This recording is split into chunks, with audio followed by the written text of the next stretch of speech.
quiet corner of England, something big is about to begin. It's not just a game, it's a battle of speed, strategy, and skill. They've trained, they've waited, and now they've arrived. Welcome to the Franklin Tournament 2025 in association with Pickleball. The buzz starts now.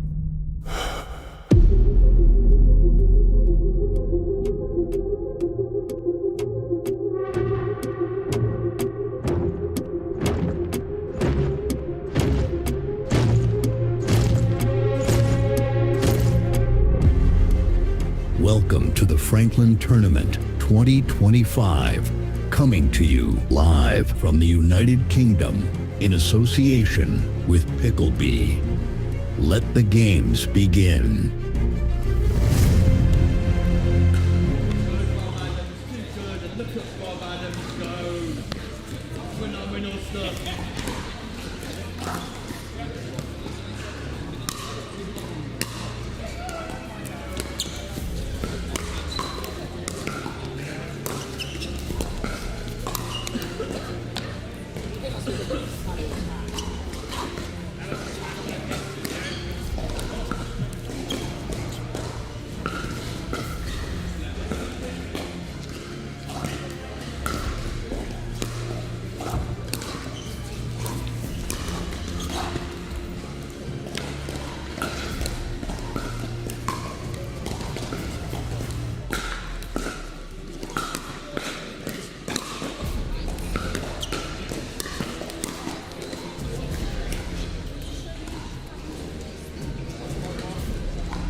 Good morning and welcome to the Franklin, South of England Pickleball Championships here live from Hampshire, Basingstoke this weekend. I'm joined by Tim Spurway over the course of the next 2 days, and Tim, over 600 players in action over 2 days here at the Hampshire Court Hotel. Things are set to get really competitive rather quickly. Absolutely. As we know, we've been at this venue a few times now, and it does always attract some of the best players, and they come out in force. So we've got 3 groups for the men's division today and 2 groups for the ladies. There's a lot of action to look forward to. A lot of action, and of course, Tim, it's the 14th event, the 14th and final event in the Franklin Tour, which began in early January this year. Still a lot to play for, especially in the men's division, where, according to standings, Lewis Oak, Harry Feast, Chris Frylink, Rupert Robinson and James Loft House, 5 players still able to take home the end of tour trophy. That set us up for a fantastic finish. It has been a brilliant year of pickleball. I'd say 14 events, and all coming to an end in this fantastic venue. All of these guys will be wanting to get that Franklin Tour trophy, I'm sure. They will do indeed. Meanwhile, over in the women's division, Tracy Matthews is leading the way there, easily leading the way, and cannot be caught.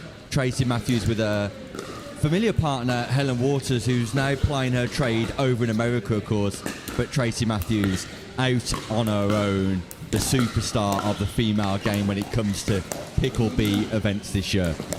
Well, that's fantastic news for me, because she is my partner this weekend, Nick. So just setting me up there for a nice fail, probably, when we fail to get out the group stages.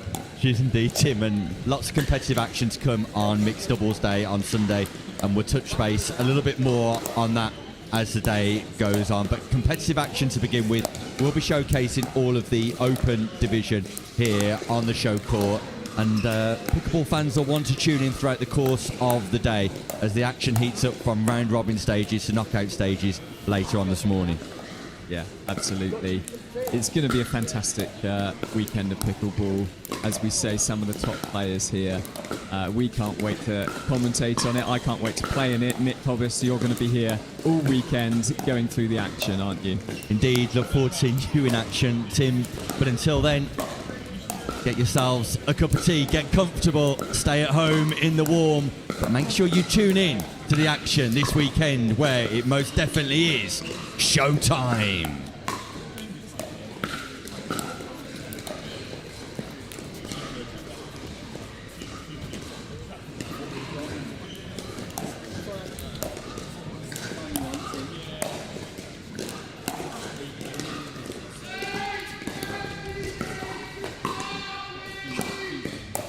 Awesome.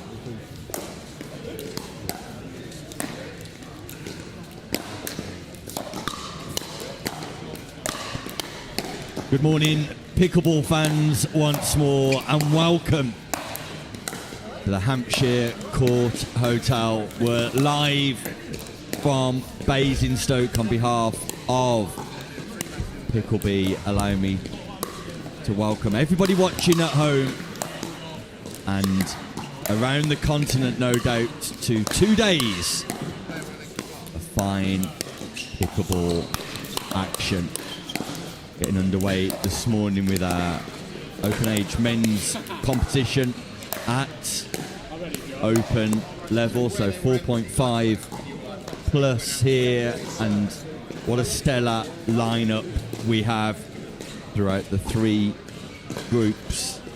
We're going to be focusing on group one this morning, and our first match almost ready to kickstart proceedings here as Jamie Wright and Hanan Ullah take on Ronnie Sullivan and Niall Wareham. All four players just going through their final warm-up routines.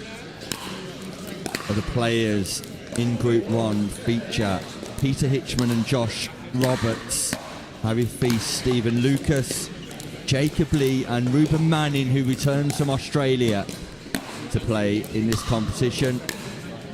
And all four players you can see on screen. It's a busy morning, none busier than player, production, worker and top level commentator Tim Spurway. Good morning, Tim. Morning, Nick. How are you? I'm very well. Yes. I've got a long day ahead of me, so I'm looking very much forward to it. Yeah, many hats on for you as always, Tim. Heavily involved in the production setup here for Pickle B. Still keen to keep that development and progress on track on court too, and fast becoming a home favourite behind the mic too. That's kind of you to say, Nick. Yeah, I got some good partners playing with me this weekend, so my focus is going to be not wanting to let them down, really. So yeah, Nick Mays, I'll be playing with the men's. I don't know. I think I might be on the show call a bit later on, so something to look forward to. But action underway here now, Nick. Action underway. It's Ullah and Wright at the bottom of your screen, and right from the start, Ullah pounds into the sponsorship hoardings, but gets just reward.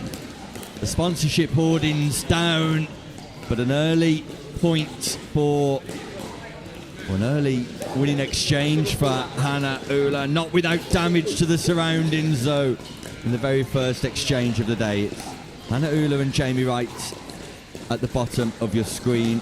Ronnie Sullivan wearing the cap the darker shade of blue, and Niall Wareham just returning serve now. And you'll be forgiven for not being entirely aware in particular of the players at the bottom of your screen. Hannah Ullah very much involved in the Challenge Division of the Premier Pickleball League this year, and Jamie Wright, surely a certainty, an absolute banker to be involved next year, a fastly developing player from the Black Country, the West Midlands, and he'll look to settle into proceedings here on the show court. But already, Tim, we're seeing the standard being set rather high in the opening stages. Yeah, it's going to be a really, really high-quality weekend. Basingstoke Hampshire Court Hotel here is one finish by Niall Wareham. Opponents on a string there, but as I was saying, Basingstoke here, really well located. Lots of the top players come up to play at this event. So the biggest thing to notice here, Tim, already are the impact conditions are likely to have on players throughout the course of the day.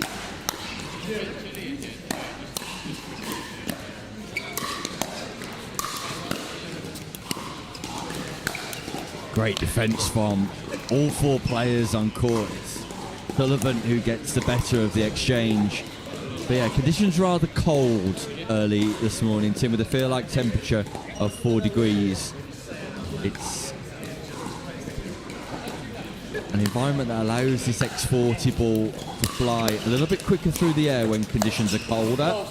And Sullivan gets tagged on the chest by a rather fortunate right there. That ball going long, but a cross-court drive just catches Sullivan out.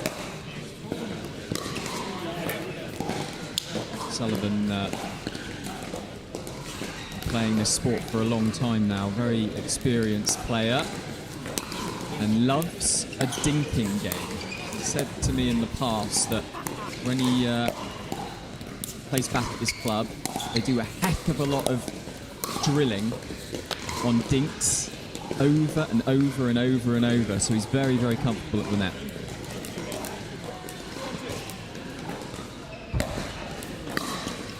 Big serve from Wright. Wright and Ullah choosing to stack here. Keeping Wright on the backhand side.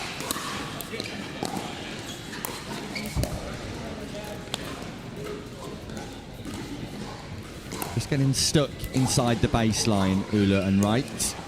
Neither in that transition zone or beyond the baseline.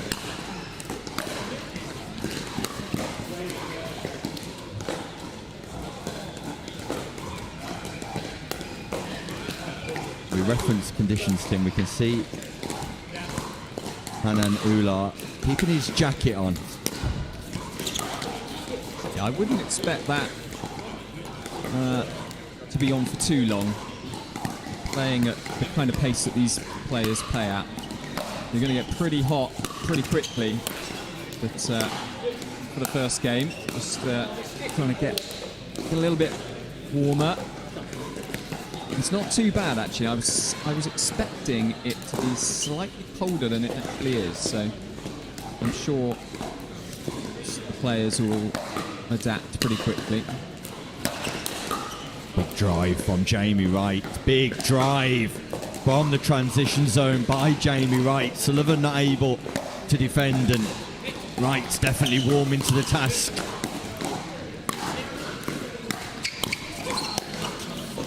Tim, how critical is the first game in these group stages to players? I think it does depend tournament to tournament, and depends obviously on the strength of the group that you're in. If you've got an incredibly tough group, you do want to get a quick start because you know there aren't going to be many free points coming your way later on. but sometimes it does take a little while to get going. So a lot of players often say that the first game is just a bit of a warm-up.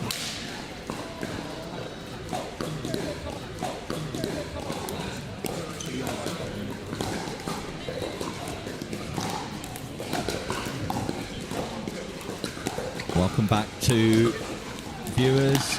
Slight technical glitch. We apologise for the slight loss in pictures. We can tell you that Jamie Wright and Hanan Ullah have continued in their rich vein of form mid-match here. And they're racing to their mark of 11. The requirement for success and victory. All group games are a race to 11, win by 1. Chance for Sullivan and Wareham here to make a dent. And make a dent they do. It's an unreturned serve from Wright.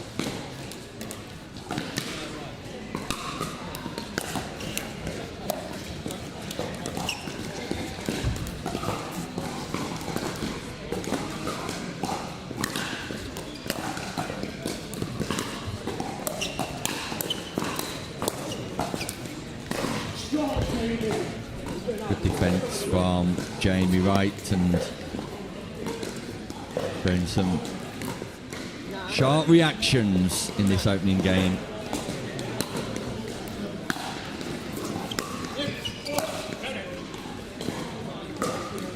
Ullah just missing the forehand roll, just a little bit tight. His elbow to the body rather than giving him some space on the contact point.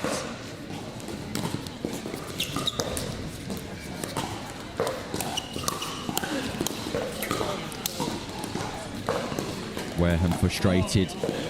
Was a metre back from the non-volley zone. 2 points required for victory. Right. Ullah.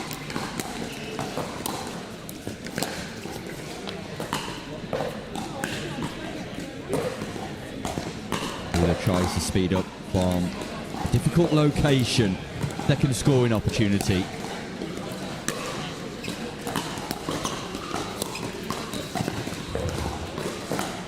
Score they do. Sullivan and Wareham continue to make unforced errors. Wright and Ullah. Match point.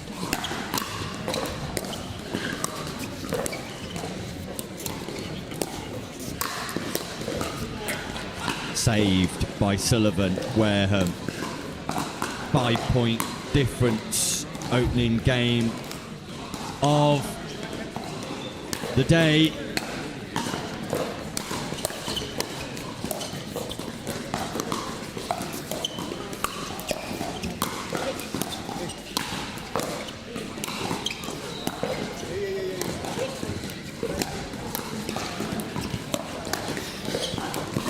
And Jamie Wright performs miracles in defence from the mid-court area. Manages to stay alive in the exchange and comes out on top too. Really good stuff from Wright, Tim. Oh, really, really strong, and you can kind of see as soon as he's able to attack, it's so difficult to return some of those balls, and Sullivan and Wareham struggling. Doing well on that point, and that's a nice couple of points there. Yeah, Sullivan doing the right thing, just looking for a third shot drop here and expect the drive from Wright. Double backhand volley from Jamie Wright brings up second match point. Slice serve, backhand slice serve.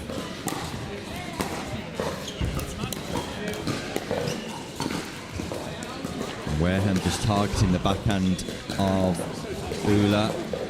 Potential area of development there for Hanan Ullah. Third match point goes wide. Jamie Wright surprised by the call, but without a referee, the call will definitely stand, Tim. Yeah, absolutely. And that's another miss serve. Jamie Wright, second in a row.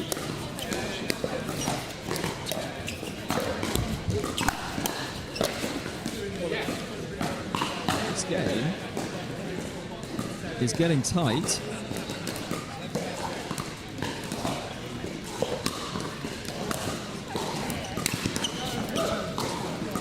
Big drive from Wareham goes long. Would have liked to have seen Wareham and Sullivan just trying to keep this ball in the kitchen. Match point number 4.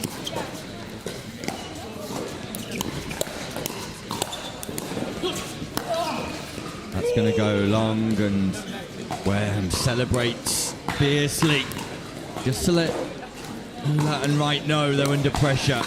Match point number 5 goes begging, and Wright and Ullah cannot get the job done.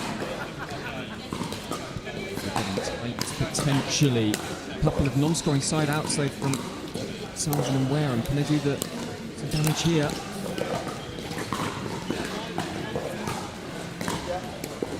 Ullah and Wright at risk of forcing just slightly, Tim. A little bit of nerves this first game as well. Are going to be rattling around. Wareham needs to drop the third. Got to drop the third. Got to keep it in play. Drop the third. Sullivan drops the third. Let's see what happens from here. Puts the pressure on Jamie Wright's backhand just from his movement for the Ernie, but the drop third, the right strategy in that exchange. And sometimes just that movement to the Ernie can put off the opponents, but a good return, deep return by Jamie Wright on the backhand side. And Sullivan unable to get that one back. So another opportunity here for Ullah and Wright to put this one to bed.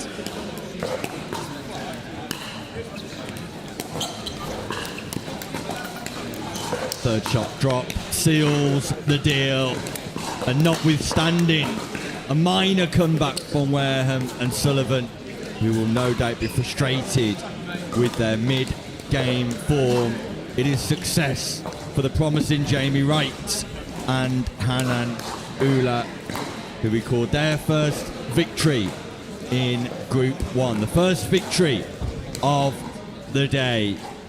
Coming up next, we stay with Group 1 as Peter Hitchman and Josh Roberts teaming up, taking on Harry Feast and Stephen Lucas. We'll be back after this short word from our sponsors. Don't go anywhere. With Yola Pickleball. This is the new Magnus Lion CAS paddle, stands for carbon abrasion surface. Carbon abrasion on the surface here. It's a double frame carbon fiber construction. Great for performance, very durable, and it's edgeless, it's lightweight, it's aerodynamic, and it looks the part, I'll tell you what. It's the same elongated shape that I've been playing with since day one. Yola did a great job with really making the hitting zone very forgiving, has a ton of pop, and it just seems like the hitting zone is very consistent. This paddle is going to take your game to the next level. Go Yola.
The modern workplace promises flexibility, productivity, and collaboration, but getting there isn't always easy. Many businesses struggle with outdated systems, security concerns, and the challenge of integrating remote and hybrid work environments seamlessly. ICTO delivers modern workplace solutions designed to tackle these challenges head-on.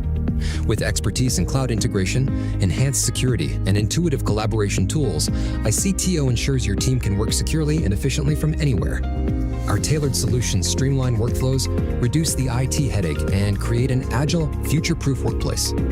Plus, with proactive support and strategic guidance, ICTO helps you navigate the ever-changing digital landscape with confidence.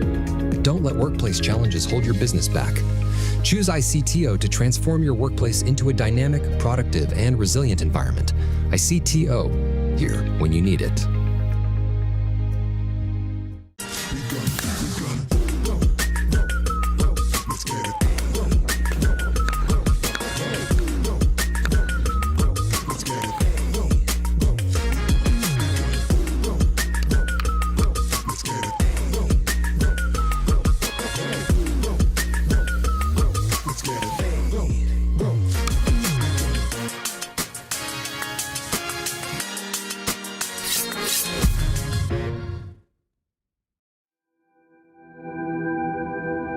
As a professional athlete, my equipment is very important to me. When I'm on the court, I need to trust what's on my feet. I need to stay focused with no distractions. I personally feel like the ViperCore Pro 2.0 is the best performance shoe out there. Durability for me is really important because I like to slide all over the court. I also love how lightweight they are. I feel like I can run faster. Skechers. Comfort that performs.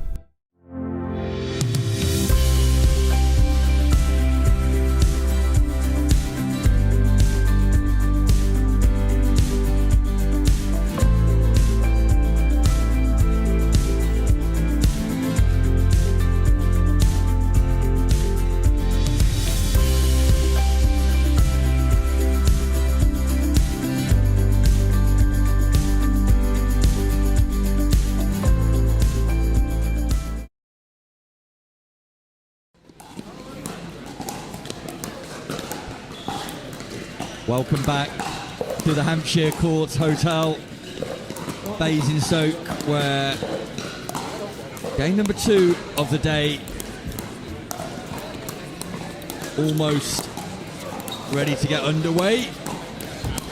Opportunity for me to thank our sponsors, Franklin, Skechers, Hobsbot,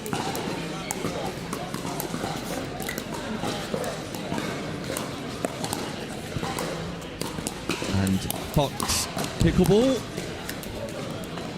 with whom, without their support, the series would not have been anywhere near as exciting as it has been. Speaking of excitement, look at the array of talent warming up on court right now. Tim Spurway, Josh Roberts and Peter Hitchman teaming up. Peter Hitchman, a stalwart of UK pickleball, teaming up with the new pretender for one of the grandest crowns, Josh Roberts. And Harry Feast and Stephen Lucas also teaming up. Harry Feast in a rich vein of form this year. It looks set to be a highly competitive encounter. Yeah, definitely. I'd say Hitchman and Roberts probably 2 of the tournament favourites. Certainly will be looking to medal. Feast and Lucas, though, as you're saying, Nick, Harry Feast has improved enormously this year, and definitely no pushover this team. So this will be a really good one. What I would say, Tim, is Peter Hitchman almost absent without leave on the full circuit this year, both here in the UK and wider abroad, as he looks to exercise his prowess in the sport of padel. Multi-talented, multi-faceted Peter Hitchman and has significantly reduced his pickleball play this calendar year. We'll see, he'll be certainly put to the test. Of course, of this tournament, so many quality players, so we'll see if that switch over to paddle will impact his pickleball. I'm sure it won't, but he will need to be in absolutely tip-top form to medal in this competition.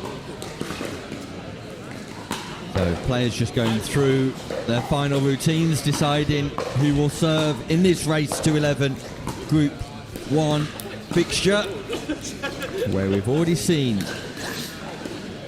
Hanan, Ullah and Jamie Wright record a narrow victory.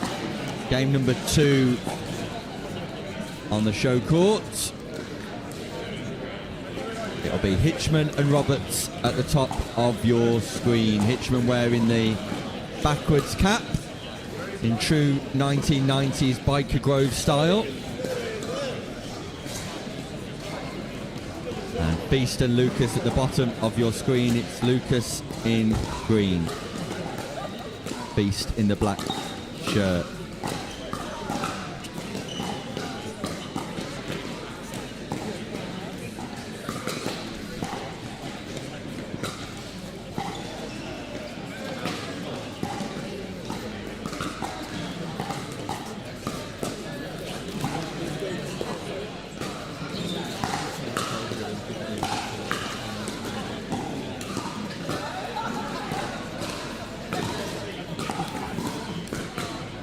Lucas to serve. Hitchman replies. Josh Roberts with an early backhand roll full of absolute delight. Yeah, reaching across the kitchen nicely, taking that ball out in front. That's how you hit a roll volley. And that's a volley error from Lucas on the cross-court drive from Hitchman.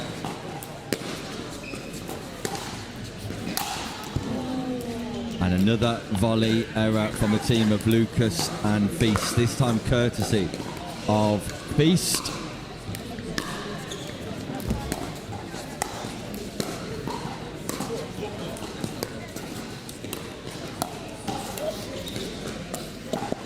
Josh Roberts really is one of the up-and-coming stars, Tim, in UK pickleball.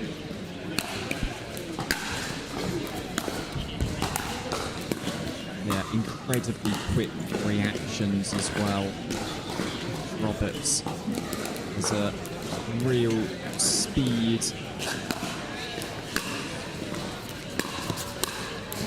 He's going places, to be certain. A nice finish there from Stephen Lucas. Just strong footing Josh Roberts there, keeping him honest. Yeah, tender age of 18, Josh Roberts celebrated his 18th birthday only last week, being mentored by the internationally renowned Sam Basford, who watches on from the sidelines, who's also in action this weekend. Sam Basford teaming up with Jack Edwards, something for viewers to look forward to later.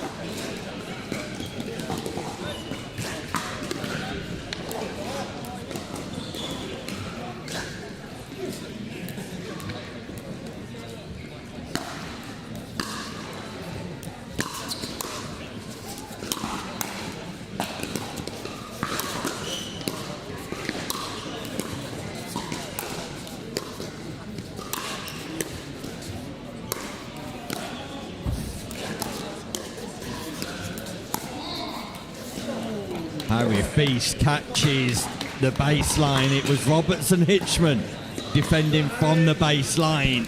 They tried to come through the transition zone, but Feast finds a remarkable double backhand drive down the line.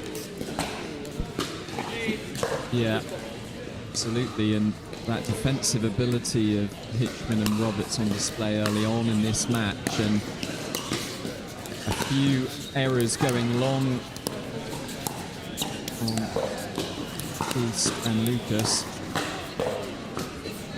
I must admit, Tim, I was slightly surprised at the start of this game to see Josh Roberts playing on the left-hand side, Hitchman renowned for his ability to control from that backhand wing. Look, and that might be part of the reason that poor power. Josh Roberts on that forehand, a scary sight looming down at you. And unable to get off the mark, Feast and Lucas, but they are off the mark now, and that will be a relief for them.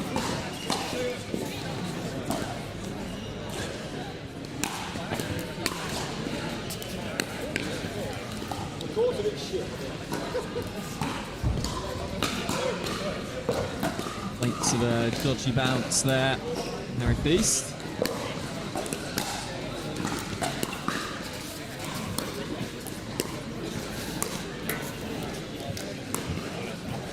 They will need to cut out those kind of errors, controlling the point at the net and just and that roll volley halfway up it.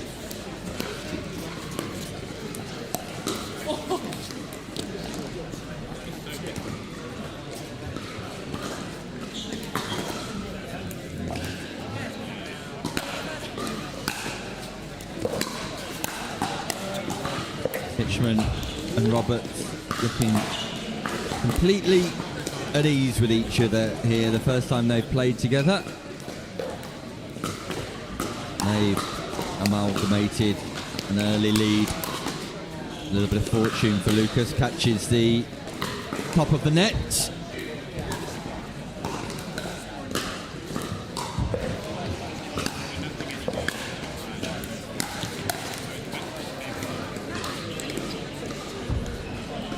Roberts dominant down the centre line with the forehand once more.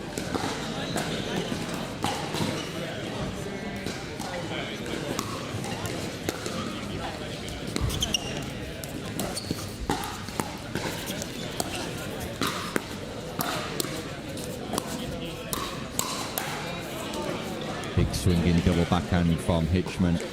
A synonymous shot for a player playing on the right hand side, Tim, who just sits double-handed, waiting for that ball to be sped up to the left hip.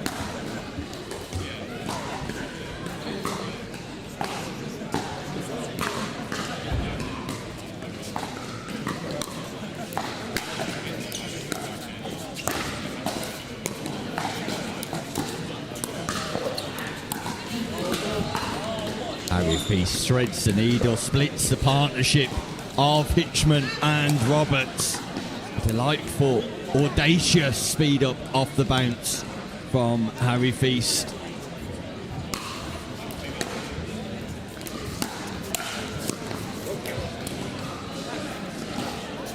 Right there from Harry Feast, just slightly too high, allowing Roberts to hit down at the feet of Stephen Lucas there. But getting success that time with the drive and reducing the point deficit now to 2. Yeah, it's a slow unwind of the stack from Hitchman and Roberts. Significant amount of slice from Josh Roberts on that return, who has adopted that style more regularly in the last couple of months.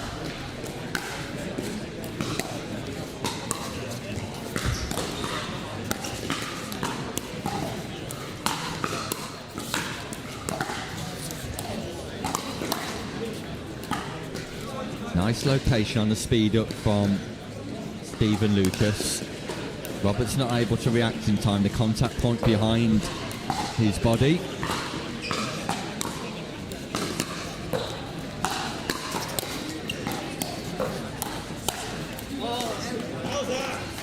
Great reactions by Josh Roberts.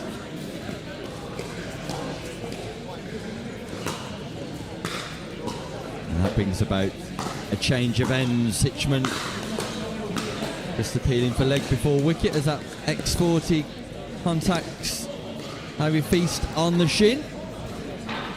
Of course, there is a big sporting event happening over the other side of the world.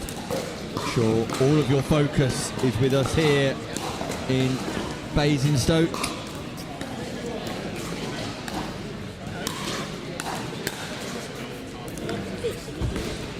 Right, that's a critical stage, Tim. Yeah, absolutely. And There's been 2 or 3 of those from Harry Feast, which you'll be disappointed in, just overhitting that ball and giving some easy points over. Hitchman and Roberts, which is going to be costly if he continues.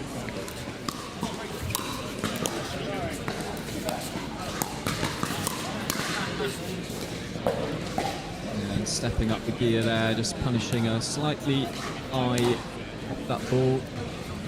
And they are looking like they are on their way. And Roberts.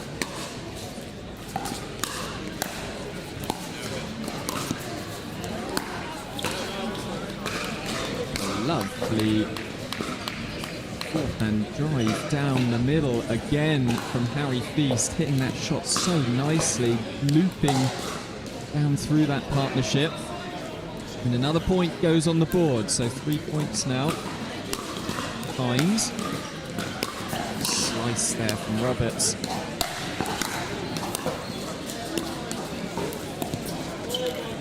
And Stephen Lucas has just improved his consistency here, definitely from the baseline and the transition zone, and as a result, just applying a little bit more pressure to Roberts and Hitchman, who really recognising they're in a game, Tim. Yeah, they are indeed, and they'll want to cause some damage now to Hitchman.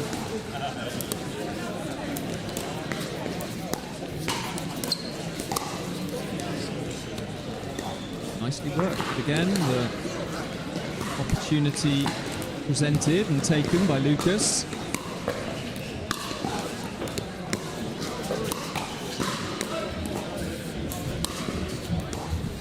And that one clips the back of the line.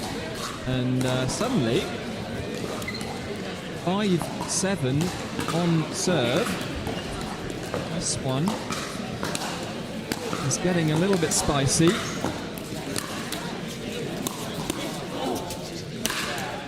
Ball was going out. The ball was going out. Hitchman did well to respond to the net cord, but Lucas played a volley above his shoulder. Yeah, and it's points like that as well that can change momentum in games. Lucas been able to leave that one, although there's no better way of getting over a disappointment like that and win the next point. And just 1 point now.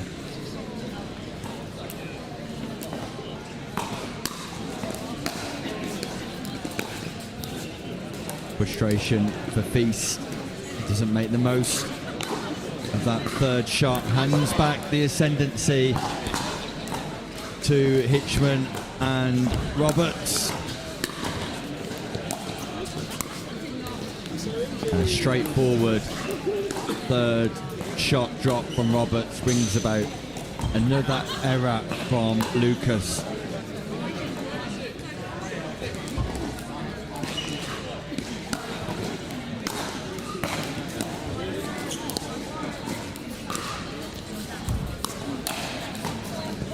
Lucas goes to the forehand of Roberts, not the area I'd be looking to speed up towards. He almost looked like he was in 2 minds there, didn't he, Nick? And he made the wrong choice.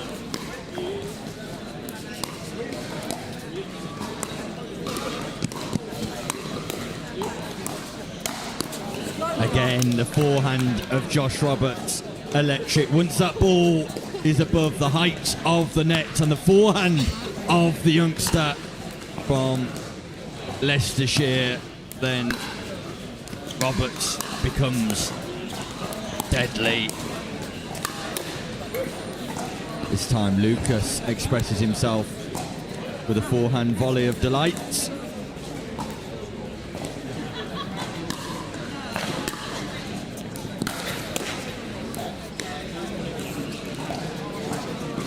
Hitchman not able to get the job done. So further opportunity for Lucas and Feast to finally claw their way back into this game and cement a challenge. Third shot lob catches the line.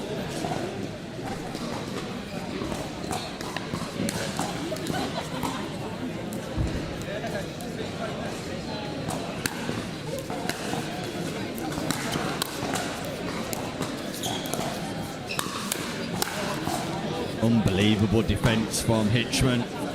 I don't think that third shot drop did catch the line. Tim, we see a non-scoring side-out moonball serve from Hitchman on match point. Roberts drives to the base of the net.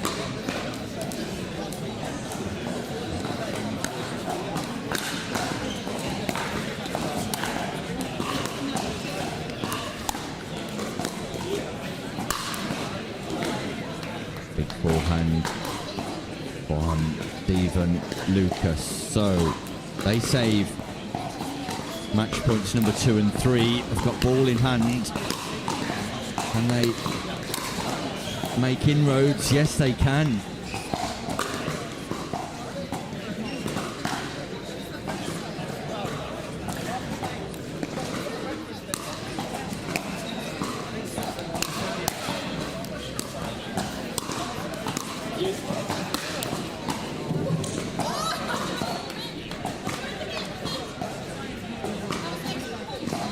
Ball fired overhead by Roberts on a delightful angle.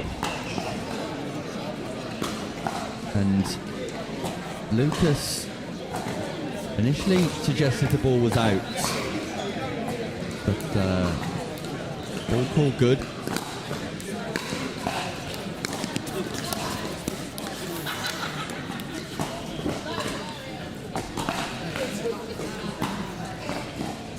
Further match points. Hitchman, Roberts. Is it now they get the job done in this Group 1 fixture?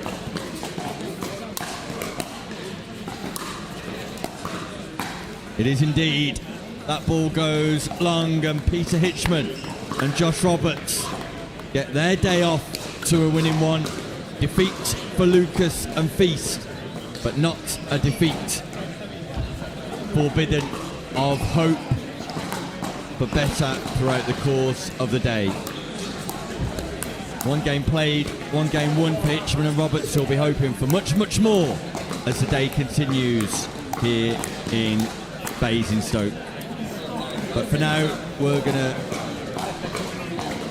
go to a commercial break, and when we return, we have our first look at a Group 2 fixture. We'll be back with more right after this short break.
Navigating the complexities of international taxation can be challenging. Partnering with a tax consultant from ICXO offers numerous benefits. Our experts provide tailored advice on corporate tax structures, intercompany financing, and tax-efficient cross-border transactions, ensuring compliance and optimal financial outcomes. Specializing in Middle East tax planning, we offer in-depth guidance on regional regulations and negotiations with tax authorities. Additionally, our team assists with transfer pricing policies, aligning with OECD and local regulations, and managing tax risks across multiple jurisdictions. Trust ICXO to navigate the complexities of international taxation effectively. ICXO Tax Less Taxing. This is what you're waiting for. I think we're ready to ride.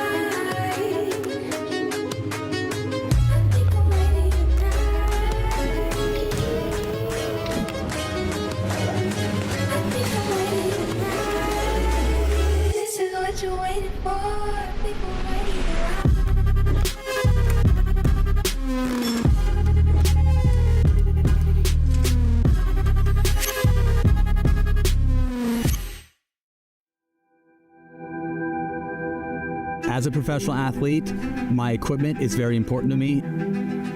When I'm on the court, I need to trust what's on my feet. I need to stay focused with no distractions. I personally feel like the ViperCore Pro 2.0 is the best performance shoe out there. Durability for me is really important because I like to slide all over the court. I also love how lightweight they are. I feel like I can run faster. Skechers. Comfort that performs. Hey Team Diadem, we got something new for you. We're taking it to the max. Introducing the Max Shape, the widest paddle in our collection. The new wide body Max Shape is available in the Edge 18K, the 18K Power, and the Icon Infinity. Not only is your sweet spot enhanced, but your surface area is increased and your spin potential is maxed. So this paddle is ideal for those looking for an enhanced sweet spot, a ton of spin potential, and a shorter handle. My mama always told me, never judge a paddle by its shape, judge it by its performance. The Max Shape, available now.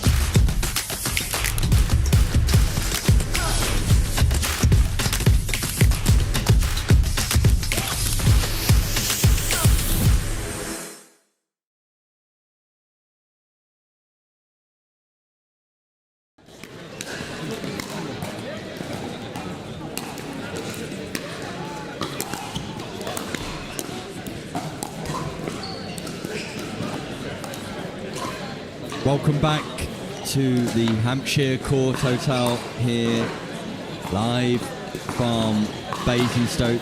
We've got a Group 2 game coming up next on the show court, featuring Dan Ren and Ed Gatesil taking on Doug Neve and Adam Pantelli. Some big players in Group 2, the likes of Rob Adams, James Loft House, who currently sits top of the tour rankings. They team up Lewis Oak, who's also in the top 5, who can walk away with the ranking gold medal at the end of this weekend. Oak teaming up with Andrew Parker.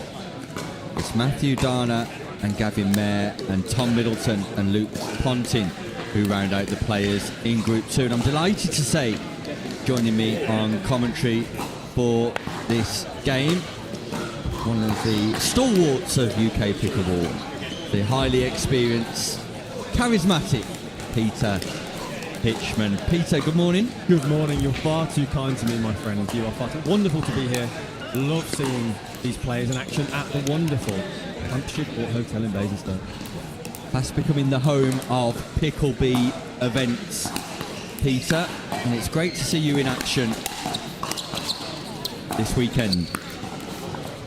If I'm not mistaken, there's a flurry of events here next year, isn't there? It is indeed. Will very much be the home of Pickleball throughout the majority of the 2026 calendar, the first of which is in January, and those details are advertised. Meanwhile, Doug Neve hits a delightful backhand roll. A bit early for that. Straight down the line. Delightful though, Pete, isn't it? Never too early for Doug. Yeah.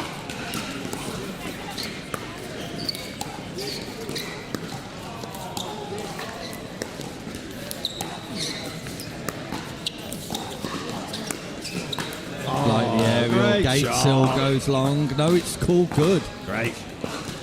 So we've got Gatesil and Dan Ren teaming up here at the bottom of your screen. Dan Ren in the light blue top. And that's Doug Neve just serving, wearing the glasses, and his partner Pantelli. And it did look a bit like Gatesil was in a bit of bother there on that backhand dink, so we'll see how that unfolds over the course of the game here, Nick.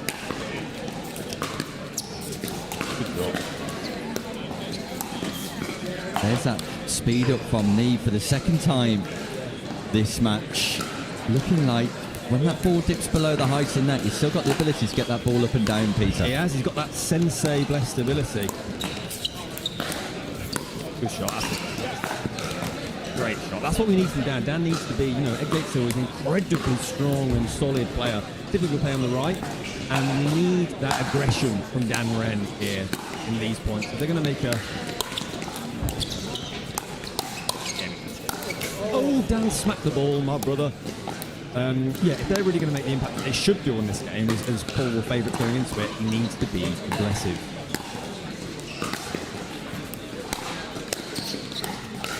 And you'd expect conditions to be really quick out there, Peter, given the temperature today, but seemingly from the early few games that we've seen, the softer version having more success with players. As it often will at this level. That's a temperature or not. It is cold in here. The ball is moving very quickly.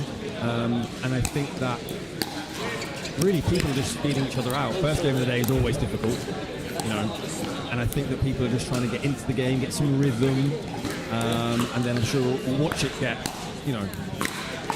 a bit more, I don't know, back and forth, volley rallies, and battles as the day goes on, really.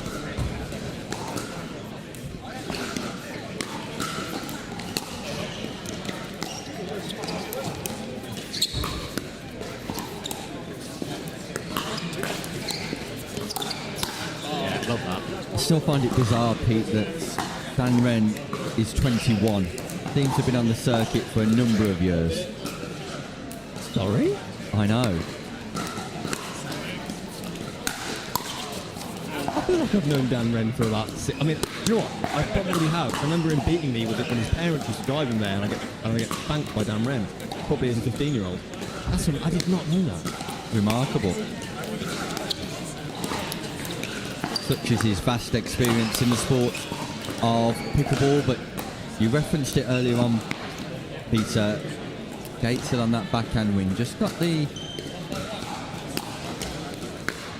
issue of popping that ball up slightly, and Pantelli's able to take advantage on the forehand side this time. I mean, playing on the left is hard, especially with someone who's played on the right a lot of their life, and that's what I can experience as well. You have to be aggressive on that side. No other way around it. And that's not really what he's doing. He looks a bit tentative, a bit cold. I mean, unless Dan can really come over and be aggressive, he leaves that line open, but ultimately, make him hit. That's what I would want to do. I want to be super aggressive and put pressure on.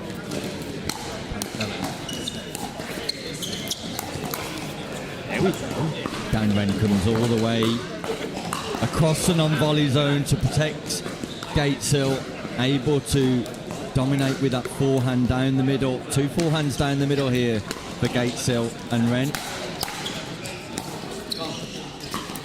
Great rescue, Dan Ren. Oh yeah, well played, Dan Ren. And sometimes, Peter, in these early group stages, race to 11, it is about executing those basics really well. You can lose a race to 11, one game in literally 2 or 3 minutes, or 2 or 3 bad shots.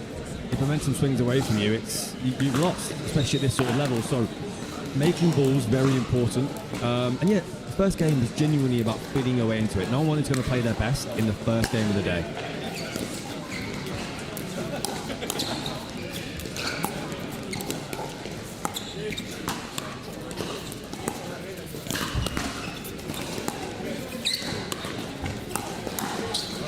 Not there.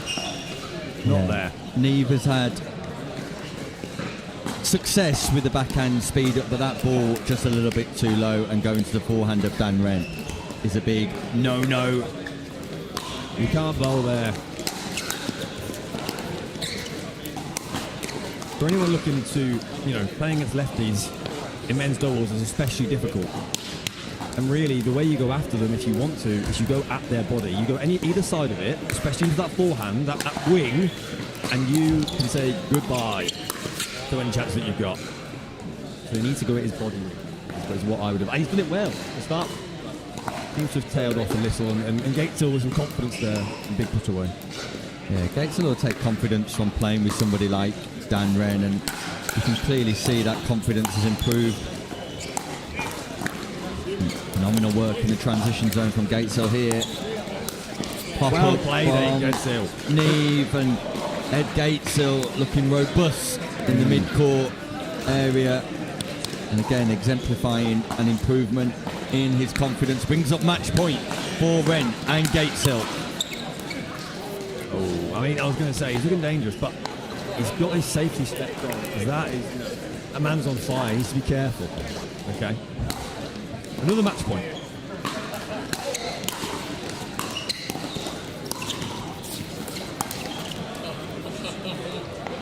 Dan Ren executes nicely after pushing Pantelli wide, threads the gap through the middle, and a successful start for Gatesil and Ren in Group 2. Work to do for Pantelli and Neve. Moments of promise for that duo, but consistency required if they're to progress through to the end of the day and knockout stage pickleball. Meanwhile, we'll be back after a short break where Sam Anderson and Scott Mayo teaming up, taking on Nick Mays and Tim Spurway. Don't go anywhere.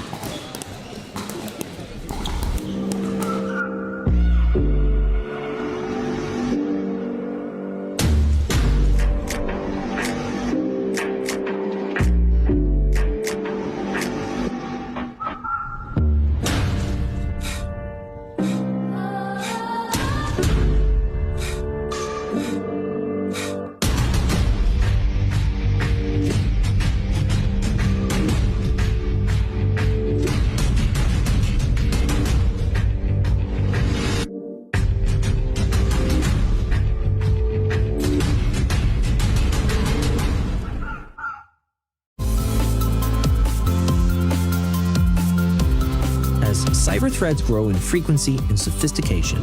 Businesses must protect sensitive data, maintain regulatory compliance, and ensure operational resilience. Cyber attacks, data breaches, and evolving mandates demand a proactive security strategy. Our expertise delivers tailored cybersecurity solutions, including advanced threat detection, robust data protection, and compliance frameworks aligned with industry standards. By leveraging cutting-edge security technologies, we help you stay ahead of threats, prevent breaches, and safeguard critical assets. Beyond protection, we build resilience. In today's interconnected world, we equip your business with the tools to respond effectively to cyber incidents, ensuring continuity and long-term security. With our trusted guidance, you can confidently navigate digital risks and regulatory complexities. By partnering with ICTO, businesses gain access to expert cybersecurity leadership, cutting-edge security solutions, and a proactive defense strategy that ensures long-term protection against ever-evolving cyber threats. ICTO, here when you need it.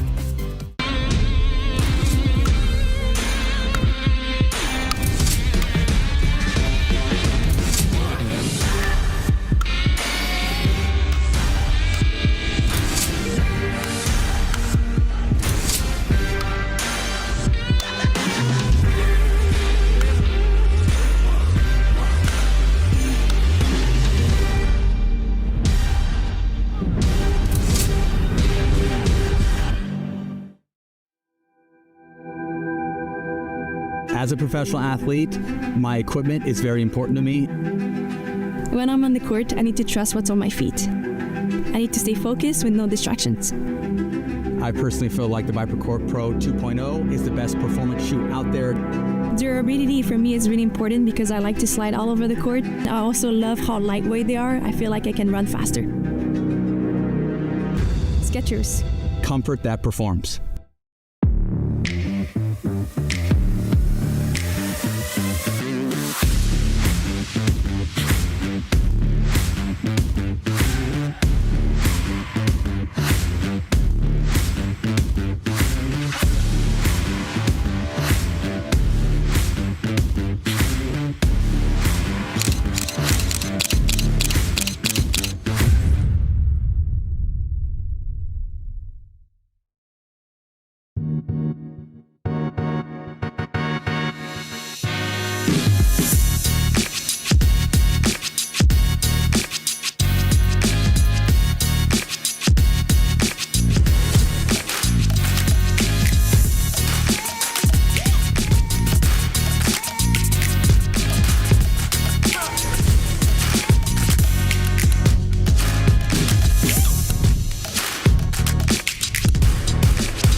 Welcome back, and thanks for joining us here live from the Hampshire Court Hotel, where Group 3 action gets underway in our men's open division. Sam Anderson and Scott Mayo teaming up with each other, taking on Tim Spurway and Nick Mays. Other players in Group 3, we've got Fry Lincoln Robinson, Luke Fidderman and Sam Goundry, Michael Trotter and Jacob Holloway. But our attention and focus will be on this match right now, as Mays and Spurway will be at the bottom of your screen. Spurway in red, Scott Mayo, the Welsh team captain, wearing the scorch, Sam Anderson in the white shorts. And that is not coming back from Scott Mayo.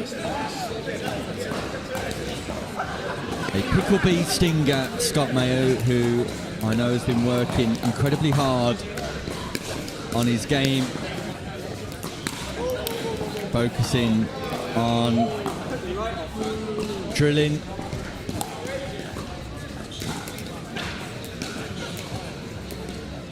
in order to amass improvement,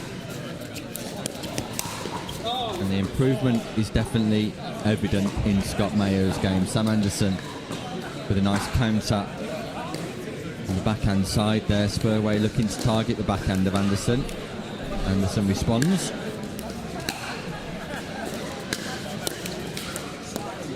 And a missed volley from Spurway. I'll just look to settle into proceedings here.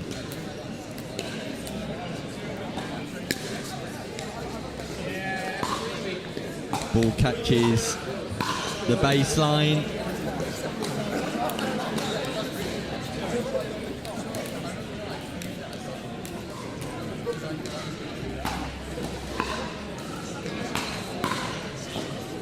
And Scott Mayo spots a crack in the Franklin X40. So that will go into the recycle bin for cracked balls. Franklin X40, the ball of choice for players around the world.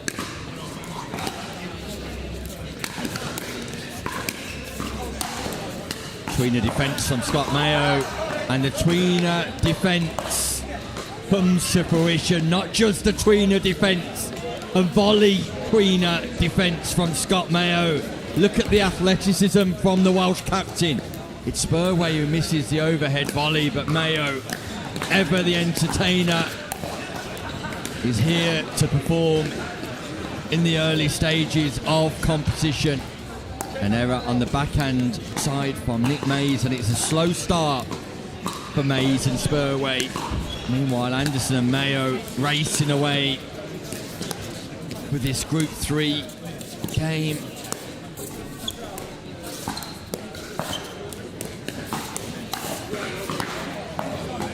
Mayo speeds up to the backhand of Mays once more, and it's a scoreline that will be highly appealing to a very relaxed looking Anderson and Mayo. A tight start from Spurway and Mays, who've just not executed any of the basics. Some uncharacteristic volley errors from that duo have given Mayo and Anderson the brightest possible start. Mayo to get us underway with a 6-point advantage. Finally, some success on the volley for Spurway and Mays.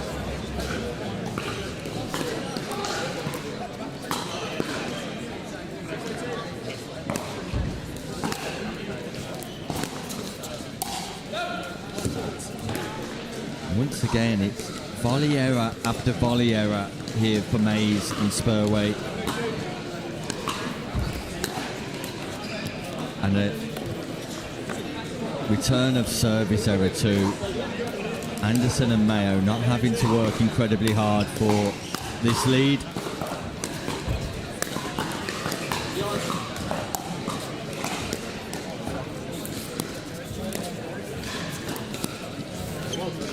Which, even in these early stages, appears unassailable.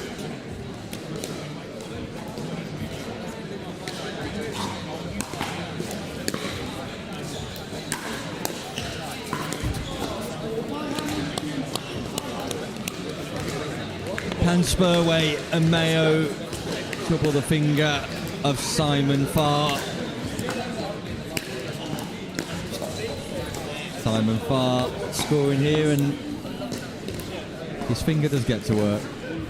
Clicks the button, and Spurway and Mays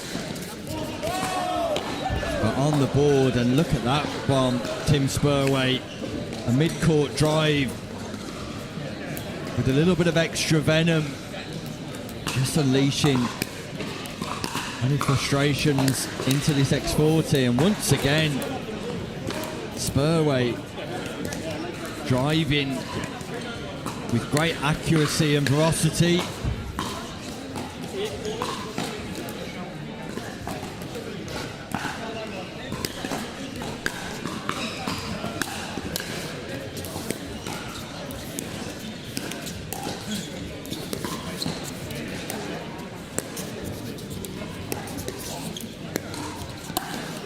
Pop up from Mayo, punished by Mays.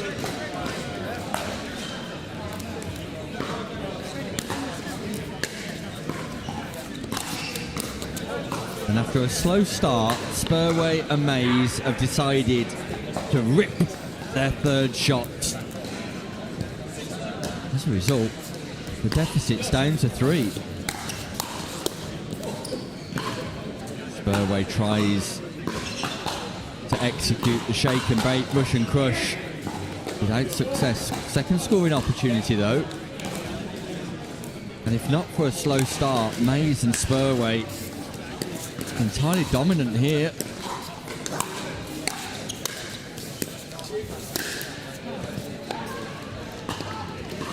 Great angle from Scott Mayo, re-establishes the serve for him and his partner Sam Anderson. And it's those errors that have proved costly for Spurway and Mays. Match point Anderson. Mayo. Nice speed up to the backhand side of Anderson.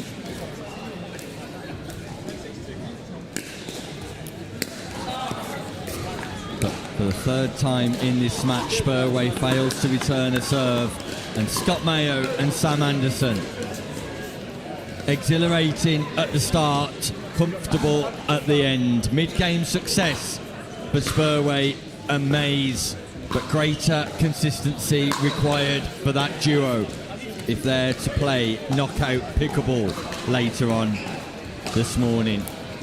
Meanwhile, the action continues thick and fast, and it's a treat, as every game has been so far here today, as Rob Adams and James Loft House team up to take on Lewis Oak and Andrew Parker. And we'll bring you that game right after this short break.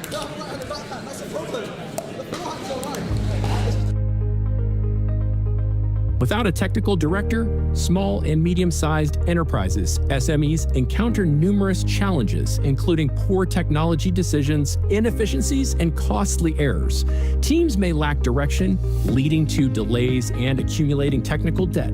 Without strategic oversight, out on growth opportunities. To address these challenges, ICTO offers a fractional technical director service. This approach provides high-level technical leadership without the financial burden of a full-time hire. Startups and SMEs benefit from strategic guidance on software architecture, product development, and technology roadmaps while maintaining manageable expenses. Our extensive experience enables companies to avoid potential pitfalls and accelerate their growth. An ICTO fractional director brings scalable technology strategies and enhances team development without disrupting daily operations. By evaluating technology stacks, streamlining processes, and mentoring in-house teams, we improve efficiency and long-term stability. Our external perspective helps identify issues that internal teams may overlook. ICTO provides flexibility and agility, which are essential for navigating rapidly evolving markets. Companies can adjust our involvement based on project requirements, funding rounds, or significant strategic shifts. With our expert guidance, businesses make informed technical decisions, mitigate risks, and maintain their competitiveness. ICTO, here when you need it.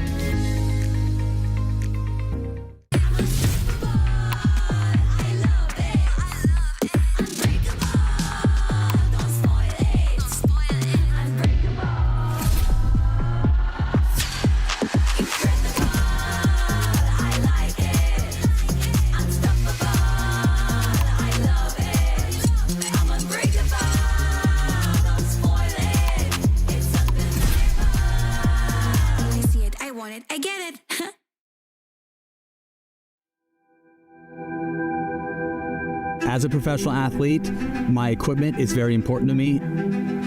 When I'm on the court, I need to trust what's on my feet. I need to stay focused with no distractions. I personally feel like the ViperCore Pro 2.0 is the best performance shoe out there. Durability for me is really important because I like to slide all over the court. I also love how lightweight they are. I feel like I can run faster. Skechers. Comfort that performs. Diadem began with a goal to develop a better tennis string, then a better racket, then a better ball. But it's transformed into a story beyond our wildest dreams. Out of our passion for racket sports grew a desire to innovate and redefine the game. Then came pickleball, a phenomenon that ignited our purpose. Shaping the industry became our mission, but it led to so much more. Diadem isn't just about redefining sports equipment, it's about empowering you, our players, to lead healthier lives, form friendships that transcend borders and backgrounds, and to get out and play. Pickleball enables us to do what we do best, innovate. But Diadem inspires much more because it's not about the brand, it's about the individuals who bring it to life. Our success isn't tallied in paddles and rackets sold, but in smiles brought to players' faces and the relentless pursuit of improvement. At Diadem, our purpose is simple. We live to unlock experiences. We live to compete not just against opponents, but against friends, families, rivals, and heroes alike. At Diadem, we live for one more game, one more shot, one more moment in the story we are writing together. Welcome to Diadem, where we live to play. Pro 4, I'm super excited to talk about this. This is my baby. 3S is and was a great paddle, but the 4 I think is even better. Our main focus going into the Pro 4 was fixing the overall solidity of the paddle, and so we added some supports near the throat area, and that has made the outside edge extremely consistent. Where you're going to see this really affect in real gameplay is you miss it when you don't hit it in the middle, and then it's extremely forgiving. You're really not going to make a lot of errors even when you miss-hit it. It's a pleasure to play with, and I'm really excited for you guys to try this.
Welcome back. We're about to get underway here as Rob Adams and James Lofthouse at the top of your screen. Lofthouse in the familiar pink shorts for him. Adams in the lilac shirt taking on Oak and Parker. Left-handed Lewis Oak and Andrew Parker wearing the cap. It's the double left-handed partnership of Adams and Lofthouse taking on left-handed Lewis Oak and the only right-handed player on court, Andrew Parker.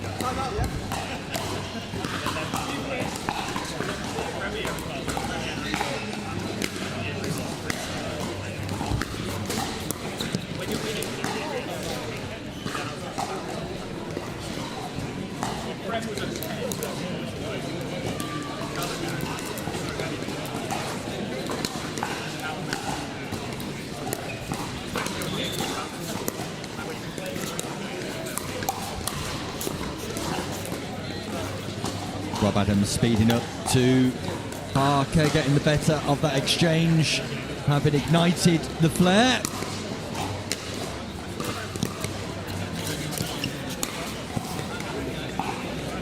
Lewis Oak and Rob Adams part of the same challenger team, the Pickleball Stingers, who currently sit joint top of that division.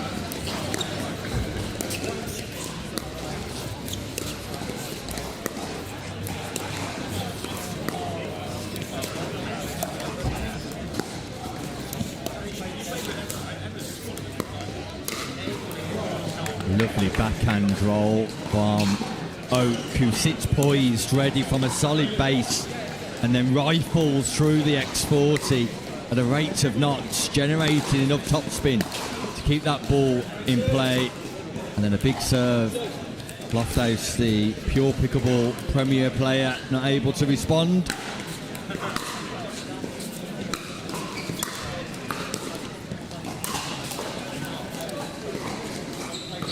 Rob Adams really has been in sterling form this year.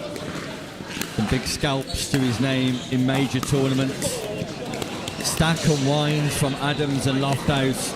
Oak recognises and is able to go down the line. Lewis Oak really is one of the understated players of UK pickleball. But his talent, phenomenal. Simply phenomenal from Lewis Oak. And what a fast start this is. Oak and Parker go 6-1 up against Adams and Lofthouse.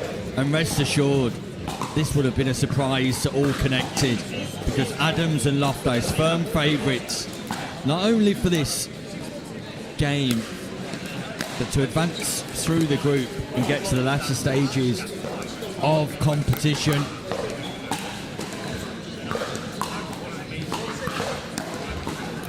This Group 2 fixture, and Rob Adams goes inside in on the drive, finds the space back behind Parker.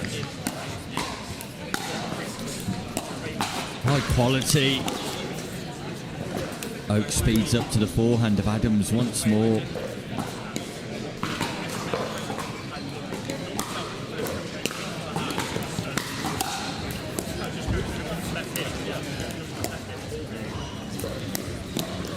And once again, success down the middle for Oak and Parker.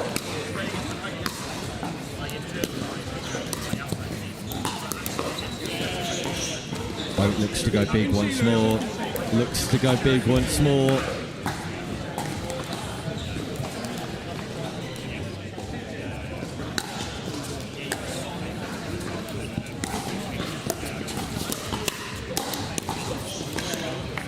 Oak comes across, fast play. Adams can't reset. Parker takes advantage of a big forehand volley. Parker and Oak in command.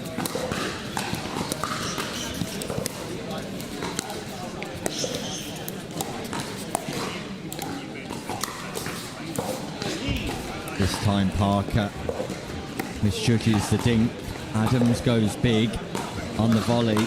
Ball possibly going long. Got to make inroads, you feel here, Adams and Loft House.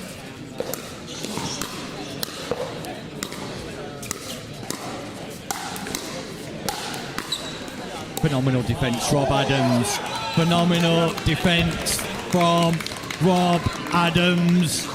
2 huge volleys defended from the baseline. Not only defended, but reset into that non-volley zone to make the return difficult. Between the defence, mid-court, Loft House not rescued by Adams.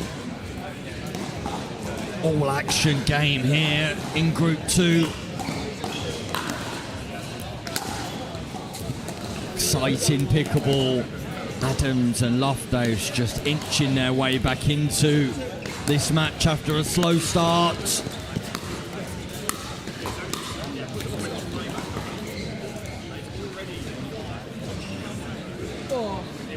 Adams stuck in between the mid-court and the baseline, just inside the baseline, which makes that shot really difficult. And then an unreturned serve, an error, a huge error that gives Oak and Parker a freebie.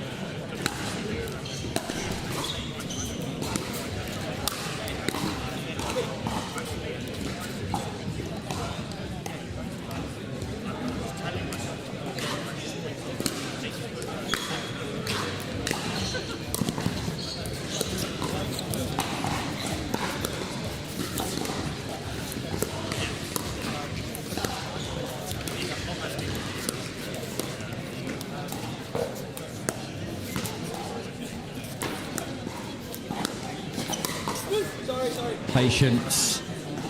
The volley from Adams was going long once more. It was aerial. Parker tried to play again. An error. Scoring opportunities. Loft House, Adams. Fortune for Oak.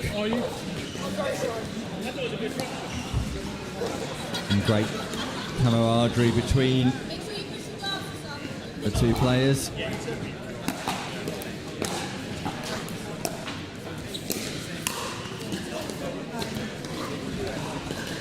Adams goes big on the volley. It's a non-scoring side out. Oak with ball in hand. Delightful reset from Rob Adams.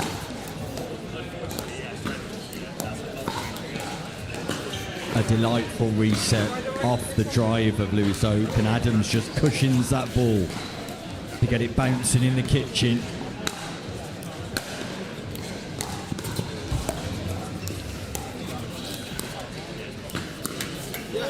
Oak goes big off the bounce. Impatience from Oak. Frustration from Oak.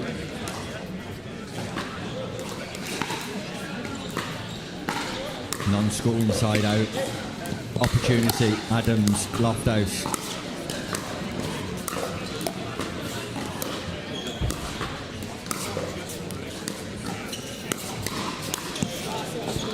Rob Adams. James Loft House move from the baseline to the kitchen, execute with aplomb. Just feel that even though the scoreline suggests otherwise, it's Loft House and Adams who are in the ascendancy here. They've got the momentum, and Oak and Parker slightly frustrated.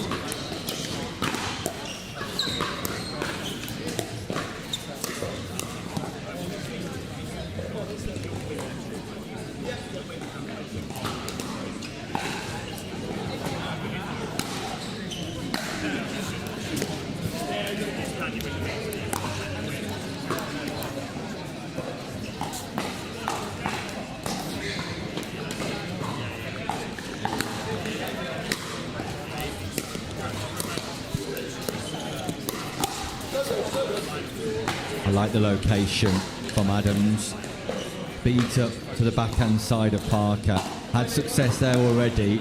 Not gone back to the well too often. But the return on the baseline, good from Oak.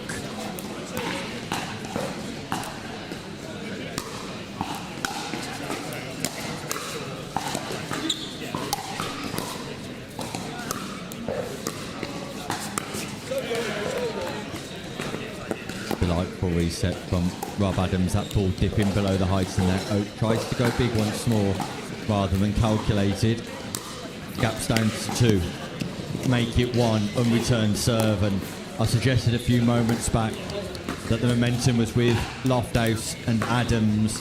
Oak and Parker looking out of sorts in the second half of this matchup.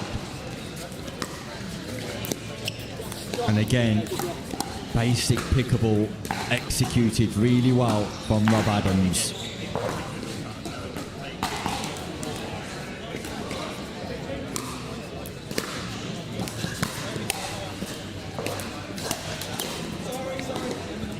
Fortune for Loft House. Tickles the top of the net. And for the first time in this game, Adams and Loft House have the lead.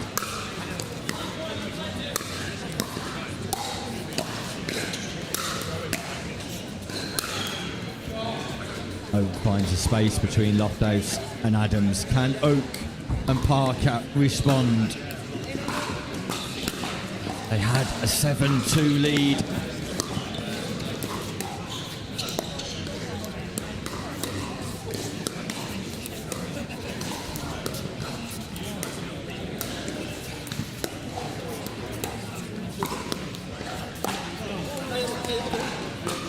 It's a misread from Parker. A misread as the dinking exchange was exploring forehands and backhands from all 4 players. Parker misjudges. Oh, Parker on the Russian crush. Just goes slightly too long. Fine margins in the latter stages of this one. And then confusion between Oak and Parker. It brings about match point for Adams and Loft House. It's not been smooth, it's not been easy, but it's victory for the duo, who will feel they may have gotten away with one in their opening fixture of the day on show court. Oak and Parker walk off annoyed, despondent, frustrated. Adams and Loft House get the job done. Meanwhile, all of our attentions will turn to one of the international stars of pickleball on and off the court, as Sam Basford teams up with Jack Edwards to take on Chris Freilink and Rupert Robinson. It's a game you won't want to miss. It's a game we'll bring to you shortly after this commercial break. Just a reminder that Christo and Rupert. Let's get it.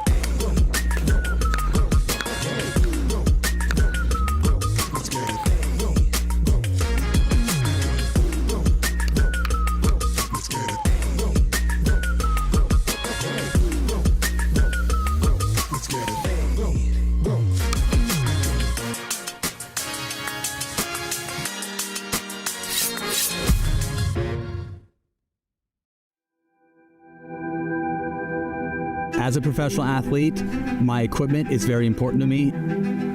When I'm on the court, I need to trust what's on my feet. I need to stay focused with no distractions. I personally feel like the ViperCore Pro 2.0 is the best performance shoe out there.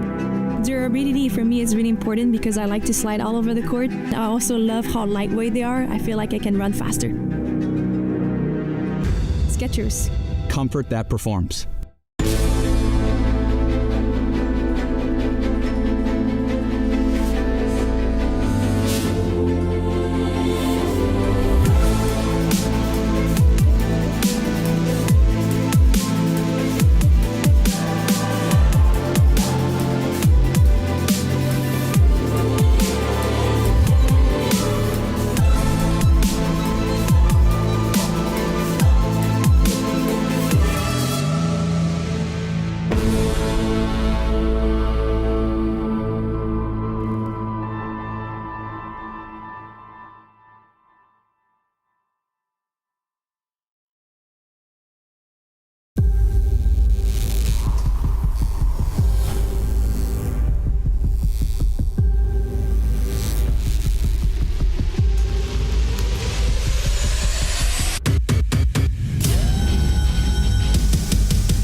Modern IT landscapes are increasingly complex, with evolving security threats and the growing demand for seamless service delivery.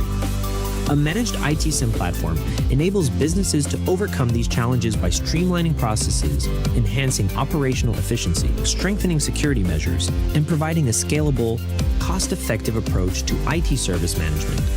iCTO helps businesses optimize their managed IT SIM platforms by providing expert guidance, automation, and strategic IT service management solutions, ensuring efficiency, scalability, and enhanced service delivery while reducing costs and downtime. iCTO, here when you need it. Welcome back to the Hampshire Court Hotel live from Basingstoke. Things about to heat up as Rupert Robinson and Chris Freiling, combined age of 112, two seniors playing in the open age division, take on Dan Basford and Jack Edwards. Sam Basford of international acclaim, retained to coach in the World Pickleball League over in India next month. Widely considered as one of the most effective coaches in World Pickleball. Of course, on court, success at this year's English Open. Teaming up to give Jack Edwards some vital experience of match play in his development.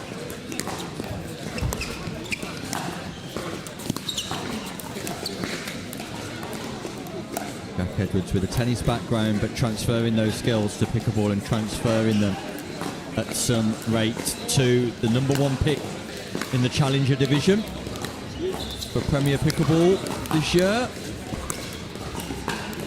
Another backhand error from Basford in the early stages. Meanwhile, Freiling and Robinson, the senior duo to beat. As detailed by Robinson's advance from the baseline to the non-volley zone. Volley tags Basford.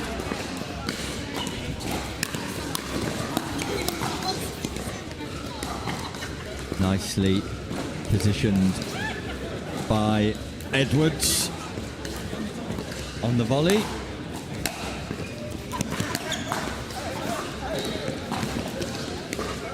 Freiling just like that third shot lob. Doesn't bear any fruit this time around. And an error from Edwards. It's a fast start for Robinson and Freiling, of whom Dan Basford was eager to tell me are the number one seed in Group 3.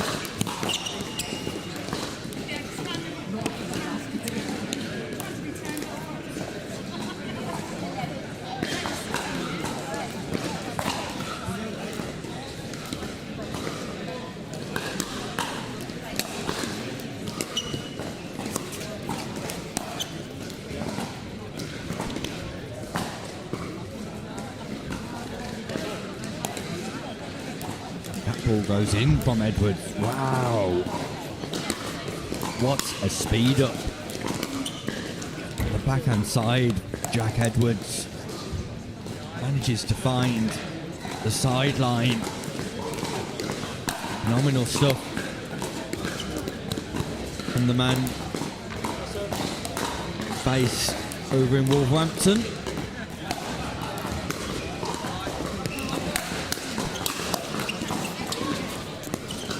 Phenomenal defences by Chris Freiling. The power on the drive from Edwards, second to none. Basford goes big too.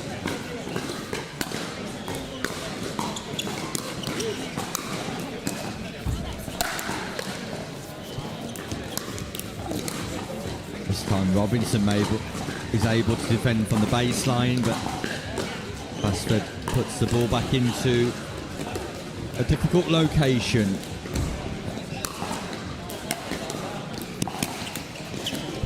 Fortune for Freiling. Edwards and Basford just on the back foot slightly.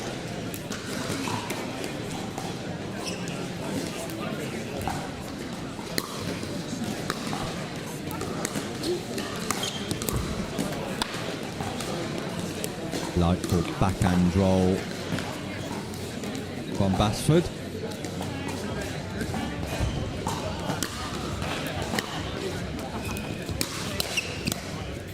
Lovely reset from Jack Edwards. And struggles from Basford on the backhand side once more though.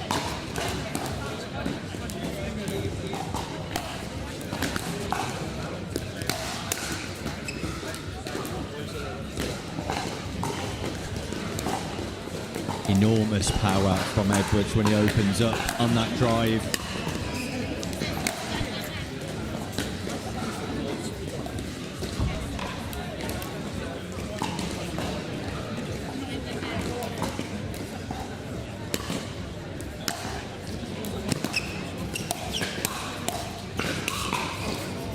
Rupert Robinson misses an overhead volley, much to the delight of Edwards and Basford.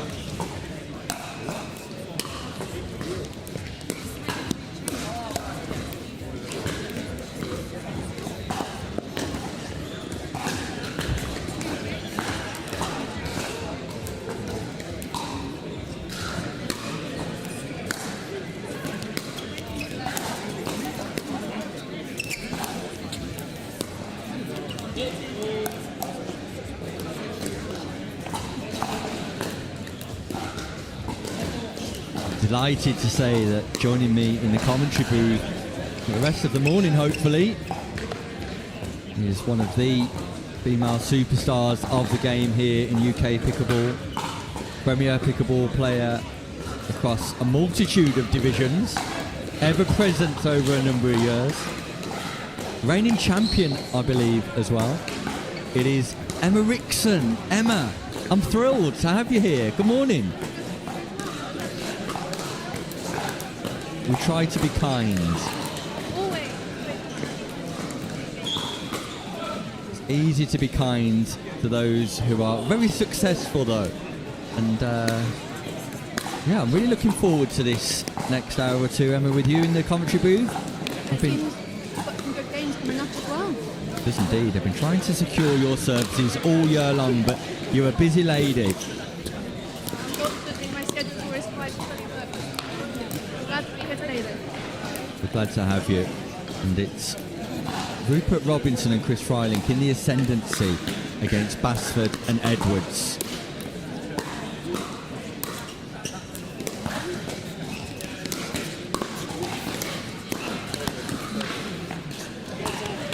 Technically delightful from Sam Basford. As always, I mean, you'd expect nothing less from him, wouldn't you?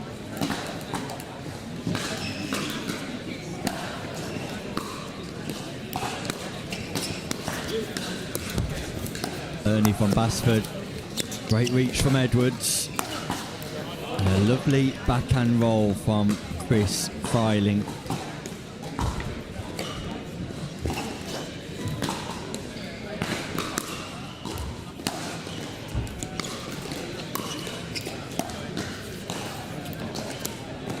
Partnership of Basford and Edwards knew Emma, just lacking some fluency in the early stages of this game.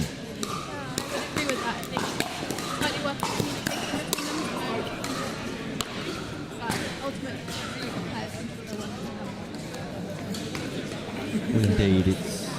remarked earlier, it's great to see Sam Basford in action on court. And I'm basically using a lovely cabin on the team. Emma Rickson, a sponsored box player. If that's clue didn't give it away. And you'll be in action later on today, Emma. Yes, playing this afternoon. I'm playing with the lovely, awesome player, Mia. It'll be a lot of fun. The big group. It is a huge group of female players.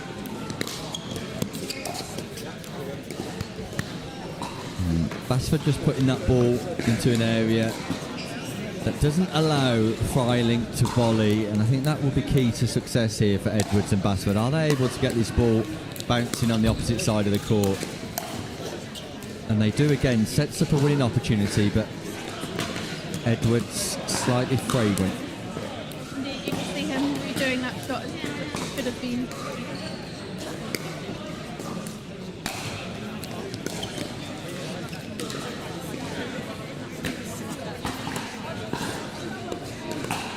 Yeah, it's consistent application from Freiling and Robinson that's given them a cushion over their opponent. I think also they play together a lot. And complete admiration for them to stepping in constantly to open age pickleball as opposed to senior pickleball, looking to continue to develop and enhance within their own individual games.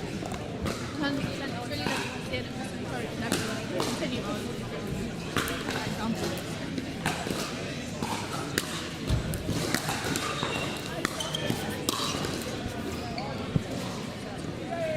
Good footwork and anticipation from Robinson, who barely scurries across the non-volley zone to penetrate that volley. Big drive from Edwards, going long, really long. Not much Freiling can do to get out of the way of that though. Huge power off the forehand of Edwards, isn't it, Emma? 100%.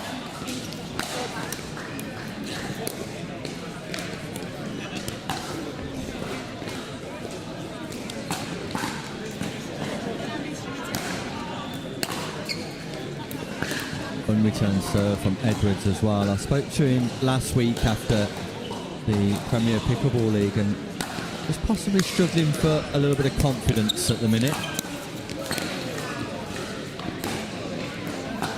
But isn't that delightful from Basford? Goes inside in, finds a space wide of Freiling.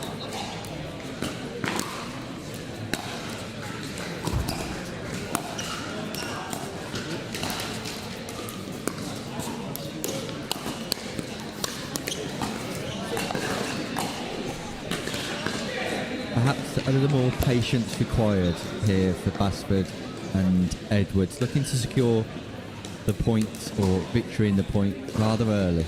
I think they're expecting as soon as it's great that might pop up.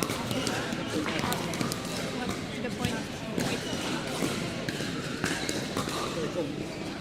Just saved one match point. Can they close this 4-point gap? Erase that deficit.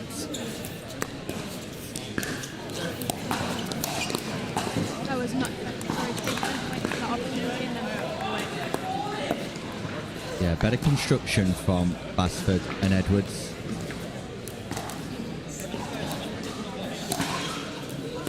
Still on first server.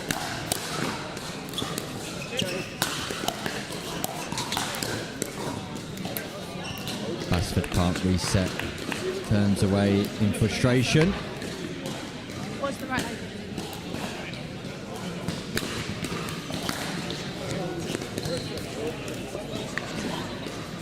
Father watching on in the corner. And Basford, who misses that forehand drive, and it's match point number 2 for Freiling and Robinson.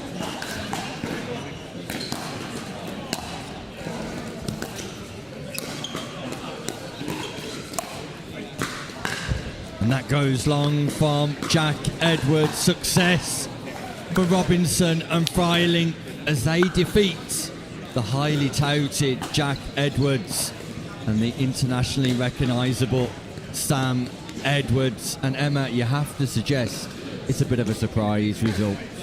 I imagine that the pair that won will definitely be pleased with that result and looking forward to the next one. Ultimately, I think it is just that team dynamic. One side had lots of experience from that perspective, the other. Who knows throughout the day that might see what happens. Might do indeed. We will see what happens. Will Basford and Edwards find a way to get out of Group 3 and advance through to knockout Pickleball? Stay tuned. Meanwhile, next up, it's Peter Hitchman and Josh Roberts returning to take on Ronnie Sullivan and Niall Wareham. We'll bring you that game right after this short break. As a professional athlete, my equipment is very important to me. When I'm on the court, I need to trust what's on my feet. I need to stay focused with no distractions. I personally feel like the ViperCore Pro 2.0 is the best performance shoe out there. Durability for me is really important because I like to slide all over the court. I also love how lightweight they are. I feel like I can run faster. Skechers. Comfort that performs. Hey Team Diadem, we got something new for you. We're taking it to the max. Introducing the Max Shape, the widest paddle in our collection. The new wide body Max Shape is available in the Edge 18K, the 18K Power, and the Icon Infinity.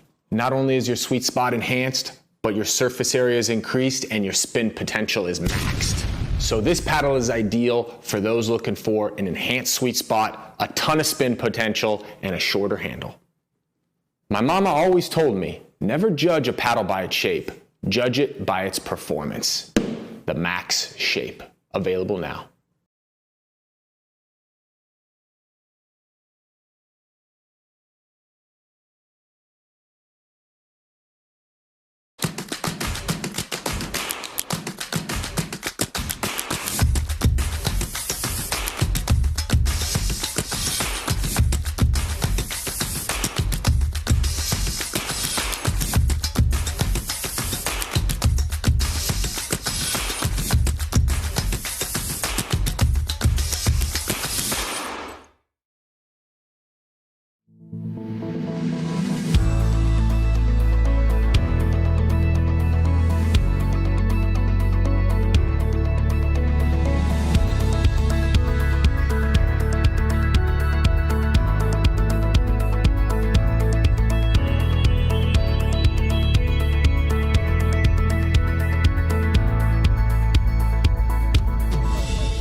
Navigating the complexities of international taxation can be challenging. Partnering with a tax consultant from ICXO offers numerous benefits. Our experts provide tailored advice on corporate tax structures, intercompany financing, and tax-efficient cross-border transactions, ensuring compliance and optimal financial outcomes. Specializing in Middle East tax planning, we offer in-depth guidance on regional regulations and negotiations with tax authorities. Additionally, our team assists with transfer pricing policies, aligning with OECD and local regulations, and managing tax risks across multiple jurisdictions. Trust ICXO to navigate the complexities of international taxation effectively. ICXO, tax less taxing.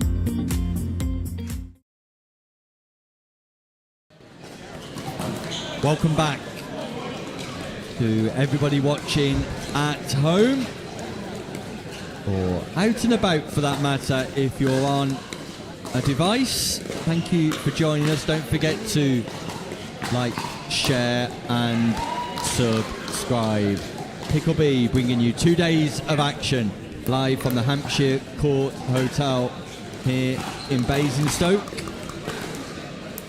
And Cobbis with you throughout the course of the weekend. But pleasingly, I continue to be joined by Emma Rickson. And Emma, a fascinating game coming up on Championship Court next. Indeed, I think it's good.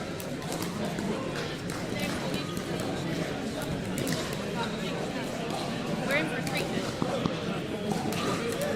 now. Josh Roberts and Peter Hitchman at the bottom of your screen.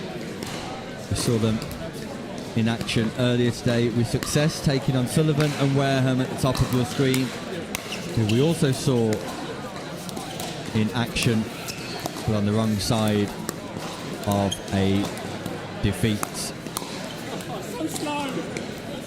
You'll be entirely familiar with Niall Wareham in particular, Emma. Indeed, yes. I played in Southampton with him quite a lot. Definitely one to watch at the moment. The strategies and that pickleball coming from tennis. His impatience that I cannot take.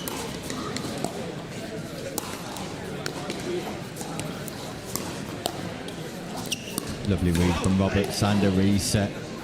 Reads Sullivan going down the line, manoeuvres his court positioning to anticipate the shots, and delightfully resets into the non-volley zone. That ball just catches the sideline from Sullivan too. Race to 11. Win by 1 Pickleball. It's Group 1 action.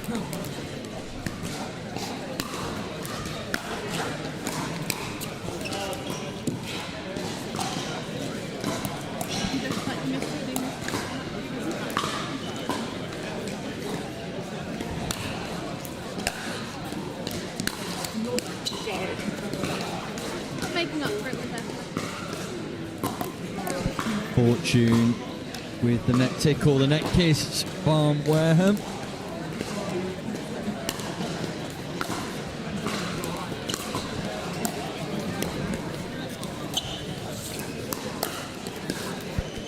Nice speed up to the body of Roberts, though. Roberts can't defend. Slightly annoyed with himself.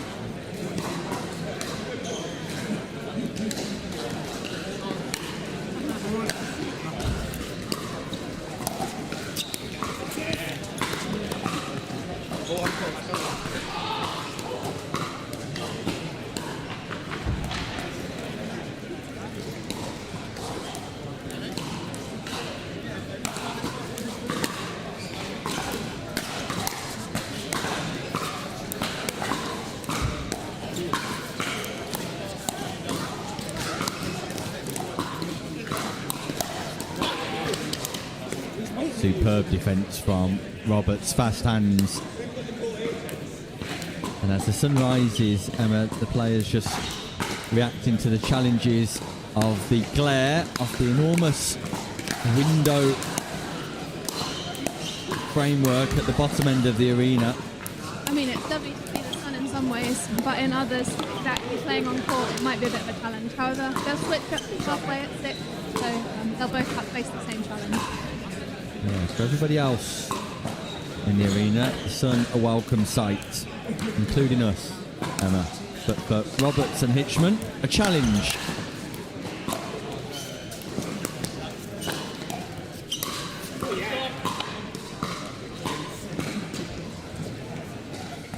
Lovely point construction from Sullivan. Yeah, he really worked well on that one, creating that opportunity and making sure he could most.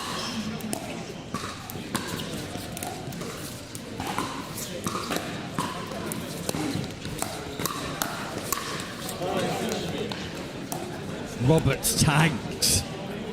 Franklin X40 all over the gluteus maximus of Josh Roberts.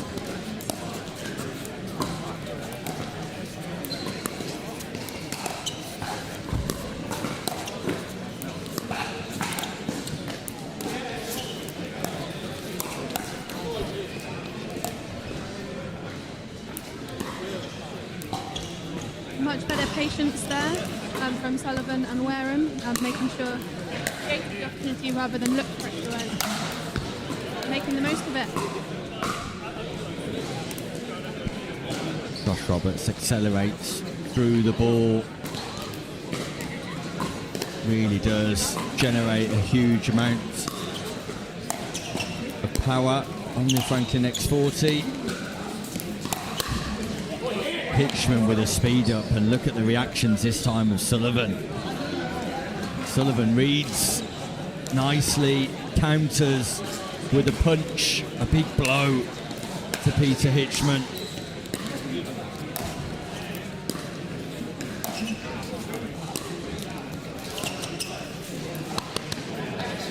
A nice location on the drop, Emma. Yeah, pushing it a little bit deeper, got Roberts slightly off balance and created that opportunity. Really lovely shot.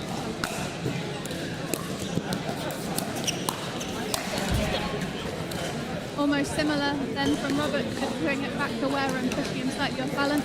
Again, taking the stop up.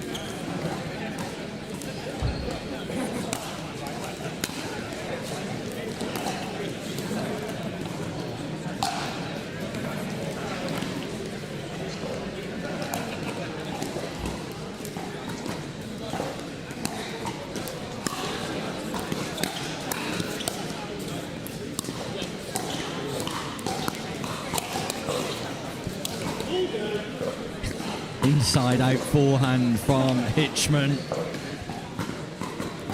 Catches Sullivan unaware this time. Wareham slightly overplaying on the cross-court dink. Hitchman takes full advantage. They regain the serve.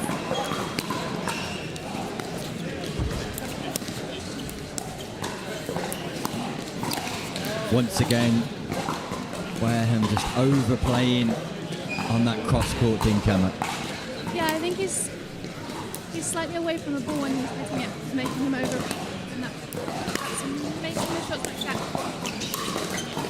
Going for the right idea, it's not there. And a flurry of points, 3 points in a row for Hitchman and Roberts.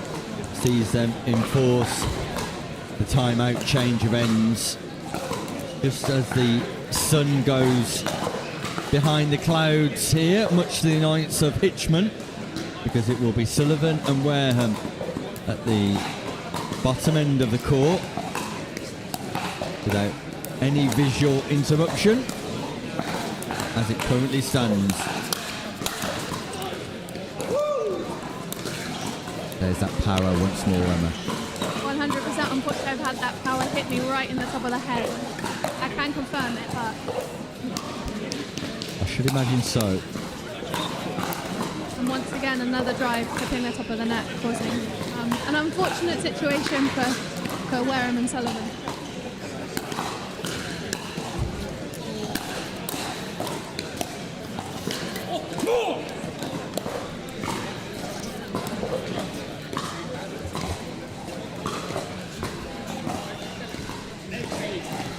Slight bemusement in the commentary box here as Tim Spurway comes to make tea for the team.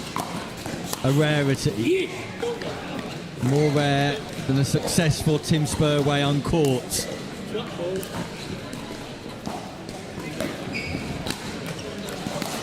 Meanwhile, back to the action here. ATP from Josh Roberts.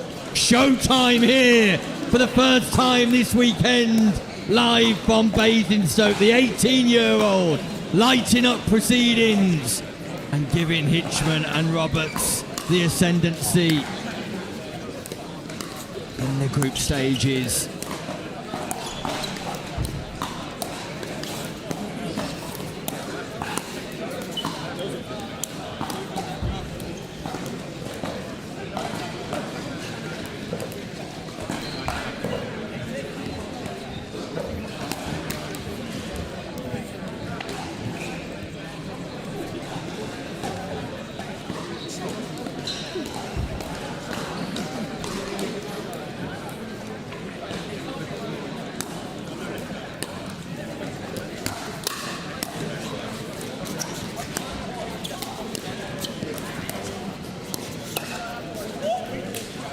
Big drive from Roberts. You've got to be impressed with the counter of Sullivan against those drives, Emma.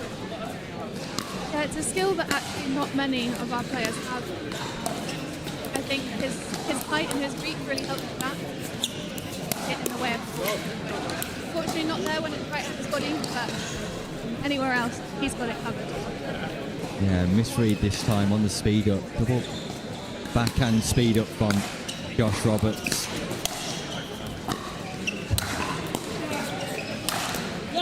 Great angle once more. Tags somebody in the crowd. Make sure you've got your protective eyewear on in the crowd too here when Josh Roberts is on court.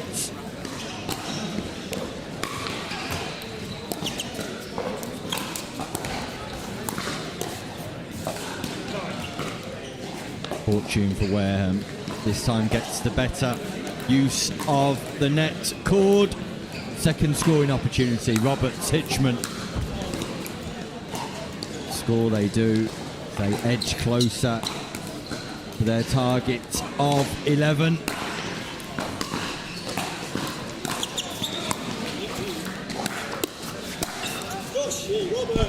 Lovely setup there from Roberts. Yeah, showcasing his athleticism. Able to get low to the floor, get that paddle above his head, scorpion-like. And really reading the ball, so he's in the right position just to do that perfectly. A real likeable character, Josh Roberts. Not just a phenomenal pickleball player, but a real likeable character. Not too sure he needed to play that, but he did, and he tagged Wareham. And Wareham annoyed, frustrated, possibly angry.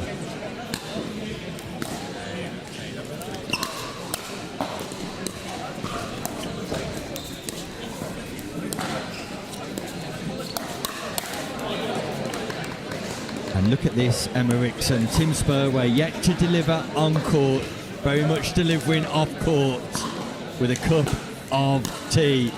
Who does remark back that he's just won a game, and I'm delighted by that, Tim, because I'm a huge supporter of anybody who brings warm beverages to the cold location of the commentary booth. Meanwhile, I think it might be match point here, Emma. I hope you're watching. I mean, partly I was also distracted by the warm tea, but ultimately they're on to their second attempt to finish this game.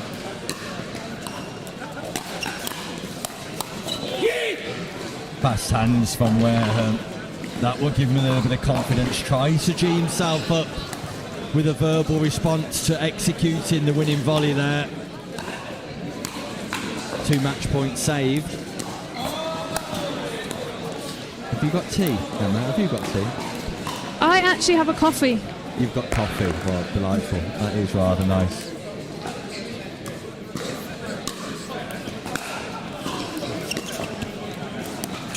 What a lovely drop from Sullivan. Slices that ball, flatlines the X40 right to the base of Roberts. Gap closes once more. Hitchman and Roberts a little bit nervous here as the crowd just let out a remark that worries Hitchman and Roberts, or does it?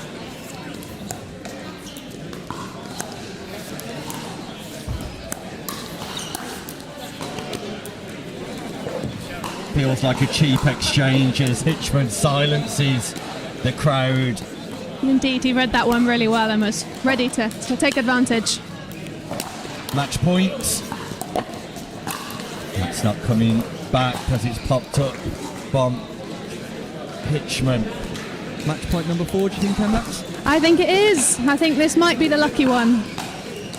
Have you been keeping notes? Well, I'm always learning. Ernie, winner from Hitchman, and Hitchman and Roberts barely crawl over the line against a spirited Sullivan and a relentless Wareham, who walks away disconsolate,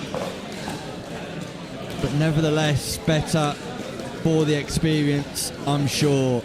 Hitchman and Roberts managed to secure another victory here in Group 1.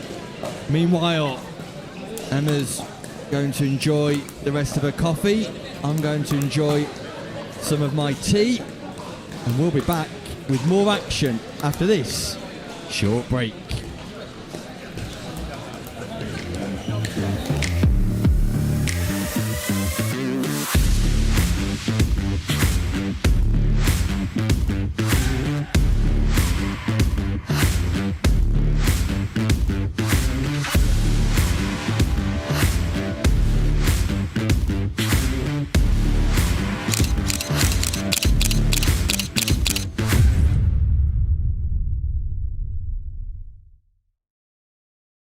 McGuffin here with Ullah Pickleball. This is the new Magnus Lion CAS paddle, stands for carbon abrasion surface. Carbon abrasion on the surface here. It's a double frame carbon fiber construction, great for performance, very durable, and it's edgeless, it's lightweight, it's aerodynamic, and it looks the part, I'll tell you what. It's the same elongated shape that I've been playing with since day one. Ullah did a great job with really making the hitting zone very forgiving. It has a ton of pop, and it just seems like the hitting zone is very consistent. This paddle is going to take your game to the next level. Go Ullah.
The modern workplace promises flexibility, productivity, and collaboration, but getting there isn't always easy.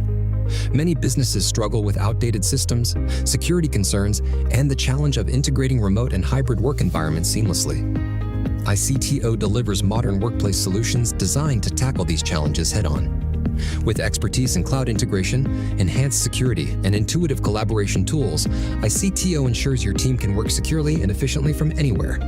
Our tailored solutions streamline workflows, reduce the IT headache, and create an agile, future-proof workplace.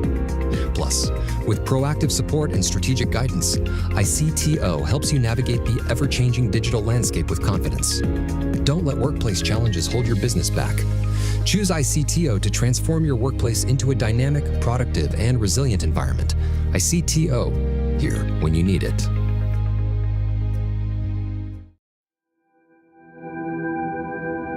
As a professional athlete, my equipment is very important to me. When I'm on the court, I need to trust what's on my feet. I need to stay focused with no distractions. I personally feel like the ViperCore Pro 2.0 is the best performance shoe out there. Durability for me is really important because I like to slide all over the court. I also love how lightweight they are. I feel like I can run faster.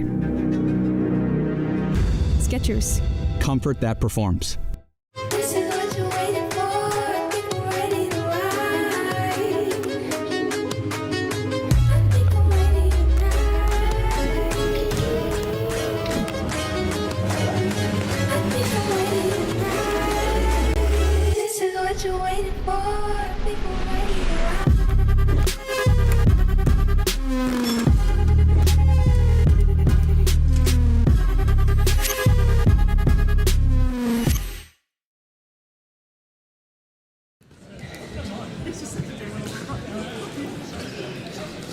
Welcome back to the Hampshire Court Hotel On behalf of Pickle B, the action continues in the Franklin South of England Championships.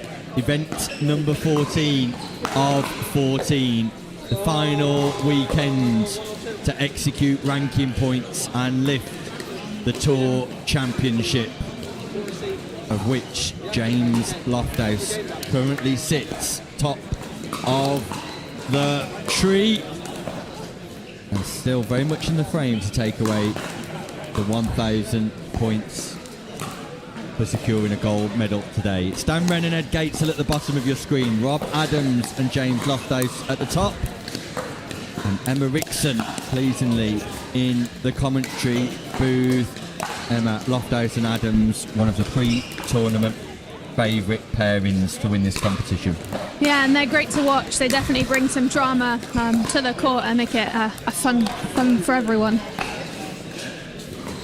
That dynamic of playing against two left-handed players, although Loft House very much ambidextrous, occasionally uses his right hand for shots, but the challenge against playing against two left-handed players. I think in a way playing against two lefties, yes, more difficult than the traditional two right-sided that we're used to, is actually easier than having one left and one right. At least you know that they're both got their forehands on the same side, even if it's the opposite, obviously.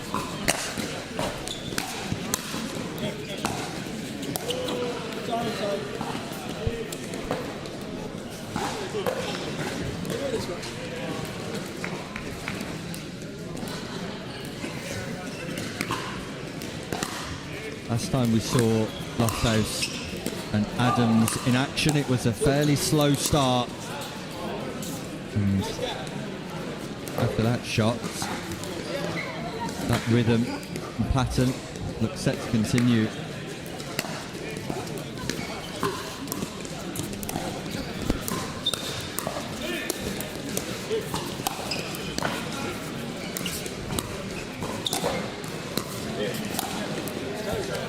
Really nice point construction there from Dan Ren, making the opposite side move around, creating that gap and putting it away.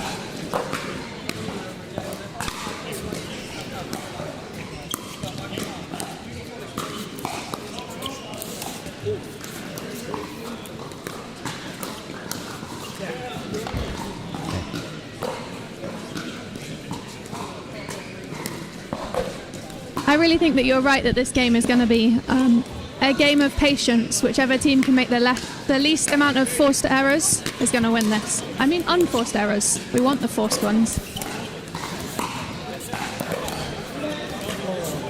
That is an unforced error from Dan Ren though. Looks to go big, looks to go bold. An ambitious play from Dan Ren. Goes long. Big drive from James Loft House as the stack unwinds for Gatesil and Ren.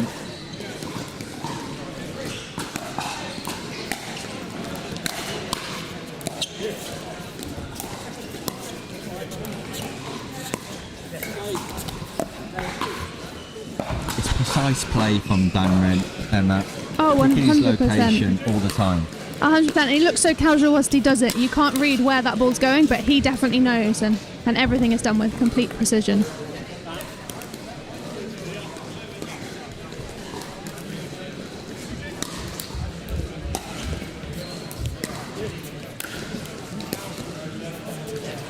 Really nice depth there on both those balls from Ren, ultimately getting the point for themselves.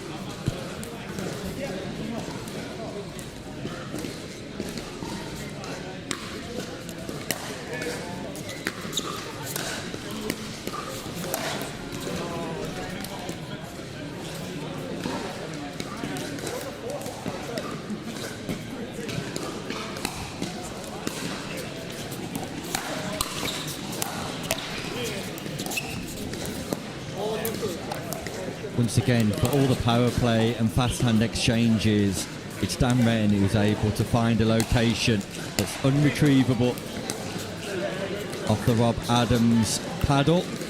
Very much getting the better of that cross-court diagonal battle at the minute.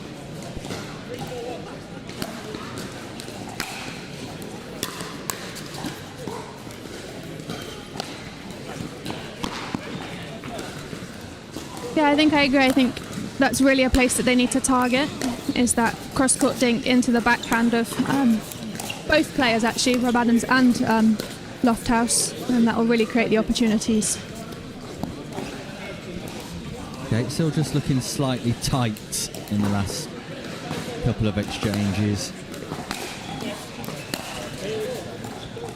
Does that bring about a little bit of pressure, Emma, when you're partnering up with somebody who's clearly of a better standard? Do you feel a little bit more pressure to perform? It's a good question. I think it all depends on the person. Personally, yes, I do. I really want to be able to bring my A game so that I don't let that person down. I've got so much to learn from them that I need to be playing my best so that I can learn that.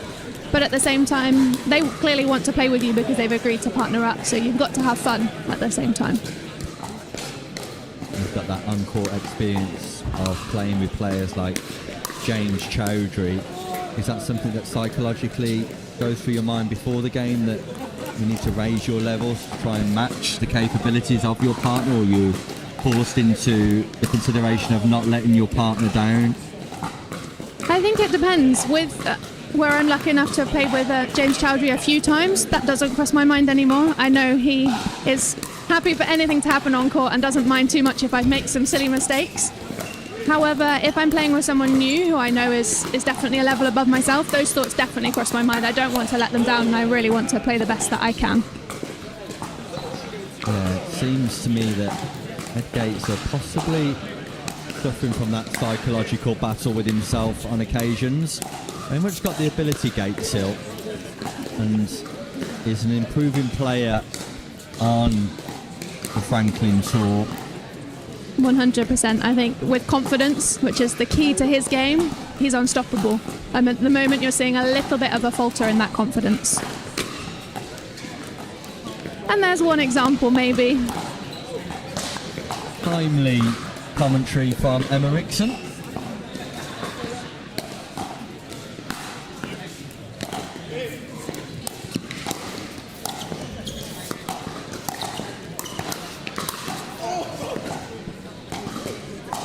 Delightful construction from Adams, but it has to be said, awful execution. Yeah, I would agree on that one. That was almost perfect until that last shot, unfortunately.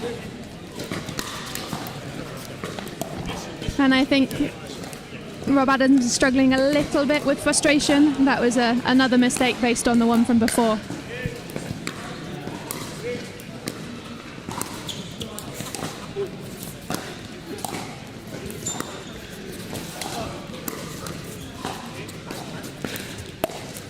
Again, we reference the psychological attributes of pickleball players, Emma. How important is it to have the ability psychologically to park what's happened in the point before when you're approaching a strategic output for the next rally in the match? It's critical. You can't let what's happened before and what the score is affect how you're playing in the next point. However, that's extremely difficult. We're all human and we're all subject to our emotions, and ultimately it's really challenging. The easier you can do that, the better chance you have of turning things around and maybe making a bad situation into a win. Fast hands from Adams.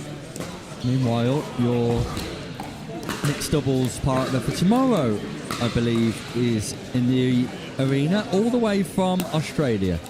He is indeed. I'm really excited to pair up again with Ruben, and yeah, it's nice to have him back in the UK, and hopefully he'll be here for a while. Ruben Manning back from Australia specifically to play with Emma Rickson. If only that was true. James Loft House attempting the audacious from the non-volley zone, defended by Dan Ren in the penultimate point there before the exchange of ends. It's Adams and Loft House with a slender lead. And you feel, Emma, if Gatesil and Ren, Gatesil in particular, can establish himself as a confident force in this matchup and very much capable of getting to 11. 100%. I think he really needs to be confident when he's at the kitchen line. We know and we can see that the ball is going to be fired at him. If he can block those down to the feet, then he's on to a winner. It's just being ready for that ball. I think that's what's letting him down slightly at the moment.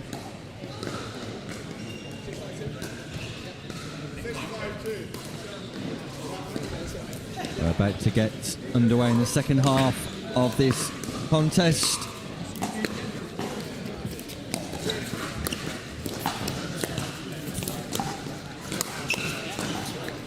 This Group 2 encounter featuring a plethora of top-level players.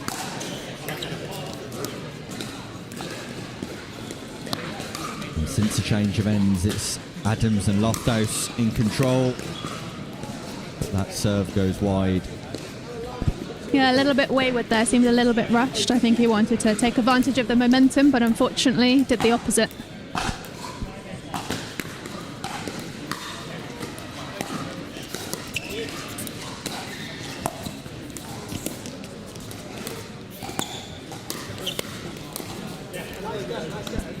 Lovely play from Ed Gatesil there, really taking advantage of that speed up not being quite so quick and being able to put that ball down.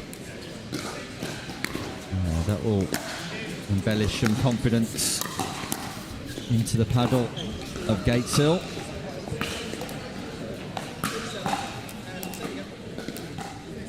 Loft House, such a positive figure on court, constantly talking in between points.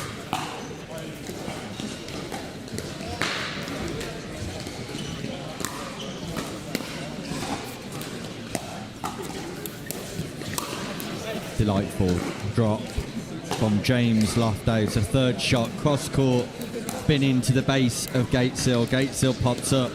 Adams makes no mistake with the volley, and Adams and Loft House again just moving away from Ren and Gatesil. Really nice creation there from Dan Ren, putting it to the backhand of Loft House to create that pop-up and then able to go down the middle because he's moved Loft House out slightly.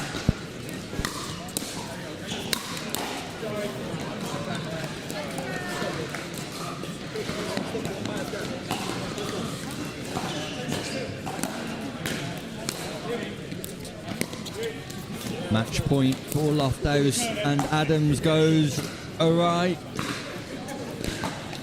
Adams just remarked over to us here, and that was garbage.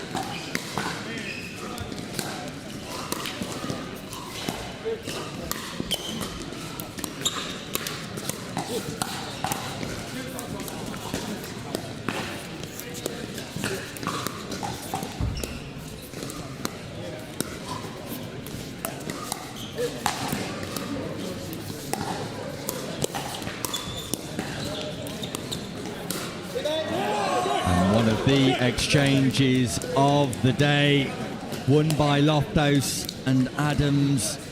And great resets in their mid-rally by Rob Adams. Yeah, such a shame for Gatesil there. He really worked that point well and created the opportunity, and unfortunately then sent the ball long. But really, really positive from him on that point. Second match point, Adams, Loft House.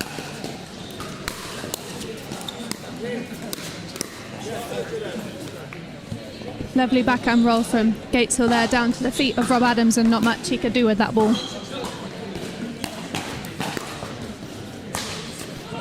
And on the third occasion, at the third time of asking, Loft House and Adams secure victory in a comfortable performance. Dan Ren and Gatesil left to lick their wounds. Possibly psychological wounds rather than physical or technical. They'll return to their corner for a debrief. We'll head to a commercial break, and then we'll be back with more action live from Hampshire Court Hotel in just a few moments' time. Ullah Pickleball. This is the new Magnus Lion. CAS paddle stands for carbon abrasion surface. Carbon abrasion on the surface here. It's a double frame carbon fiber construction. Great for performance, very durable. and it's edgeless, it's lightweight, it's aerodynamic, and it looks the part, I'll tell you what. It's the same elongated shape that I've been playing with since day one. Ullah did a great job with really making the hitting zone very forgiving, has a ton of pop, and it just seems like the hitting zone is very consistent. This paddle is gonna take your game to the next level. Go Ullah.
The modern workplace promises flexibility, productivity, and collaboration, but getting there isn't always easy. Many businesses struggle with outdated systems, security concerns, and the challenge of integrating remote and hybrid work environments seamlessly. ICTO delivers modern workplace solutions designed to tackle these challenges head-on. With expertise in cloud integration, enhanced security, and intuitive collaboration tools, ICTO ensures your team can work securely and efficiently from anywhere. Our tailored solutions streamline workflows, reduce the IT headache, and create an agile, future-proof workplace. Plus, with proactive support and strategic guidance, ICTO helps you navigate the ever-changing digital landscape with confidence. Don't let workplace challenges hold your business back. Choose ICTO to transform your workplace into a dynamic, productive, and resilient environment. ICTO, here when you need it.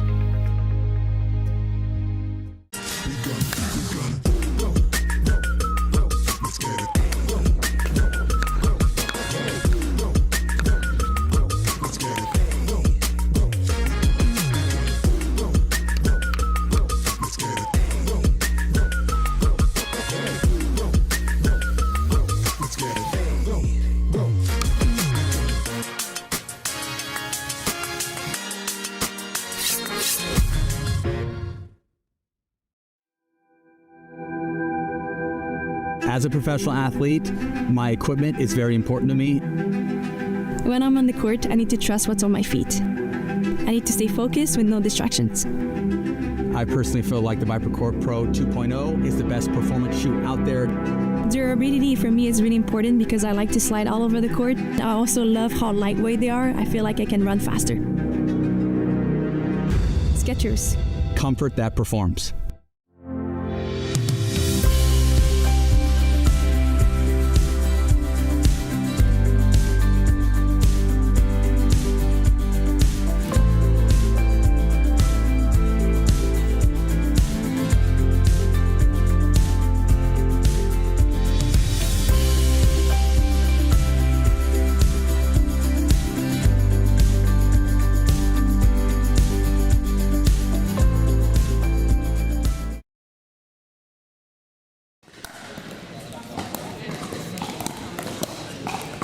Welcome back to Basingstoke, the Hampshire Court Hotel, the venue for the next 2 days. We're midway through the morning of day one, the group stages of our men's 4.5 plus open age category.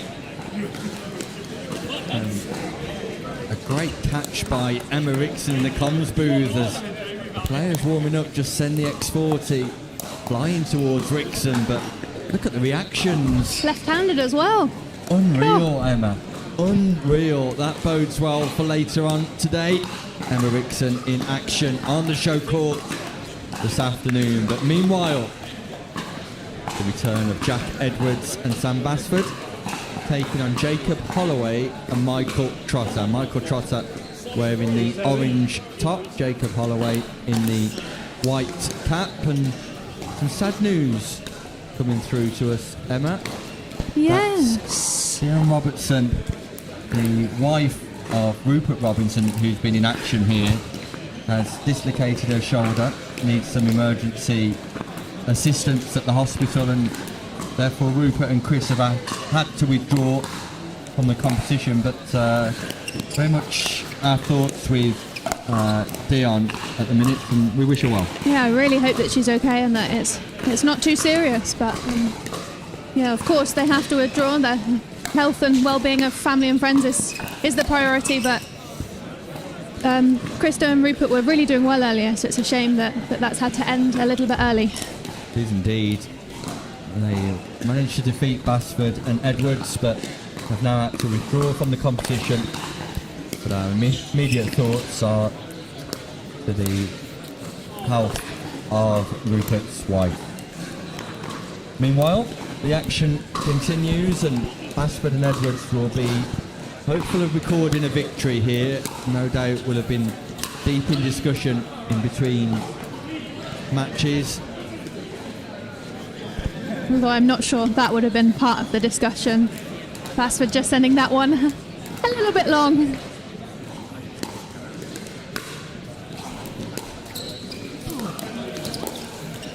Michael Trotter just advancing to the non-volley zone a little bit too quickly there. Tend to advise players that when your opponent's about to play that shot, split step. But Michael Trotter still moving.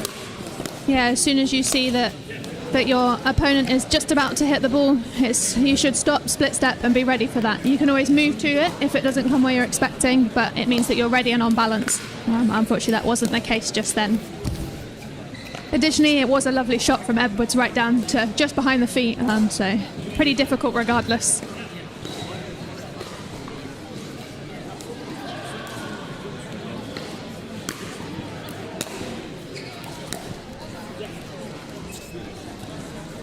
That's the type of third shot that Jack Edwards will need to improve upon in relation to consistency if he's to make his mark at the highest echelons in the doubles version of pickleball, Emma. Yeah, 100%. That one just there was a lovely third shot drive. However, before going for the drop, unfortunately, it wasn't quite what we wanted. I think maybe a little bit relaxed, maybe needed to bend his legs a little bit more and get under the ball, just like he did there to get that into the kitchen and get them into the point. Missed volley on the overhead smash by Trotter. Gives Basford and Edwards the ascendancy. Big drive from Edwards. Basford tries to complete the sequence. Just mistimes the volley. Serve goes long from Trotter this time. So a game littered with errors as it currently stands.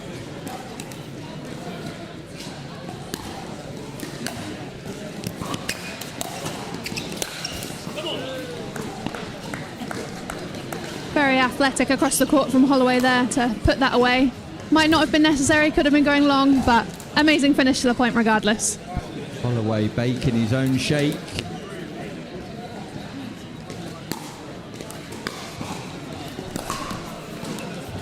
But again, a missed third, and when you get to the highest echelons, as you would know, Emma, you really do need to execute those third shots with greater consistency. In terms of elite performance, we're looking at a 90% plus success rate when it comes to executing third shots. Yeah, I 100% agree. I think as you progress through the ranks and are playing 4-0, 4-5 and higher, it really is all about that consistency, and the third shot is key. If you can get that in and get it in well, you're giving yourself that advantage. Not entirely sure that the slice return to the forehand of Edwards is the way to go here. Just provides ample opportunity for Edwards to execute that big drive. Talking of big drives, Yeah, that one was rather large and unfortunately rather long, but we got a wry smile from Basford there. He knows what he did.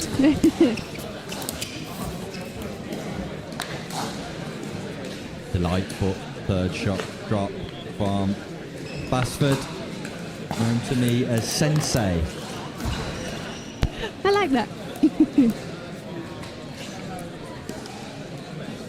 And they're very quickly to 6 with a 4-point lead, so now that they don't have the sun, they might be able to capitalise on that and move things a bit further. Yeah, that camera shot just gives a brief example into the challenges that are presented to players here with that glare from the huge backdrop of double glazing that's situated at the end of the arena. Disguise from Basford.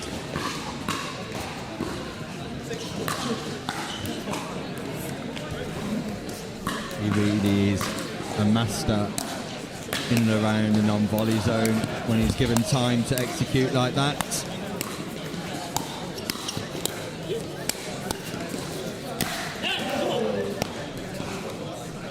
Edwards slightly too late to move his feet, and as a result wasn't able to get that contact point at the right height to be able to send the ball over the net. I really like that he had the confidence to go for it though, considering that he's been lacking that slightly recently. It's really lovely to see him really go for it, and yeah, it might not have worked out, but that doesn't mean it won't next time. Completely agree.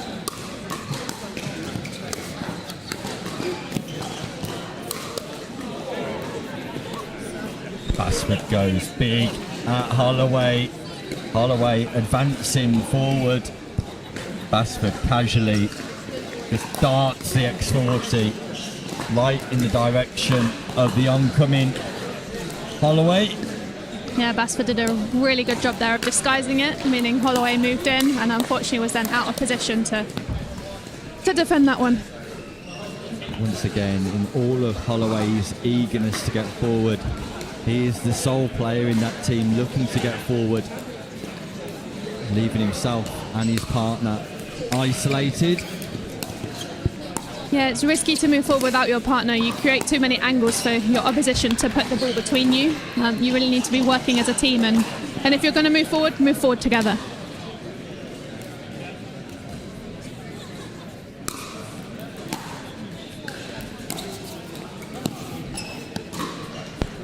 Another example of that third shot needing a little bit more time, a little bit more patience to get under that ball to be able to bring it up and over the net. Big serve from Edwards. And a big forehand drive, big booming drive. There's absolutely nothing you can do about that. Excessive power from the forehand drive of Edwards. Unfortunately, it's a missed third drop once more, and we've seen that a few times. Emma, is it about drilling? Is it about practice? Is it about muscle memory? I would definitely agree. The more that you practice, the better it's going to be. The more you're going to remember what to do, and it's going to feel natural. I can't tell you how many third shot drops I've hit in practice. Doesn't always work still, but it means that I can believe in my shot, and that consistency is always there. Unfortunately, some miscommunication there from Trotter and Holloway, the ball going between them with neither moving to hit it. The classic shout of yours. Both players leave the ball to each other. Yeah, and the great thing about Edwards just returning to Jack temporarily is he's very much a coachable player. He's got that delightful approach to being open to development and progress in those sessions, always looking to improve. Really is you can see that guy. You can see that even in competition. He's always looking for what he could have done differently or how to improve, and he adapts very quickly. Any guidance he's given, you really see that in the next shot or the next point. And just like that, Edwards and Basford get the job done. An understated performance by Holloway and Trotter. They'll be seeking greater consistency in their game, whilst the tail of the tape may have been some third shot errors from Edwards. Fortunately for them, it was in amongst some absolute quality play in and around the non-volley zone from Basford, and on that forehand drive from Edwards. They will be back for more later, I'm sure, and we'll be back, as will hopefully you be at home too, after this short break.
Navigating the complexities of international taxation can be challenging. Partnering with a tax consultant from ICXO offers numerous benefits. Our experts provide tailored advice on corporate tax structures, intercompany financing, and tax-efficient cross-border transactions, ensuring compliance and optimal financial outcomes. Specializing in Middle East tax planning, we offer in-depth guidance on regional regulations and negotiations with tax authorities. Additionally, our team assists with transfer pricing policies, aligning with OECD and local regulations, and managing tax risks across multiple jurisdictions. Trust ICXO to navigate the complexities of international taxation effectively. ICXO Tax, less taxing.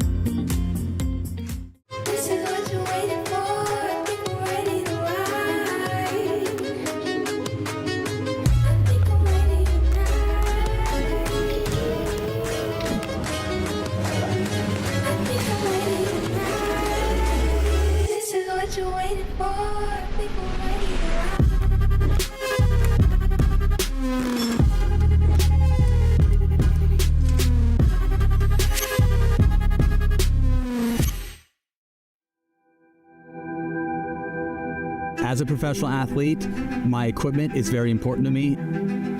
When I'm on the court, I need to trust what's on my feet. I need to stay focused with no distractions.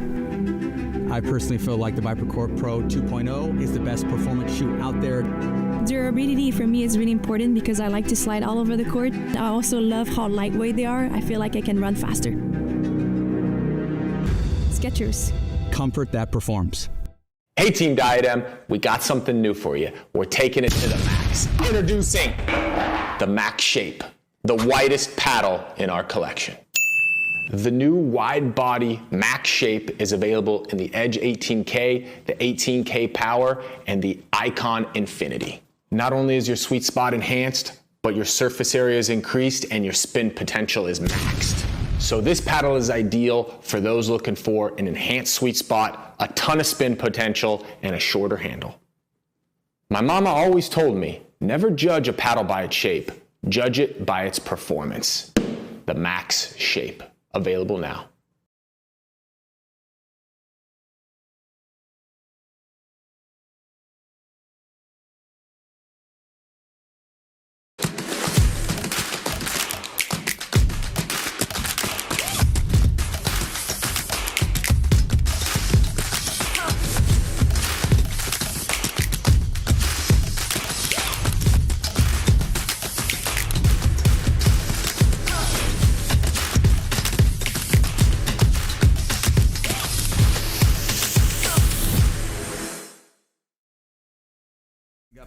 with Ullah Pickleball. This is the new Magnus Lion CAS paddle. Stands for carbon abrasion surface. Carbon abrasion on the surface here. It's a double frame carbon fiber construction. Great for performance, very durable, and it's edgeless, it's lightweight, it's aerodynamic, and it looks the part, I'll tell you what.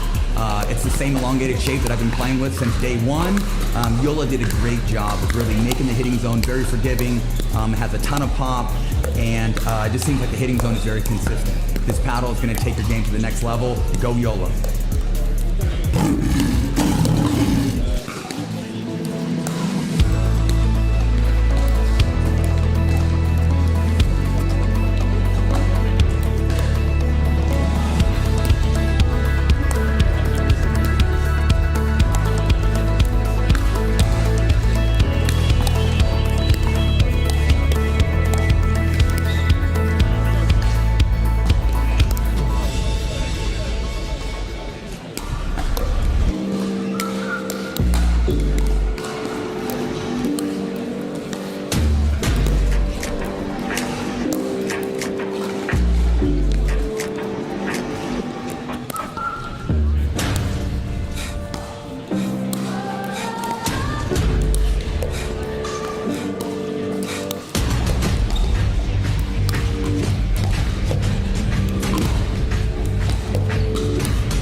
The modern workplace promises flexibility, productivity, and collaboration, but getting there isn't always easy.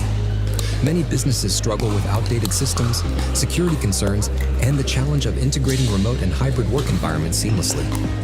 ICTO delivers modern workplace solutions designed to tackle these challenges head-on. With expertise in cloud integration, enhanced security, and intuitive collaboration tools, ICTO ensures your team can work securely and efficiently from anywhere. Our tailored solutions streamline workflows, reduce the IT headache, and create an agile, future-proof workplace. Plus, with proactive support and strategic guidance, ICTO helps you navigate the ever-changing digital landscape with confidence. Don't let workplace challenges hold your business back. Choose ICTO to transform your workplace into a dynamic, productive, and resilient environment. ICTO, here when you need it.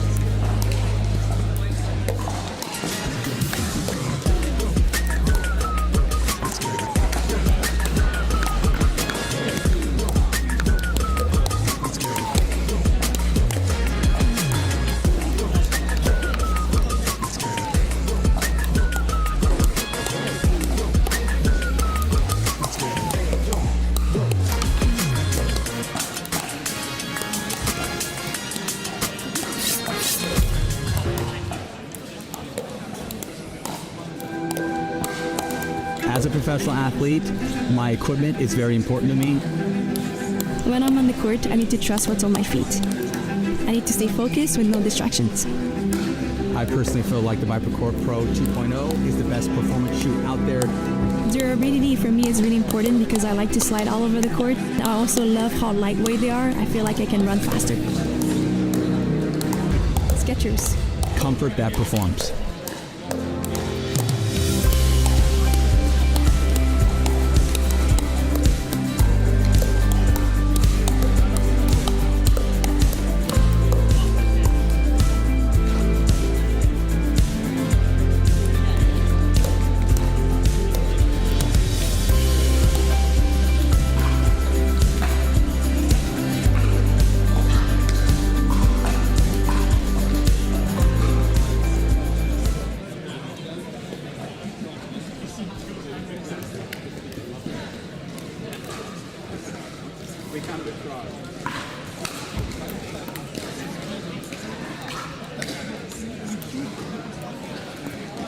Welcome back to Basingstoke, the Hampshire Court Hotel.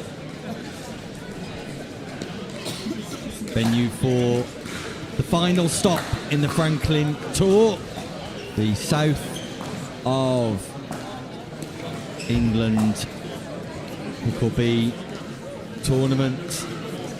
We've got a Group 2 game coming up next, featuring Matthew Dana and Gavin Mayer taking on Tom Middleton and Luke Pontin. It's Pontin in the grey top at the bottom of your screen, and Middleton in the white shorts.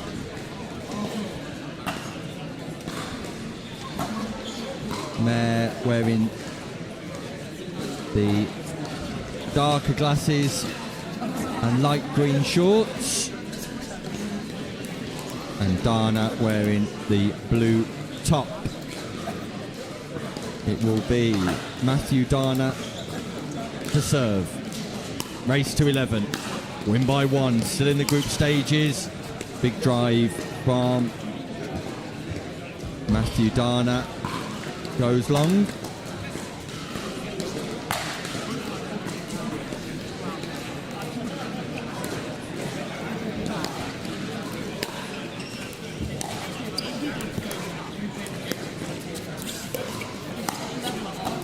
Pontin looks to speed up. Just sends that volley long too.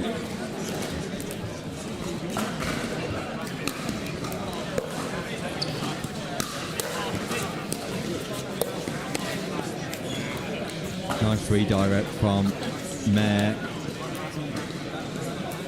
Catches Pontin off balance.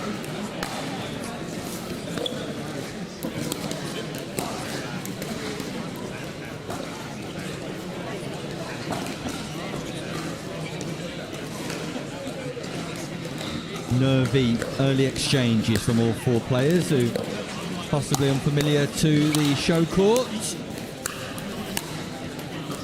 and the pressure of being on the live broadcast.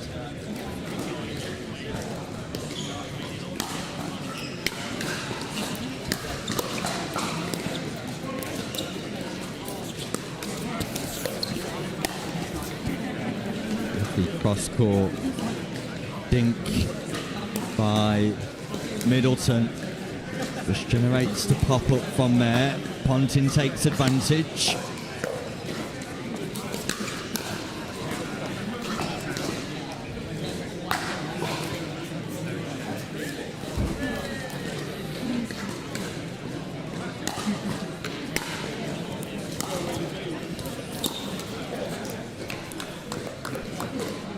And the cross court drop from Luke Pontin, exquisite.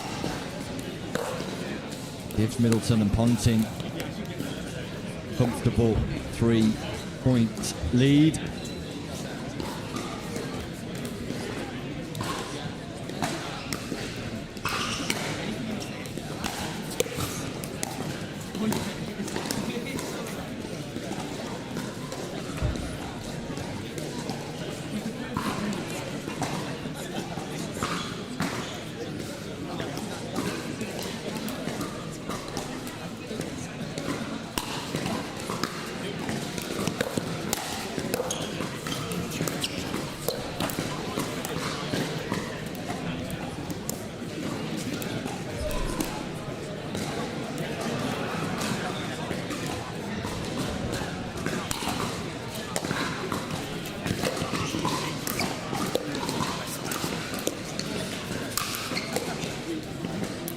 Unbelievable defence from Mayer, who tries to get forward again. Just gets stuck for space.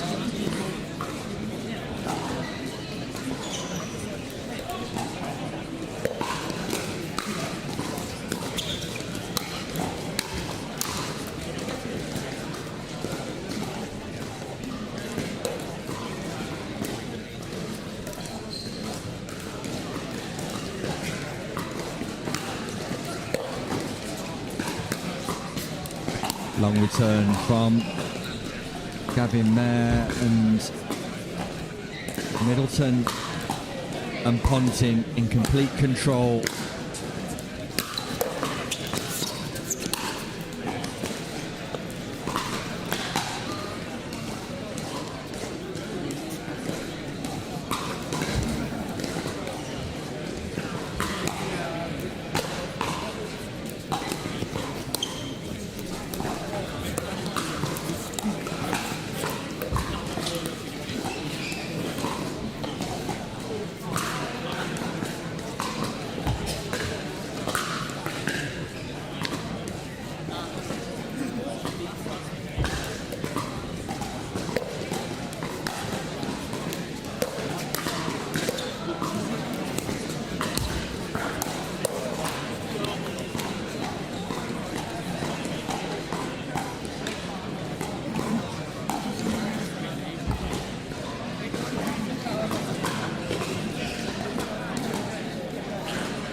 control and the forehand roll from Tom Middleton. Sends that ball back behind. Matthew Dana with ball in hands. Another scoring opportunity here. See if they can close the gap, and close the gap they do. Ponting just looking to cushion that ball, reset into the kitchen, the non-volley zone.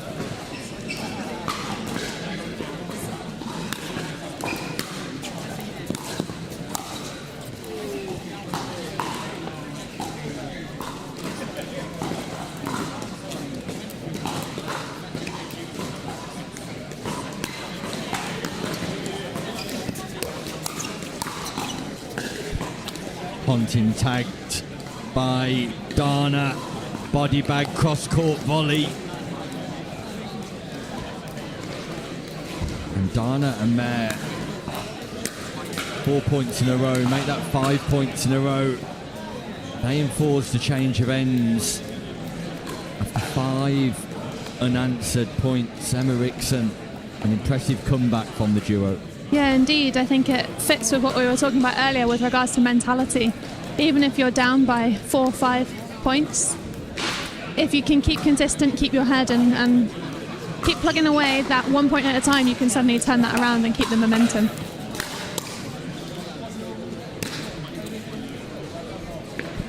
Emma, I believe you've got some further news as to the incident surrounding Diane Robertson.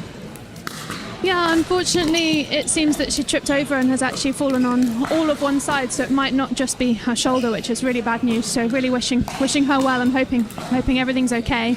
In terms of Christo and Rupert, unfortunately, Rupert has withdrawn, but luckily enough, James Matthew is here and is happy to step in and play with Christo so that they can continue and make the most of the games that are scheduled. Yeah, my thoughts also with Dione, as I'm sure everybody will resemble. Fast hands from Matthew Dana. Yeah. Gets into a firefight, a hands battle, comes out on top. Really good read of that final attempt to reset and being able to put that away. Such a good point construction there. Ouch. Big forehand volley from Middleton. Dana catches the full force of that. That's a stinger. Dana not showing any impact whatsoever, but rest assured, that's a stinger.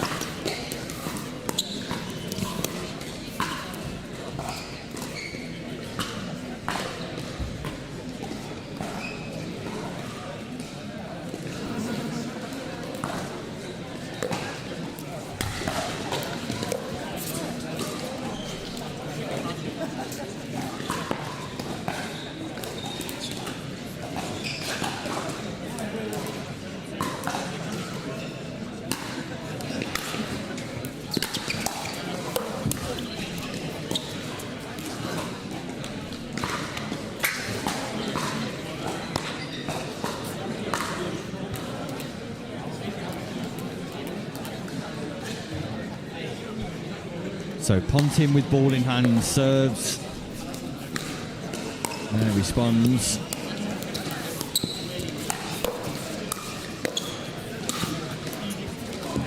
Great defence from Mayo and Dana once more, but persistence from Middleton and Ponting, who look determined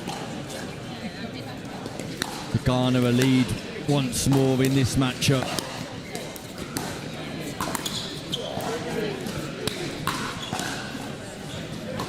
The net fortune falls the way of Matthew Dana.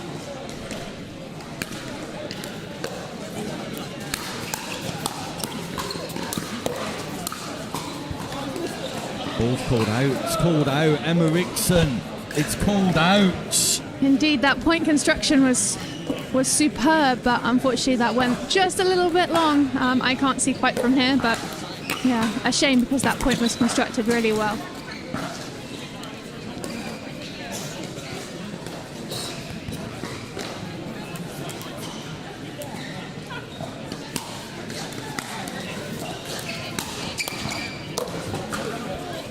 Russian crush from Dana and Mare. The rush was good, the crush not so. Fairly flatlined. And an unreturned serve at a critical stage does give Pontin and Middleton a slender lead once more.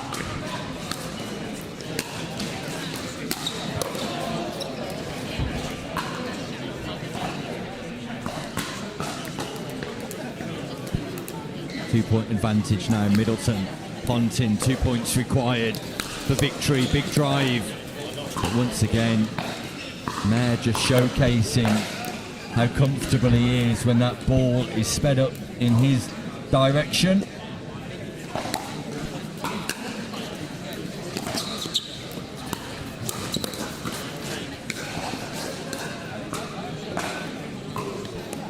Lovely technique from Middleton on the backhand volley, especially how he utilises the non-backed holding arm.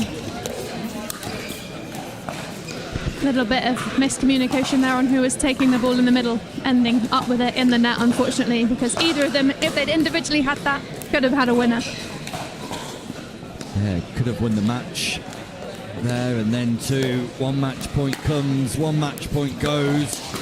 What can Mayer and Dana do here? Middleton takes a blow right to the chest. Boom.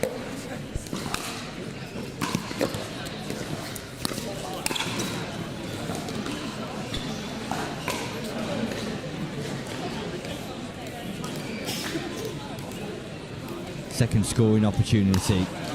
Huge moment. And they're not able to get forward. It was a delightful hybrid drive drop, but stayed stationary, Emma. Yeah, completely made that really difficult to pick up, and has given them another match point. Match point number 2. Pontin, Middleton. Audacious from Pontin, looking to finish in style. Yeah, that was a little bit impatient, but luckily they have another attempt at the match point.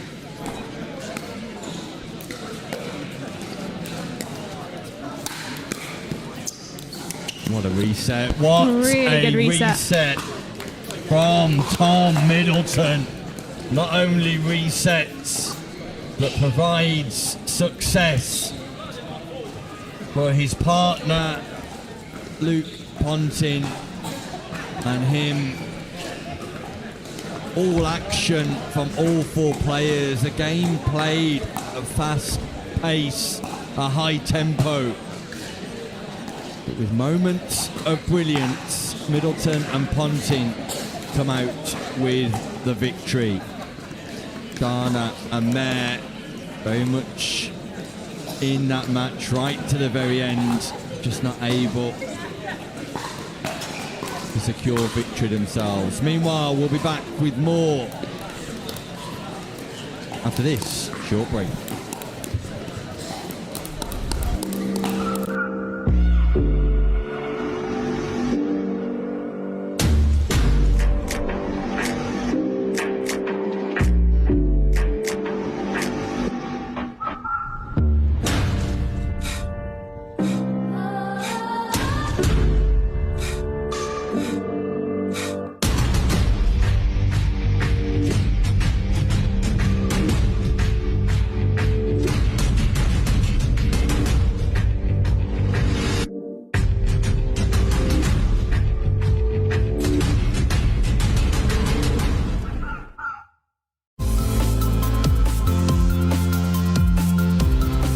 Cyber threats grow in frequency and sophistication.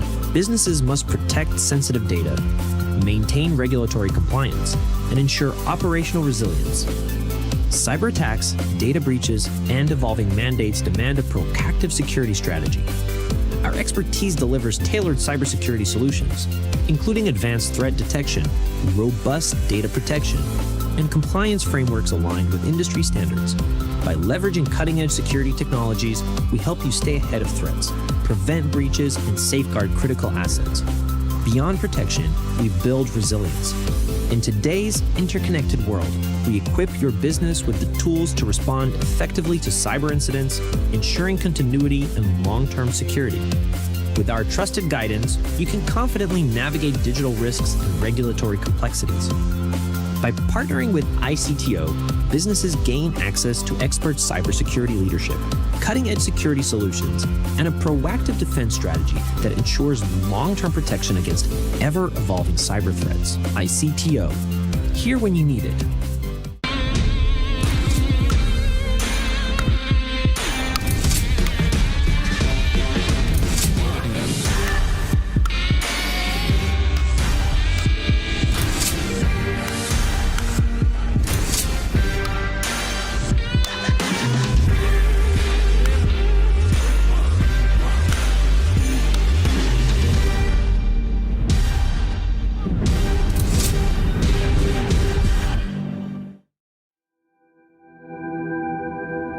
As a professional athlete, my equipment is very important to me. When I'm on the court, I need to trust what's on my feet. I need to stay focused with no distractions. I personally feel like the ViperCore Pro 2.0 is the best performance shoe out there. Durability for me is really important because I like to slide all over the court. I also love how lightweight they are. I feel like I can run faster. Skechers. Comfort that performs.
Hello, welcome back to Basingstoke, and we're ready for another match on show court here. We've got Sam Goundry and Luke Fidderman against a pair that we've already seen today, Jacob Holloway and Michael Trotter. Michael Trotter is in the orange t-shirt, and Jacob has removed his cap from earlier, but is in the ZZ Sports Egypt Open t-shirt. I think this will be a good matchup. Lots of different abilities within each team's here, so it'll be interesting to see what takes the lead. Will do indeed. Emma, game I'm looking forward to, and both teams will be eager to record a victory here.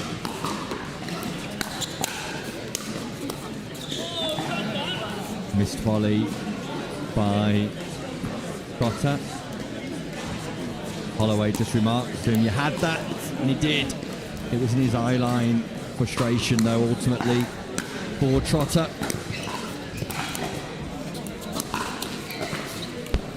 I think perhaps Trotter's ready position needs to be slightly higher to allow him to defend that more easily. Early preparation required for Trotter. Coming from the highly experienced, highly talented Emma Rickson here on commentary at the Hampshire Court Hotel. Big power on the forehand drive from Holloway.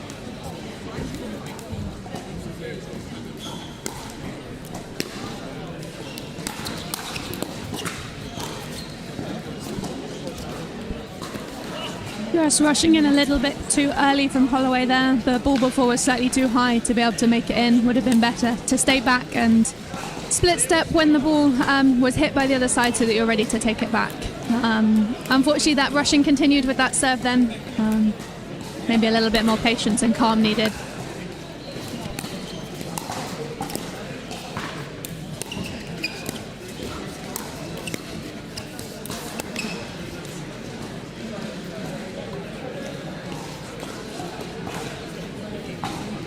Trotter just looking for location there, but again, just misfiring slightly.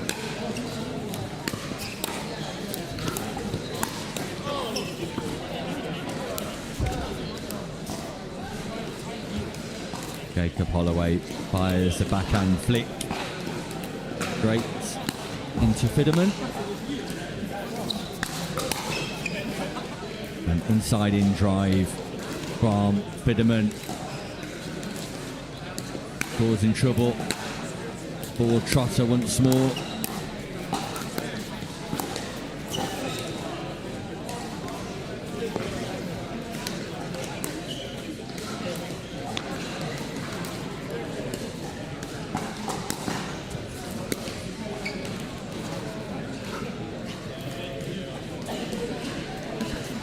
I could be very wrong with this, but I think this game is a group all from Bournemouth, so maybe it means a little bit more to them to win.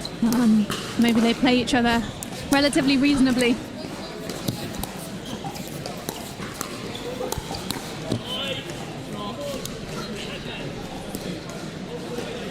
Space was left and Holloway just detailing his frustration to Trotter, suggesting that Trotter's come across the non-volley zone too far, leaving the space exposed in behind, found by Gowndry and Fidderman. You could be right, Emma, a little bit of needle within the context of the game, but at the minute, a little bit of needle between Holloway and Trotter. Yeah, completely. I think there seems to be quite a lot of miscommunication and not knowing each other's games from Holloway and Trotter. Each seem to be going quite often for a show shot to hit that winner and have the glory, but unfortunately that leaves the rest of the court exposed, and consequently Gowndry and Fidderman are able to capitalise on that.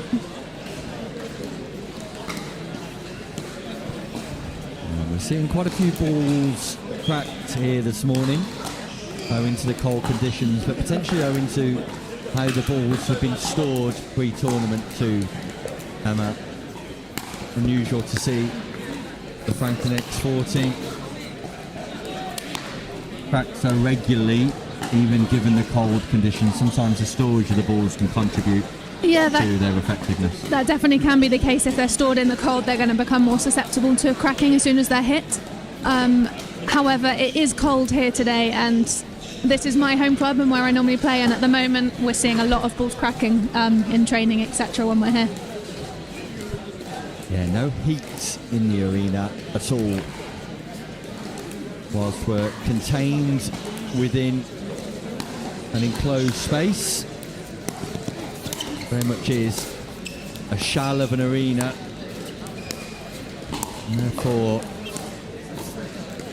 fairly chilly to say the least. Yeah, definitely, although I'm sure the players on court aren't feeling that, and they're definitely putting in a lot of work. That was some really nice point construction from Holloway and Trotter there, pushing their opponents back slightly to keep the pressure on and make things difficult. And the luck goes their way with a net cord that Sam Gowndry wasn't quite able to pick up. He almost got there. And Gowndry, Luke Fidderman representing Dorset Pickleball here.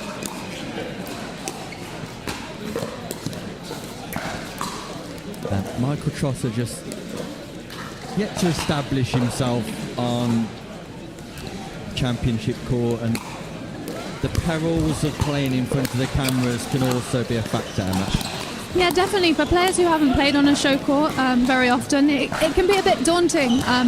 Not knowing what's being said about them with the commentary, seeing the cameras, not knowing who's watching, even just having a crowd watching the court, it doesn't necessarily have to be streamed, is a new experience for many people. And And yeah, it can add that extra pressure that makes you wobble where you wouldn't normally. We're incredibly kind over here, though, aren't we, Emma? We don't bite.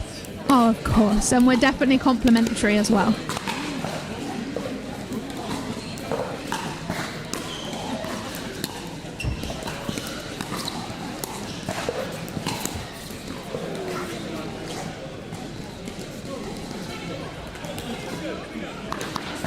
Fidderman looking to possibly execute a little bit too soon there. Holloway pumping himself up, but again walks away disconsolate, and the teamwork between Trotter and Holloway, one of the reasons they're currently trailing in this match. Yeah, I think it's challenging when you're not certain exactly what ball your partner's going to go for or what they're going to do with it, but you have to always be ready. Even if you expect your partner to take something, be ready for just in case they don't. And you never know what you can do when you're fighting and putting yourself on the line for everything. That's the optimism we'll see from Emma Rickson on court later this afternoon.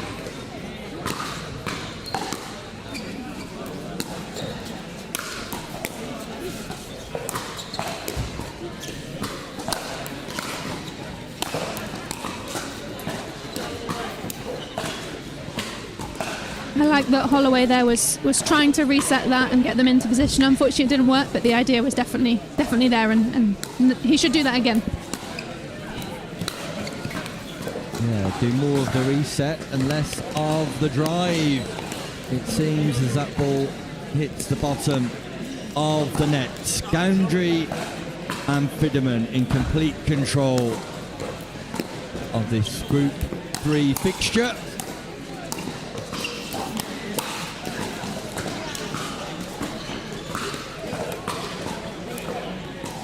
And they cement that control further, drawing a volley error off the paddle of Holloway.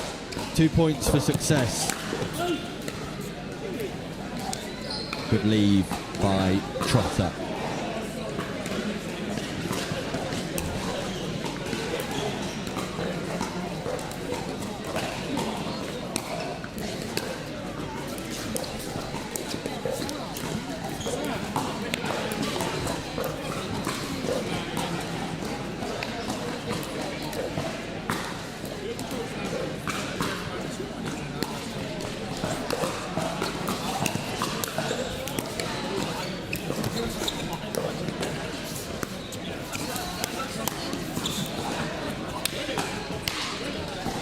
You can see the frustration there from Holloway. Unfortunately went for the speed up maybe a little bit too early and therefore wasn't ready for the counter. I really think some patience is needed here to be able to turn this game around. It's still possible, but yeah.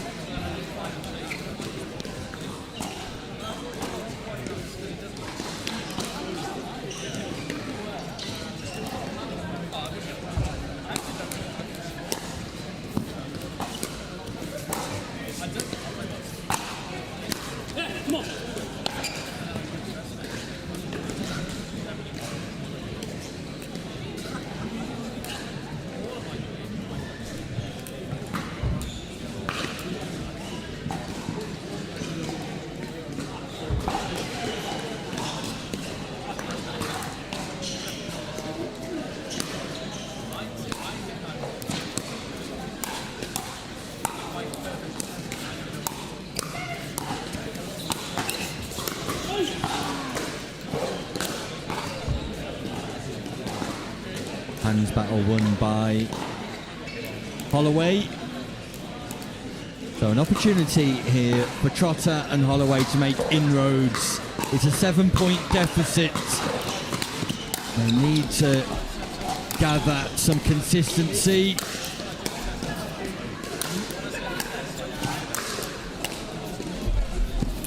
And they're just not able to do so.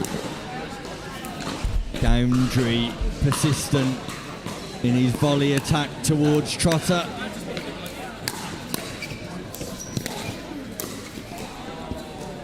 Right side, left side, Gowndry painting the lines on the Fox Pickleball court.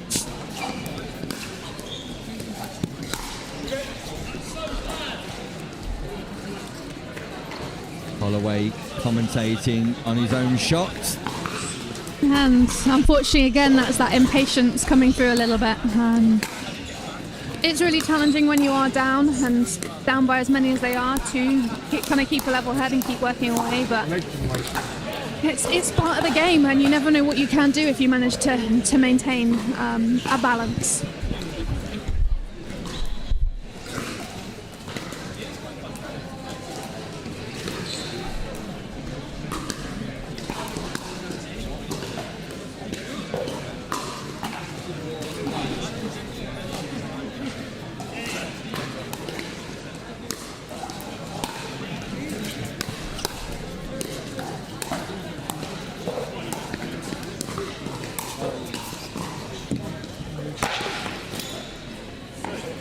And there it is, job done.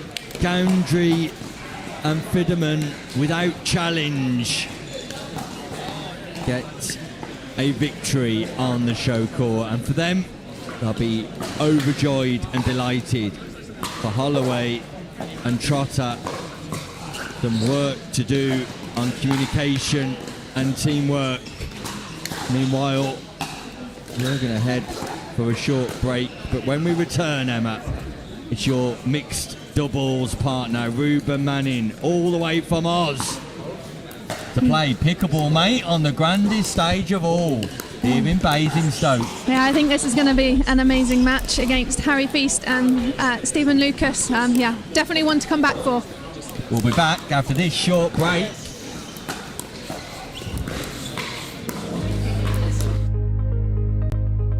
Without a technical director, small and medium-sized enterprises, SMEs, encounter numerous challenges, including poor technology decisions, inefficiencies, and costly errors. Teams may lack direction, leading to delays and accumulating technical debt. Without strategic oversight, SMEs risk falling behind competitors and missing out on growth opportunities. To address these challenges, ICTO offers a fractional technical director service. This approach provides high-level technical leadership without the financial burden of a full-time hire. Startups and SMEs benefit from strategic guidance on software architecture, product development, and technology roadmaps while maintaining manageable expenses. Our extensive experience enables companies to avoid potential pitfalls and accelerate their growth. An ICTO fractional director brings scalable technology strategies and enhances team development without disrupting daily operations. By evaluating technology stacks, streamlining processes, and mentoring in-house teams, we improve efficiency and long-term stability. Our external perspective helps identify issues that internal teams may overlook. ICTO provides flexibility and agility, which are essential for navigating rapidly evolving markets. Companies can adjust our involvement based on project requirements, funding rounds, or significant strategic shifts. With our expert guidance, businesses make informed technical decisions, mitigate risks, and maintain their competitiveness. ICTO, here when you need it.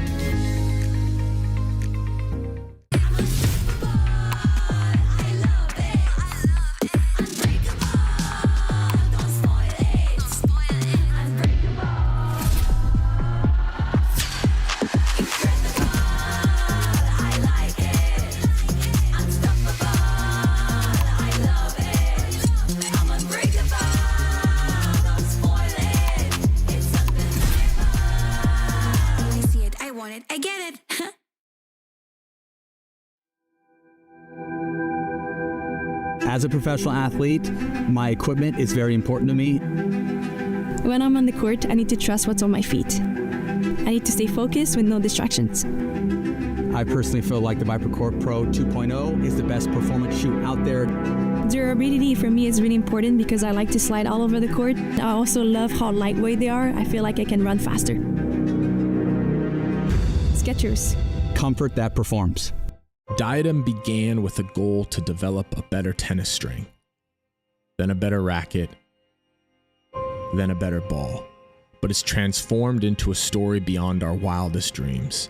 Out of our passion for racket sports grew a desire to innovate and redefine the game.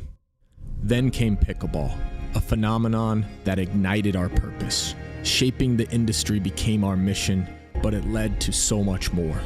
Diadem isn't just about redefining sports equipment, it's about empowering you, our players, to lead healthier lives, form friendships that transcend borders and backgrounds, and to get out and play. Pickleball enables us to do what we do best, innovate. But Diadem inspires much more because it's not about the brand, it's about the individuals who bring it to life. Our success isn't tallied in paddles and rackets sold, but in smiles brought to players' faces and the relentless pursuit of improvement. At Diadem, our purpose is simple. We live to unlock experiences. We live to compete not just against opponents, but against friends, families, rivals, and heroes alike. At Diadem, we live for one more game, one more shot, one more moment in the story we are writing together. Welcome to Diadem, where we live to play.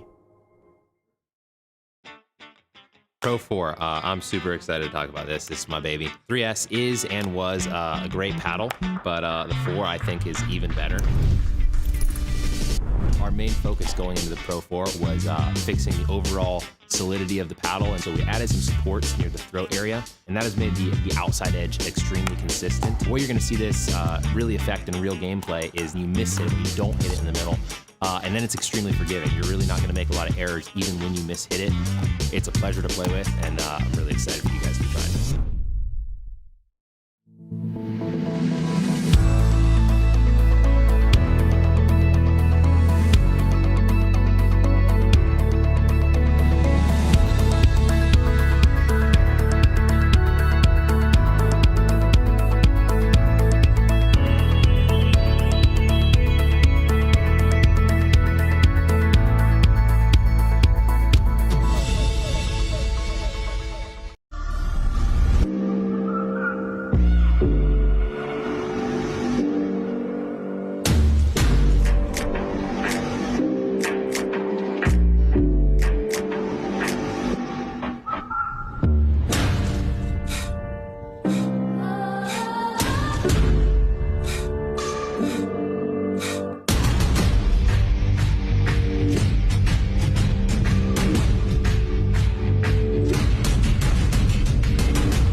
This incredible pickleball tournament here in Basingstoke might be a little bit chilly for us watching, but it's definitely going to be warm on court, and we've got an amazing match hopefully up for you next with Ruben Manning, who is about to serve, and Jacob Lee against Harry Feast and Stephen Lucas.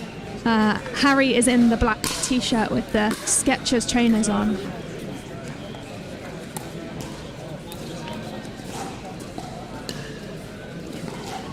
Yeah, an enjoyable encounter this, I'm sure. Ruben Manning and Jacob Lee at the top of your screen. We referenced earlier Ruben Manning, been living in Australia. Not entirely sure if he's back home for good, Emma, or back home for Christmas.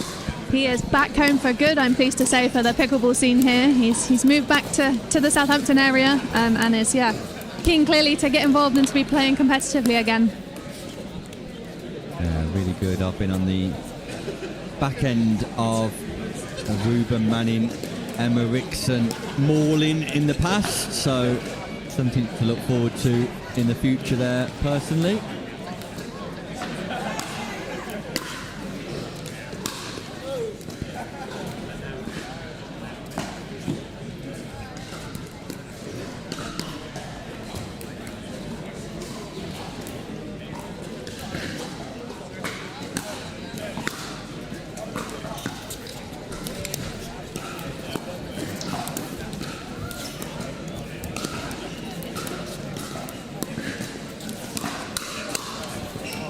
Fast hands from Lee in defence, but Lucas responds equally. What can you tell us about Jacob Lee, Emma? He is one of the group from Southampton and is incredibly good at reading the game and predicting where the ball's going to go and being there ready to take it. That, along with his fast hands, make him pretty impossible to beat at the net if you get into a hands battle. Sometimes his patience, like most of us, can let him down. but he's definitely been working on that over the last few months, and you can really see that in his game, especially when he's dinking now.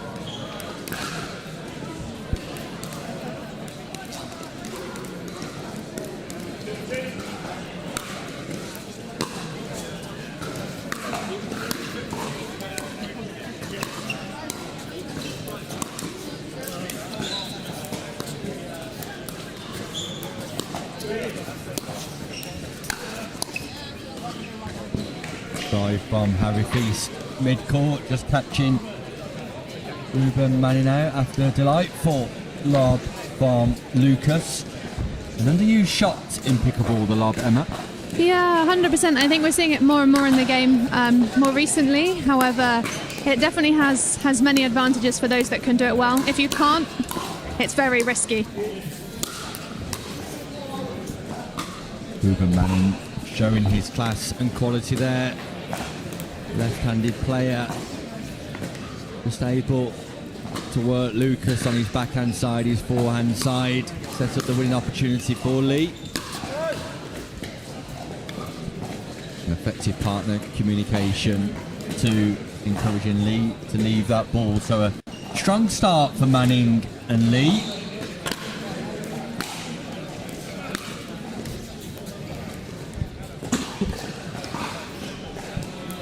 Harry Feast, one of the 5 players in the running for tour success at the end of this weekend.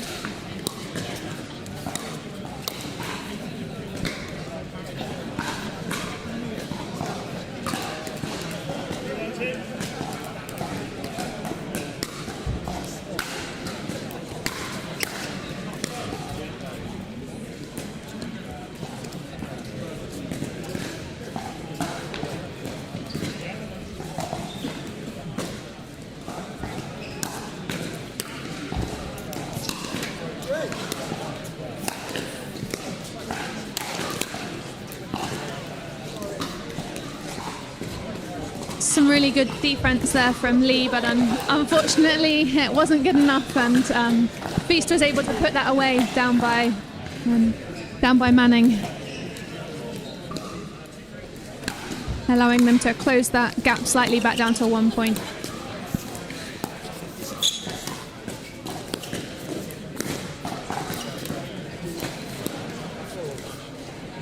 Emma, we spoke about third shot efficacy earlier on today, and Harry Feast in particular is a player who has great consistency and great success with his third shot, particularly that drop. Yeah, 100%, and I think if Lucas and Feast are going to be able to turn this around, they need to make sure that he is taking most of those third shot drops, even the ones in the middle that might be on his backhand. He should be taking those because his consistency is so good that he can get themselves back into the net and in control of the point.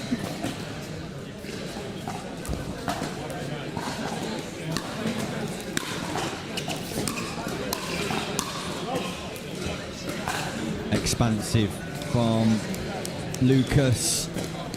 Not normally a location you'd look to attack from. Mid-court volley with the ball below the height of the net. Lucas tries to be expansive.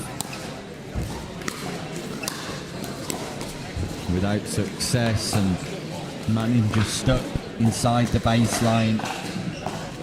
And court positioning really is crucial in being able to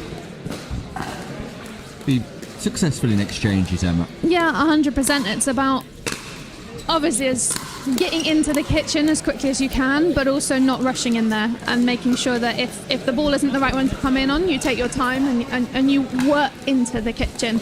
Additionally, once you're there, if you're being pushed back, manage that and try and get back in if you can. I think that's something that Lucas might get caught out on. He naturally sits away from the kitchen line, and Manning and Lee could capitalise on that by putting balls more to his feet. But we'll see. This time Lucas speeds up nicely down the centre of the partnership of Lee and Manning. Bears the fruits of that speed up. And for the first time, Feast and Lucas have got a lead in this matchup.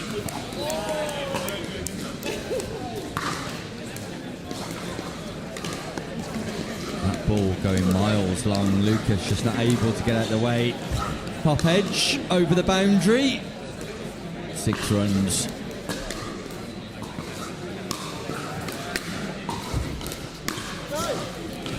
Tight affair this one, Emma, and you feel if either team can just establish themselves with some fluency, really go on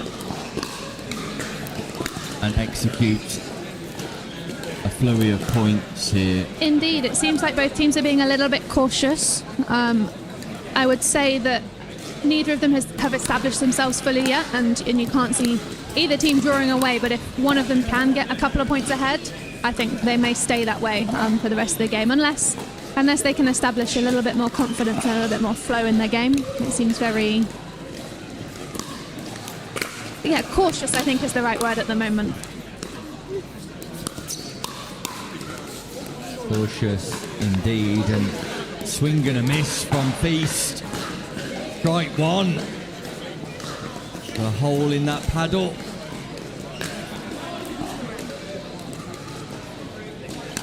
Rare error from Feast. Like misread. Fortune this time around though. A little bit of paddle abuse from Manning. Yeah, a little bit out of character, I would say that. But maybe he's just getting the frustration out and forgetting it for the next point.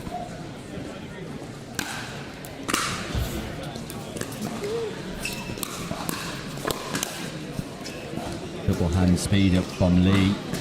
On point, Lucas comes back to try and attack. Manning's there to take advantage. Yeah, lovely double-handed finish down to the feet from Manning there.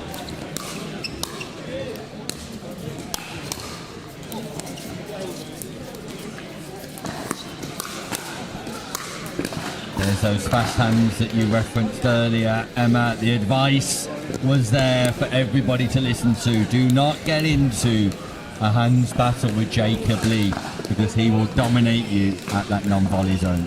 Yeah, indeed. It seemed like Lucas there almost wanted to get into a hands battle by putting the ball up higher than you'd expect. I think a drop would have definitely been of benefit there.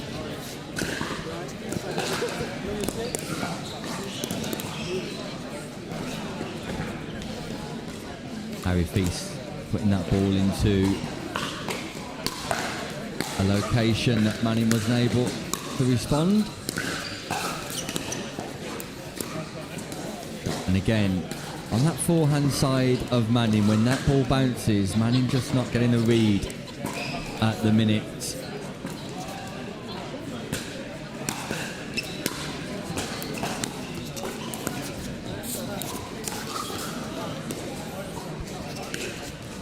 Bit of an error there from Feast. That ball was there for him, but unfortunately a slight misread meant that ended up in the net.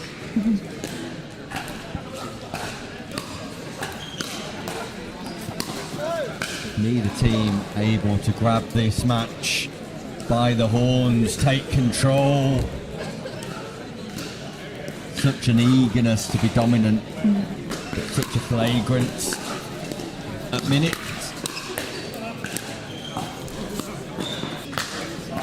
Better control and patience from Lucas. Not looking to do anything too soon. Just a complete focus on shots number 3, 5, 7 and 9.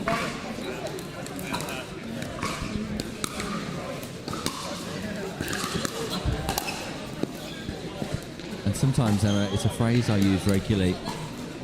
Get the ball bouncing on the floor. Yeah, I like that. Ball bounce. Yeah, get the ball in. If you get the ball in the court more than the opposition, you're going to end up winning. It doesn't have to be pretty, it doesn't have to be showy, but get the ball in. I think sometimes when you're caught in the heat of battle, you can provide your opponents with too many opportunities to volley that ball. And by making that ball bounce, you get yourself established in the rally a little bit easier than if you're defending against constant volleys. Oh, completely.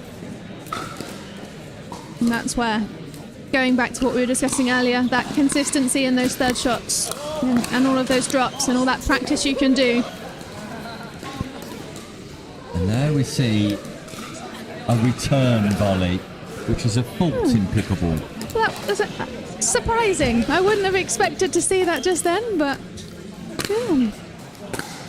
For those who are tuning in and are new to pickleball or are not familiar, not allowed to volley the ball off the return of serve. Ball must bounce twice in a rally before it can be volleyed. They must bounce off the serve, it must bounce off the return, and then we're active with volleying. So Stephen Lucas, mightily experienced, would know that, hence the insurmountable amount of laughter that followed that fault. Completely. I think you'll also notice that the majority of players with that second shot are trying to get that ball deep to hold that team back because it has to bounce. So you want to get that as deep as possible to create the opportunity and the advantage for yourselves. A slender advantage for Feast and Lucas at the change of ends. And again, Emma, we referenced it earlier in this match. You need a team able to build a sequence or find the required rhythm to push home any sort of advantage. And it might be a case, just might be a case, that both teams are doing their best work on their opponent's serve. Yeah, I think I would agree with that. I think both teams seem hesitant to create that opportunity for themselves. It seems like a lot of the players is very much about just countering what's coming at them rather than creating by moving their opponents around or getting set at the kitchen line and getting into a good dink rally. Serve goes long from Feast.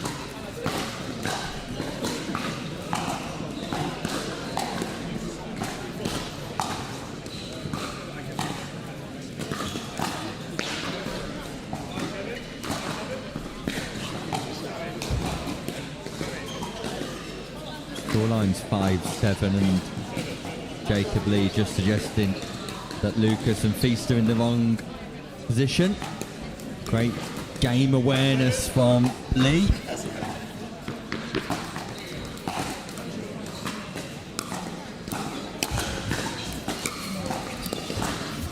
Lovely drop from Lee.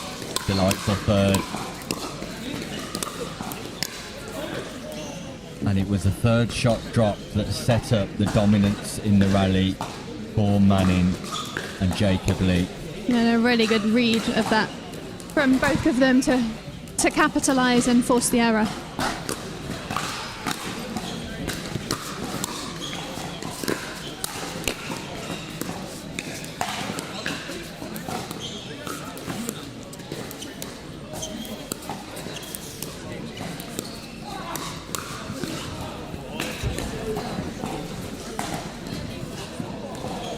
Some really nice point creation there to allow that pop-up, and unfortunately it went long. But that was definitely much more what I was expecting to see.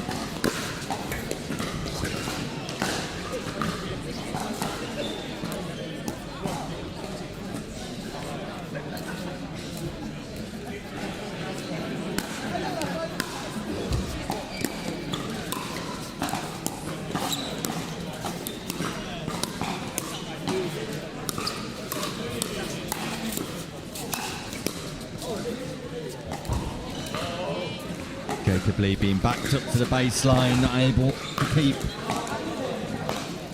the ball in play. So Feast and Lucas with the advantage. A nice read, great anticipation and footwork from Feast, who secures that advantage now, and it is Feast and Lucas who open up a 3-point lead. Bit of luck there with the net helping them to extend that lead slightly further.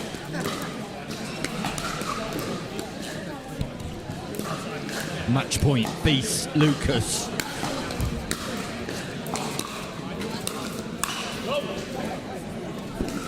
Maybe a little bit to want to win that too quick on that one. Sending that long, but now is their second match point.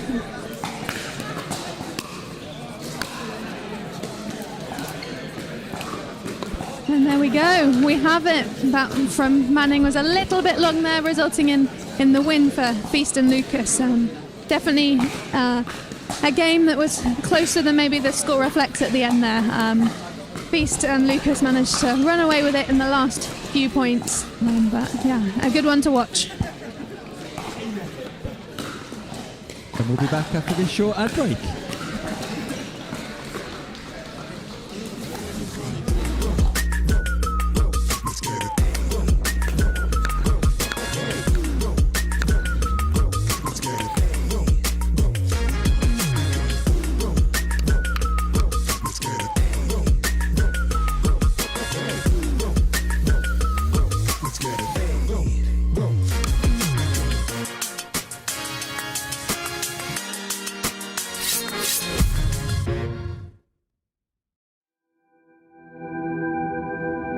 As a professional athlete, my equipment is very important to me.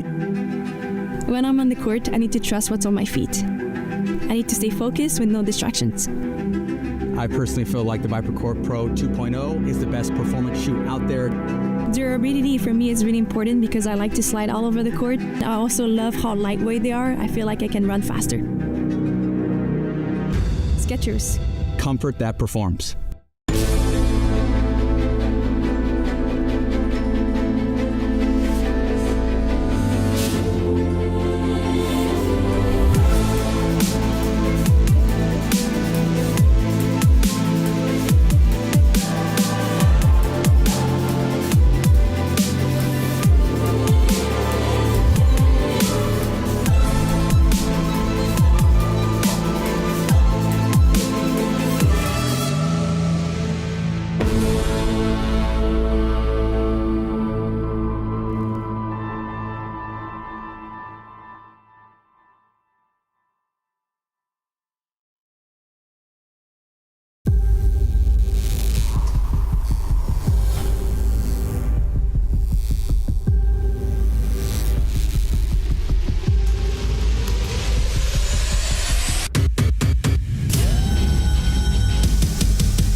IT landscapes are increasingly complex, with evolving security threats and the growing demand for seamless service delivery. A managed IT SIM platform enables businesses to overcome these challenges by streamlining processes, enhancing operational efficiency, strengthening security measures, and providing a scalable, cost-effective approach to IT service management. iCTO helps businesses optimize their managed IT SIM platforms by providing expert guidance, automation, and strategic IT service management solutions, ensuring efficiency, scalability, and enhanced service delivery while reducing costs and downtime. iCTO, here when you need it.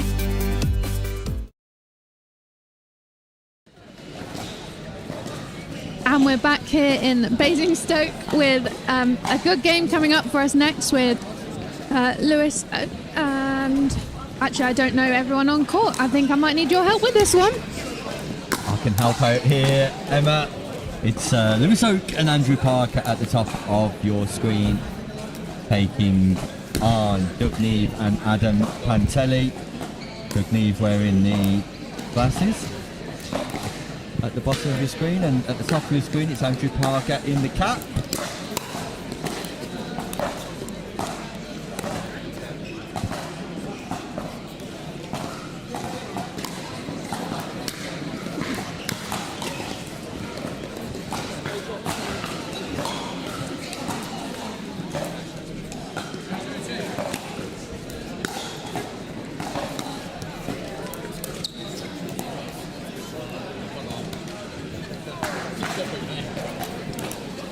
Oak and Parker will have high aspirations of securing victory here and form in group number 3. Sorry, forgive me. Group number 2 would suggest this should be a comfortable victory for Oak and Parker.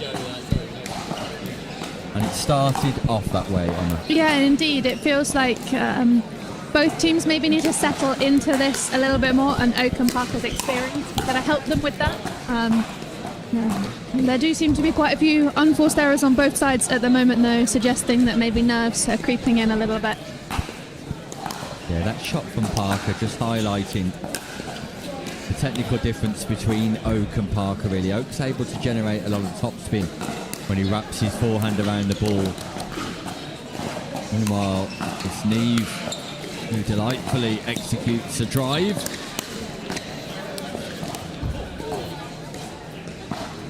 Ball's called out by Parker. It's a close call. Very close. Pantelli had other ideas about where that ball landed.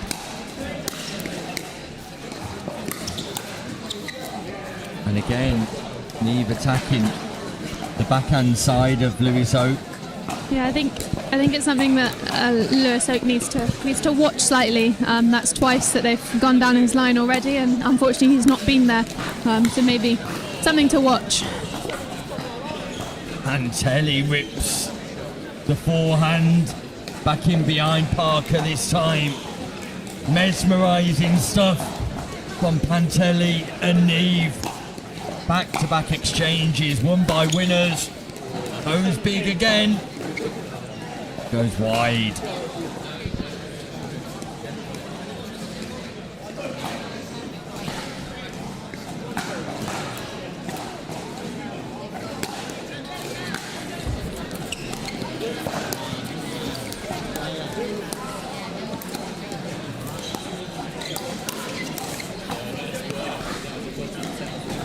Really nice exchange there. Unfortunately, a little bit of a reach from Parker to try and hit that one, rather than trusting that Oak had it.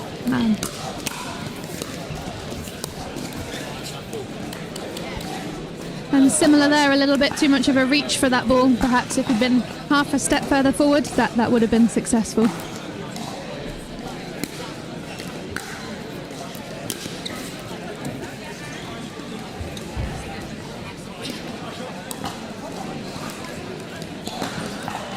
It's a great shot from Lewis Oak, but unfortunately both Emma and I are eating. Apologies for that, Lewis Oak. Delightful forehand, young man. But it is snack time here in the commentary booth. Indeed, I'm going to be playing very soon, so I need to get the fuel in. Just lunchtime for me. I'm definitely not playing. Quite an early lunch. 12:15. Well, yeah, I guess. Yeah.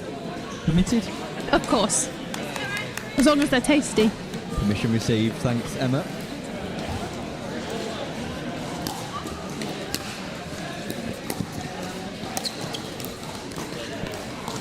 Andrew Parker misses the backhand roll.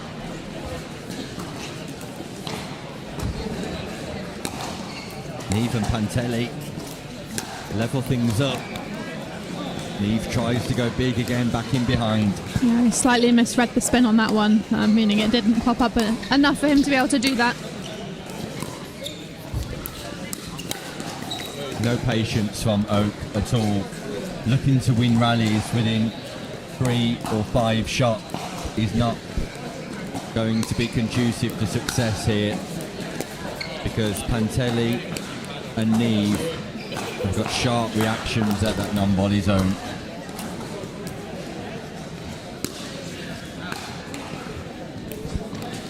There's an eagerness here from Oak. Got to earn the right for success rather than expecting it. And the same with Parker.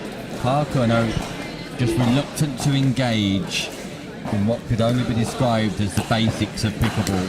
Yeah, I'd agree. It seems like they're rushing everything and wanting to just win the point and get through it quickly, rather than actually constructing it and creating that opportunity.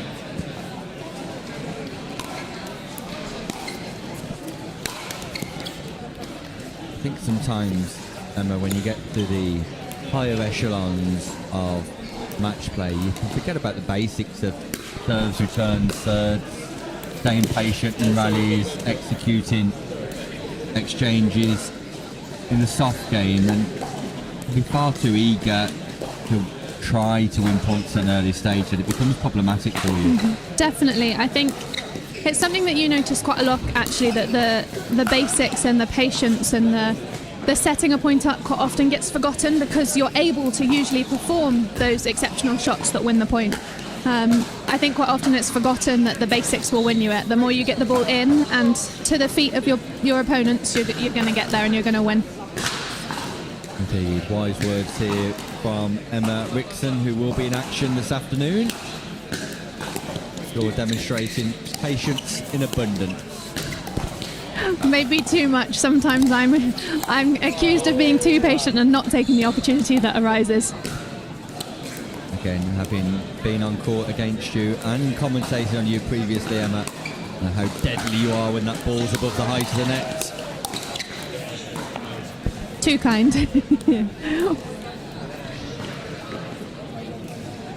Neve and Pantelli, fairly deserving so, are enforcing the change of ends here, and they've been gifted the opportunity to be successful by impatience from Oak and Parker.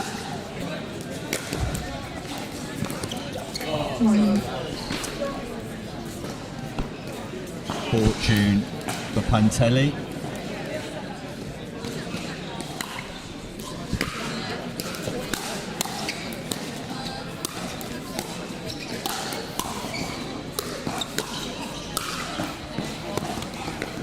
Nice from Oak there, maybe hitting a few he didn't need to that were going long, but even so controlled and ended up winning that point.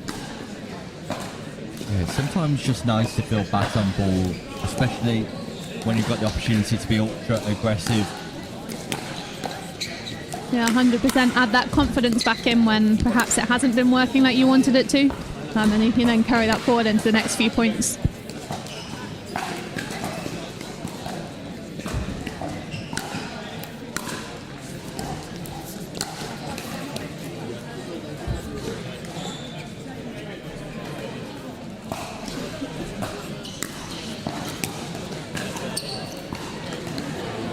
That's an error from Neve at a crucial stage. It brings the scoreline level, and that's another error. Unreturned serves when you're in the ascendancy.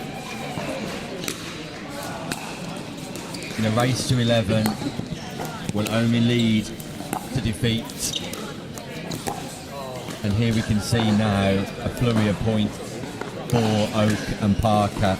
Yeah, that was much better point construction from Oak at the kitchen there, pushing it as wide as he could to create that mistake. Match point Oak, Parker, and rest assured the turning point in this game has been those unreturned serves. First match point comes and goes. Neve and Parker, uphill task now, just to draw level. Still definitely within reach though, especially if they keep playing like that.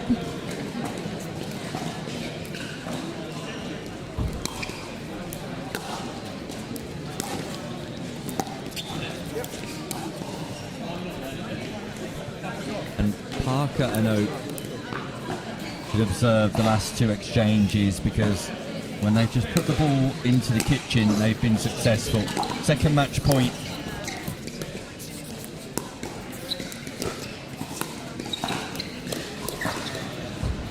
Oak goes early again, but this time he's successful.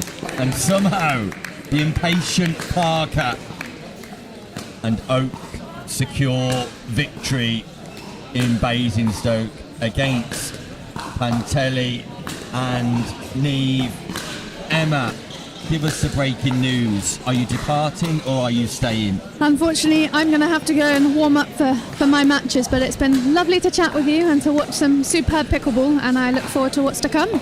It's been great to have you here, Emma. Your insight and analysis adding significant value to the broadcast, and we wish you all the very best for the afternoon, where I'm sure you'll put your own commentary into practice on the court. Let's hope so. Thank you, Nick.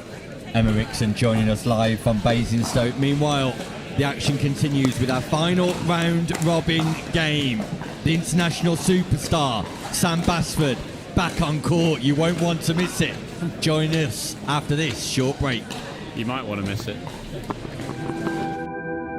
As a professional athlete, my equipment is very important to me. When I'm on the court, I need to trust what's on my feet. I need to stay focused with no distractions. I personally feel like the ViperCore Pro 2.0 is the best performance shoe out there.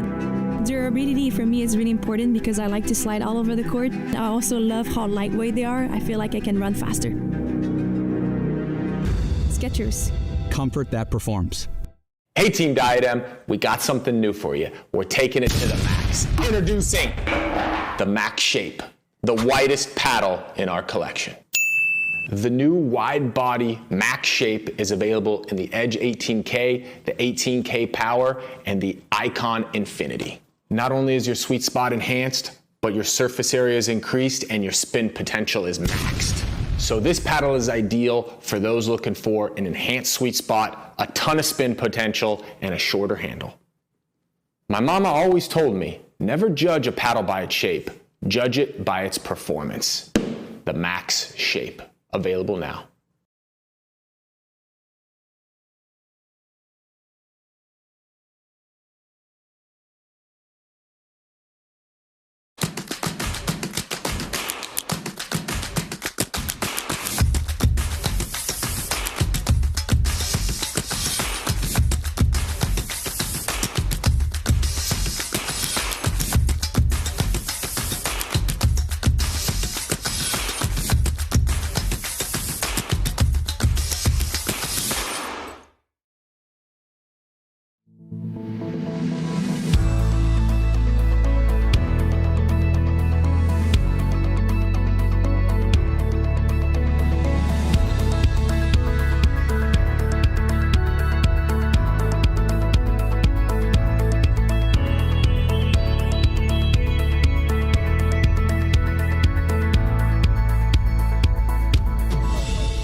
Navigating the complexities of international taxation can be challenging.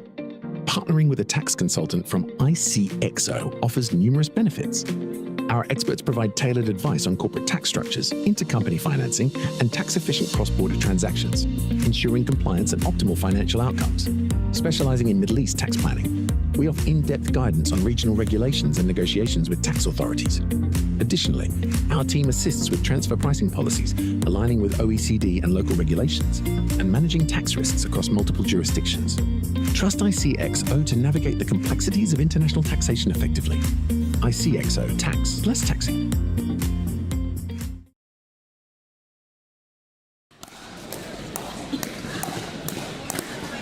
Welcome back to Basingstoke. Forgive me. Chest got a little bit tighter as the temperatures dropped.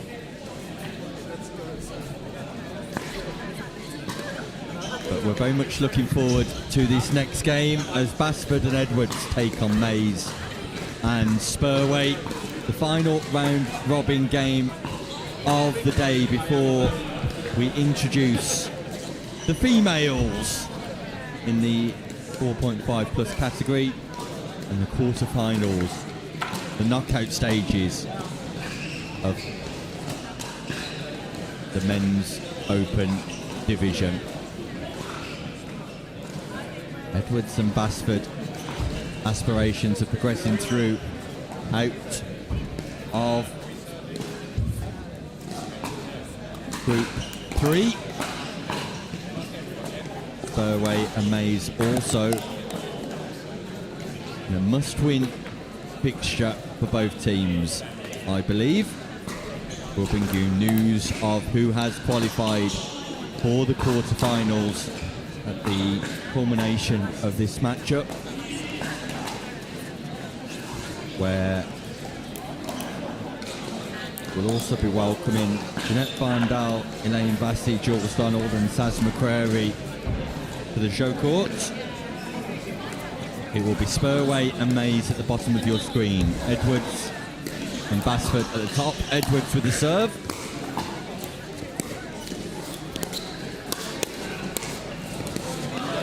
And we're underway.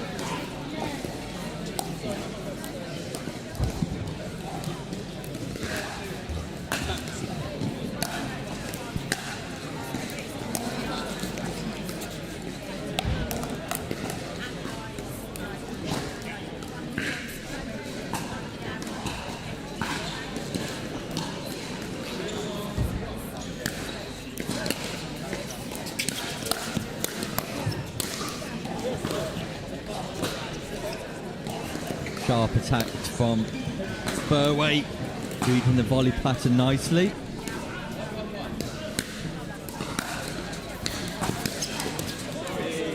And fortune for Tim Spurway as he tickles the top of the net, takes the ball away from Basford. Mays and Spurway into an early lead.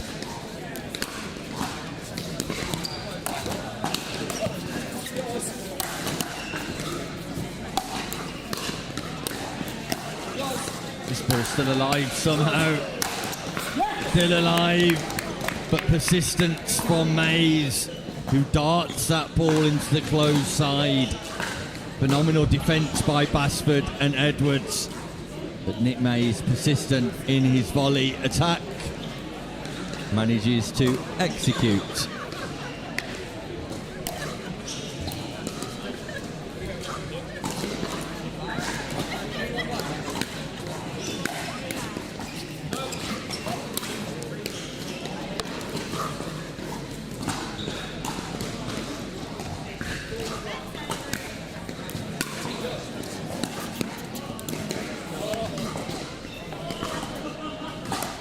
Another net kiss for Spurway and Mays. They extend their lead. And a big drive from Spurway, dipping below the height of the net too. Spurway and Mays on top. Much to do with a little bit of fortune. Much to do with a little bit of quality. Mixing both ingredients, you get the perfect recipe for success. Meanwhile, Edwards and Basford just failing to execute a strategy. Stack and winds, big double backhand from Sam Basford.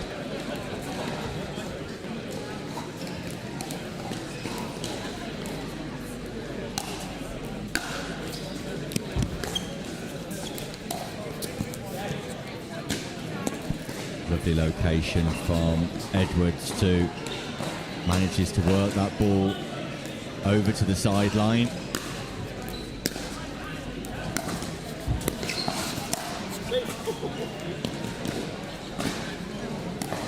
Edwards guilty of trying to do too much too soon and force proceedings. Big drive though. May's not able to defend.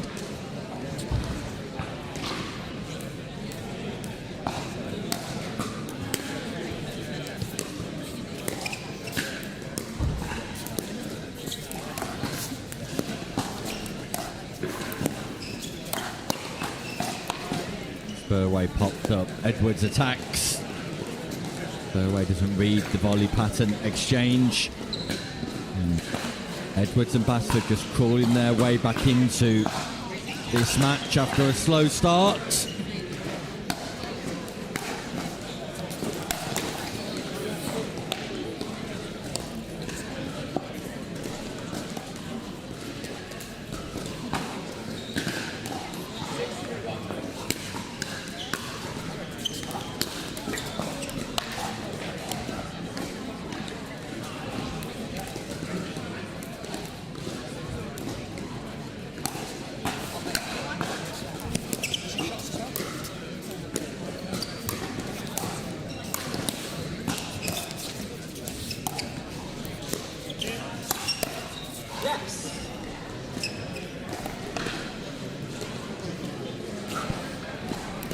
Nice change of angle on the volley roll from Nick Mays.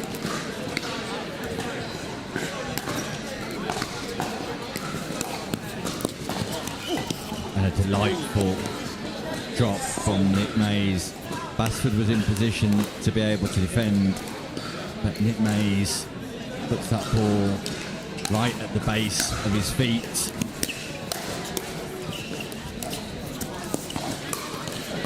Lovely read from Basford on the Ernie. Spurway pops up. Fast footwork from Basford. And great anticipation. Ernie's the ball back into his opponent's side of the court. Crucially gives him the serve back. Work to be done.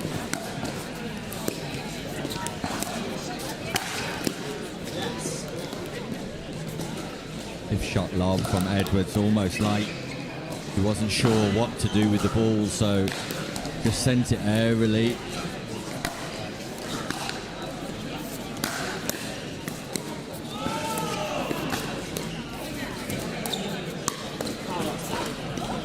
Delightful backhand speed up. The flick from Basford, exquisite. Catches Spurway, napping at the non-volley zone. And an Ernie once more from Basford creates further volley opportunities for Edwards. A fast read, fast footwork, and great execution. Edwards and Basford close the gap once more.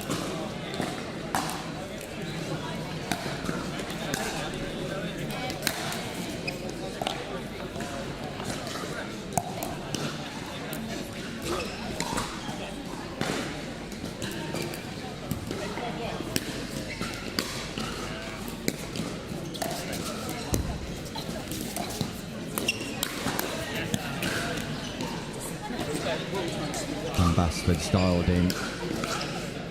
Basford has increased his concentration. And Mays and Spurway just struggling to score now.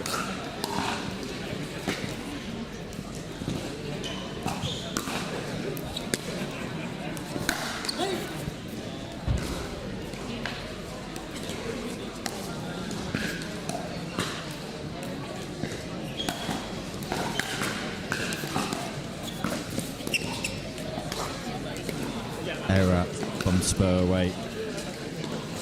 But again, success for Edwards and Basford when they put that ball into the kitchen, when they get that ball bouncing in the kitchen. And another error from Spurway, this time a volley error. Gaps down to 1. Basford and Edwards very much back in this match.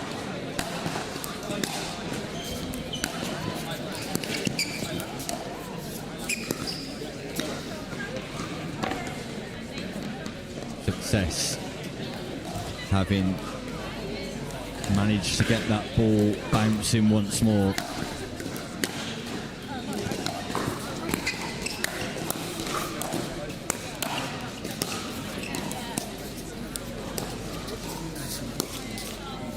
Basford goes big too early. Greater consistency from Jack Edwards has brought Basford and Edwards back level into this matchup. What can Spurway and Mays do here under pressure?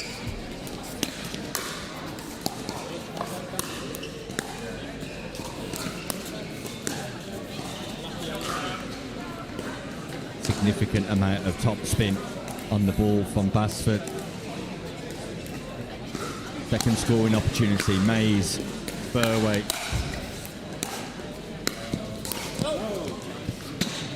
Spurway went hunting. Spurway went fishing. Didn't catch a nibble.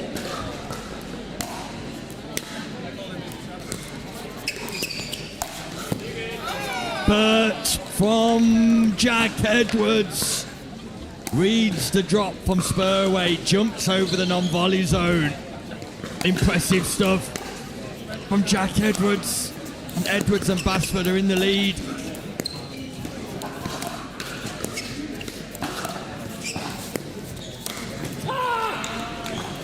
Anger from Spurway, frustration.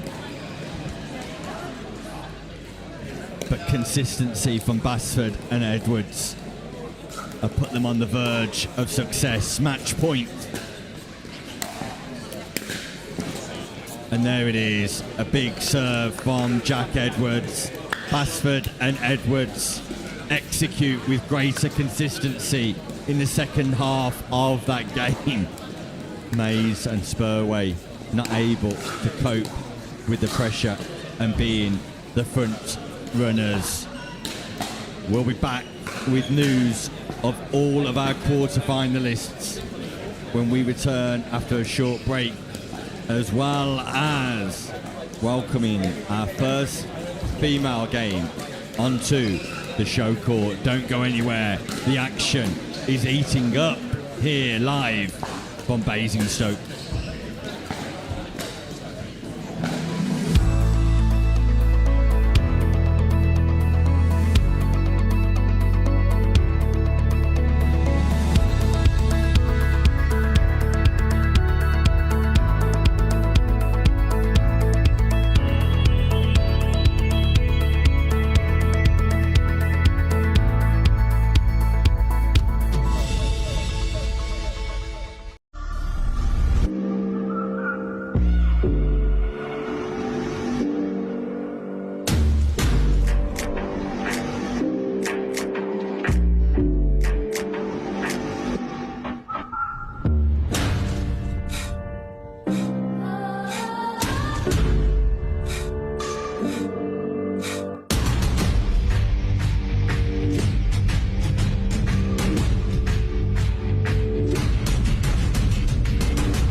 Navigating the complexities of international taxation can be challenging.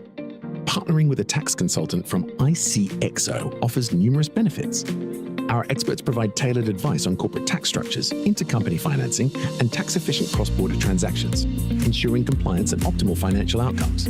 Specializing in Middle East tax planning, we offer in-depth guidance on regional regulations and negotiations with tax authorities. Additionally, our team assists with transfer pricing policies, aligning with OECD and local regulations, and managing tax risks across multiple jurisdictions. Trust ICXO to navigate the complexities of international taxation effectively. ICXO Tax Less Taxing.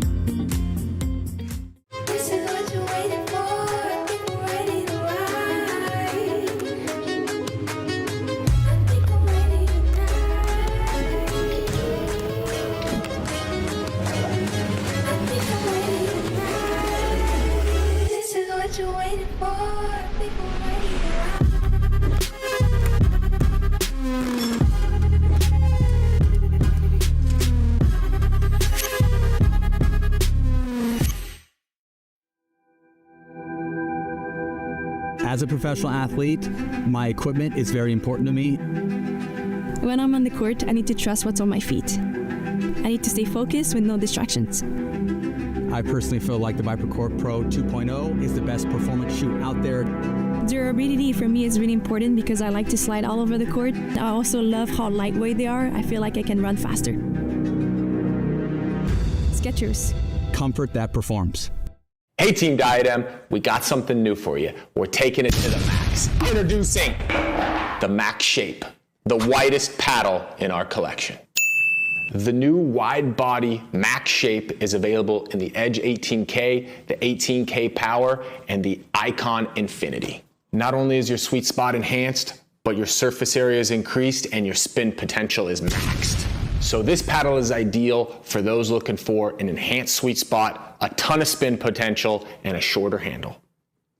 My mama always told me, never judge a paddle by its shape, judge it by its performance.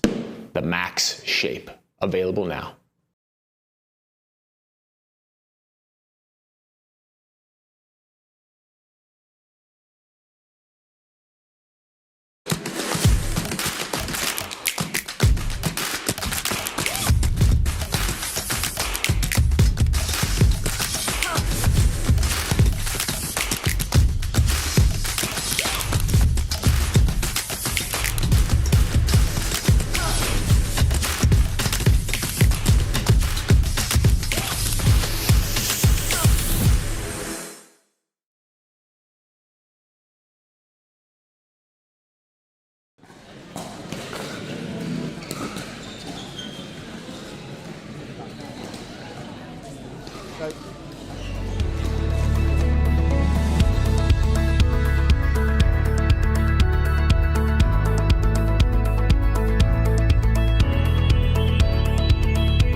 Navigating the complexities of international taxation can be challenging. Partnering with a tax consultant from ICXO offers numerous benefits. Our experts provide tailored advice on corporate tax structures, intercompany financing, and tax-efficient cross-border transactions, ensuring compliance and optimal financial outcomes. Specializing in Middle East tax planning, we offer in-depth guidance on regional regulations and negotiations with tax authorities. Additionally, our team assists with transfer pricing policies, aligning with OECD and local regulations, and managing tax risks across multiple jurisdictions. Trust ICXO to navigate the complexities of international taxation effectively. ICXO Tax, less taxing.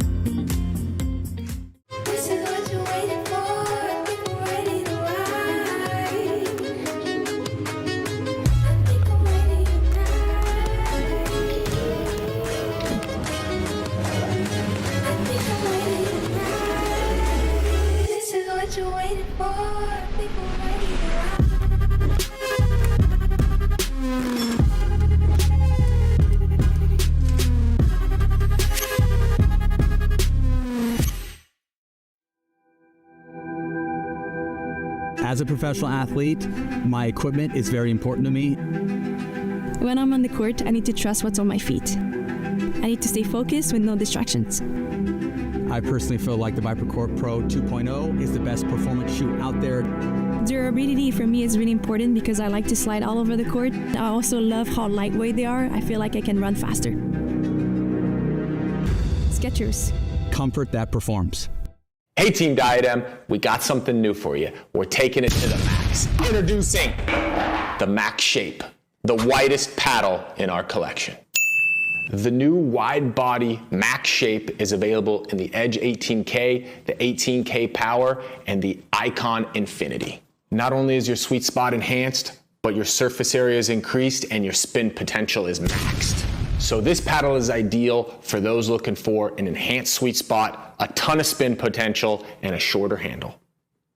My mama always told me, never judge a paddle by its shape, judge it by its performance.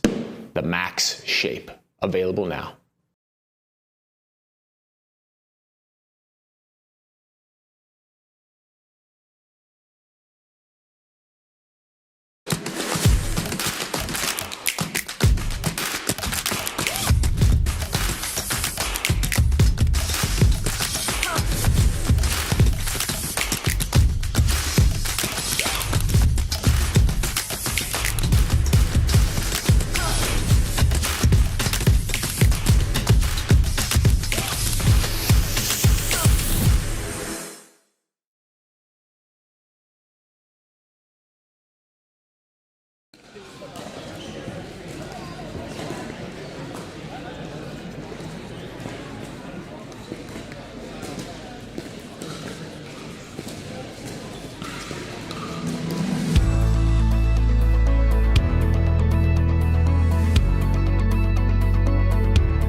Navigating the complexities of international taxation can be challenging. Partnering with a tax consultant from ICXO offers numerous benefits. Our experts provide tailored advice on corporate tax structures, intercompany financing, and tax-efficient cross-border transactions, ensuring compliance and optimal financial outcomes. Specializing in Middle East tax planning, we offer in-depth guidance on regional regulations and negotiations with tax authorities. Additionally, our team assists with transfer pricing policies, aligning with OECD and local regulations, and managing tax risks across multiple jurisdictions. Trust ICXO to navigate the complexities of international taxation effectively. ICXO Tax, less taxing.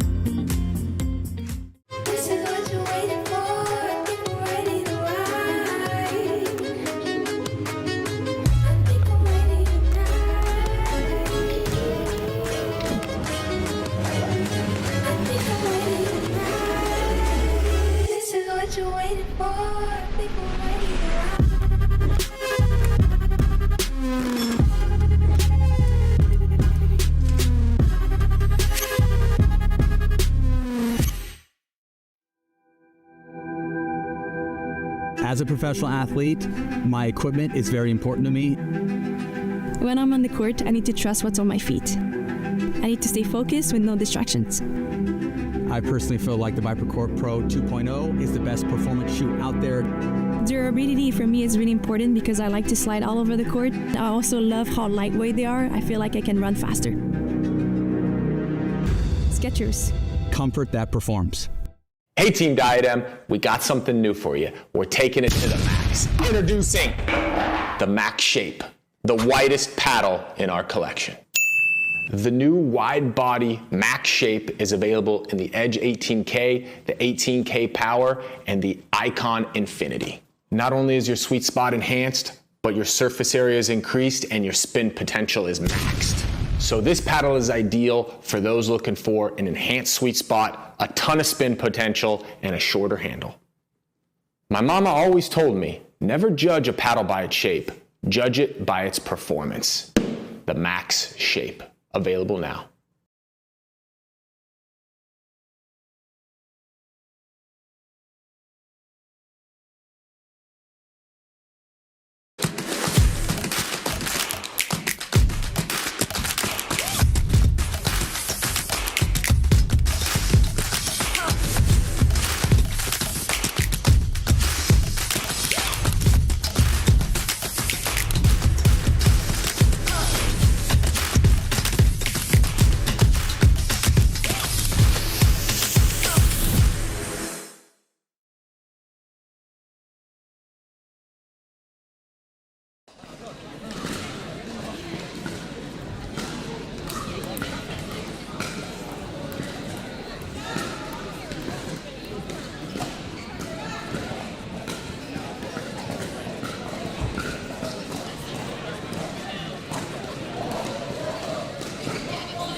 Welcome back to Basingstoke.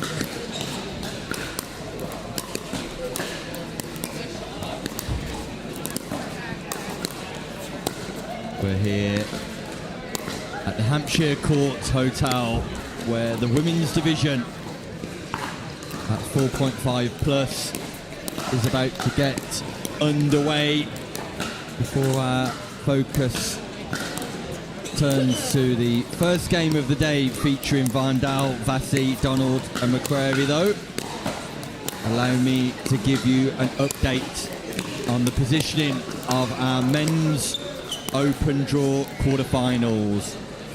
Hitchman and Roberts through as group winners. Adams and Loft House through as group winners. Basford and Edwards through as group winners. So the quarterfinal lineup will be as follows. Quarterfinal number 1, Hitchman and Roberts taking on Gatesil and Ren. Quarterfinal number 2, Adams and Loft House taking on Mayo and Anderson. Quarterfinal 3, Basford and Edwards taking on Lee and Manning. And quarterfinal number 4, Oak and Parker taking on Feast and Lucas.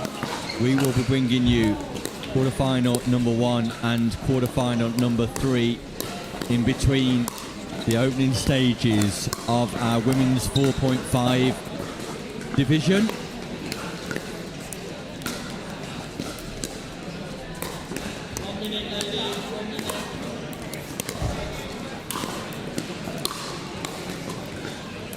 Where Vandal and Vassie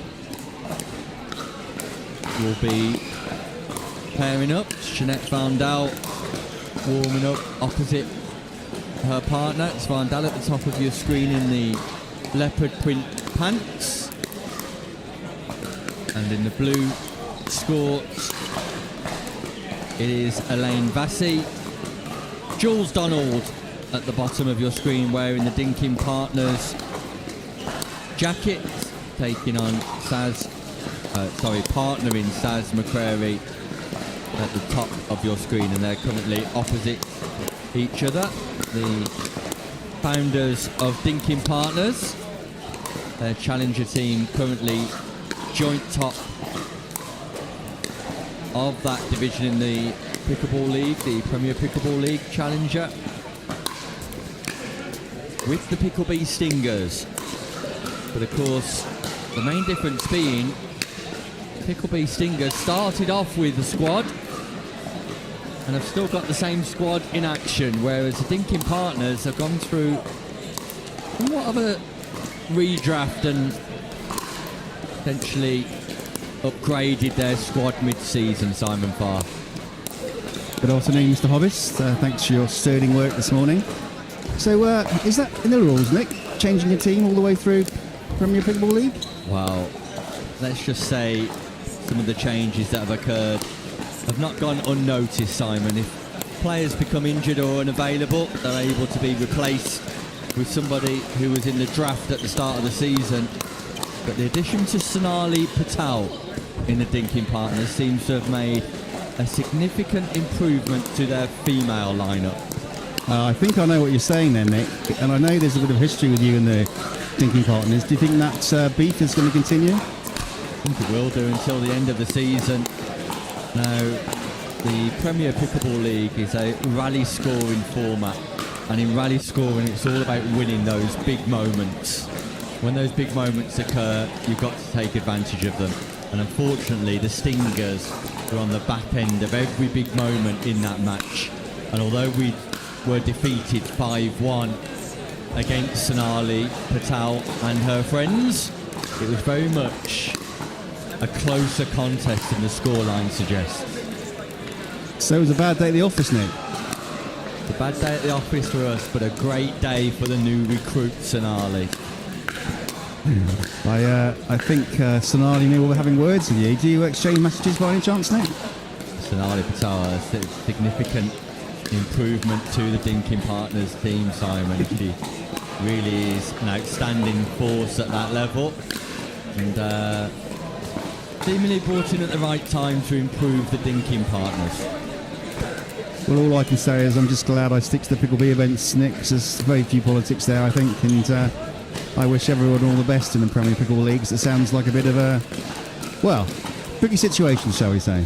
The Stingers will end the season with the squad that they received at the start of the season, or drafted at the start of the season. I'm pleased for that to be the case. Anyway, meanwhile, Pickleball Simon, just before this one gets underway, some great changes afoot for the 2026 season, and the first event kicks off in January. It does. We've made the Hampshire Court Hotel our home, and we've got 9 events here, and the 10th one being at our old favourite, the English Open Wharf event in Oxford. And we look forward to that one as well. But yeah, Hampshire Court Hotel is our home. First event on Jan 16th, and we're hoping to bring some more changes to that. We're trialling a few things in Nottingham at the end of the year, and hoping to roll those out start of Jan. Yeah, exciting times for Pickleball and everybody associated with it. Almost 600 players, or 600 entries over the 2 days here. Simon, great numbers. Oh yeah, amazing, and this is why we've decided to make this place our home, is that everyone loves the venue, lots of people can stay over, it's pretty centrally located for the south, we even get people travelling down from the north as well, so just a great venue. Now there's 8 courts already painted down, that makes our setup a lot easier, so yeah, it's going to be home, as we said, for the next 9 events. Fantastic news for all concerned. Have a look at the Pickleball website for further information. Meanwhile, our first group game in the women's division scheduled to start right now. It's Jeanette Van Dal and Elaine Vassey taking on Jules Donald and Saz McCrary. Very much tongue-in-cheek, my jive at the dinking partners, of course. Very supportive of Jules Donald and Saz McCrary in the work they're doing. They just happen to be competitors of the Stingers.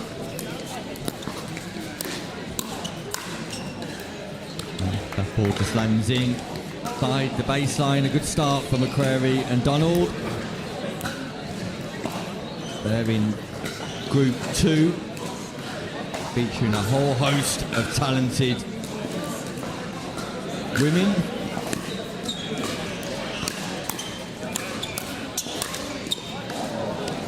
Jules Donald on the attack. Nia Rogers and Emma Rickson playing together. Megan Bignall, Katie Taylor, Jade Burns and Tracy Matthews, Georgie Gert and Jennifer Hewitt, Jen English and Nikki Coops teaming up in Group 2 of our women's draw. Ball just called out by Donald Van Dal on the backhand push.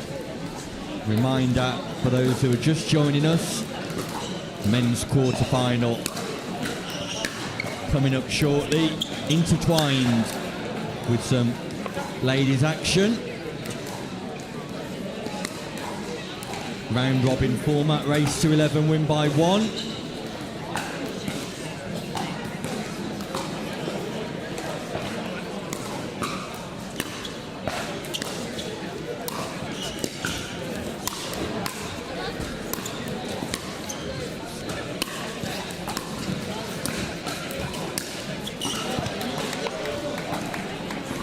Power from Donald through the mid-court, pierces the partnership of Van Dal and Vassey.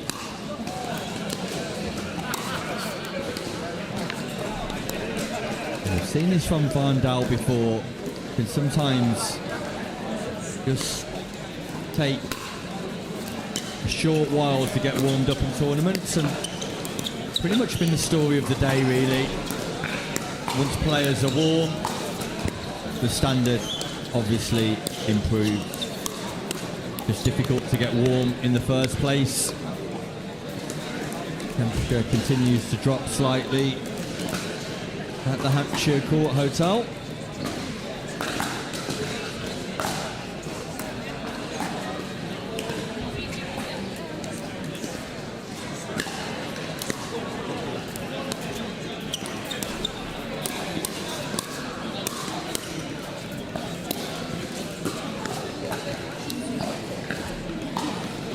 swing and a miss. Fortunate swing and a miss for Donald as that ball goes long. Very much strike one though.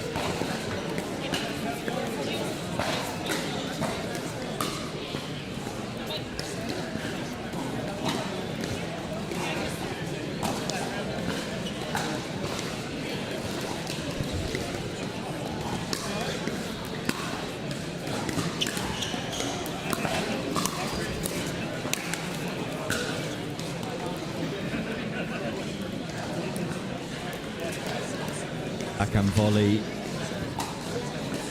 sent into the net. So an opportunity to score for Bassi and Van Dal.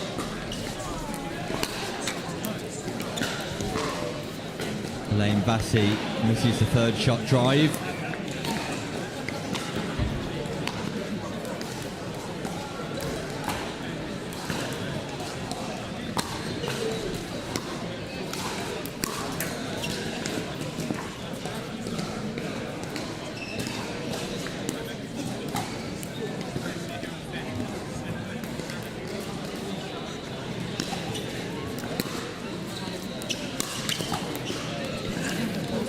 George Donald this time missing the third shot drive from mid-court.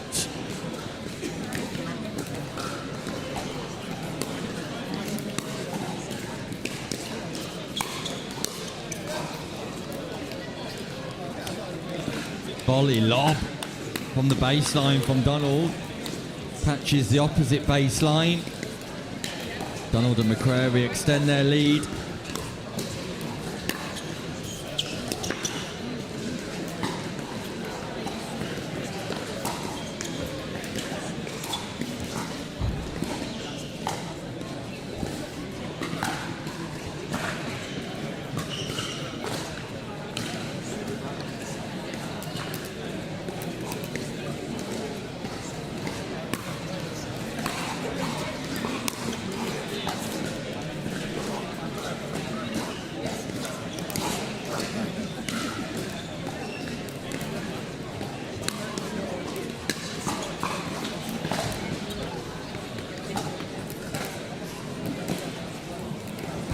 Van Dal and Vassi on the board.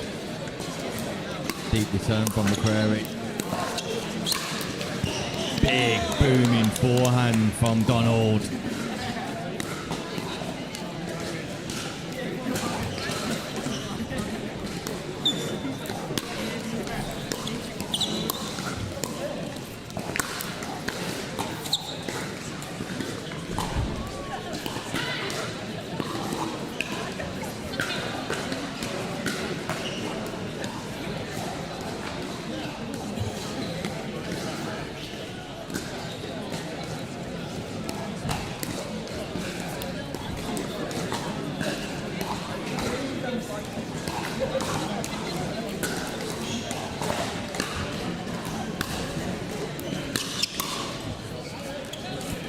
Again, the power of Donald causing trouble for Van Dal and Vassi, and McCrary and Donald enforce a change of ends as they get to 6 first.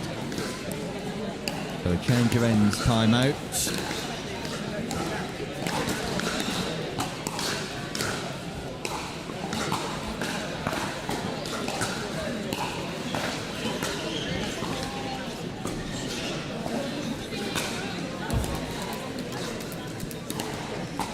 Donald gets us back underway with a deep serve. Tries to go inside out on the forehand third. Sends it wide.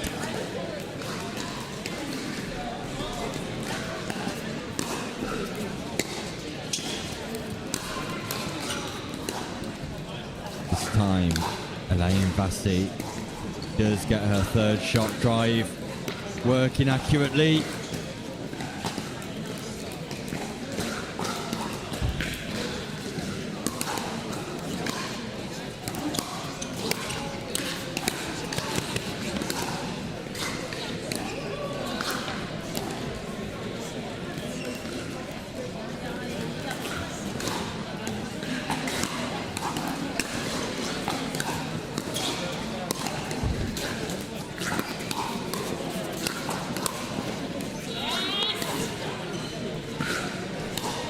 McCrary able to exploit the space Van Dal had left behind.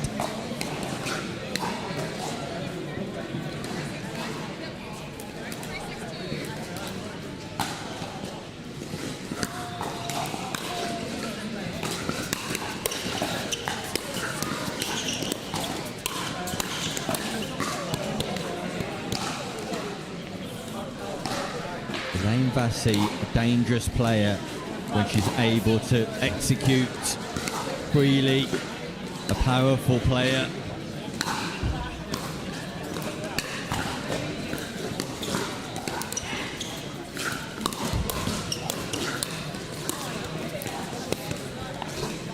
Van Dal and Vassy just clawing away at the early lead amassed by Donald and McCrary.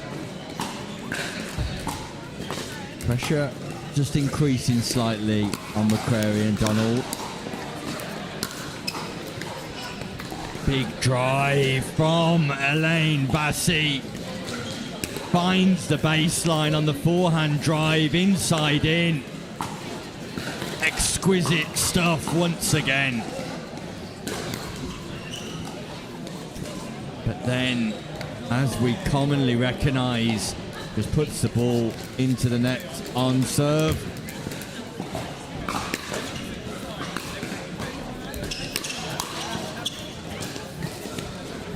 This time Donald executes with power.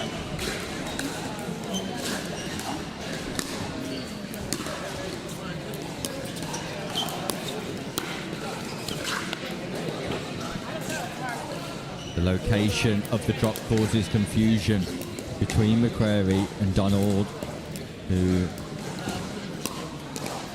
very much in the ascendancy when Donald can utilise her power. Too powerful on the volley from Vassy. Can Vassy and Van Dal find a way of nullifying the power of Donald?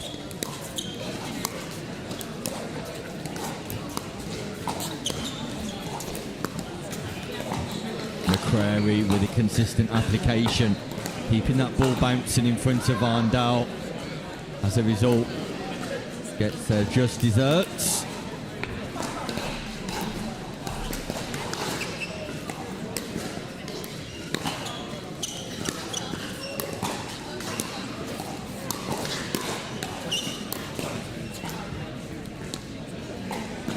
Lovely baseline recovery from McCrary, and it brings up match point for the dinking partners, for Donald and McCrary to make a fast start.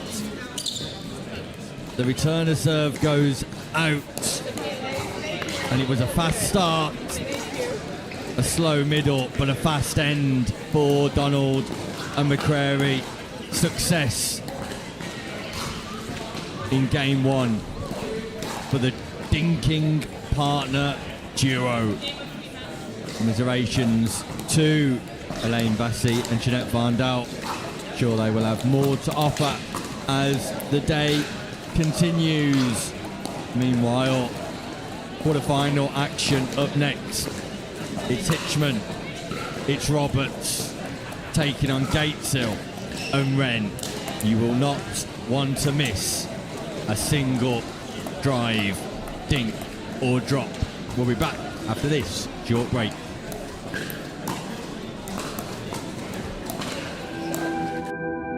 As a professional athlete, my equipment is very important to me. When I'm on the court, I need to trust what's on my feet. I need to stay focused with no distractions. I personally feel like the ViperCore Pro 2.0 is the best performance shoe out there. Durability for me is really important because I like to slide all over the court. I also love how lightweight they are. I feel like I can run faster. Skechers. Comfort that performs. Hey Team Diadem, we got something new for you. We're taking it to the max. Introducing the Max Shape, the widest paddle in our collection. The new wide body Max Shape is available in the Edge 18K, the 18K Power, and the Icon Infinity. Not only is your sweet spot enhanced, but your surface area is increased and your spin potential is maxed. So this paddle is ideal for those looking for an enhanced sweet spot, a ton of spin potential, and a shorter handle. My mama always told me Never judge a paddle by its shape. Judge it by its performance. The Max Shape. Available now.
Navigating the complexities of international taxation can be challenging. Partnering with a tax consultant from ICXO offers numerous benefits. Our experts provide tailored advice on corporate tax structures, intercompany financing, and tax-efficient cross-border transactions, ensuring compliance and optimal financial outcomes. Specializing in Middle East tax planning, we offer in-depth guidance on regional regulations and negotiations with tax authorities. Additionally, our team assists with transfer pricing policies, aligning with OECD and local regulations, and managing tax risks across multiple jurisdictions. Trust ICXO to navigate the complexities of international taxation effectively. ICXO Tax Less Taxing. To Basingstoke, as you can see, the men's 4.5 plus bracket reaches the knockout stages. Our quarterfinal lineup is set. Hitchman and Roberts as winners, taking on Gatesil and Ren, who finished third in group number 2. Hitchman and Roberts winning group number 1. Adams and Loft House winning group number 2 will take on Mayo and Anderson. Group 3 runners-up. Basford and Edwards winning group number 3 will take on Liam Manning, who finished as third place runners-up in group number 1, and Oak Parker, who finished second in group number 2, taking on Feast and Lucas, who also finished second in group number 1. Completing our quarter-final lineup, our attention will be on Hitchman Roberts and Gatesil and Ren before Basford and Edwards, Liam Manning take to the show court. But further news to come of the other 2 quarter-finals as we receive it here live from the Hampshire Court Hotel.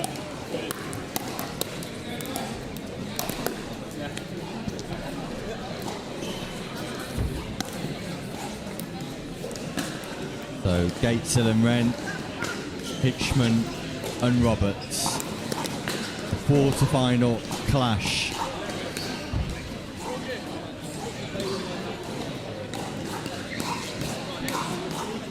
Race to 11. Win by 1.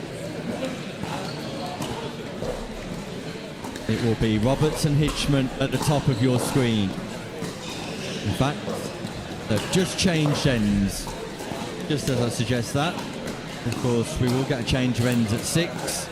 It will be Hitchman and Roberts at the bottom of your screen. Hitchman wearing the cap, taking on Ren and Gatesil at the top of your screen.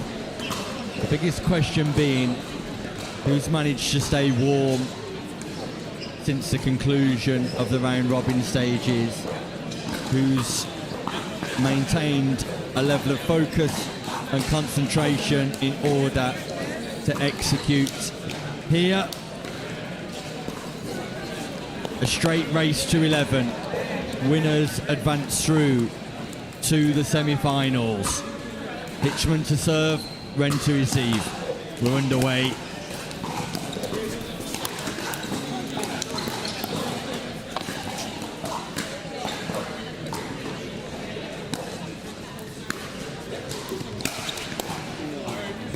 Drive from Roberts, and Gatesil falls foul to the net cord.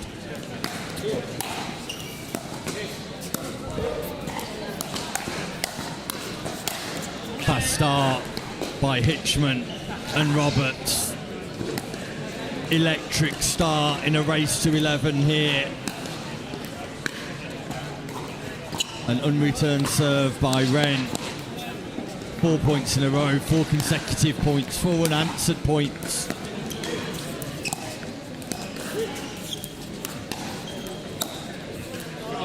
Josh Roberts pulls a shot out of the locker. That ball low down to his left foot, manages to feed it into a phenomenal space. And look at the drop from Hitchman. We've had 6 exchanges and 6 points. Hitchman and Roberts running away with this, playing some exquisite pickleball, perfect pickleball, phenomenal pickleball from Hitchman and Roberts at the start of this quarter-final.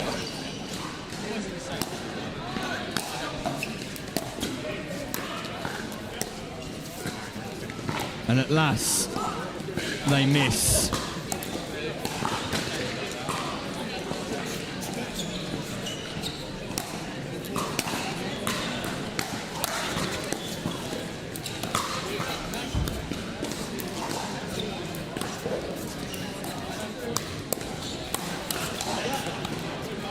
A point for Gatesil and Ren. Hitchman eager to target Gatesil.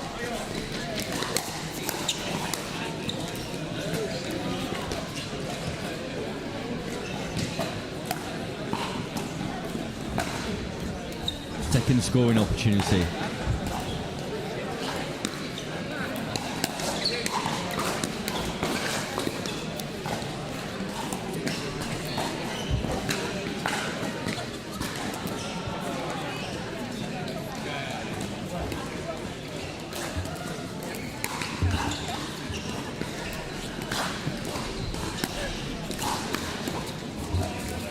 Return serve, and we spoke about Gatesil's psychological balance earlier on in big situations, and fortune for Hitchman goes cross court, catches the net tape, takes it away from Ren, who sees the funny side, but Hitchman and Roberts, an unstoppable force.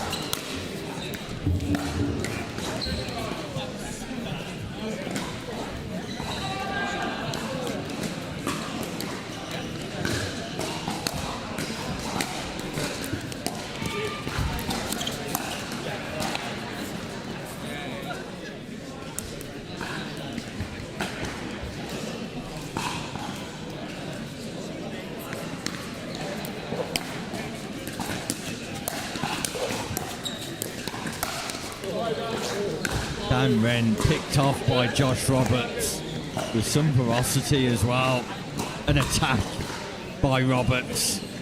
Ren feels the full force of the Franklin X40 and the full force of Hitchman and Roberts.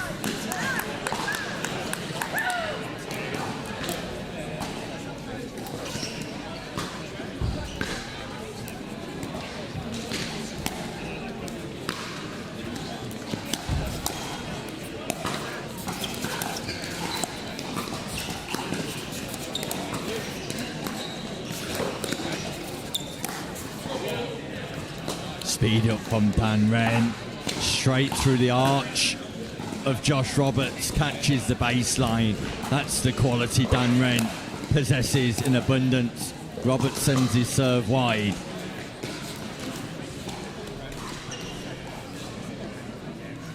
Great action in the men's quarter-final.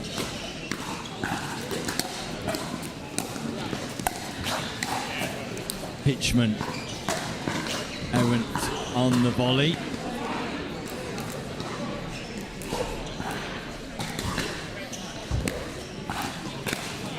Slice return. And a lovely drive from Dan Ren. Ren and Gatesil just feeling their way now into this quarter-final. A mountain to climb, but climbing they are.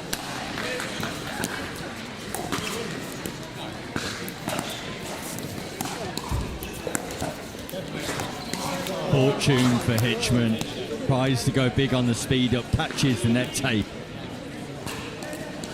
The ball dribbles over.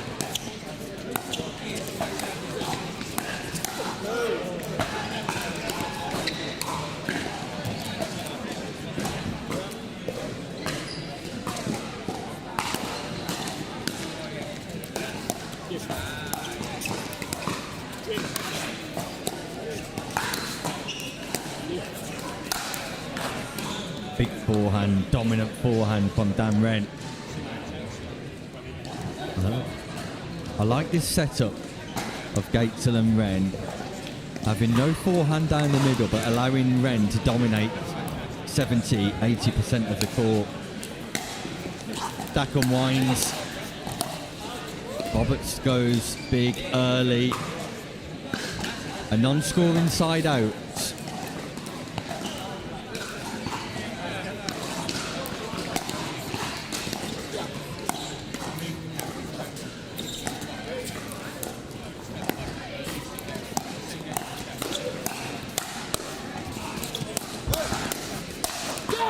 Josh Roberts counters, turns defence into attack remarkably well.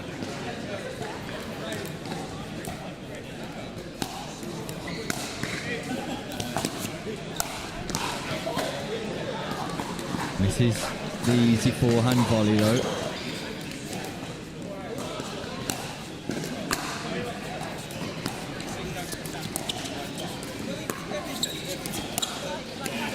Tries to go big again.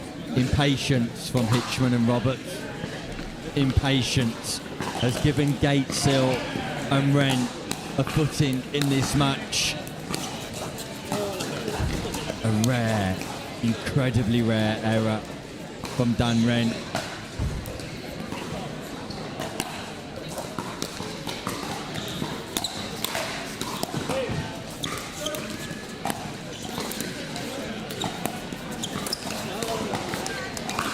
Gatesil overreaches somewhat.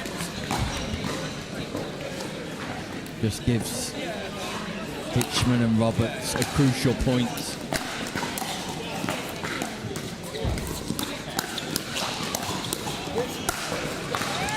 Hitchman showcasing all of his class and quality. Reads the double backhand drive, penetrates the next volley, creates the winning opportunity for Roberts. And here's a winning opportunity to advance through to the semi-final.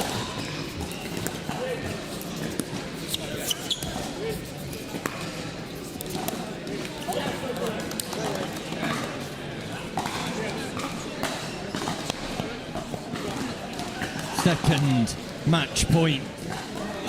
Is it now that Roberts and Hitchman book their place in the semi-finals?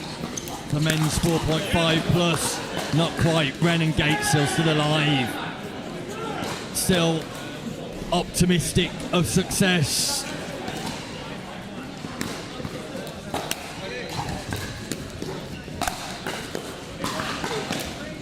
Baseline from Hitchman.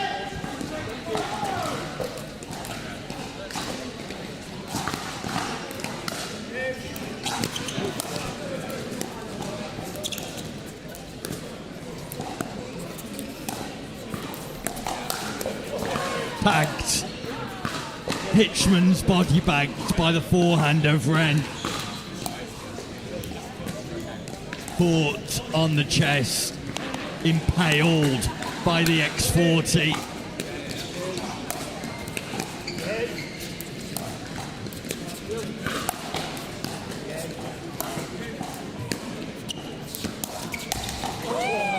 Ren was on the advance, just missed the big swinging forehand volley. Second match point, Hitchman. Roberts, third match point.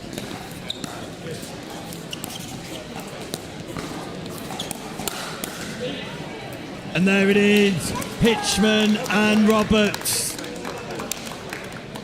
into the semi-finals. An electric start took it away from Ren and Gatesil, who fought back during the latter stages of that match, but it was all too late. The damage had been done.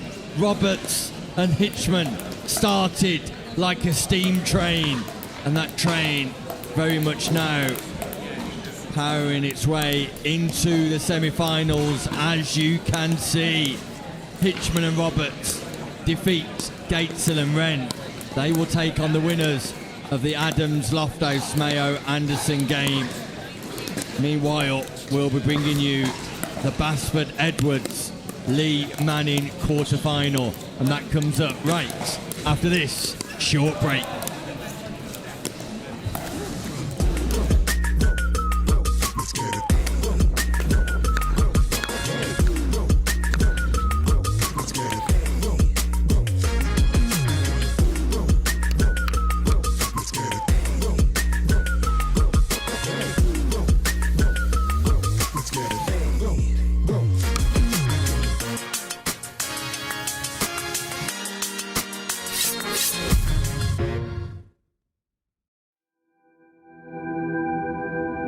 As a professional athlete, my equipment is very important to me.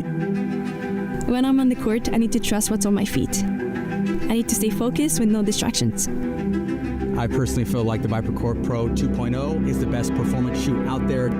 Durability for me is really important because I like to slide all over the court. I also love how lightweight they are. I feel like I can run faster. Skechers. Comfort that performs.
landscapes are increasingly complex, with evolving security threats and the growing demand for seamless service delivery. A managed IT SIM platform enables businesses to overcome these challenges by streamlining processes, enhancing operational efficiency, strengthening security measures, and providing a scalable, cost-effective approach to IT service management. iCTO helps businesses optimize their managed IT SIM platforms by providing expert guidance, automation, and strategic IT service management solutions, ensuring efficiency, scalability, and enhanced service delivery while reducing costs and downtime. iCTO, here when you need it.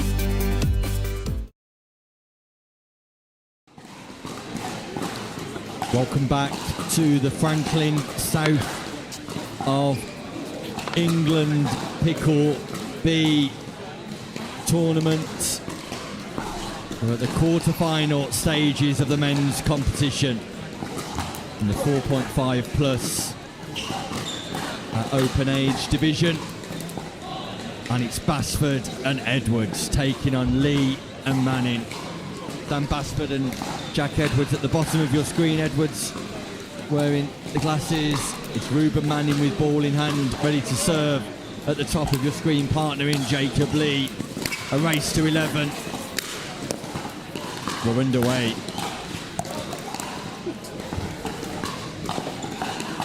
Fast start for Manning and Lee. A little bit of fortune catching the net tape.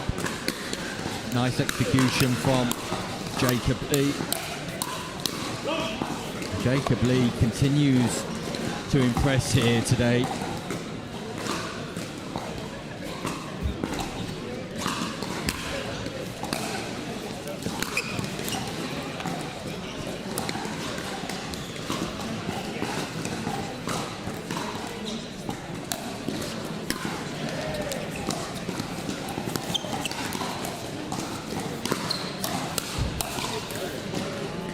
Great point construction from Jack Edwards, and once he finds that consistency, really is impressive.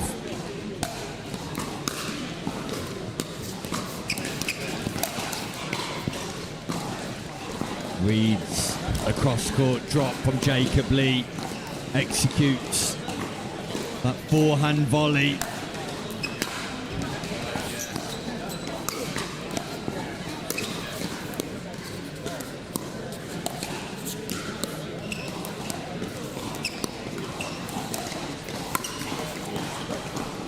Ruben Manning with a delightful backhand roll.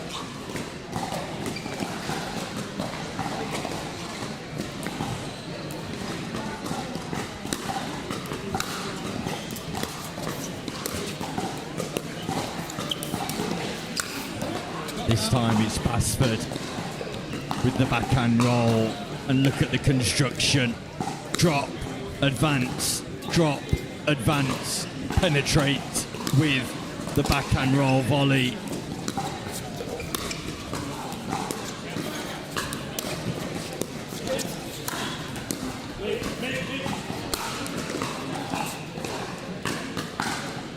That ball just climbs on Edwards.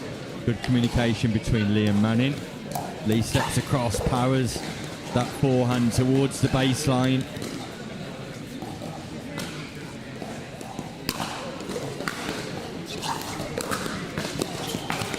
And a lovely drop by Jacob Lee. Basford misreading the flight of the ball.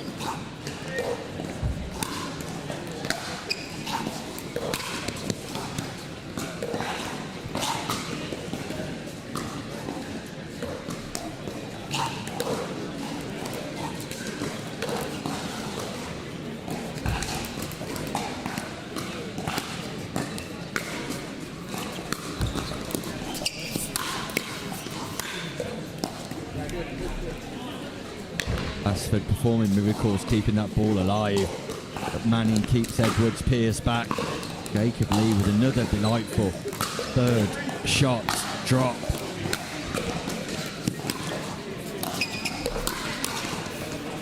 And Ruben Manning and Jacob Lee are punishing Basford and Edwards with third shot accuracy. Really is an exhibition of third shot play here from Lee and Manning.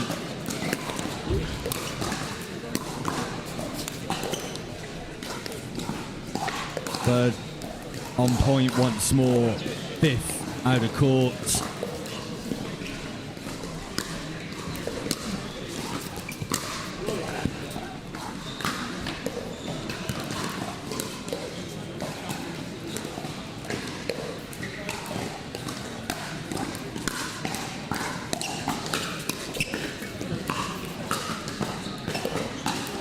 Edwards able to get that ball dipping below the height of the net.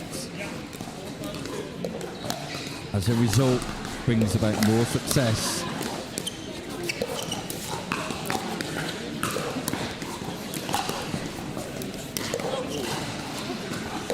Manning wasn't sure what to do with that. Ended up playing a nothing shot.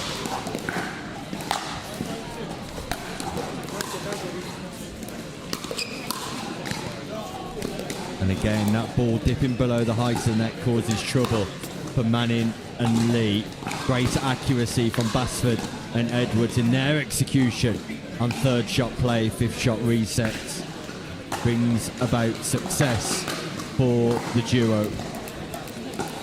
They enforce a change of ends and have a slender advantage as we move into the second half of this quarter-final. A matchup against either Oak, Parker or Feast. Lucas awaits.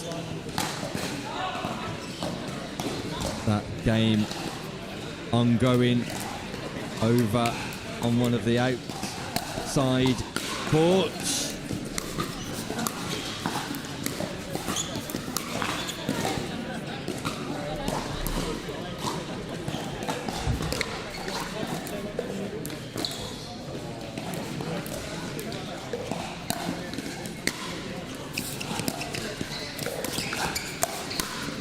Aerial from Manning, who's frustrated with himself. Edwards takes full advantage, and Edwards and Basford now looking control of this quarter-final.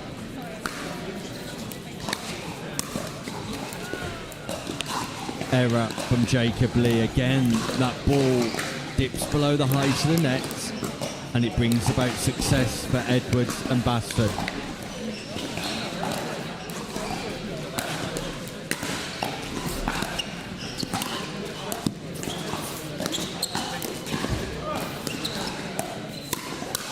Great dig from Sam Basford, who counters and turns defence into attack with a stinging forehand volley.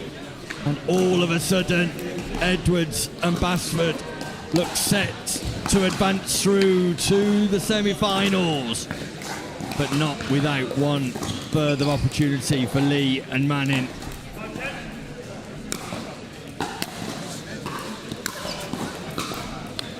The errors just creeping in now from Manning and Lee, who move away from a strategy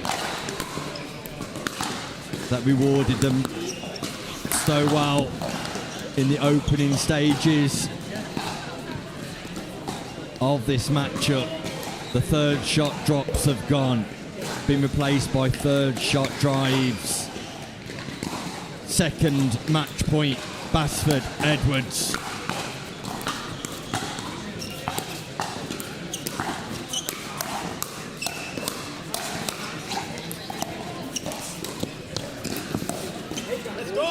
Ruben Manning finds a space back behind Edwards, but Jacob Lee and Jack Edwards go hands battle to hands battle. Match point number 3. Edwards went looking, he went searching, he found Jack diddly squats.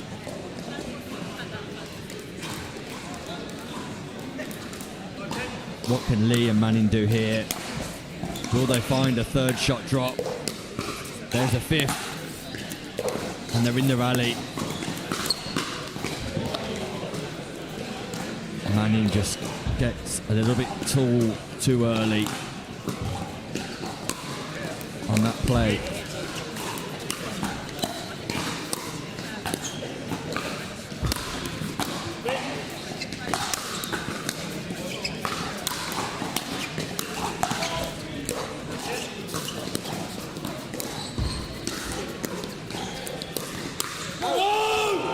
went into attack once more, but it was the final attack from Lee that went long. More match point and more match points wasted.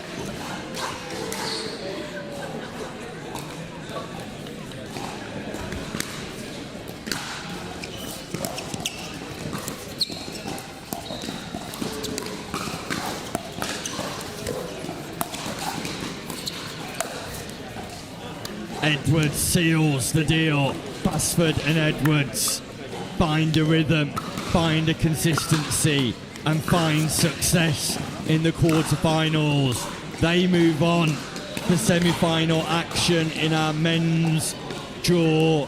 Commiserations to Lee and Manning, who were on point at the start of that game, but struggled to maintain any consistency with a third shot accuracy. There we can see news breaking of our second quarterfinal. Rob Adams and James Loft House have defeated Scott Mayo and Sam Anderson. Adams and Loft House through to the semi-finals, where they will play Hitchman and Roberts. We await the outcome of the Oak Park at Feast Lucas quarterfinal. When we've got news of that game, we will bring it straight to you. But we know Basford and Edwards await the winners. Coming up next on Show Court, Jess Anderson and Dia Katecha take on Chanel Lowe and Maisie Wise. We'll be back after this short break.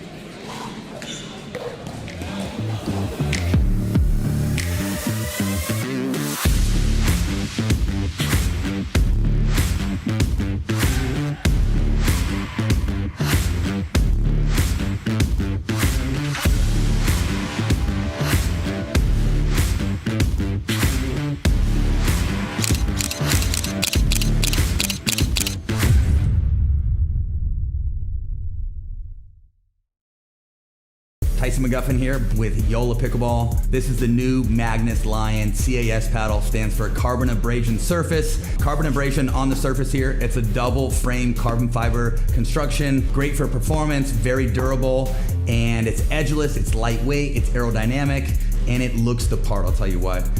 It's the same elongated shape that I've been playing with since day one.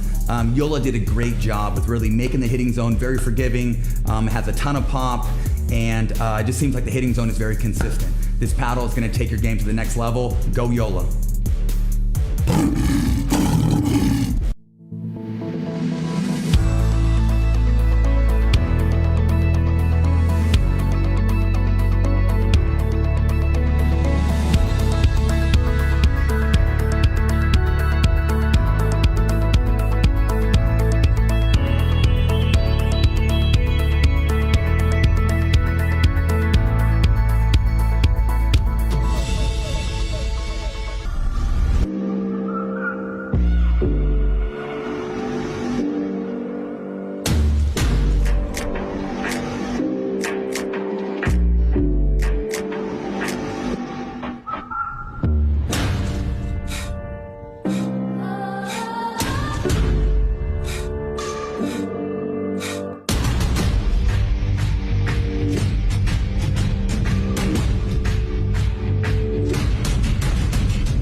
The modern workplace promises flexibility, productivity, and collaboration, but getting there isn't always easy.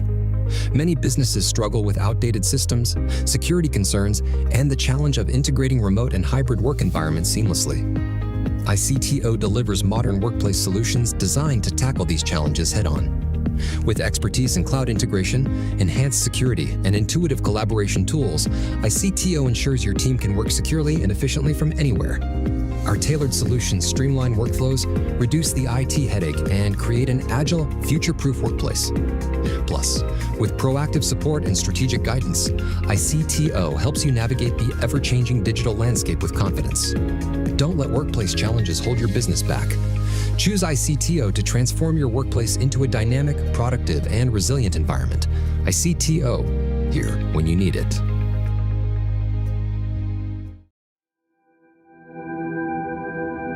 As a professional athlete, my equipment is very important to me.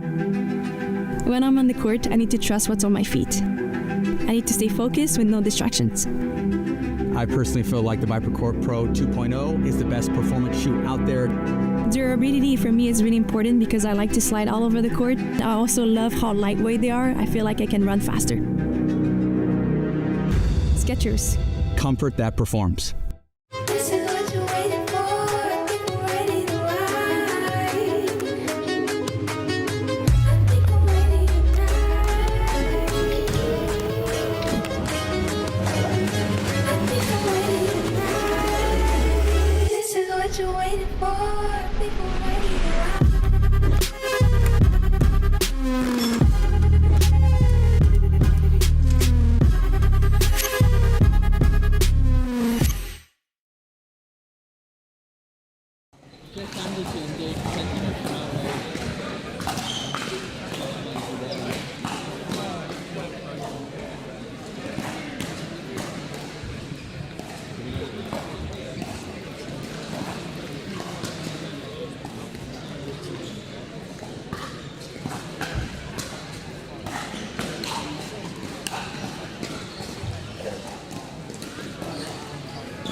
Steve, can we go straight to semi-final one?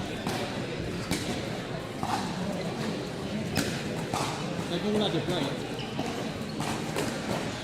Steve and Jeff are still playing all of the quarterfinals. They've had a break to semi-final one already. I don't mind. It just depends how long we're waiting, but they're ready to semi-final one. Hitchman and Roberts taking on Adams and Left on.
Welcome back to the Hampshire Sports Hotel here, live from Basingstoke, where semi-final action scheduled to commence. It will be Roberts and Hitchman taking on Loft House and Adams. Meanwhile, we know that Oak and Parker beat Feast and Lucas in their quarter-final. So Basford and Edwards will take on Oak and Parker. Just awaiting the arrival of Adams and Loft House.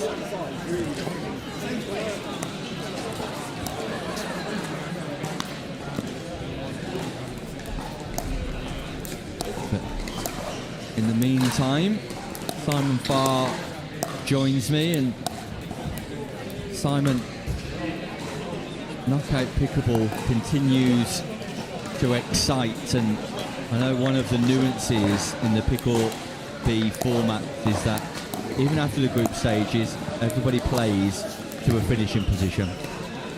They do, Nick, and that's why a lot of people love the event. So even if you are at the bottom of your group in the round robin, you will go and play out for a final position. So depending on the size of the group, you'll play a semi-final and a final for your position, if that makes sense. So you've got 7 groups that are playing for a position through to 22. So yeah, there's always another 2 games after your round robin. So a minimum of 6 games guaranteed, sometimes more, but always 6. And for 2026, the Pickle B weekends will now be 3-day events. What's happening on the Fridays? So Fridays are a category for 60 plus genders, 50 plus teams, and 18 and 50 plus singles. So lots going on. The categories are filling pretty quickly as we put it out a couple of weeks ago. For those of you to stop emailing me and Steve, the reason it's not on the Pickle England website is that every registration system is being disbanded. It's being renewed by Picklebook, and unfortunately at the moment it's just not quite ready for us to use for live registration. So we've had to obviously do what we've done with our Picklebee website, and that's the way you can log on and enter. And then there is a Google's spreadsheet that you can go on and have a look at to see who's registered for what, and then you can just email myself or Steve and we'll partner you up. Yeah, sounds good. Meanwhile, back to this tournament briefly, we can see confirmation of the semi-final lineup. We still await the presence of James Loft House, but it's Hitchman and Roberts against Adams and Loft House coming up on show court. Basford and Edwards taking on Oak and Parker. You got a favourite, Nick, for the tournament? At the start of the day, would have favoured Hitchman and Roberts, and I think this game will quite likely determine the overall winner of the tournament, given the consistent application of players we've seen so far. But Josh Roberts really is a shining light of UK pickleball at the minute. He's an outstanding talent, Simon.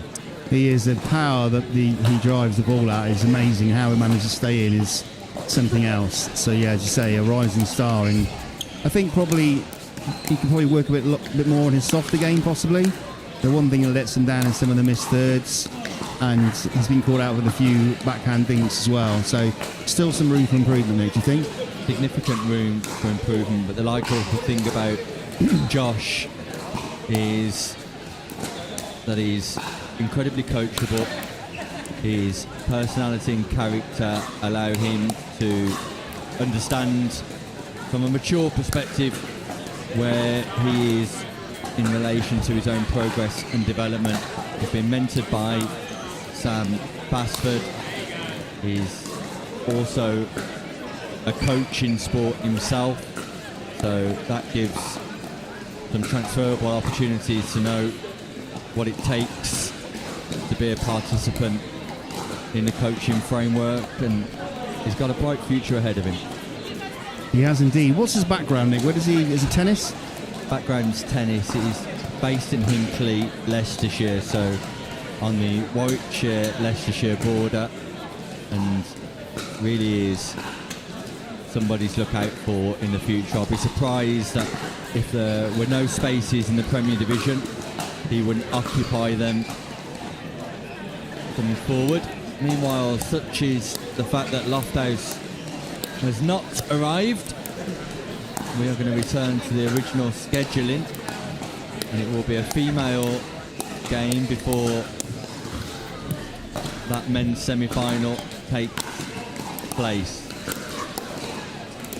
Maisie Wise and Chanel Lowe will be taking on Jess Anderson and Dia Katecha, and we'll bring you that game in just a few short moments.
About to get underway in the ladies round robin 4.5 plus. Delighted to say good afternoon to Sarah McCrary, who's joining me in the commentary box mid-tournament for you too, Sarah. Good afternoon. Oh, good afternoon, Nick. It's great to be here with the great company and the great play. This is so exciting as always.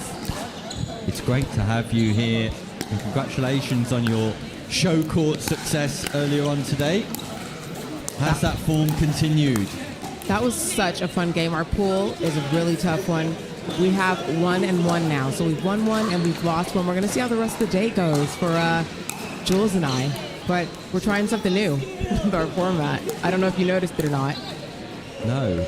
Reveal all. We weren't stacking. Did you notice that? No stacking? Yeah, we just were like, we're going to try not stacking and see what happens. Merry Christmas. Merry Christmas. Did you see that shot? Speaking of Christmas, the outfits of Chanel Lowe and Maisie Wise. Gorge. Representing the seasonal colours. I'm feeling the Christmas spirit.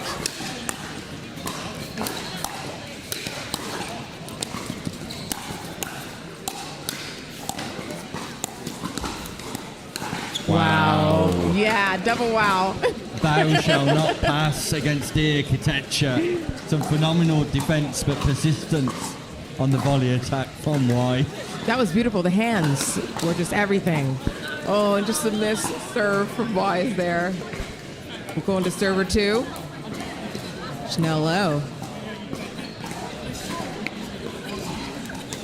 Oh no, just kidding. Are you in the Christmas spirit, Sarah? Absolutely, yeah. Gotta be. We have a 6-year-old, so it's Christmas or die. It is indeed. I'm sure that Alf is out and about in your house. Oh yeah, on the shelf, looking at everything, making sure to check the list. Naughty or nice. Question is, when we open up the advent calendar, will you be pulling out a gold medal today?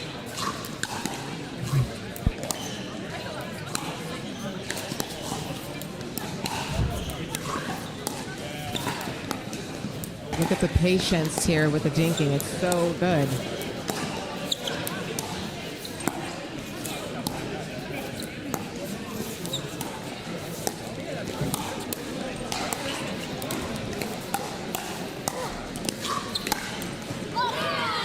Great finish from Anderson, but the construction, the setup play, the concentration and focus mid-rally, second to none by Patecha and Anderson.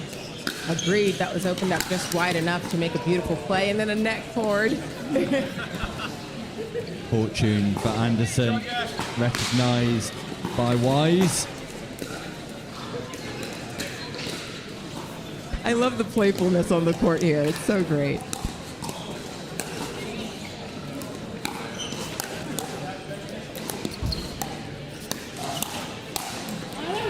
Chanel Lowe with a big booming forehand volley, piercing the partnership of Anderson and Patecha. And you know what they say about that middle? It solves a riddle. Ooh.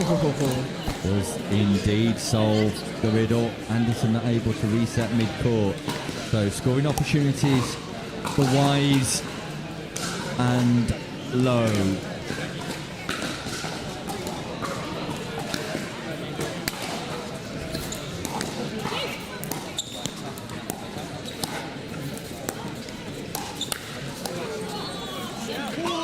Third shot drop delightful from Lowe. Anderson goes on the attack, speeds up to the forehand of Lowe, who's ready and waiting, strikes and pounces.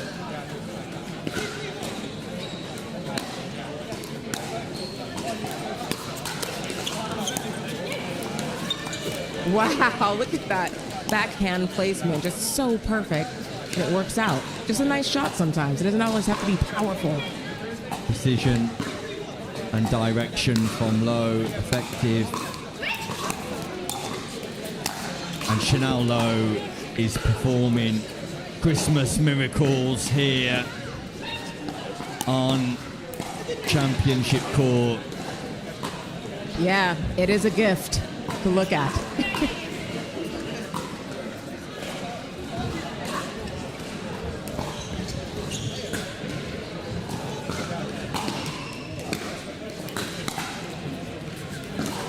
That goes just wide. Lowe and Wise have turned this game around. 4 points in a row.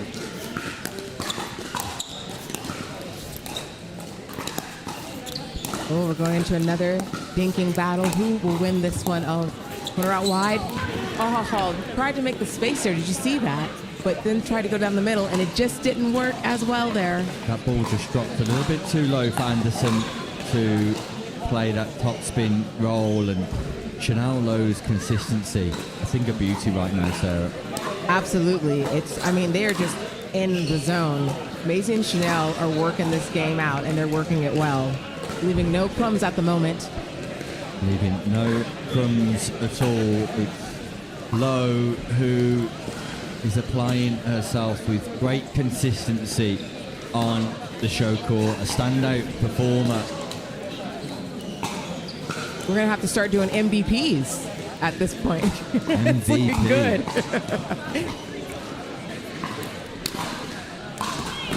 Big serve from Wise, goes long, looks to put some pressure. What I love about Maisie is she goes hard or she goes home. She always goes. She's like a soldier. I say that. I'm a fan. I say that every time. You're a fan. You're a fan. I'm a Wise fan. Wise words from a Wise fan.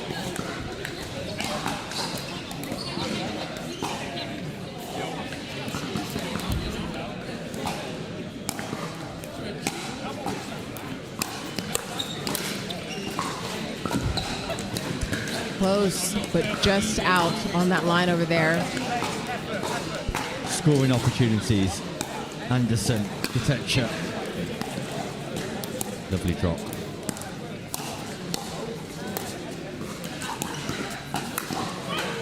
Oh, that was the shot too. That was the right shot. Just a little too much under the ball there. That made it go out. Yeah, just hit that ball underneath like you suggest, Sarah, rather than pushing through. Ball goes wide. So second scoring opportunity.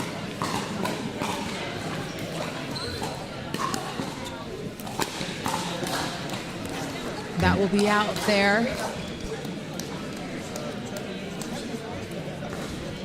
Yeah, service error. Presents the ball back to Wise and Low. Critical stages. Indeed. Here we go. Let the fun begin with the dinking Christmas rallies. Oh. An error from Chanel Low. Second server. A rare error from Chanel Low.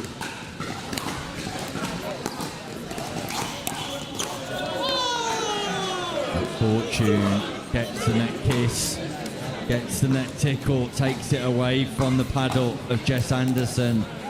Low and Wise marching towards 11 with some fluency. Oh, just missed. Giving Coach Anderson another chance. Nice forehand volley from Anderson. Fletcher, ball in hand. Got to make a move now.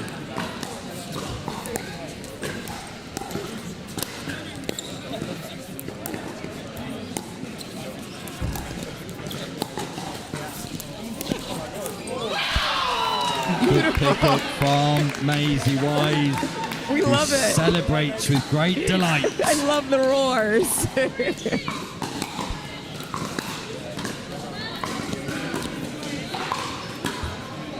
Adrenaline still running through the veins of Wise. Sends the return long.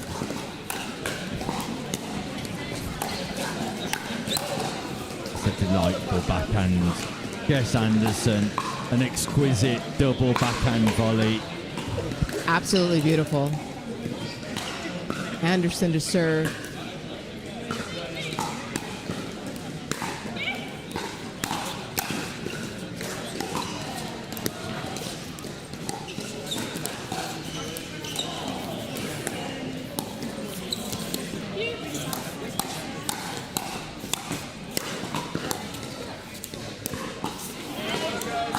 Oh, it just misses. It doesn't get over. Yeah, the mid-court defence nice from Wise and Low. Wise just missing the reset, so Anderson and Katecha just close the gap once more.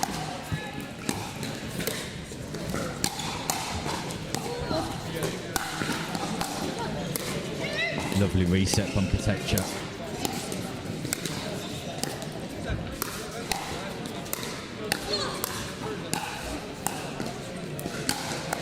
No way past, and Anderson drives.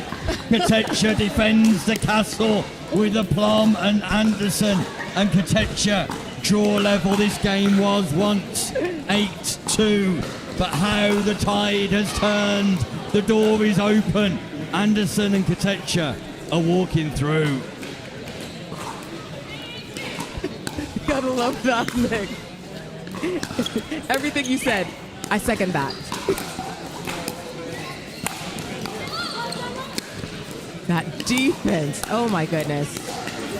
This is such a great game. At this point, it's about who's going to just outplay who right now. Wow. Competitive stuff all of the way. And you cannot fail to be impressed by Anderson and Katecha in the mid-court. What can Low and Wise do here?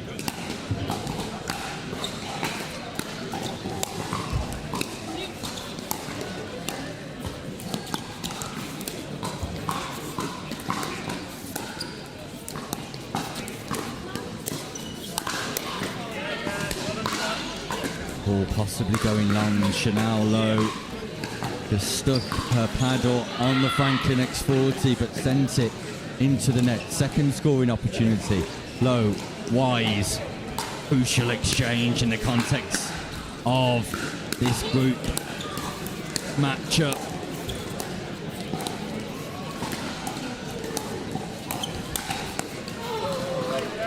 Wow, and that it's still 8-8 here.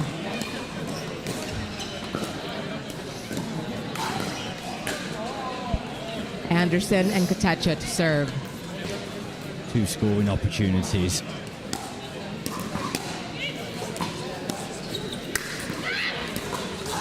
Errant volley from Wise, tries to go big, goes too big.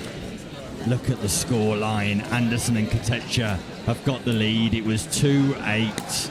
It's now 9-8. What a comeback. What a match. This is so good to watch. Oh, wow. Just a bit short, too soft on that dink hand. Now Anderson will serve.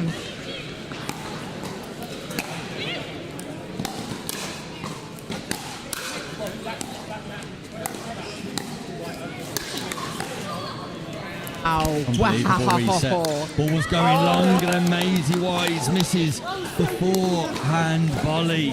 What a reset, dear.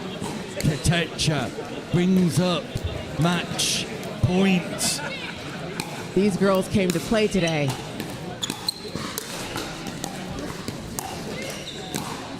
Eight unanswered points. Will this be the 9th? And seal the deal? It does. Anderson and Katecha come back remarkably well. They were 8-2 down. They won the next 9 points in a row. Phenomenal stuff, Sarah McCrary. So phenomenal. What a game. What a match. Loved every single minute of it. Total roller coaster of pickleball. And it goes down like that. Loving it. Phenomenal stuff. Really is. Anderson and Katecha march on in the ladies 4.5 plus Group 1. Meanwhile, semi-final action on show court. Hitchman, Roberts, Adams, Loft House. Enough said. We're going for a break, and when we return, the action continues.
Navigating the complexities of international taxation can be challenging.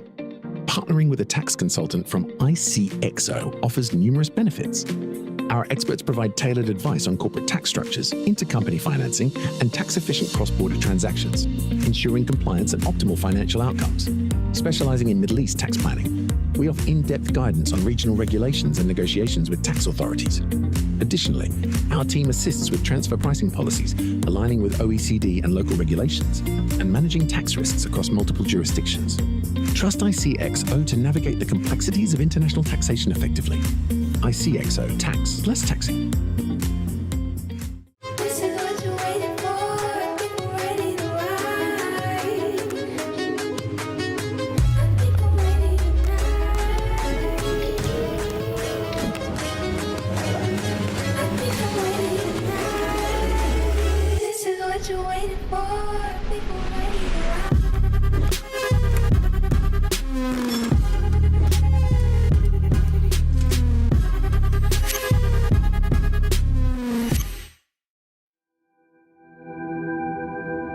As a professional athlete, my equipment is very important to me. When I'm on the court, I need to trust what's on my feet. I need to stay focused with no distractions.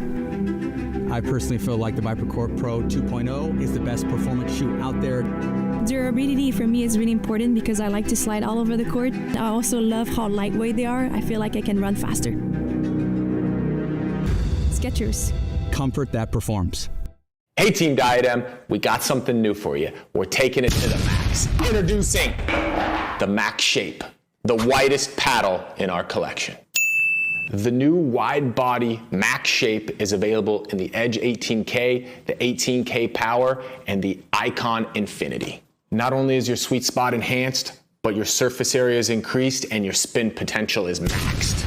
So this paddle is ideal for those looking for an enhanced sweet spot, a ton of spin potential, and a shorter handle. My mama always told me, never judge a paddle by its shape, judge it by its performance. The Max Shape, available now.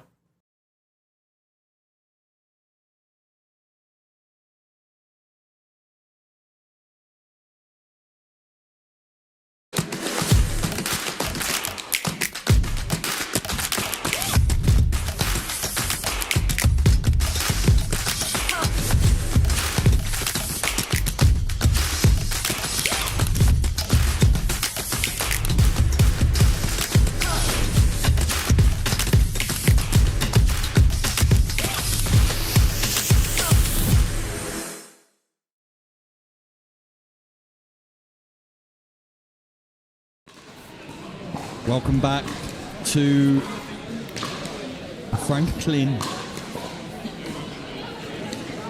The Franklin, south of England, Pickleball tournament. Event number 14 of 14. The men's semi-final scheduled to get underway. Semi-final number 1. Peter Hitchman and Josh Roberts taking on Rob Adams and James Loft House. Hitchman and Roberts defeating Gatesil and Ren in the quarterfinal. Meanwhile, Adams and Loft House getting the better of Mayo and Anderson. It's a race to 11. Win by 1. Hitchman taking on Loft House, who are part of the same Premier Pickleball team. So camaraderie there. Roberts and Adams faced off last week in the Challenger Division 2, and this could determine the winner of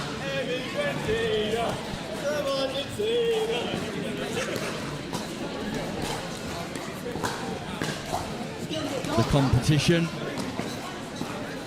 Semi-final about to get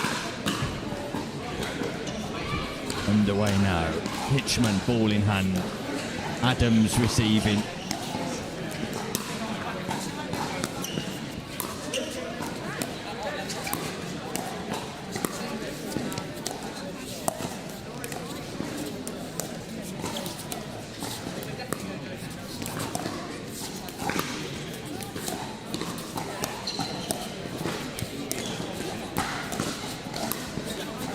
Error from Adams, patience from Roberts and Hitchman.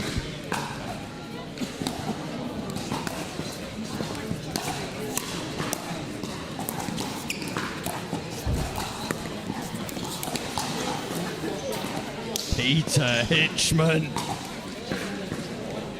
Big play from Hitchman. Forehand speed up straight through the middle of Loft House and Adams.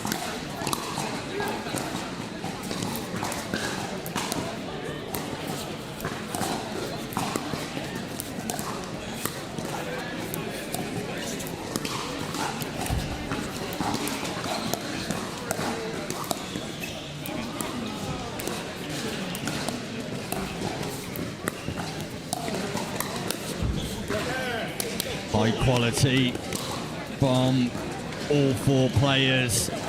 Roberts tries to counter punch.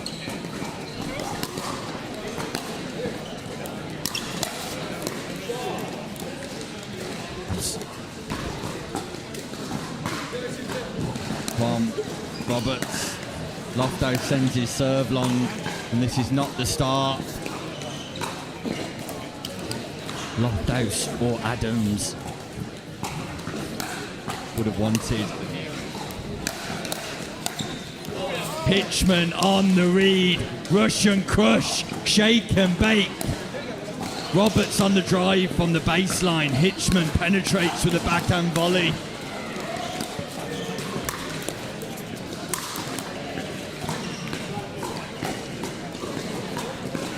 Signs of classic Peter Hitchman here.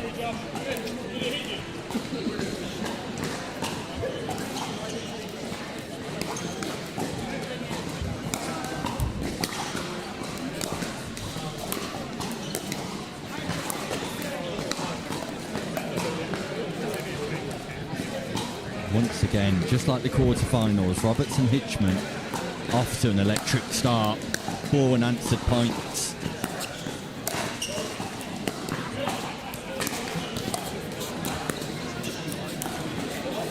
Hitchman tries to go big too early.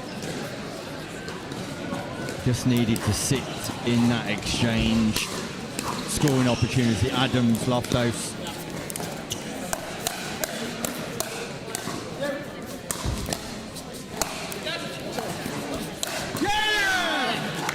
Big forehand winner from Loft House. Defence from Roberts and Hitchman keeping that ball alive. But Loft House finds the perfect angle.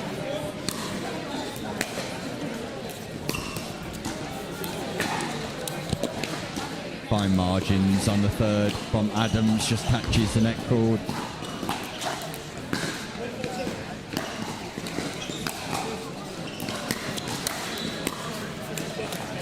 Big forehand dominance once more down the centre line.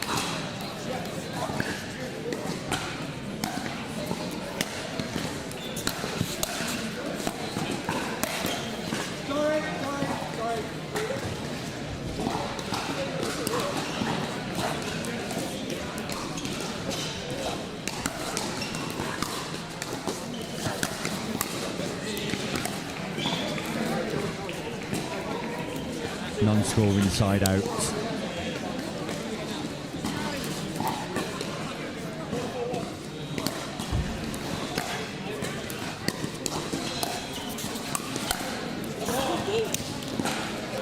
Adams failed to execute. Hitchman counters.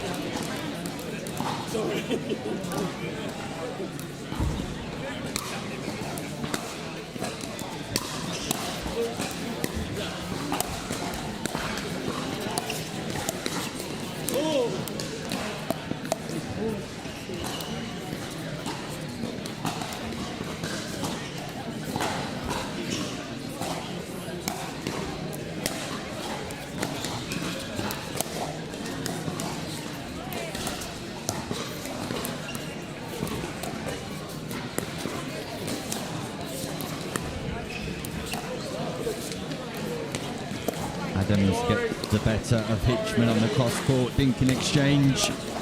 An attacking dink from Adams, backspin. Hitchman doesn't counter. Second scoring opportunity.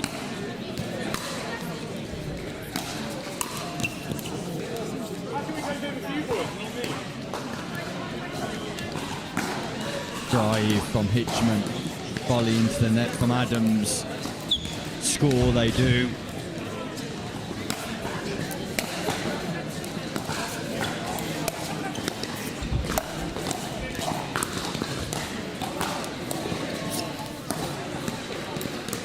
Ball goes wide from Loft House.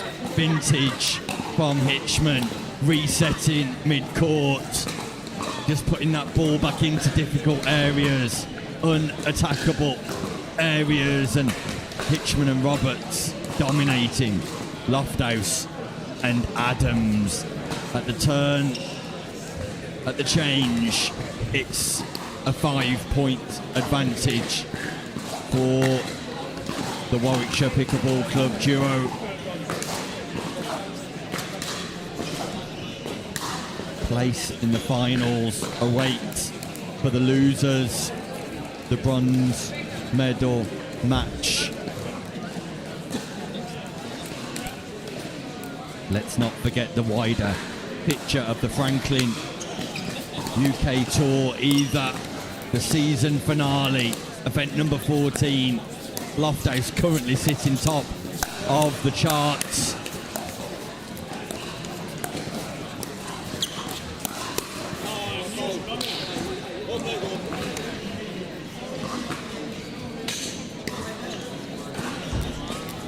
Frustration for Adams.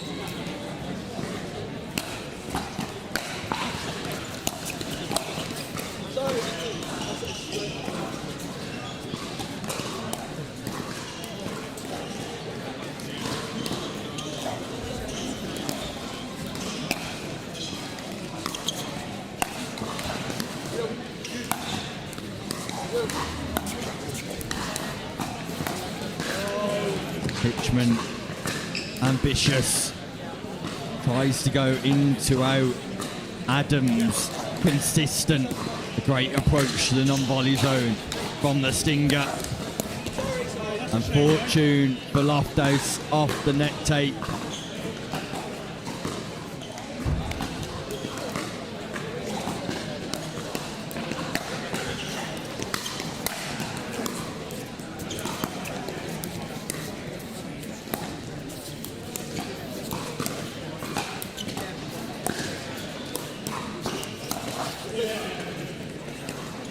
Roberts tries to go early too early.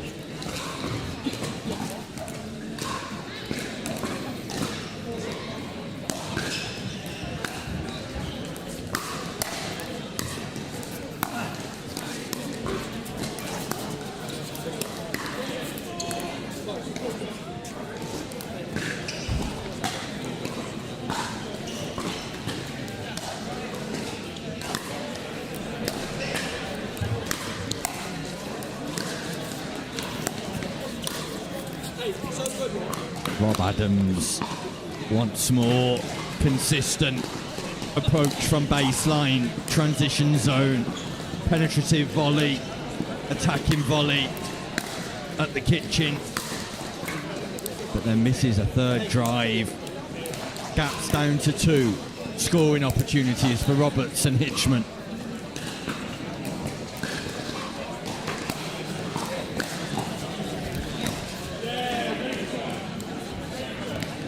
There's a momentum change in this semi-final.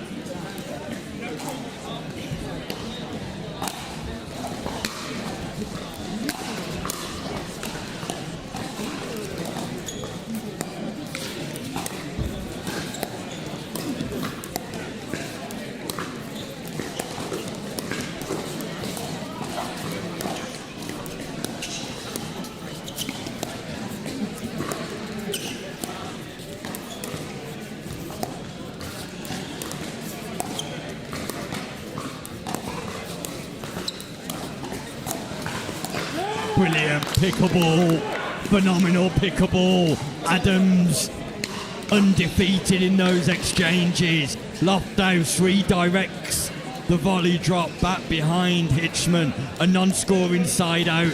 Momentum with Loft House. Momentum with Adams.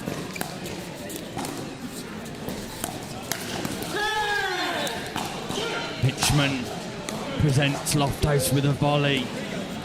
Loft House takes full advantage, drives that forehand.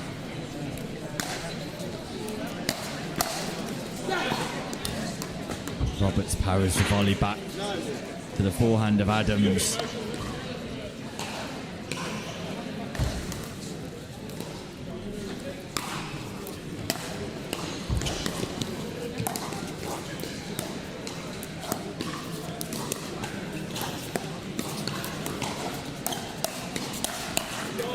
Redirect speed up from Hitchman, second to none. Brilliant into out volley, catches Loft House unaware. Can Hitchman and Roberts trouble the scoreboard now? Fortune, yet again, the net cord, the net tape, the net tickle works in favour of Hitchman and Roberts.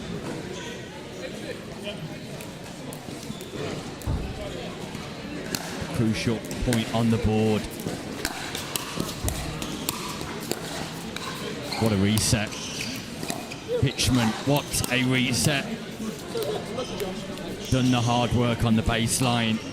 Roberts fails to execute in the transition zone. This semi-final is as tight as you like. That's good, Rob. Thank you. Third shot success for Hitchman. Fifth shot inaccuracy for Roberts. The gap's 2. A long serve from Hitchman. An error at a crucial stage. A big moment. Is it a costly error? Adams will be annoyed with himself.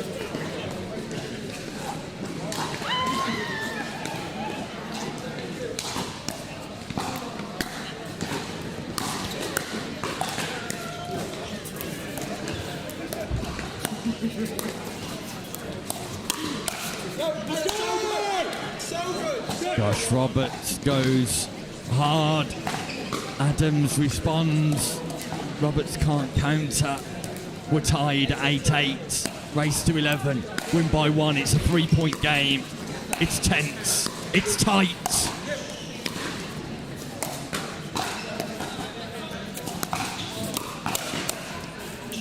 Great defence, Loft House. Adams thinks twice about going fast there again. Roberts does go. He gambles. He goes quick on the diagonal cross court. Countered by Loft House, who just catches the net. Race to 11. Who blinks first? Sublime from Roberts. Sublime from Roberts.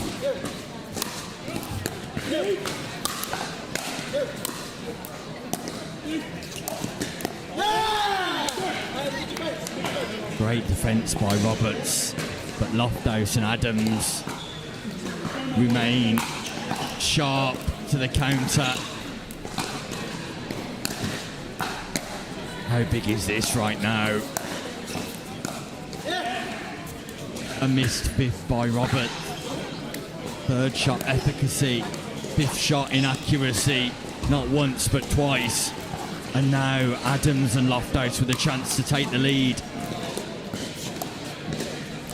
Is that a lack of concentration from Rob Adams at a crucial stage, or is that simply the pressure?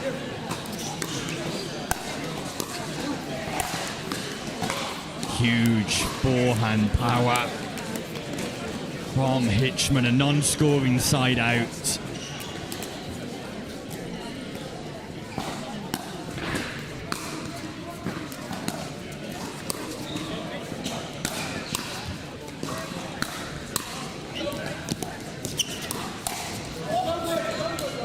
Hitchman read it, couldn't execute the backhand volley counter.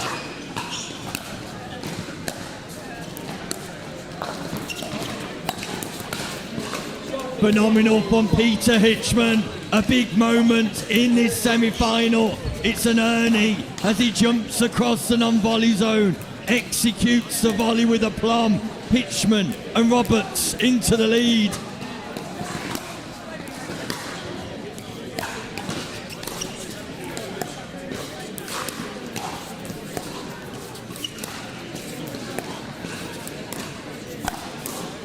It's vintage Peter Hitchman, rolling back the years, utilising his experience.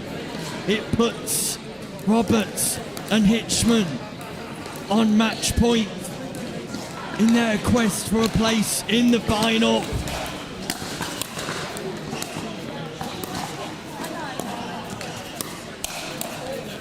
Unbelievable defence, James Loft House. Wow, look at the defence from Loft House. Low down to the backhand side. He picks that ball up, resets it out of nowhere. Saves match point.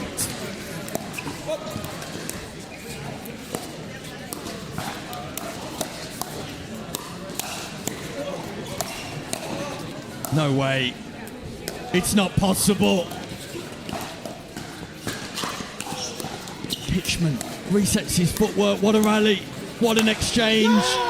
Powered away by Loft House. Phenomenal defence. Thou shalt not pass in the men's semi-final. Defence into attack. We're level. We're not level. I'm getting carried away. We are level now. It's win by one Pickleball. Adams and Loft House saved match point with an unbelievable defensive shot. Adams, Loft House can get the job done right now.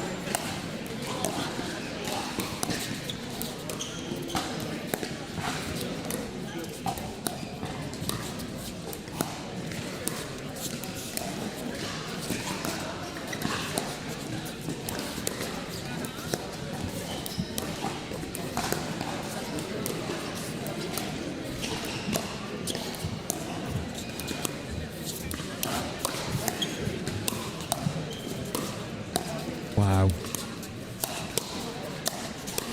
Wow! Peter Hitchman mid-rally. A defensive play with great success. Roberts counters with the attack. Second match point, Loft House Adams. What a game of pickleball.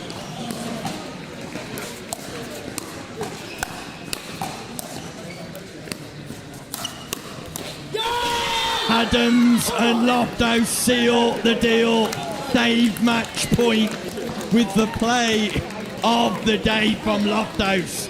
He defended a booming forehand, low down on the forehand side, kept their hopes alive, and from there on in, they rolled straight through to 11. Phenomenal pickleball, perfect pickleball imparts. A thoroughly entertaining encounter goes the way of Loft House and Adams. They go through to the final. For Roberts, for Hitchman, a bronze medal match awaits. We're going to switch to a short break, but when we return, it's semi-final number 2. Edwards, Basford taking on Oak and Parker. We'll be back after this short breather.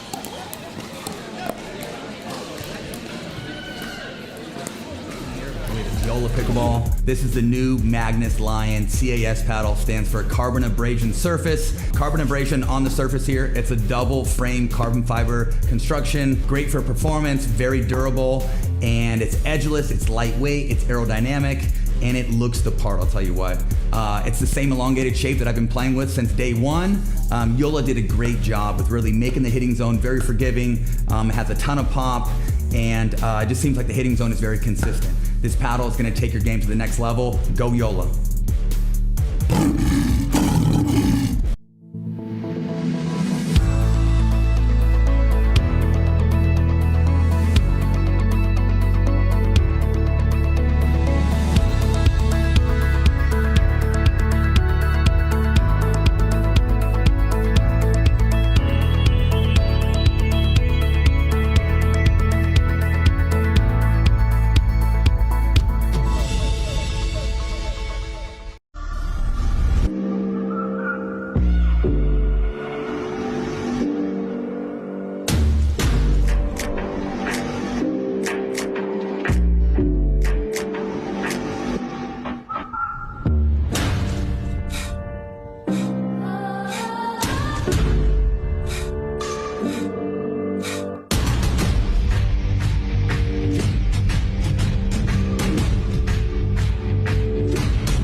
The modern workplace promises flexibility, productivity, and collaboration, but getting there isn't always easy. Many businesses struggle with outdated systems, security concerns, and the challenge of integrating remote and hybrid work environments seamlessly. ICTO delivers modern workplace solutions designed to tackle these challenges head-on. With expertise in cloud integration, enhanced security, and intuitive collaboration tools, ICTO ensures your team can work securely and efficiently from anywhere. Our tailored solutions streamline workflows, reduce the IT headache, and create an agile, future-proof workplace. Plus, with proactive support and strategic guidance, ICTO helps you navigate the ever-changing digital landscape with confidence. Don't let workplace challenges hold your business back. Choose ICTO to transform your workplace into a dynamic, productive, and resilient environment. ICTO, here when you need it.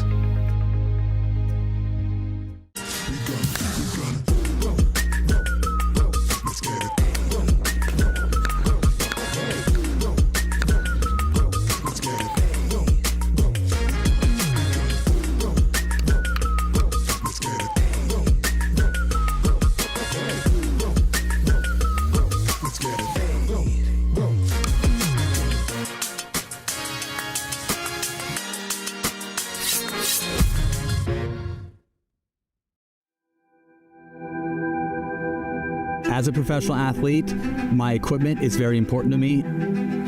When I'm on the court, I need to trust what's on my feet. I need to stay focused with no distractions. I personally feel like the ViperCore Pro 2.0 is the best performance shoe out there. Durability for me is really important because I like to slide all over the court. I also love how lightweight they are. I feel like I can run faster. Skechers. Comfort that performs.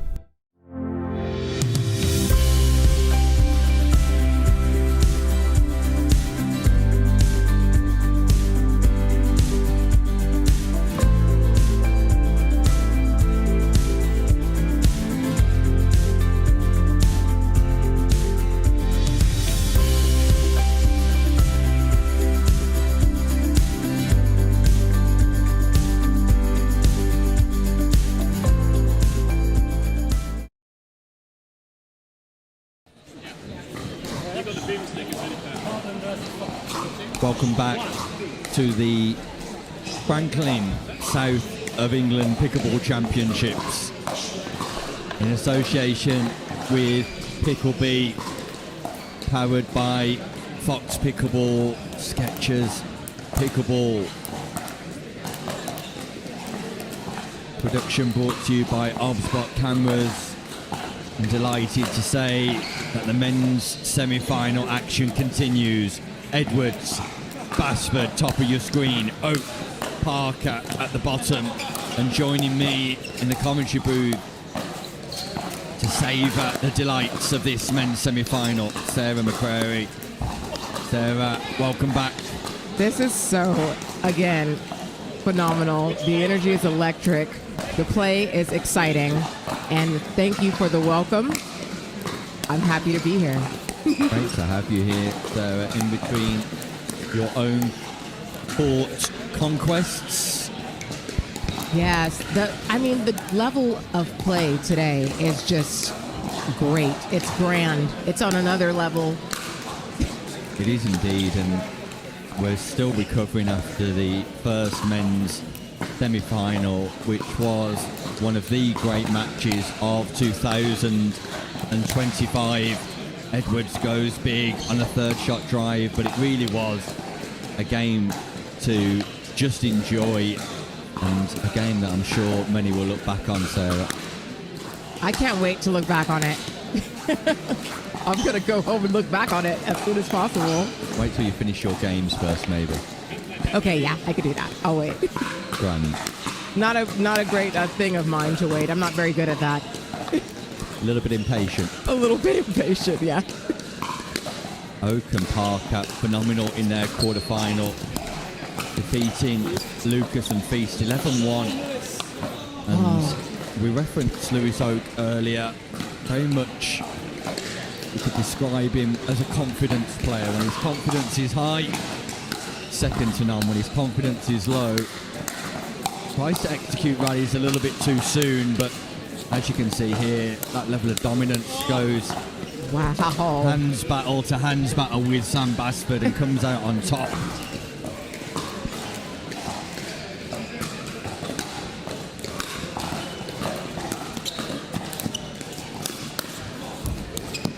Edwards, phenomenal in defence.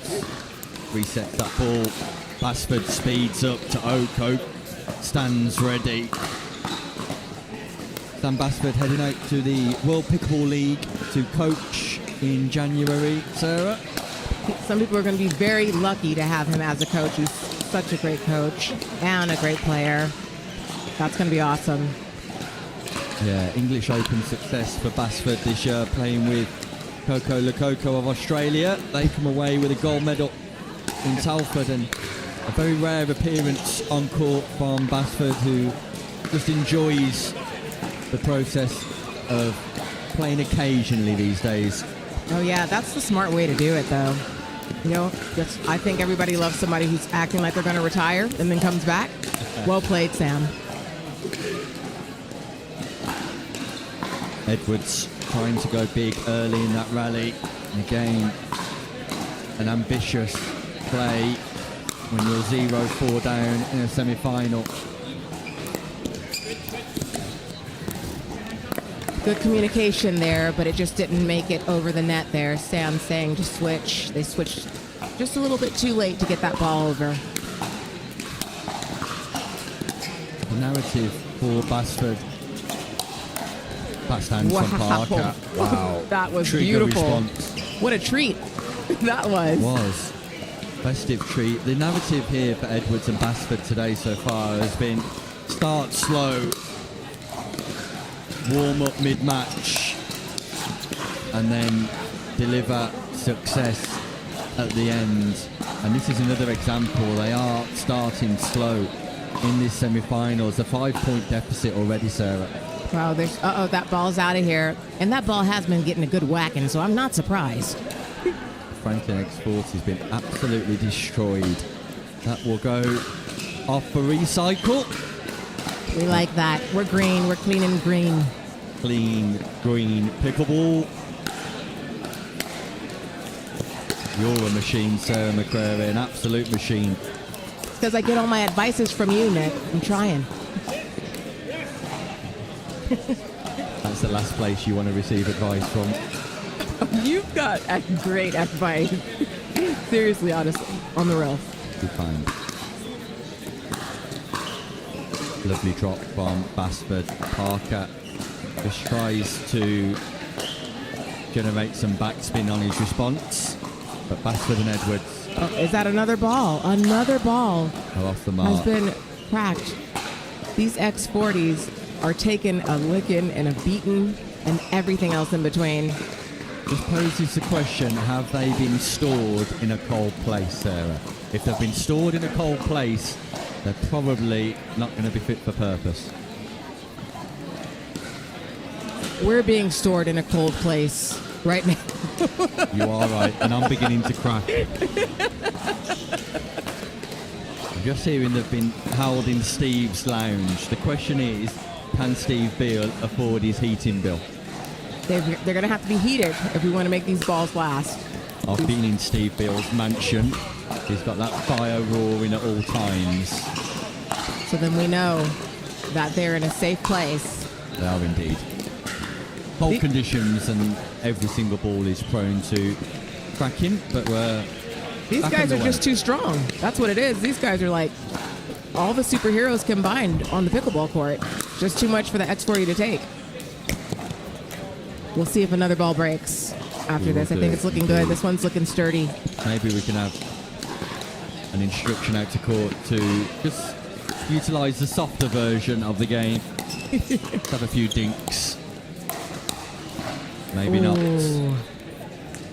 Almost there. Oak and Parker racing to a 5-0 lead. They don't score now, which they don't, then there will be a real momentum shift in this semi-final. Basford and Edwards already with 2 on the board, closed the gap to 3, and now with 2 scoring opportunities.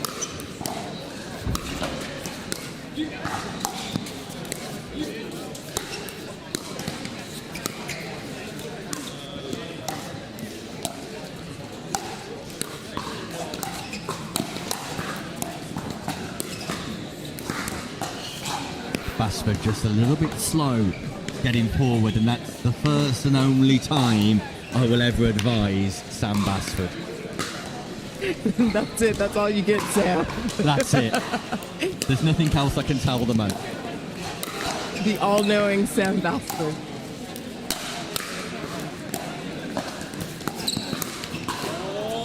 Basford tries to roll from ankle height, a shot that he's very much got the ability to play.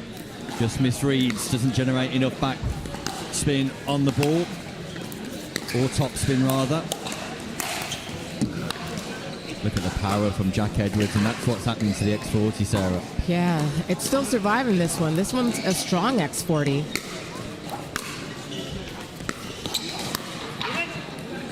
Good talk. The teamwork with Oak and Parker is just so nice to see. They are talking to each other. They're communicating so well. And that's a big part of the game, is making sure that you're communicating. And it seems like they've got that down. They have indeed. And I'd personally be over the moon to see Lewis Oak, in particular, as a Pickleball stinger force his way into the final with some consistent application here. Really is an understated character in Pickleball, but phenomenal ability. Absolutely. Parker and Oak. Oh, that was out. Work to do for Edwards and Basford at the change of ends. Is it now they make their mark?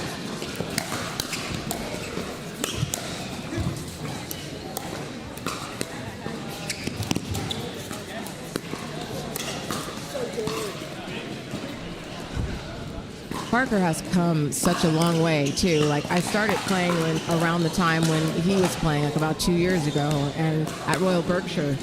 And just to see his game and the development of it is phenomenal. He's always had like the cool trick shots and the great angles, but he's just such a well-rounded player. As I say that. As you say that, he gets lit up by Edwards. Lit up by Edwards. Targeted, body bagged. But Sarah, I couldn't agree more.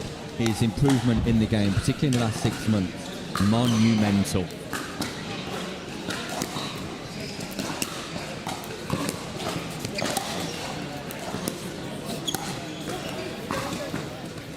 Clean pickleball from Basford, clinical execution, and it doesn't need to be any more advanced than that sometimes. Very true.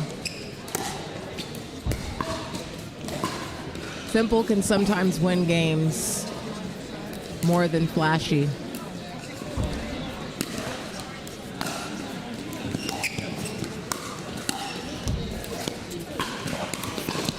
Oh, a net tickle, as you say, Nick. It's a neck caress of the highest order. Significant look for Basford, but boy, do they need it.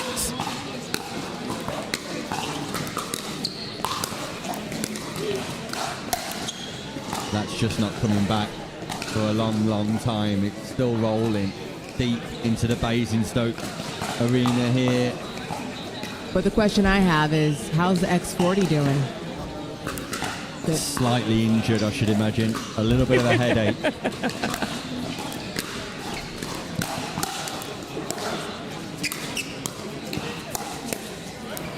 Lovely roll from Andrew Parker. The contact point, precise, straight in front of his chest. Low to high, caresses through that ball.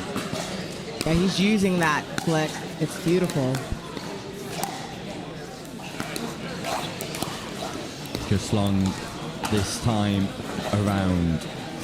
So, gap closes to 1. Basford serves wide. Wow, Sam Basford.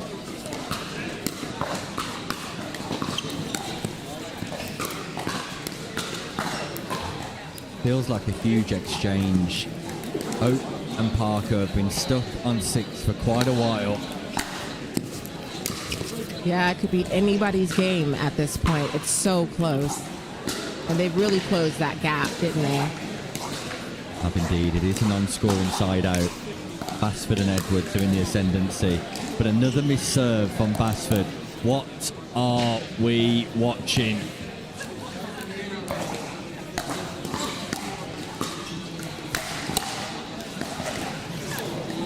Another non-scoring side out. Nobody wants to trouble the scorer, Simon Farr. Oh my goodness, and then it hits the net there. Got another server now. Parker to serve. Let's see what happens. We're going to get some points on the board. Jack Edwards. Oh. What a play. Just when he needed it most, that ball bounces. He has to take a giant stride back. Manages to find the space behind Parker and inflicts another non-scoring side out.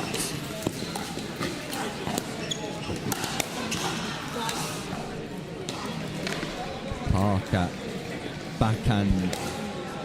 A match made in heaven. Ready for that. He was ready. Second server.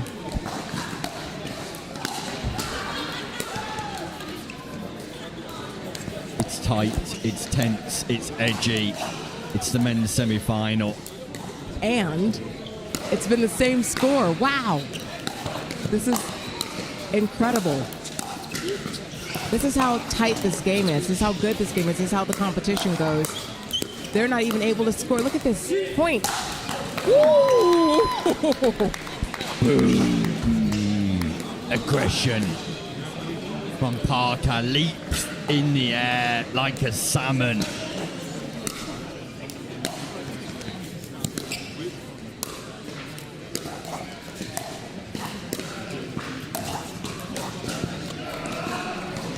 Finally, we have a point on the scoreboard. There it is. Oh, glorious point. What a rescue, what a rescue. Dan Basford, fast hands. Pops up, tries to volley. Shot selection, not great in that rally. And Oak and Parker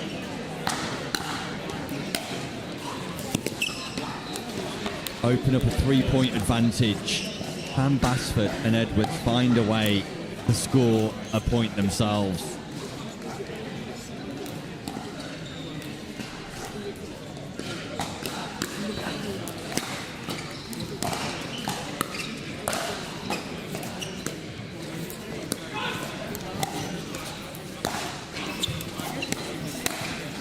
Oh, that was so close. Almost got it over, but just didn't make the mark on that. Unforced error from Edwards. Ball was above the height of the net. Talking of unforced errors, there's a big one from Parker. And it does give Basford and Edwards a rare score. Oh, wow. This one is a real pincher. Look at that. 1 point away now, aren't we? Look at that. 2 points in a row. Successive points, back-to-back points for Edwards and Basford. That closes to 1. And another unreturned serve from Parker. And these are the big moments that matter. What you're seeing is amazing pickleball. These serves are great serves. So, that looks like a let from here. We're gonna replay the point there. Parker hits the net, the ball pops up, lands on the bracket. But because the ball didn't bounce in courts, we replay the point. Ooh, Basford read the triangle. Backhand defence, forehand counter attack. Just sent the ball into the net. 8-8. Similar point to semi-final number 1. Race to 3, win by 1. Oak tries to go big too soon in the rally. Good leave.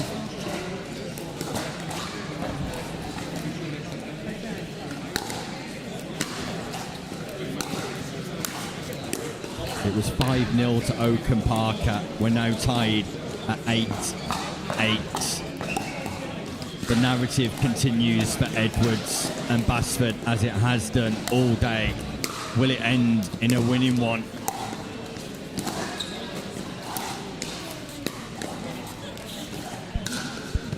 Oh, so close. And that's the right shot, but sometimes it just is hard to execute that. second scoring opportunity. Edwards goes big. Oak jumps backwards, volleys forwards. Just watch the body movement of Oak. Not really stable to play that backhand volley. Basford, Edwards into the lead for the first time. Cannot capitalise. This is such a tight game. Both teams are so strong. It could be anybody's game at this point. What a reset. Andrew Parker with the reset of the day. Big double backhand volley from Edwards. Backspin reset from Parker. Tied at 9-9. Edwards misses a volley. It brings up match point for Oak and Parker. A place in the final awaits. We're on the edge of our seat for this one. Is it over? Is it not? Oh my goodness. Porcelain Look at this. plate. Wow. That's going to go long, and Oak and Parker execute and manage to work their way into the final of the Franklin South of England Pickleball Championships, causing an upset, defeating Edwards and Basford. They go into the bronze medal match against Hitchman and Roberts. Meanwhile, we know that the final will be Parker and Oak versus Adams and Loft House. Sarah, another great game. It was giving all the Christmas feels. I love it. Sarah loves it. I love it. We hope you love it at home too. Meanwhile, more action to love when we return as Alice McCormack and Sarah Howell team up to take on Tara Jones, Dr. Tara Jones, and Helen Kenner. We'll be back after this short break. With Yola Pickleball. This is the new Magnus Lion CAS paddle. Stands for carbon abrasion surface. Carbon abrasion on the surface here. It's a double frame carbon fiber construction. Great for performance, very durable, and it's edgeless, it's lightweight, it's aerodynamic, and it looks the part, I'll tell you what. It's the same elongated shape that I've been playing with since day one. Yola did a great job with really making the hitting zone very forgiving. It has a ton of pop, and it just seems like the hitting zone is very consistent. This paddle is going to take your game to the next level. Go Yola.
The modern workplace promises flexibility, productivity, and collaboration, but getting there isn't always easy. Many businesses struggle with outdated systems, security concerns, and the challenge of integrating remote and hybrid work environments seamlessly. ICTO delivers modern workplace solutions designed to tackle these challenges head-on. With expertise in cloud integration, enhanced security, and intuitive collaboration tools, ICTO ensures your team can work securely and efficiently from anywhere. Our tailored solutions streamline workflows, reduce the IT headache, and create an agile, future-proof workplace. Plus, with proactive support and strategic guidance, ICTO helps you navigate the ever-changing digital landscape with confidence. Don't let workplace challenges hold your business back. Choose ICTO to transform your workplace into a dynamic, productive, and resilient environment. ICTO, here when you need it.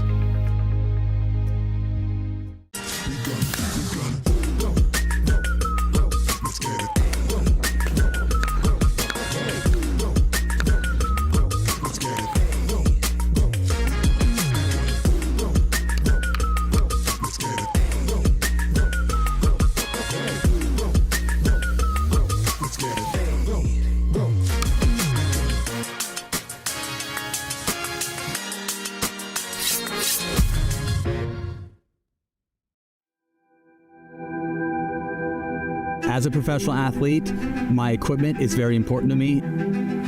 When I'm on the court, I need to trust what's on my feet. I need to stay focused with no distractions. I personally feel like the ViperCore Pro 2.0 is the best performance shoe out there. Durability for me is really important because I like to slide all over the court. I also love how lightweight they are. I feel like I can run faster. Skechers. Comfort that performs.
Welcome back to the Hampshire Court Hotel, live from Basingstoke. Action continues in our women's 4.5 plus division. It's Group 1 action featuring Tara Jones and Helen Kenner taking on Alice McCormack and Sarah Howell. And we're almost ready to get underway. Some incredible players in the women's draw this afternoon, including Sarah McCrary, who's alongside me. Sarah, the standard high in the women's division. Hola, Nick. It's been awesome playing today in the women's division. The standard is beyond, and it's giving all types of strength. I love it. Nice to see you record victory on the show court earlier. Yeah, they can't take that away from us. We were there. We were here. It's there for all to see. So, Helen Kenner and Tara Jones at the top of your screen. Sarah Howell, Alice McCormack at the bottom. And Helen Kenner and Tara Jones stepping down an age division here to play in this competition. Both players normally showcasing their craft in the senior division, looking to take on their youngers in Alice McCormack and Sarah Howell. And why not? They look good doing it. So this is such a great opportunity. Indeed.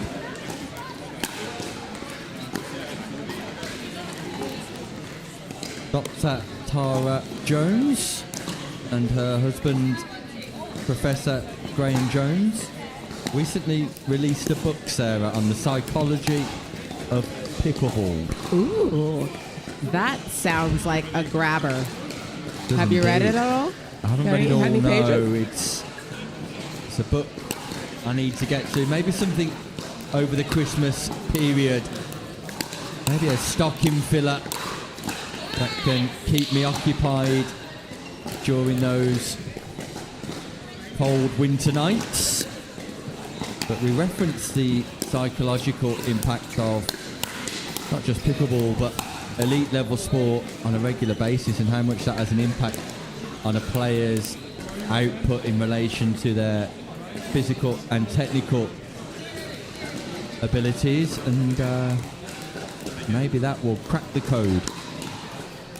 Yeah, it's good. It's a well-rounded game. Sports just in general, it's not just physical, is it? There's a very mental side to it. And Professor Graham and Dr. Tara have got the answers in their book. We'll try and grab an interview with them later. talk in greater detail. Meanwhile, ooh yeah, McCormack tries to go big. Alice McCormack set to play with Kirsty Robinson this weekend, but looking up at the balcony, Kirsty Robinson full of blue and isolating herself away. So Sarah Howell, a last-minute replacement all the way from the Isle of Wight. Wow, that's a good replacement to get too. Hopefully Kirsty gets better. That's not nice. It's good that she's staying isolated, but she still gets to be entertained.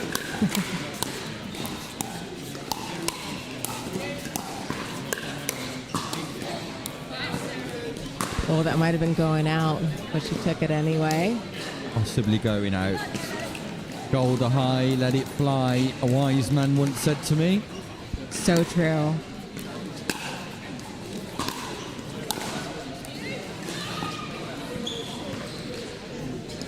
I think Sarah Howell wanted Alice McCormack to play that, but was in the way.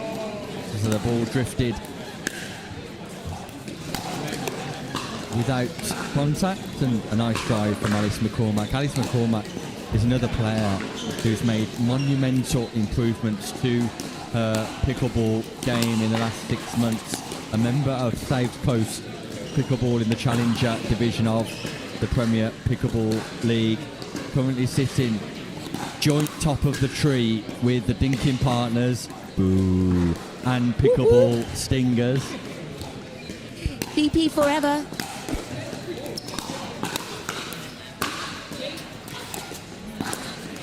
While you're here, Sarah, we were referencing your transfer policy earlier on. You did some good business in the mid-season draft. Yeah. Sonali Patel. The Pickle Bee Singers forgot there was a mid-season draft. We didn't realise that these transfers for big money could happen. You didn't get the memo for that. We didn't get the memo. We started off with a squad. We drafted a squad. We're going to finish with that squad. But hey, listen, the transfer window was clearly open. You've utilised it to good effect.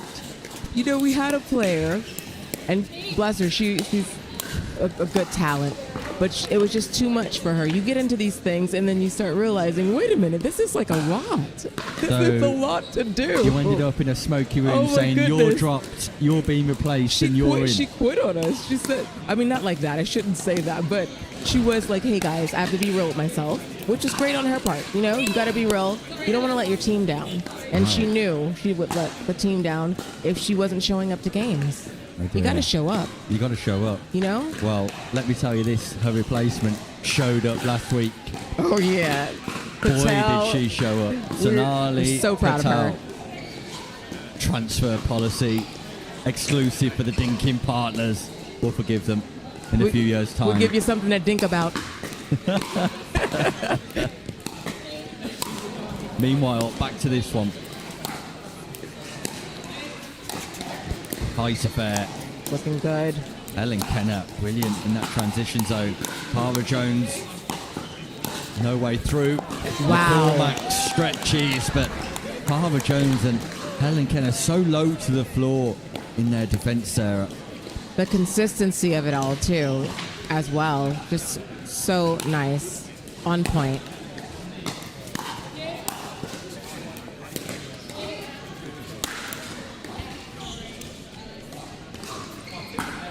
Just did a lob, but it didn't go the way Helen wanted it to go, I don't think, there.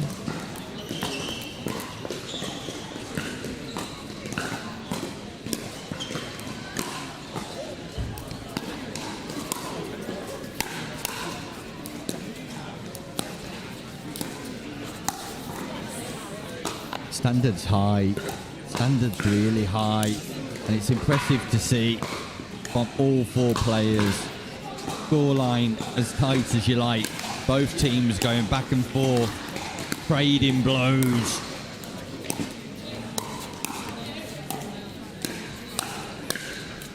Woo! Right down the middle, nice down shot, beauty.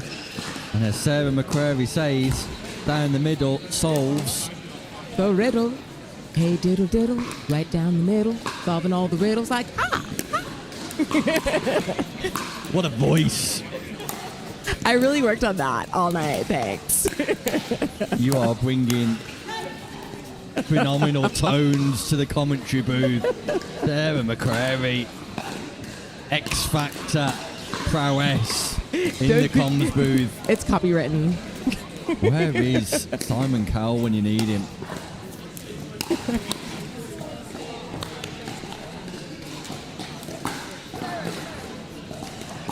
Yeah, it's Jones and Kenna in the ascendancy.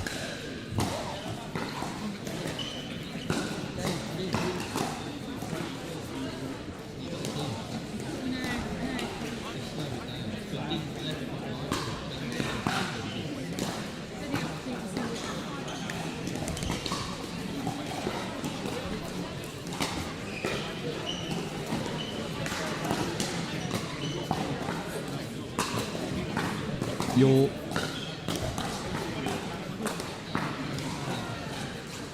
Kenna and Jones over there now looking like they're getting some coaching advice from none other than Coach Rob over there.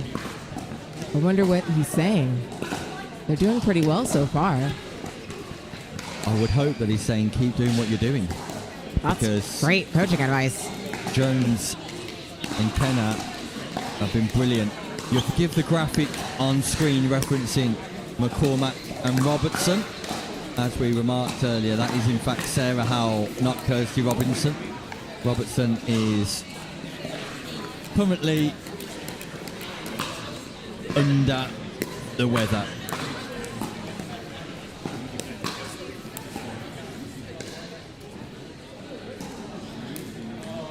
McCormack, ball in hand.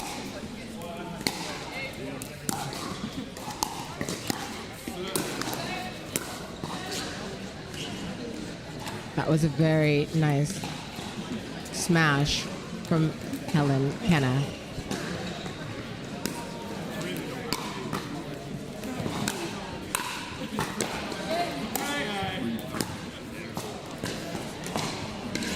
Right shot just didn't make it over the net.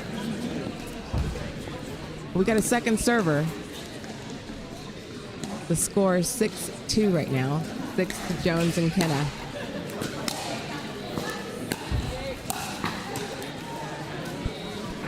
Cormac still moving as she played that volley.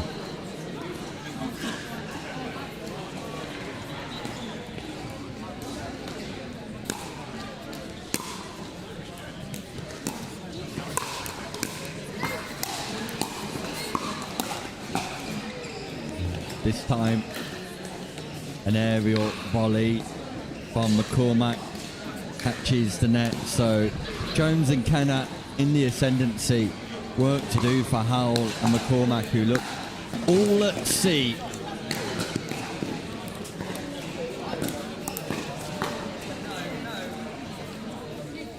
Uh-oh. I think they need a new ball. The Franklin X40 is poorly.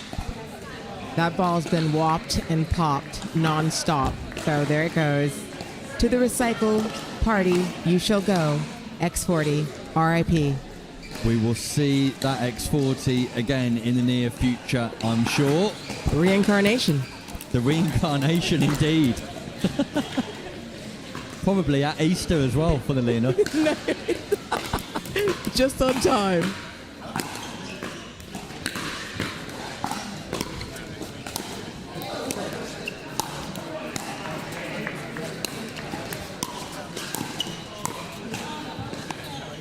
Just feel like McCormack and Howell need to get this ball bouncing in the non-volley zone. Kennett and Jones playing too many volleys in order for McCormack and Howell to be successful. Yeah, we see a bouncing ball. McCormack, I'm sure. It seems like it's a very fast-paced game at this point, and they're not slowing it down.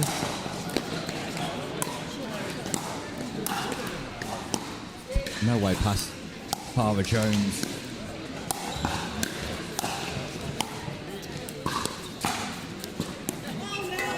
Wow, the consistency of Tara Jones, though, is just unreal. But that was such a beautiful rally. Wow. A phenomenal rally. Jones, exquisite in her defence on the baseline. But a winning exchange for Howell and McCormack. when they get that ball bouncing for the first time in that non-volley zone. McCormick and Howell just need to slow it down a bit, and they can hang in this game. Again, just trying too much on the volley. I don't mind a mid-court reset. Bring Jones and Kenner forward.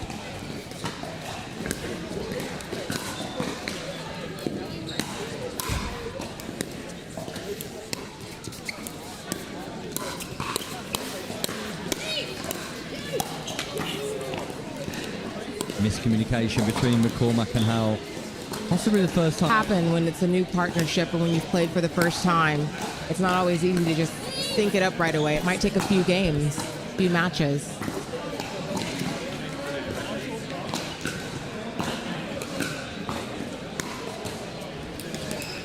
Second match point. Jones, Penner.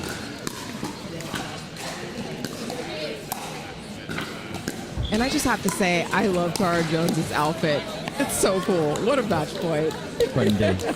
From Stratford upon Avon, you see Sarah, Tara Jones and Helen Kenner convincing in their demolition of Alice McCormack and Sarah Howell, who could not get a footing in that matchup. Impressive stuff from Jones and Kenner. They'll be back for more later, I'm sure, as will we, because when we return, we will have the men's bronze medal matchup back after this short break.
Navigating the complexities of international taxation can be challenging.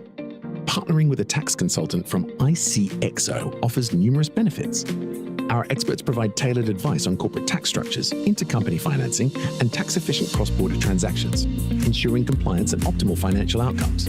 Specializing in Middle East tax planning, we offer in-depth guidance on regional regulations and negotiations with tax authorities. Additionally, our team assists with transfer pricing policies, aligning with OECD and local regulations, and managing tax risks across multiple jurisdictions. Trust ICXO to navigate the complexities of international taxation effectively. ICXO Tax Less Taxing.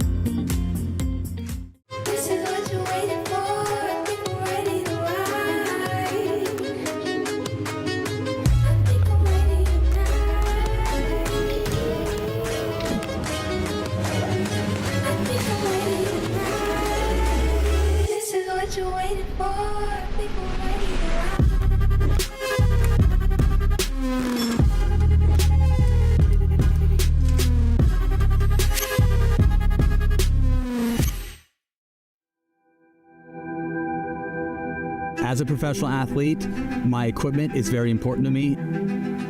When I'm on the court, I need to trust what's on my feet. I need to stay focused with no distractions. I personally feel like the ViperCourt Pro 2.0 is the best performance shoe out there. Durability for me is really important because I like to slide all over the court. I also love how lightweight they are. I feel like I can run faster. Skechers. Comfort that performs. Hey Team Diadem, we got something new for you. We're taking it to the max. Introducing the Max Shape, the whitest paddle in our collection.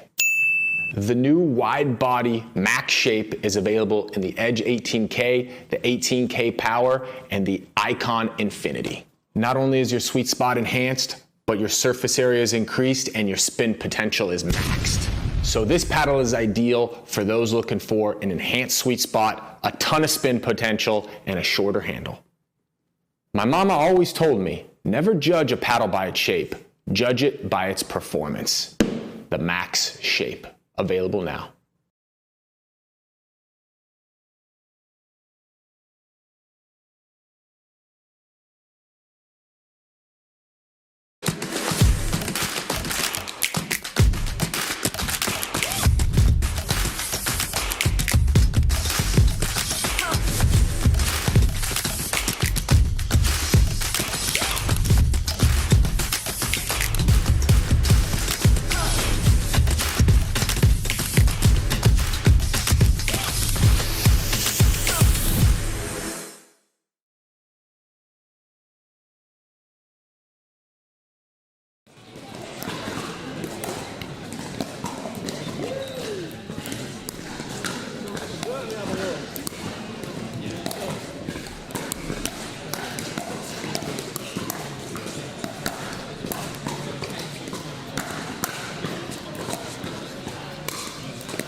Welcome back to the Hampshire Court Hotel, live from Basingstoke. It's the Franklin South of England Pickleball Championships in association with Box Pickleball, Sketchers, Pickleball and ObsBox. We're proud to be able to bring you our first medal match of the weekend. It's a bronze medal match in our men's 4.5 plus open age division, featuring Josh Roberts and Peter Hitchman, narrowly denied after wasting a match point in their semi-final, courtesy of Loft House and Adams.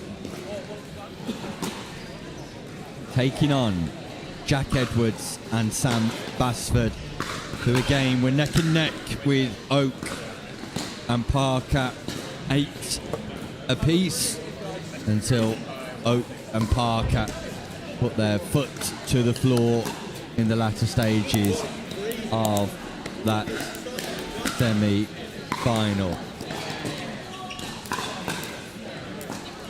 Edwards to get us underway. Basford with a big drive against his cousin, Peter Hitchman. Basford also mentor of Josh Roberts. So, two players he'll be familiar with. Jack Edwards with a lovely contact point on the backhand flick. Early preparation essential in his execution there.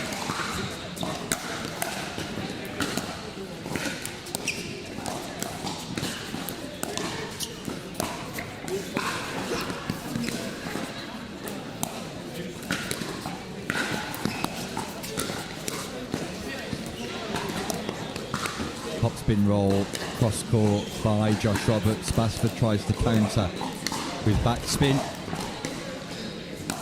Dan Basford responsible for coaching Roberts in the PPL Challenger Division also.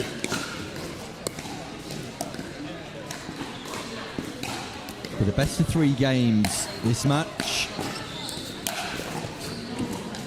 Big drive from Jack Edwards. Manages to get that ball up and down from an unlikely position.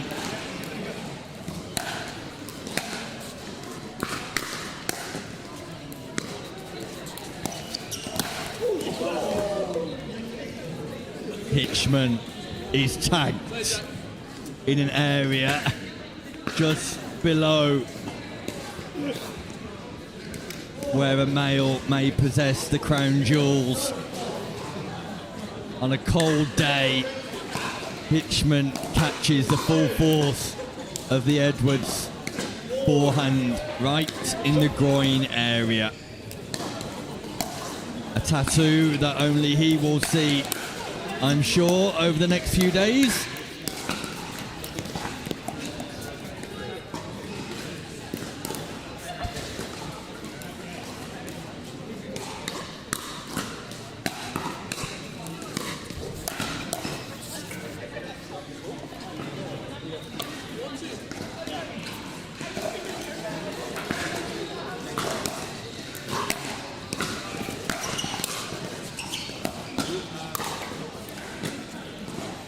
Tries to go big on the forehand roll, ends up catching the net.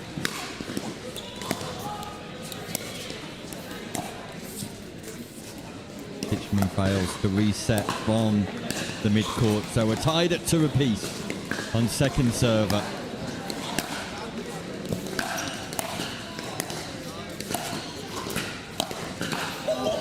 ATP from Josh Roberts. Showtime in the bronze medal match. A backhand ATP slice with backspin. An impossible angle. An impossible shot. But Roberts performs miracles. Going back in behind Edwards.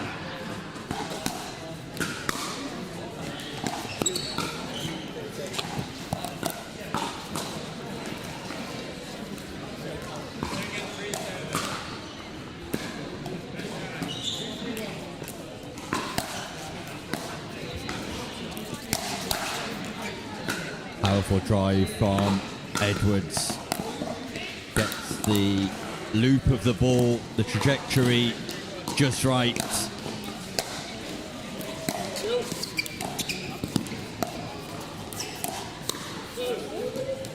Speed up down the middle from Hitchman. Catches Basford off guard.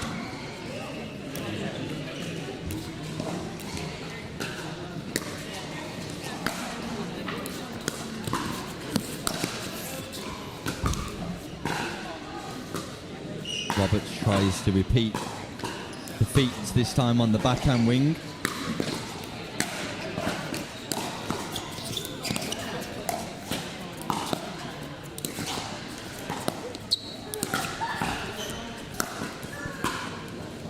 ATP again. It's full of showtime reels for Josh Roberts. This segment belongs to Josh Roberts.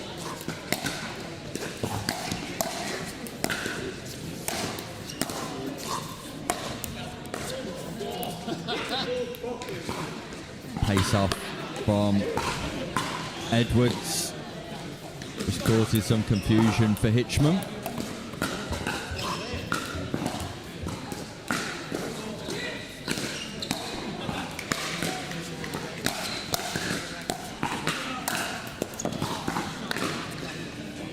Nonchalant from Edwards at the non-volley zone. Penetrative with that forehand volley.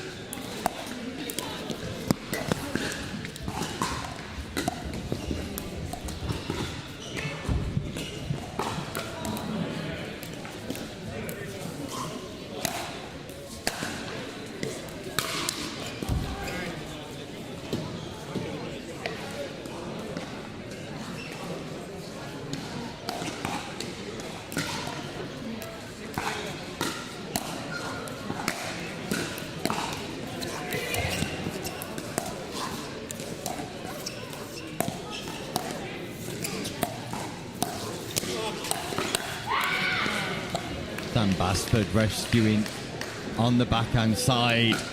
Edwards finishing the rally. It was a lovely into-out forehand volley from Hitchman. The defence from Basford, fairly phenomenal.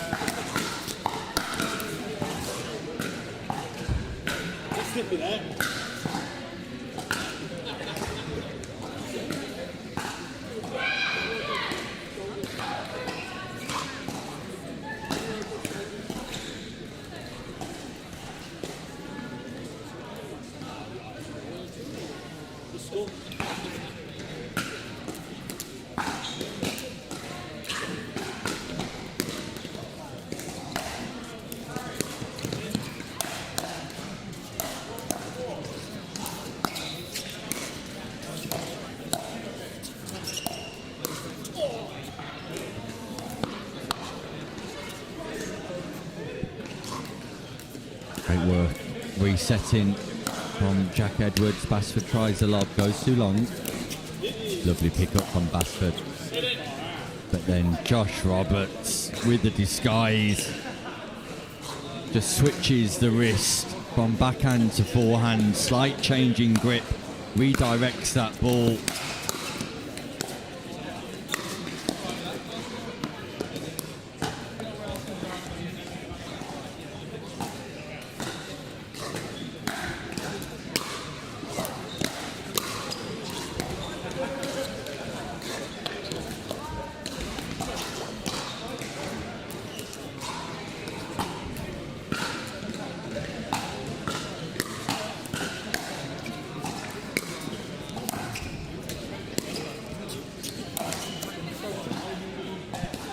Fortune for Roberts.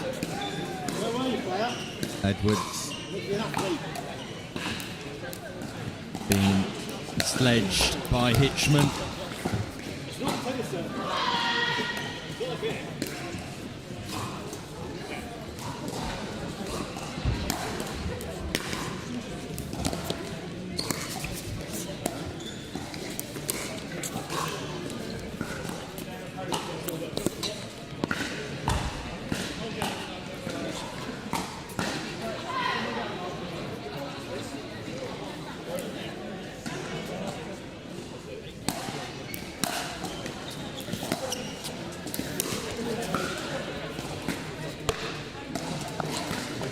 And Basford expansive. Hitchman and Roberts close the gap. Big forehand pulled out by Hitchman and Roberts. Further frustrations here for Edwards, and we're tied at 7-7. Lead for Roberts and Hitchman.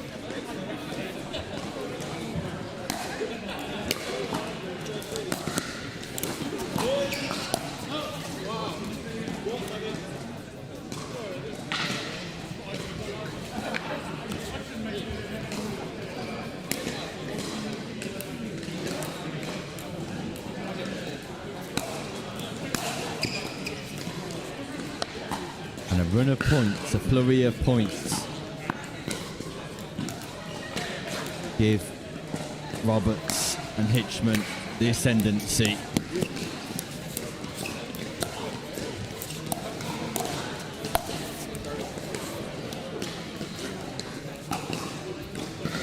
Can Basford and Edwards make a dent in this first game of 3? And they turn their fortunes around.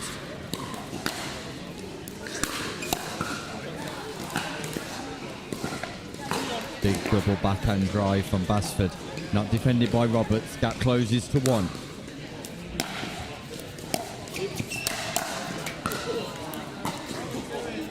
Robert powers the forehand volley. Edwards almost resets. Big serve.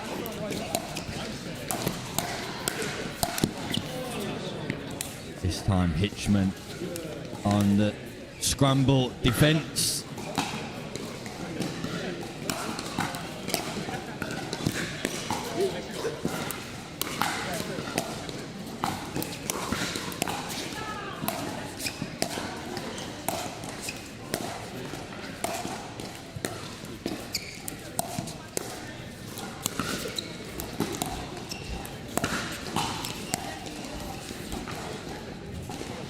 Hitchman goes for the winner down the line.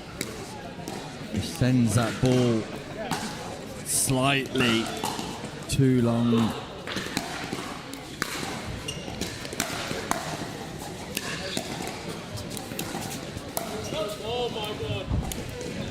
Roberts reaching, not able to get his paddle below the height of the ball to generate the required top spin.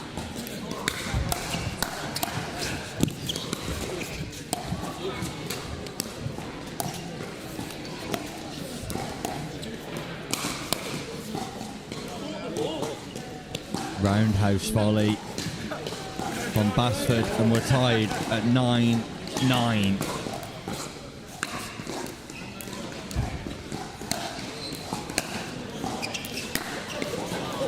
Jack Edwards, shot of the bronze medal matchup, double backhand down the line. Sees the shot nice and early, prepares and executes. Second game point for Basford and Edwards.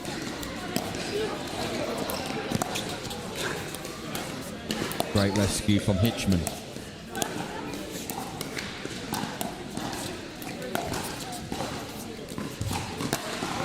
Between the defence, Josh Roberts.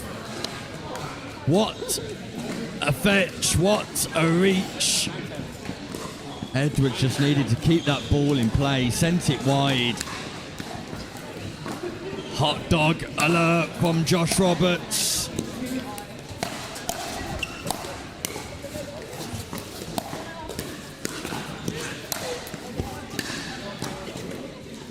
And a great redirect on the volley. We're tied at 10-10. Win by one.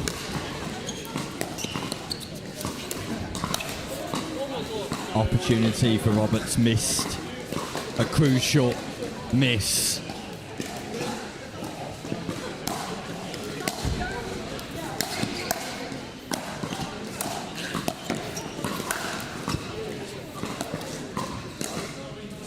So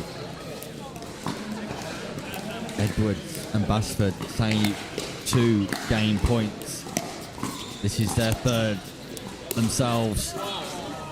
And it catches the baseline, a speed up off the bounce. Victory in game number 1 for Edwards and Basford.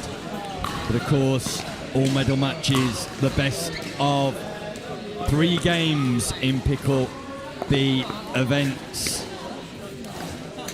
But Basford and Edwards can secure a bronze medal with further success in this game right now. Hitchman and Roberts need to win this game to take us to a third.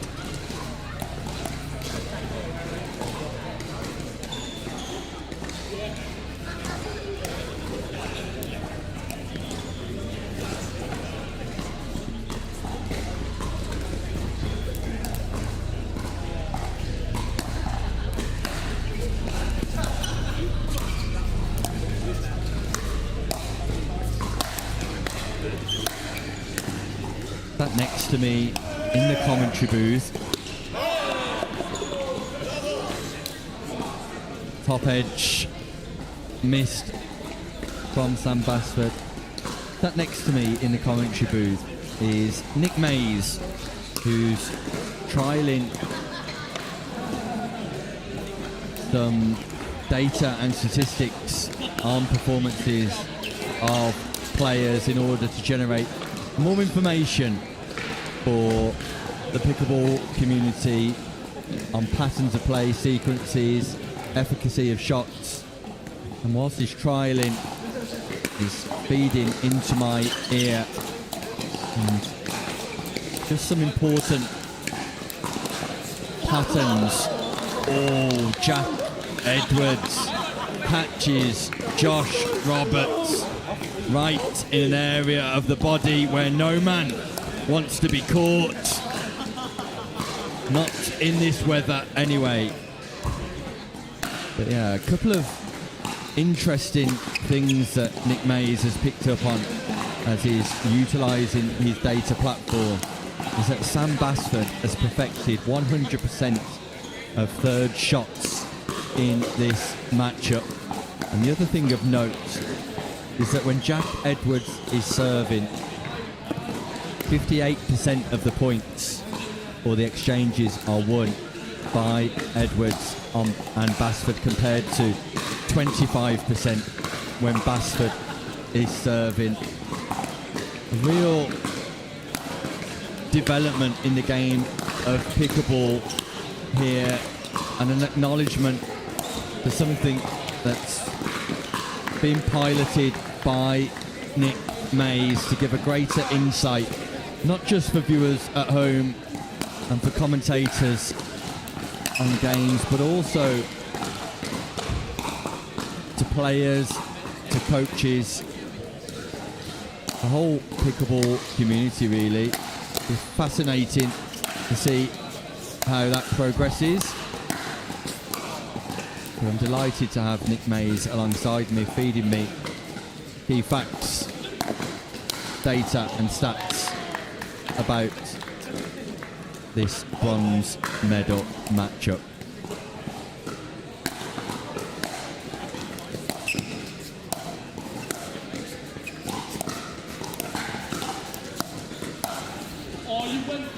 Speed up from Roberts once again.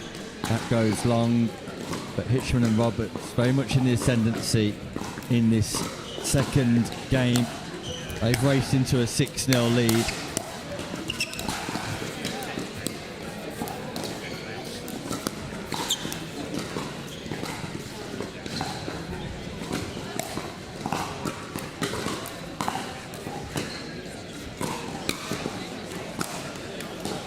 Finally, a point for Basford and Edwards. Remember, Basford and Edwards needing to win this second game to confirm bronze medal, whereas Hitchman and Roberts needing to win to take us to a third.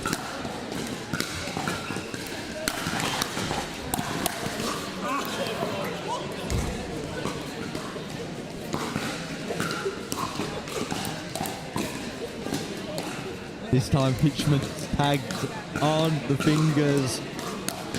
That's just all on.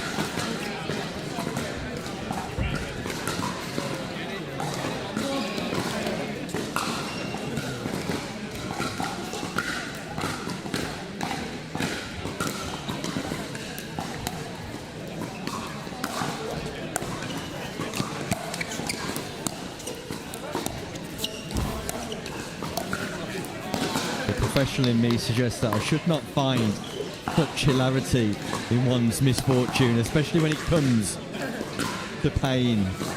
But unavoidable, unfortunately. A nice redirect from Edwards. Ernie from Basford reads the play from Hitchman. Premeditates the straight dink. Executes the volley. The lead halves.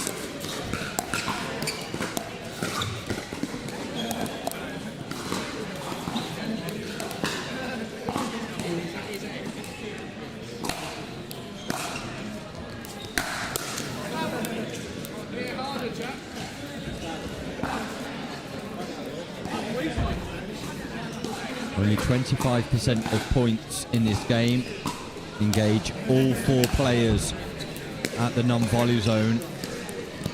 But when Roberts and Hitchman get there, they win 60% of those exchanges.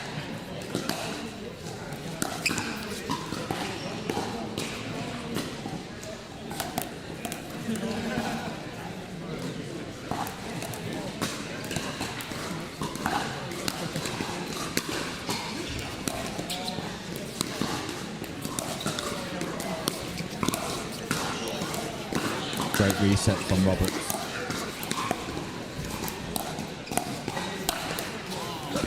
Popped up by Hitchman. Destroyed by Edwards.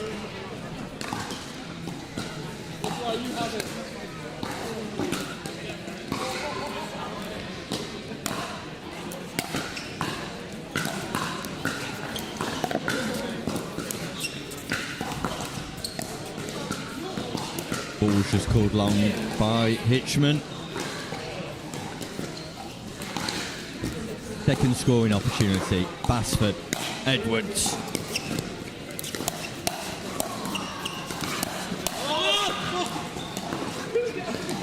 Frustration for Roberts and Basford, Edwards. Mountain. Come back here.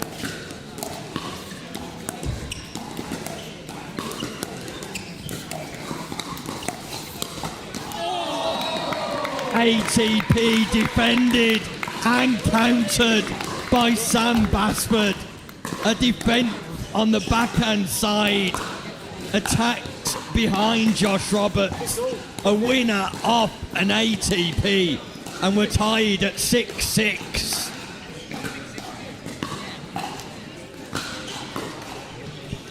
Sam Basford with a counter.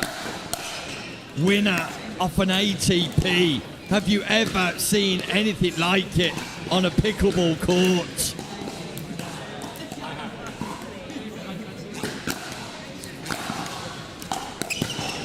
Play of the day. Hitchman wanted to go around the post, managed to execute, but in his defence, Basford managed to find and play a winner. Mesmerising stuff from Sam Basford.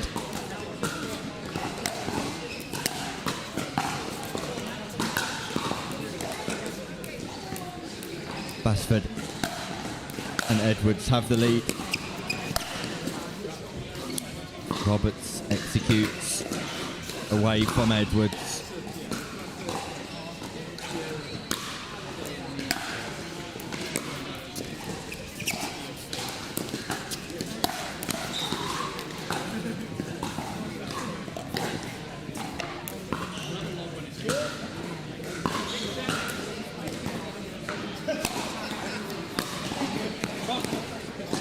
Return serve from Basford, and we're tied at 7 apiece.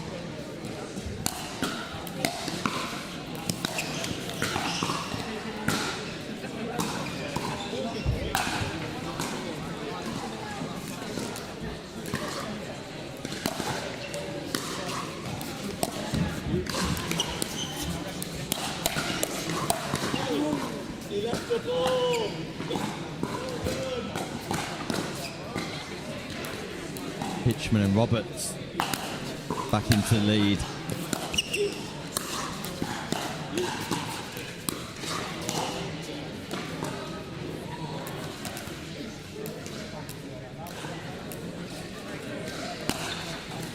Two points required here for Hitchman and Roberts if we're to go to a third and final deciding game.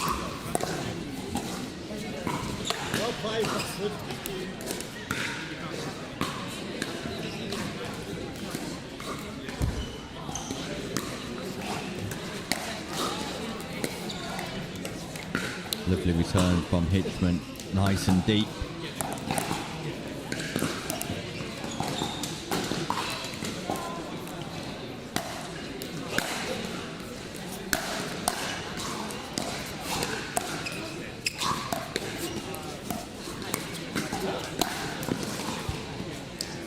Not for the first time today, Basford attempts a volley lob, but to no avail. So 2 points for Roberts and Hitchman to take us to a third game. Make that 1 point.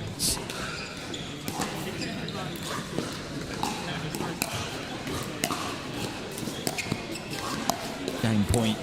Hitchman, Roberts. Basford drops his paddle.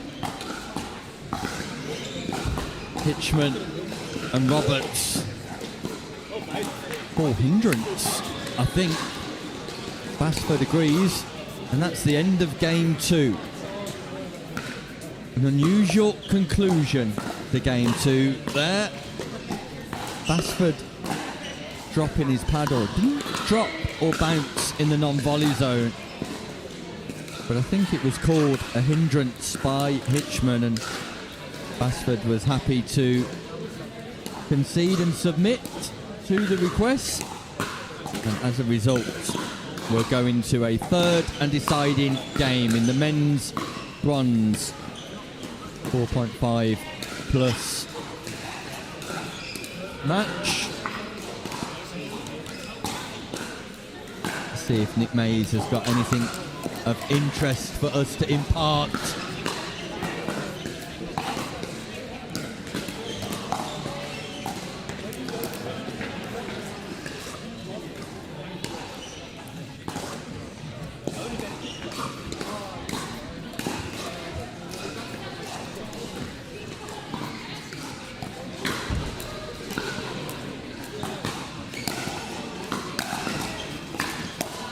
So, report from Nick Mays on the stats that the third shot efficacy of Basford and Edwards has reduced somewhat, mainly detailing an improvement in the returns of Roberts and Hitchman. And when all four players are at the net, it's fairly even now, with the only indifference coming on inaccuracies of lob shots, mainly from Basford. So it's a tight bronze medal match, and this is the deciding game of that bronze medal match. Hitchman protecting his face, his boyish good looks.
Ball's going miles long, but Hitchman plays anyway.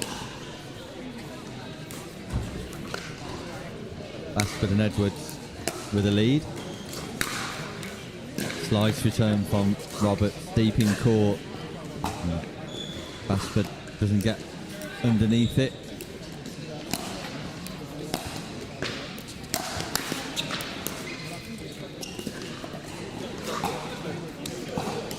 Rifle defence from Roberts.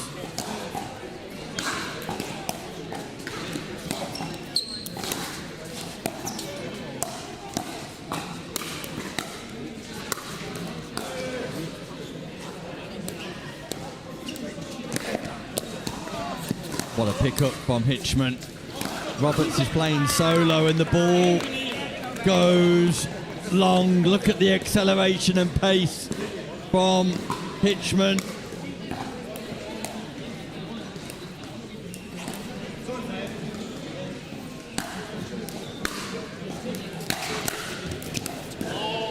Lovely defence from Edwards. Hitchman goes big on the drive, defended by Edwards.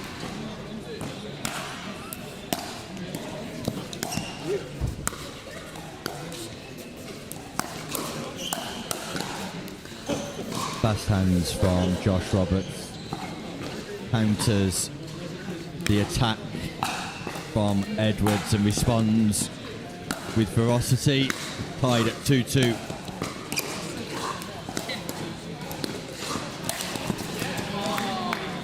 Sharp footwork from Roberts, but utilises the net to take advantage of the pop-up and utilises the net once more. Scott Mayo sat watching on the far side, enjoying the use of the net cord.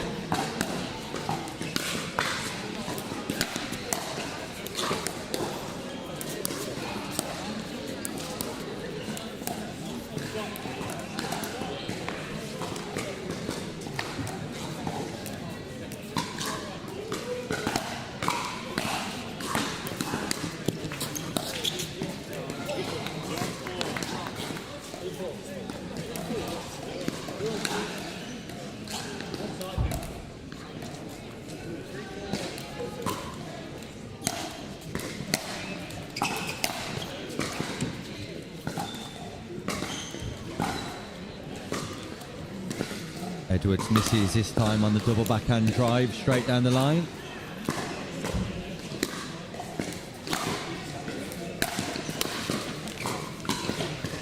Dipping drive from Edwards, who took a little bit of power off to allow that ball just to dip at the right time.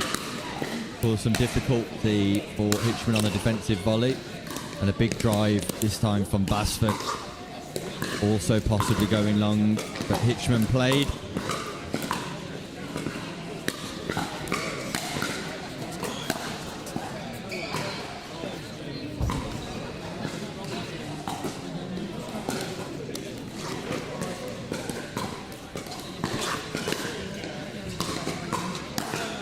All four players drive their third. They're winning 46% of the points as opposed to 36% when they drop the ball.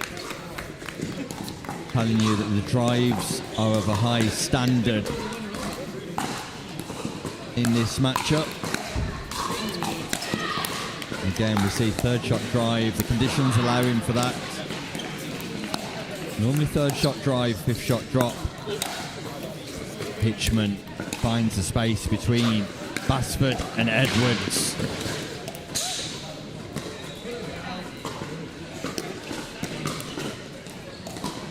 Meanwhile, somebody on the outside court just bangs into the hoardings. We continue nevertheless. We're tied at 5-5. Roberts tries third shot drive again. Catches the net tape. Men's final coming up after the conclusion of this game.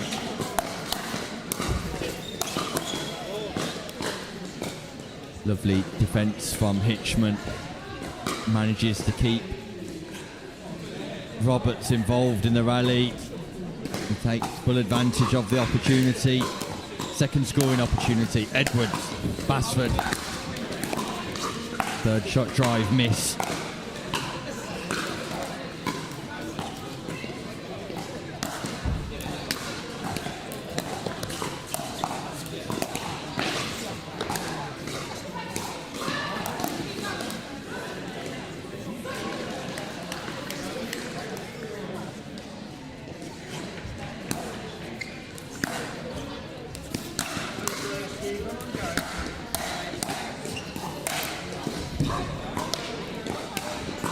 Left-handed Jack Edwards powers that ball on the diagonal. Irretrievable. So we're still tied at 5-5.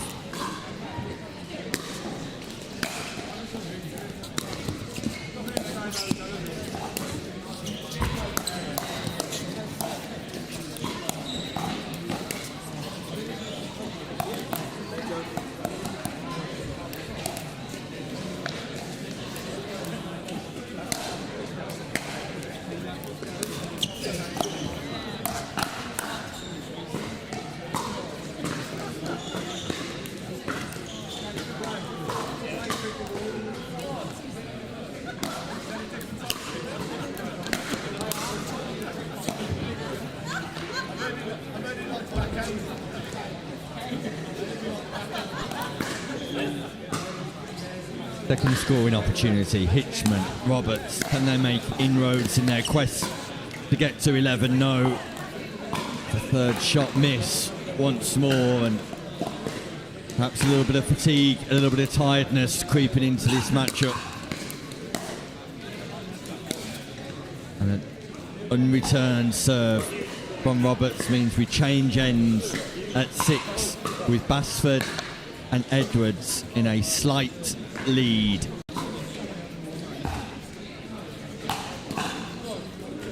However, nothing to choose between the two teams as it currently stands.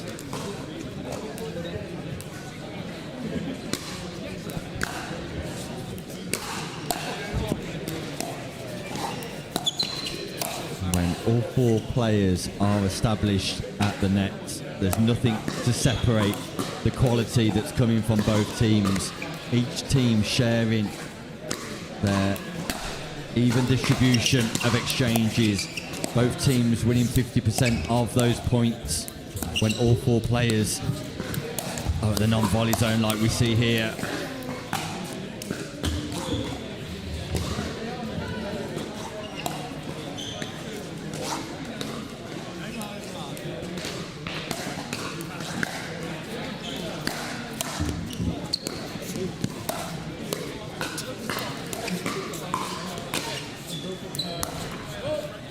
Roberts goes big with that ball bouncing below the height of his knee.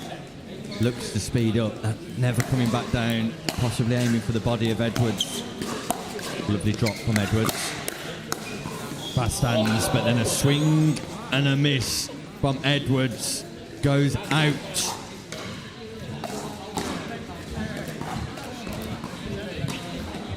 No, it goes in. Forgive me. Ball was pulled good.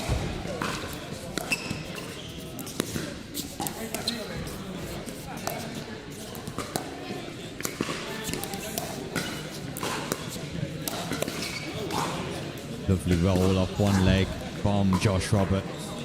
Just manages to keep his poise and balance, but lean forward to give him a little bit of extra room.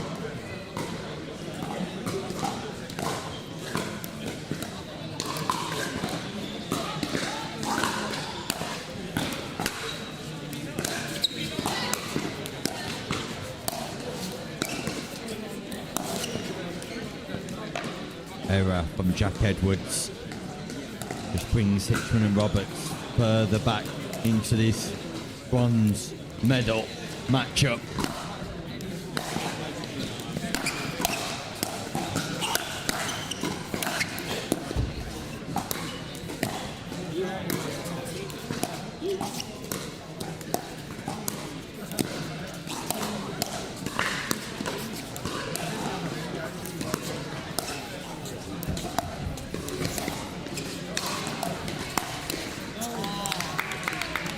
Great point construction from Hitchman and Roberts. Targeting the forehand this time of Edwards on the speed up. Edwards failing to cushion the impact of the power. Hitchman, that ball was going long. Edwards plays.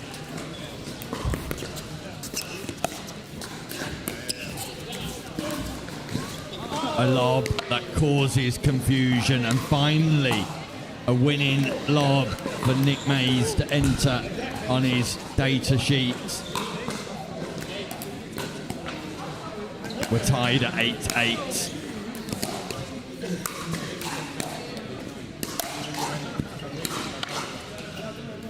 Race to 11, win by 1. Edwards and Basford with ball in hand. 2 scoring opportunities. Third shot drop, a rarity in this match, as we've heard.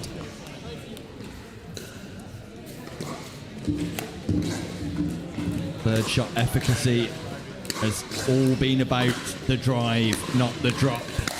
And we've got the data to prove it, the stats to show it.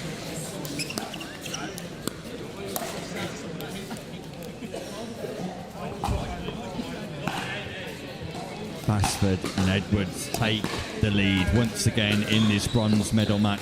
An error from Roberts. Basford sledges him and says, don't do that to 8-8. But it's done. What can Hitchman and Roberts do here?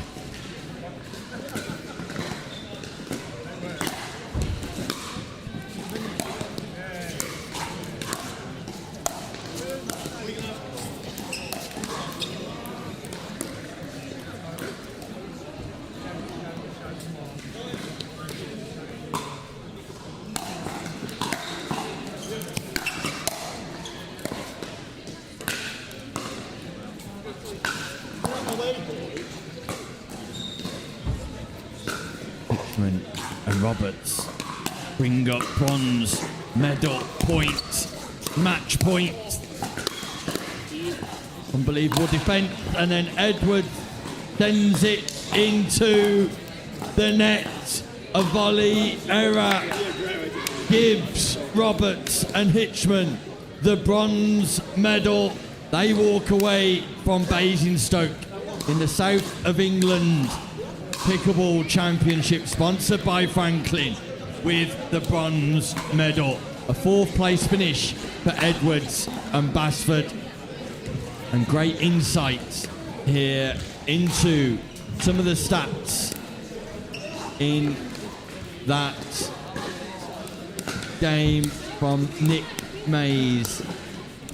Anything of note to report on, Nick, before we head to a commercial break?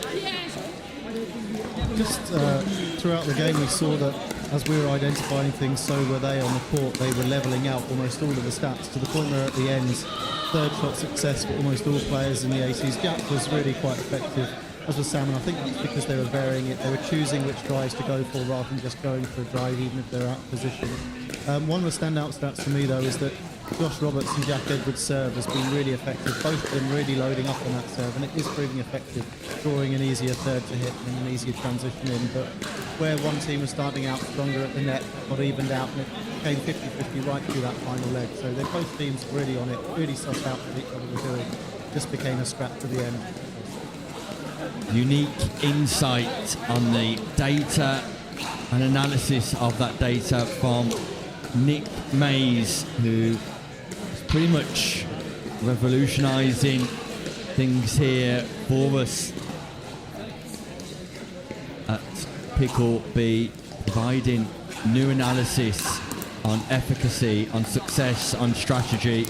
Really is a delve into statistics like we've never seen before in pickleball. So Nick, we thank you very much for that innovation and bringing that to that bronze medal match. We're going to head to a commercial break, and when we return, the men's 4.5 plus final. It's Oak, Parker taking on Loft House, Adams. Don't go anywhere. The final is on its way.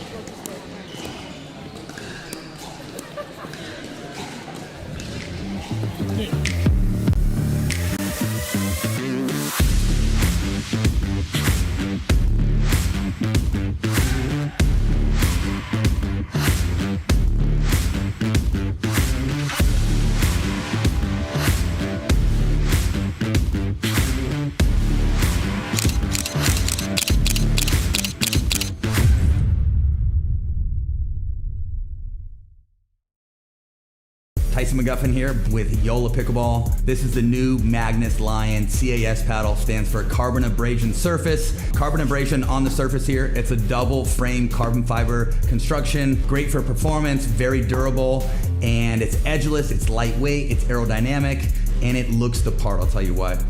It's the same elongated shape that I've been playing with since day one. Ullah did a great job with really making the hitting zone very forgiving. It has a ton of pop, and it just seems like the hitting zone is very consistent. This paddle is going to take your game to the next level. Go Ullah.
The modern workplace promises flexibility, productivity, and collaboration, but getting there isn't always easy. Many businesses struggle with outdated systems, security concerns, and the challenge of integrating remote and hybrid work environments seamlessly. ICTO delivers modern workplace solutions designed to tackle these challenges head-on. With expertise in cloud integration, enhanced security, and intuitive collaboration tools, ICTO ensures your team can work securely and efficiently from anywhere. Our tailored solutions streamline workflows, reduce the IT headache, and create an agile, future-proof workplace. Plus, with proactive support and strategic guidance, ICTO helps you navigate the ever-changing digital landscape with confidence. Don't let workplace challenges hold your business back. Choose ICTO to transform your workplace into a dynamic, productive, and resilient environment. ICTO, here when you need it.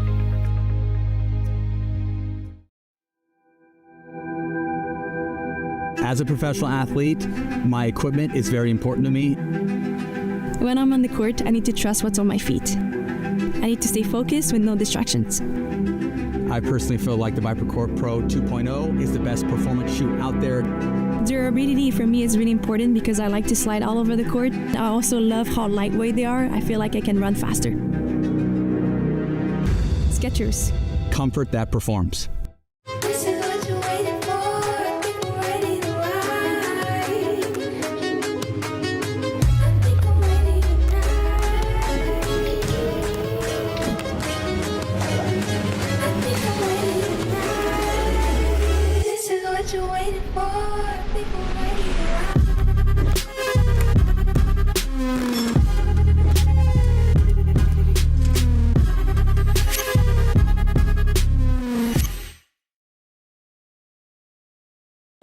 Welcome back to Basingstoke. Welcome back to the Hampshire Court Hotel, where the men's final takes centre stage. The men's final at 4.5 plus in our open division. It's the Franklin South of England Pickleball Tournament. We're sponsored by Skechers, Fox and Obsbot.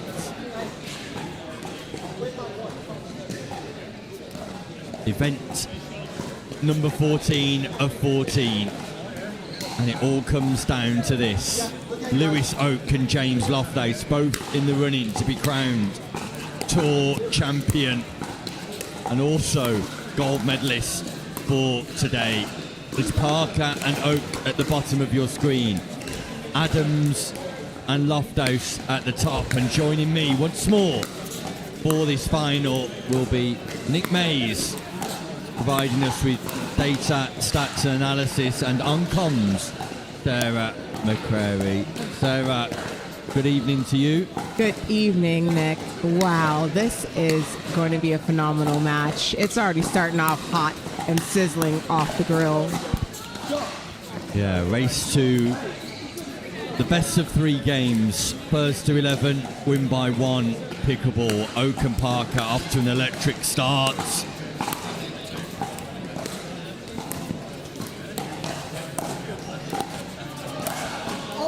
Oh, that was just out, but that was the right shot to take. Right shot to play, just forgot to roll from low to high. Loft House ended up injecting too much pace into the ball rather than spin. Parker reads, dances across the non-volley zone. And what a great start, Sarah, for Oak and Parker. Oh, yeah. Really good start there. Woo! That was a bit fire right there coming off the hands of Rob Adams. Early insight here from Nick Mays. All drops so far in this game. We see this is about to change it. In comparison to last game, we're seeing a much slower game, but it's working. They're getting into the net and they're very effective at the net so far. See how this plays out. Oh, nice. Drop shot as opposed to drive. The effective play at the start of this final for Oak. and Parker.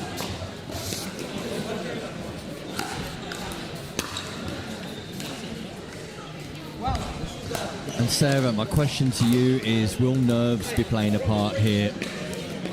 I think it always is a part of the game, isn't it? But it's what you do with those nerves. If you say it's exciting or if you say it's stressful, but they're like cousins, those two nerves, aren't they? You can change it, you can flip it. Yeah, they go hand in hand. Yeah.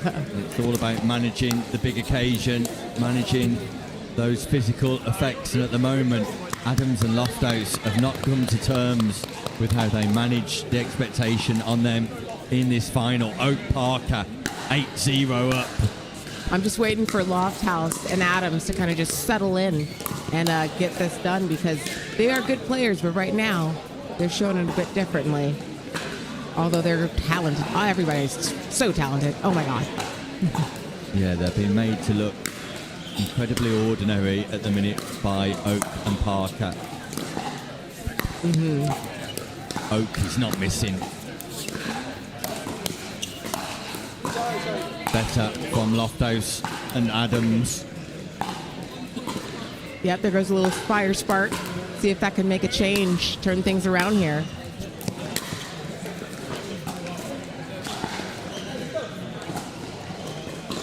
We got our second server. Loft House will serve.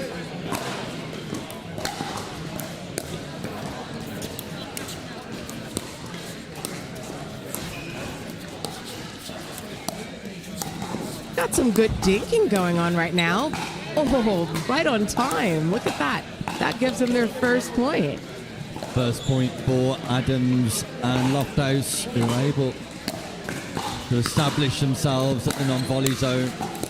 Is that the start of getting themselves into this final? Not if Lewis Oak has his say on matters.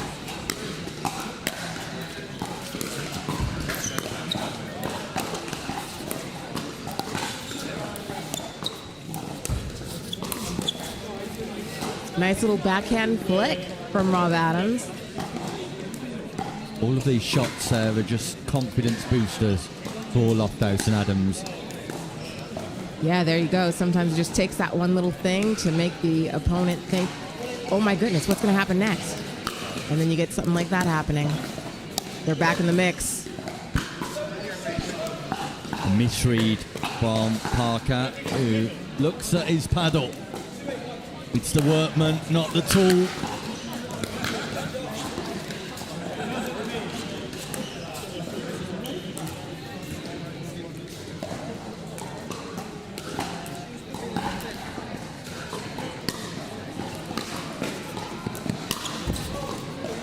Ooh, that was a good leave. It looked a bit convincing, but they left it. Good move.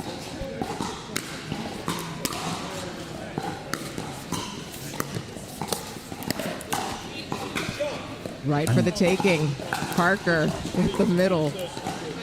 Yeah, once again, Parker with great footwork, great read and anticipation on the play.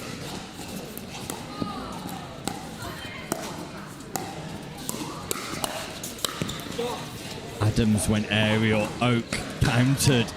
Just nods his head as if to say, we're in this final. We're here to play. We're here to win. It's game point. Lewis Oak, Andrew Parker. I'm liking this team, Parker and Oak. It's looking like a pretty solid duo. It is indeed. They've not got to this final by mistake. Second game point. Lovely drop from Parker. But Loft House disguises the play down the line. Oak fails to read. Opportunity knocks for Adams and Loft House just to claw their way back into this game, or even in a worst case scenario, build some momentum.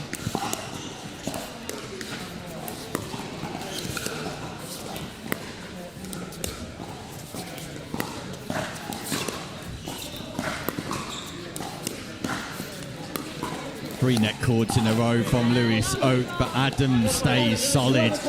How many net cords can you have in a rally? Three net tickles, Sarah.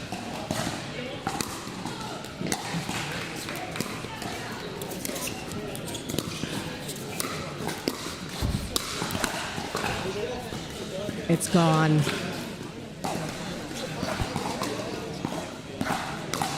Loft House and Adams can find no way through the Oak-Parker partnership. Nice. Right on the line there. Oh, just out. Oak is like, what did I just do and why?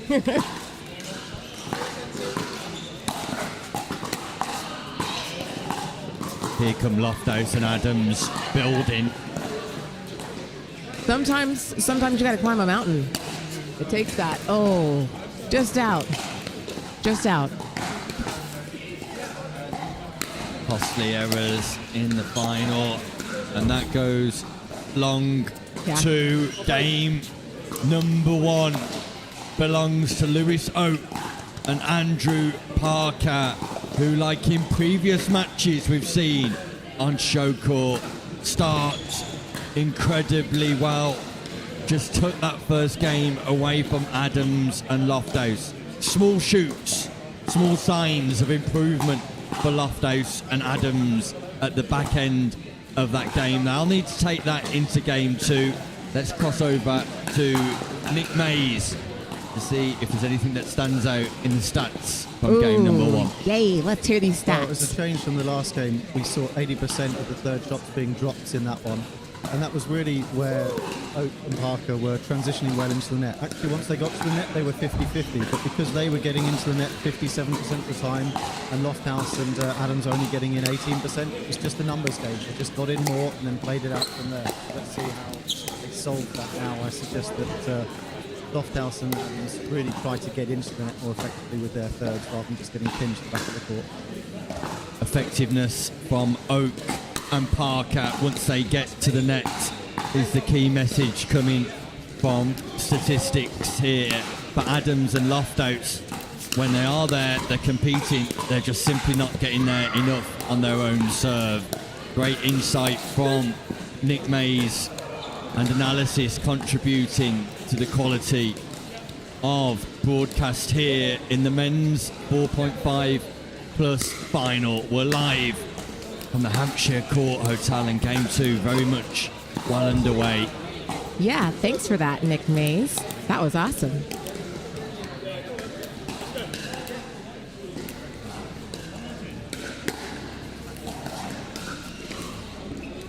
That just goes out there.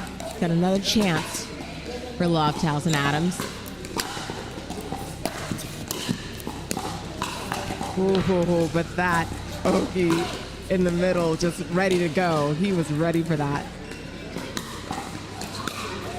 Can Oak and Parker continue with the consistency they've shown in game 1, or will Loft House and Adams just put a bit more pressure by ascertaining an early lead? Great drive from Adams, sets the pop-up up, and Loft House takes advantage. But a rare third shot drive from Rob Adams, and they bear the fruits of his accuracy. Loft House taking full advantage, making no mistake, and it is Loft House and Adams, Sarah, who get off to the brightest start in the second game. Yeah, it's looking like a topsy-turvy flip-flop. And that's all right with me. That's what pickleball's all about, the roller coaster ride, isn't it?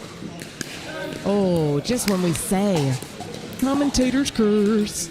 Yeah, the curse of Sarah McCrary, not just the commentator. It's me, I do it every time. I'm sorry, guys. Sorry about that. Thousands here, all about that curse, normally the end of October.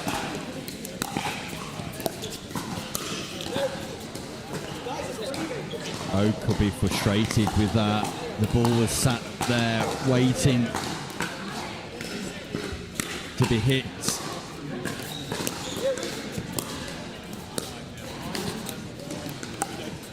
Adams again, he really is a machine in that cross-court dinking exchange at the non-volley zone, Sarah. Really good.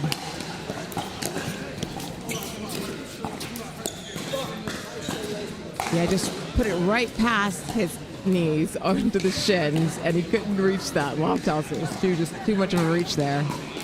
Great accuracy from Oak, great redirect on the drop. Third shot drive from Adams once more. Ooh. This is a really close dinking rally. It's right on the net. Getting further away. Rob Adams again orchestrating from the non-volley zone. Really is a force to be reckoned with when he's established. But that has to be frustrating for Adams right now. Errors, free service errors from Rob Adams.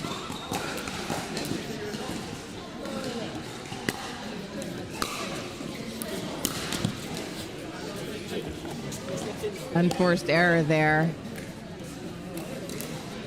Second server. See if we can get some points on the board for Parker and Oak.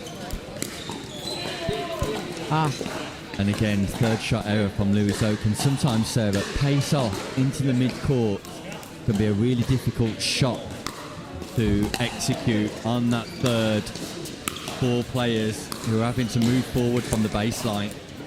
Definitely. It's worth the reward when it happens the right way, though, isn't it? It's a beautiful shot. Just missed that one. Loft House and Adams are establishing themselves at this non-volley zone. And when we cross over to Nick Mays, I'm sure he will tell us that they're really enjoying success as a result. Ooh, pickleball stats. We love it.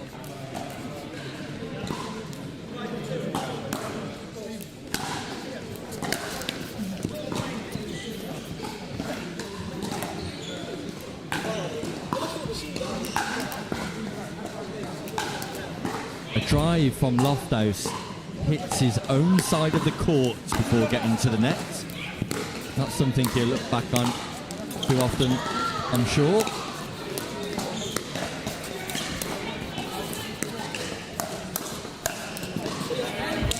Dominant from Loft House, and Adams and Loft House are established in this final, and they begin to showcase their true abilities. What can Oak and Parker do from behind in game 2? Remember, they were the victors in game 1. They only require one more game for the gold medal. Got enough movement out of Parker and Oak to just open that up, and that was just perfectly constructed, wasn't it?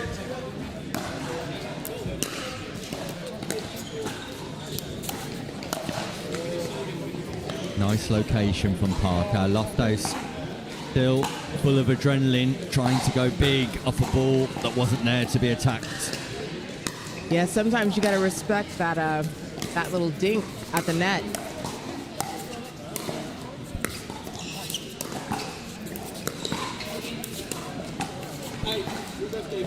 This time, Adams comes out of the cross-court dinking exchange on the wrong side of success.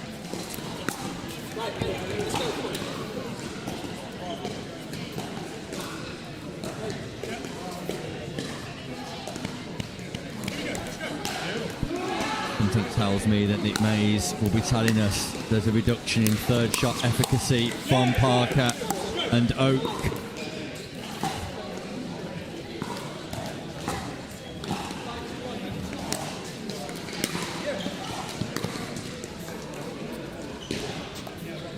These returns are really good. They're deep enough, and they're just not they're not able to handle them. They're so good.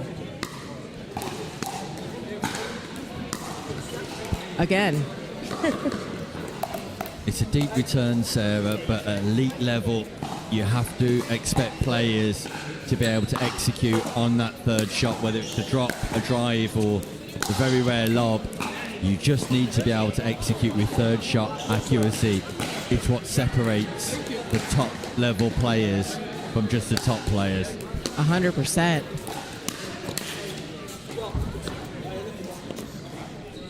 And it looks like there's a little creeper effect here. 2 points away from being right on the target of 5-5.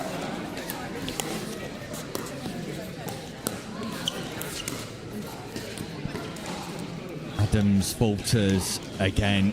What was a rarity has now happened twice in succession on that backhand wing, where Oakes got the better of those exchanges, and that's brought Parker and Oak closer in this match. But another third shot miss from Lewis Oak. How costly will they be come the end of this match?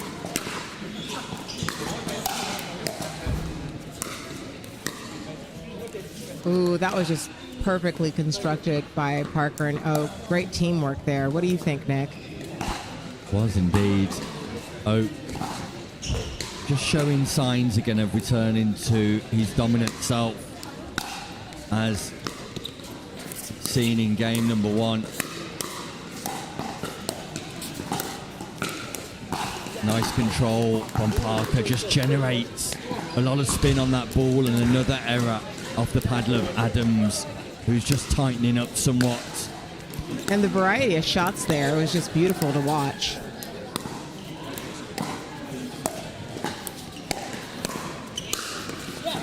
Oh, big shot from Oakes. The ATP defended by Adams, but then he cops one right on the knuckles, which we saw. Adams again, an error. 4 errors in a row from Rob Adams. Not entirely sure if Adams and Loft House are aware that there's a timeout opportunity. Oh, nice recovery shot there for that. Oh, that's hard. Just had that one, couldn't get its balance back after picking that ball up. That one goes flying out.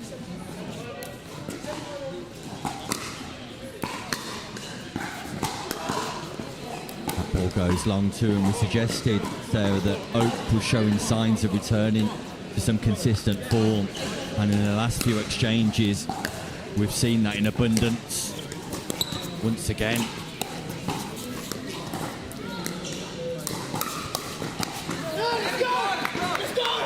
Oh, the fire starter. Rob is like, I'm in your face.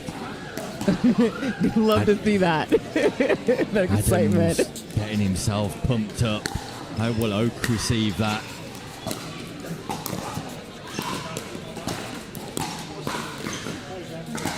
Oak comes back nodding his head. A wry smile from Adams. He answers Oak back. just gives a little bit back. He's a giver. He's a giver.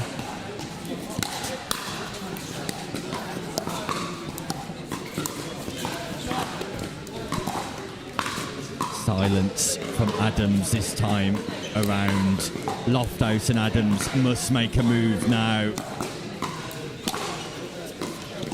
Oh, that Make goes a out. move, they do. Make a move, they do. Gap closes down to 3.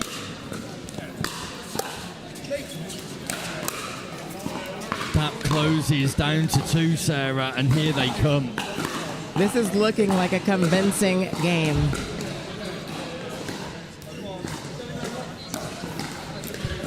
First server still. I think Loft House and Adams have awoken.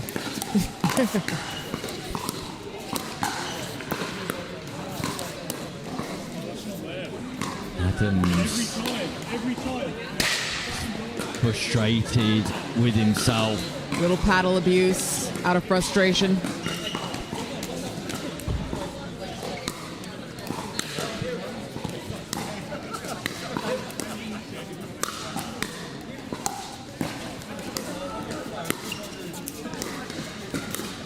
Aerial from Adams once more. Another Adams error on the backhand side, and for all of his quality in the semi-final, Adams is just finding things challenging in the final. Oak and Parker 2 points away from gold.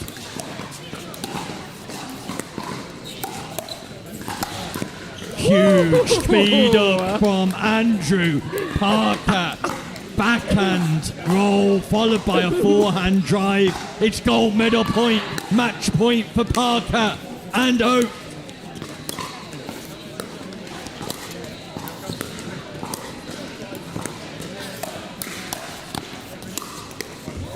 First match point saved.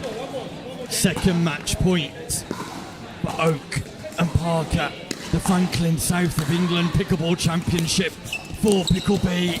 And there it is. Oh my gosh. Lewis Oak and Andrew Parker are your gold medalists in the South of England Franklin Championship. They walk away with a gold medal. It's silver for Adams and Loft House, but a phenomenal performance from Parker and Oak, the most consistent players throughout the day, getting off to electric starts in every game. They're managing to get the job done.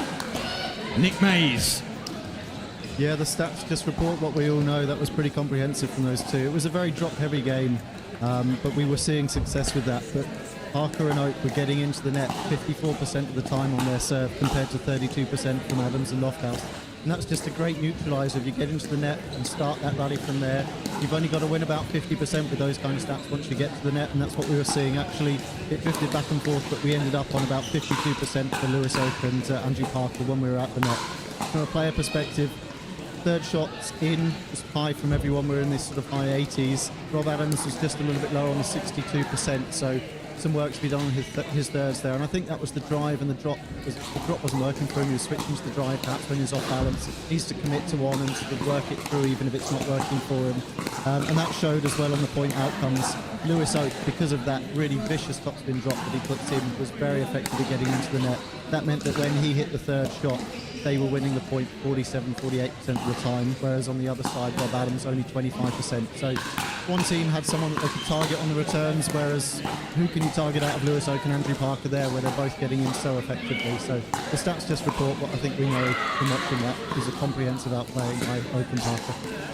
Nick Mays with unreal analysis, insight, confirmed by the data and statistics from that match, providing an alternative angle into the outcome of pickleball here in the United Kingdom. The inaugural use of stats and data to inform strategy and opinion on the men's 4.5 plus final. The victors, Lewis Oak and Andrew Parker. Nick, we thank you for joining us. Your stellar work and insights there. McCrary, thanks to you for joining us. Also, the action is not over though. We'll be back with a women's 4.5 plus game featuring Nia Rogers and Emma Rickson taking on Megan Bignell and Katie Taylor after this commercial break.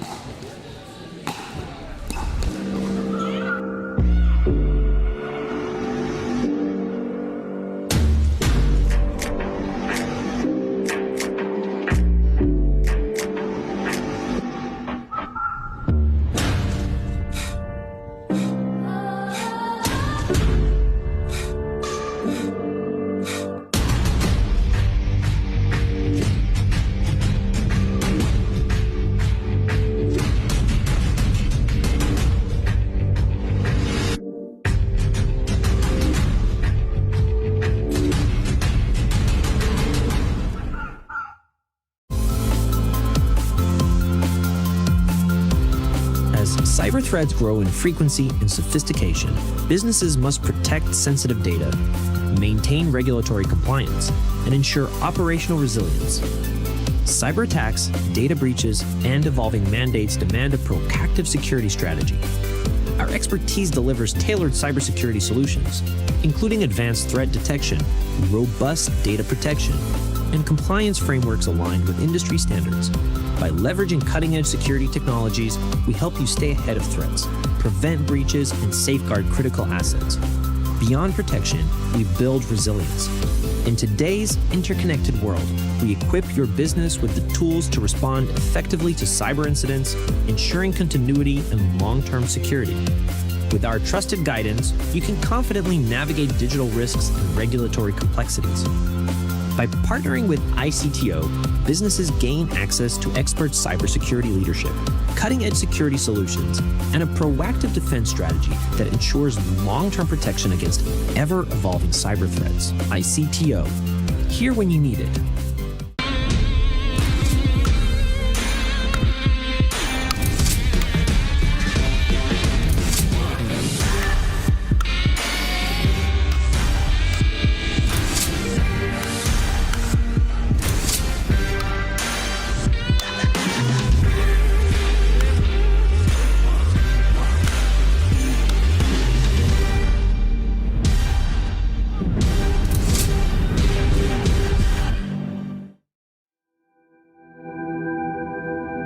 As a professional athlete, my equipment is very important to me. When I'm on the court, I need to trust what's on my feet. I need to stay focused with no distractions. I personally feel like the ViperCore Pro 2.0 is the best performance shoe out there. Durability for me is really important because I like to slide all over the court. I also love how lightweight they are. I feel like I can run faster. Skechers. Comfort that performs.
Court Hotel, the Franklin South of England Pickleball Championships, live from Basingstoke, and fresh after their success in the men's 4.5 plus open age division, I'm joined by our gold medalists, Lewis Oak and Andrew Parker.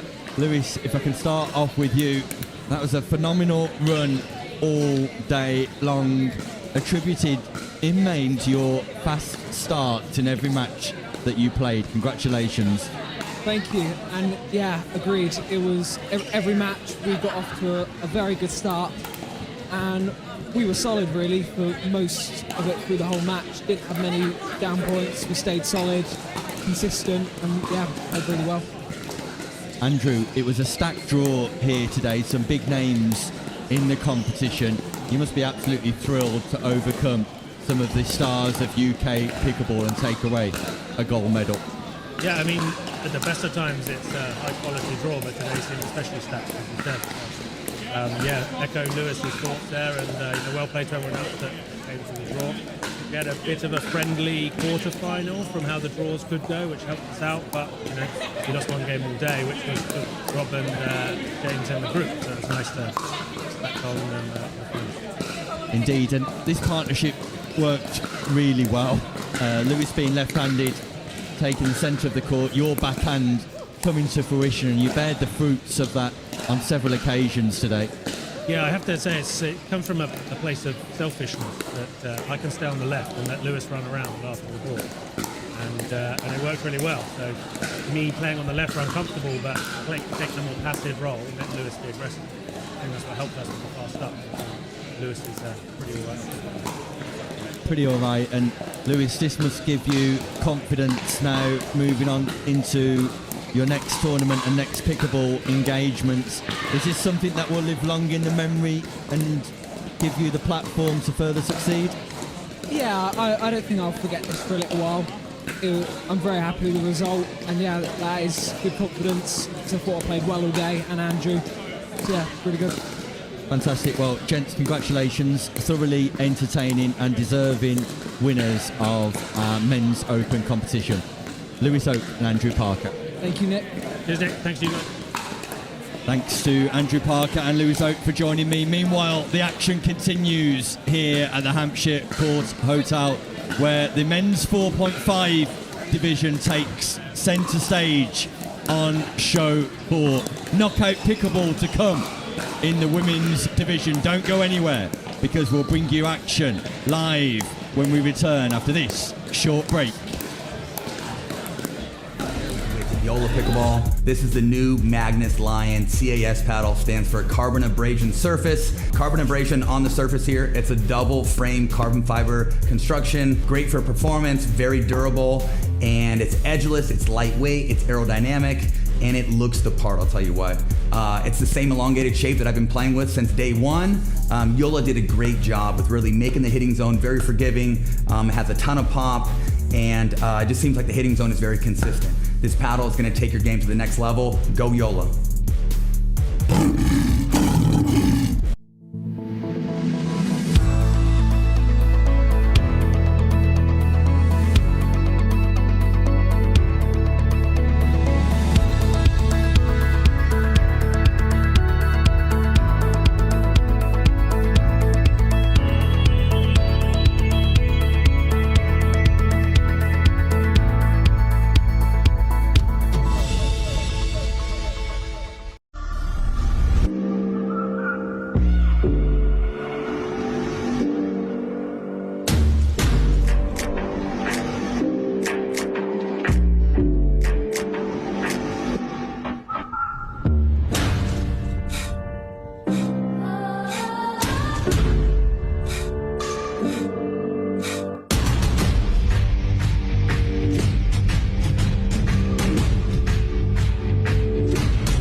The modern workplace promises flexibility, productivity, and collaboration, but getting there isn't always easy. Many businesses struggle with outdated systems, security concerns, and the challenge of integrating remote and hybrid work environments seamlessly. ICTO delivers modern workplace solutions designed to tackle these challenges head-on. With expertise in cloud integration, enhanced security, and intuitive collaboration tools, ICTO ensures your team can work securely and efficiently from anywhere. Our tailored solutions streamline workflows, reduce the IT headache, and create an agile, future-proof workplace. Plus, with proactive support and strategic guidance, ICTO helps you navigate the ever-changing digital landscape with confidence. Don't let workplace challenges hold your business back. Choose ICTO to transform your workplace into a dynamic, productive, and resilient environment. ICTO, here when you need it.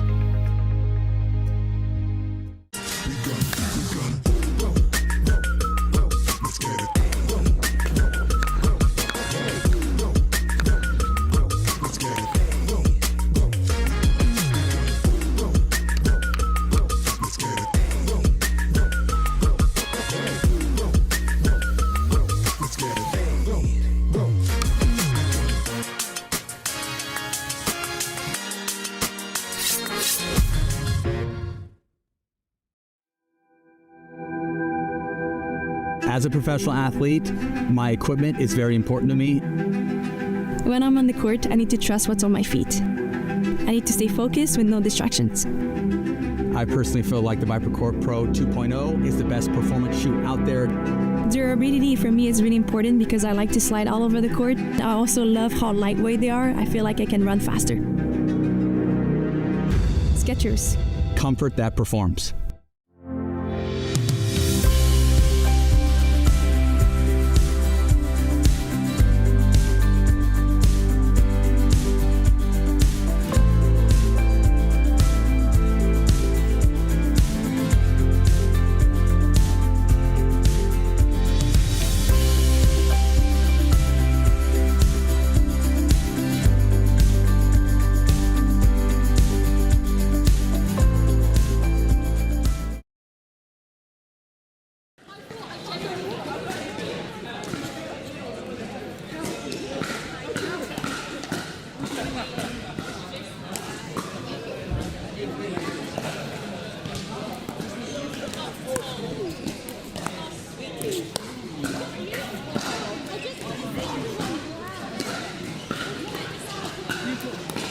Yeah, whatever.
We are back, folks.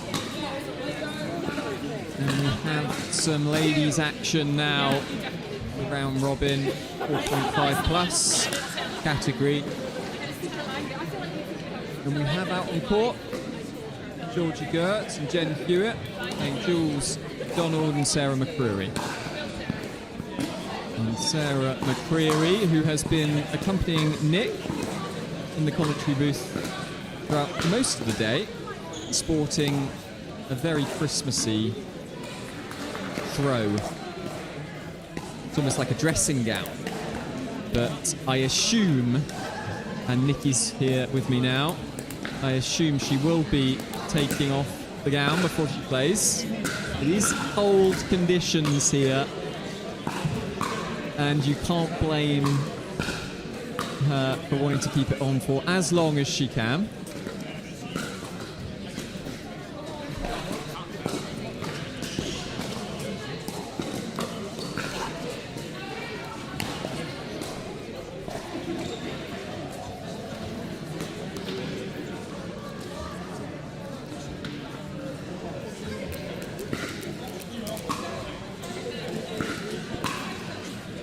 So Georgie Gurr and Jen Hewitt at the bottom of your screen. Jules Donald and Sarah McCreary at the top. And I don't know about you, Tim, but I'm cold just looking at Jen Hewitt. Yeah, absolutely, Nick. She's dressed for summer. Is indeed. Meanwhile, we've got hats, coats, hand warmers, the lot over here.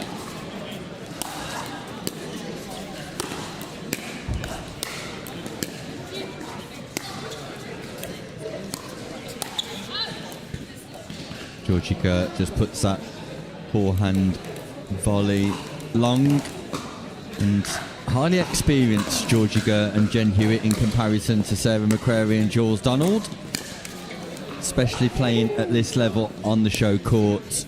Tim, it's a tough ask for Donald and McCreary. It's a tough ask, but definitely not beyond them. I think I was chatting to Jen just before the match, Nick, and she says she's pretty certain they're already out of the group stage. So obviously things not going to plan today for Gert and Hewitt, but see if they can turn things around here on the show court.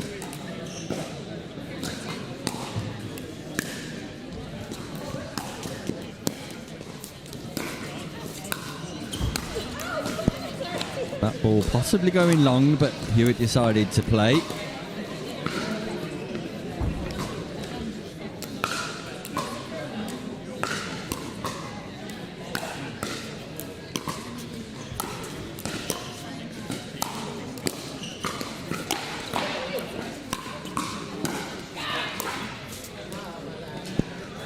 McCreary tries to go inside out with a volley back in behind Gert. Just gets it slightly wrong.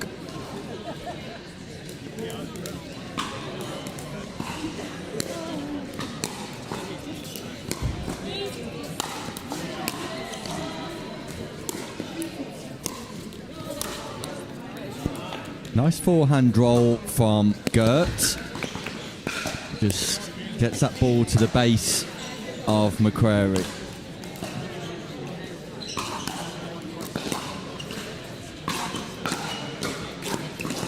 Nice early preparation from Gert, just didn't put enough power through the ball, but first time I've seen Georgie Gert play for quite a while, Tim, and you can see there's some facets of the game that she's been working on, and early preparation in ball striking is one of them by the looks, and she gets that spot on.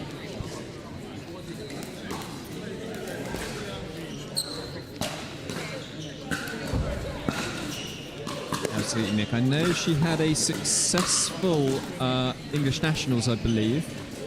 Did get a medal there. Yeah, mixed doubles with Rob Adams. An impressive feat to walk away with a medal from the English Nationals. Clearly been working hard on her game, which is nice to see. Look at the forehand drive from Jen Hewitt too. She's Impressive.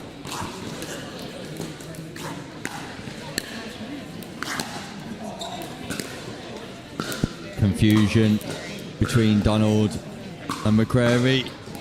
Donald looking to tee off with a big third shot drive. McCrary looking for the backhand reset. Huge power from Gert. Rushing and crushing to the non-volley zone. Yeah, moving forward through the court very nicely there indeed.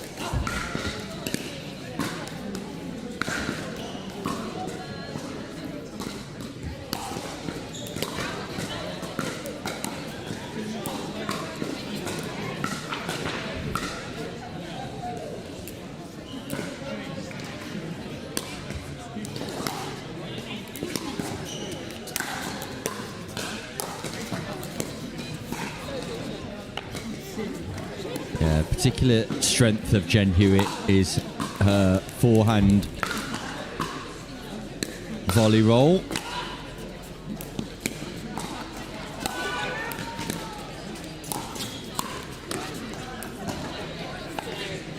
I'm impressed with the rapid improvement of Jules, Donald, Tim. That backhand slice drop, a prime example of her improvements, and that's a headshot. Donald goes head hunting. Gert just puts a hand up to suggest he's okay. And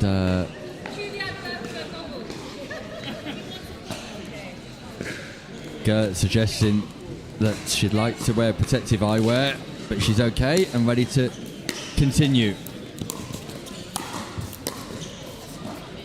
It is something that's grown in the game, Tim, protective eyewear. Yeah, absolutely, and all kinds of different varieties you can get now. All of the brands jumping on the opportunity to sell protective eyewear, and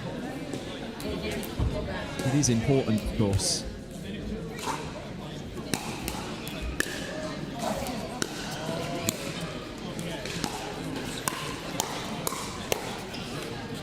McCrary goes into a hands battle against Gert, comes out on top, so a slender lead for McCrary and Donald.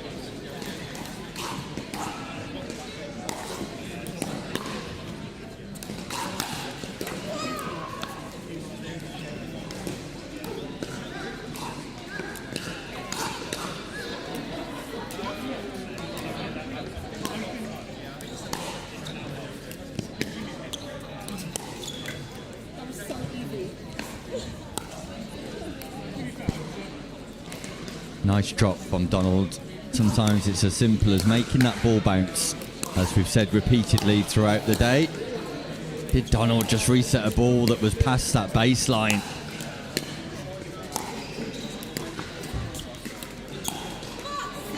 Either way, it's success in the rally, but it looked like she volleyed it past the baseline, Tim. Yeah, might well have done. I mean, happens to the best of us. But a couple of errors there from the kitchen. Those balls bouncing high, and a bit of indecision from Gert and Hewitt about what to do with those balls. Choosing to drive them, driving them into the net.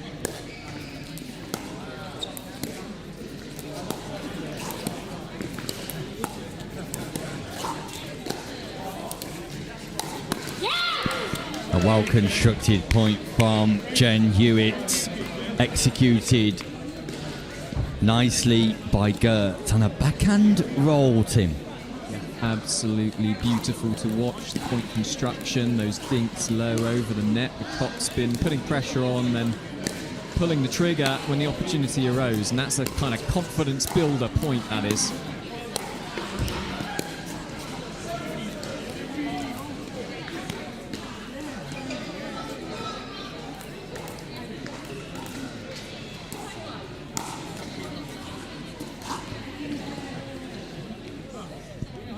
Quarterfinals of the women's competition to come very shortly. We'll bring you one quarter-final followed by both semi-finals as we reach knockout stage pickleball in this women's division. Nice attack on the cross-court dink to Tim. Yeah, just finding the open space there. And McCreary just drifting a little bit too far into the court. And Georgie Gert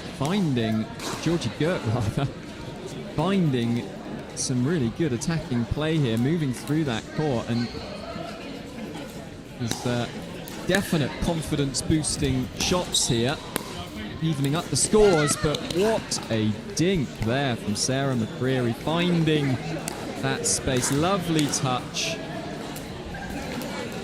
And that wins the serve back.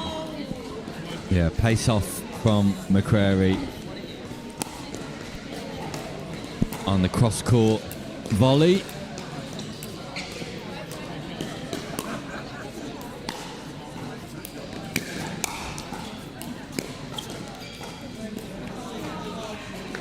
A delightful lob from Jules Donald, and they get to 6, and it will be a change of ends. Donald and McCreary in the ascendancy, not without some moments of quality though from Hewitt and Gert. A slender lead for the dinking partners, the dinking duo of Donald and McCreary. Race to 11, win by 1. And I believe, Tim, this will be the last round robin game in the women's division that we will be bringing viewers at home before the excitement of knockout pickleball gets underway once more.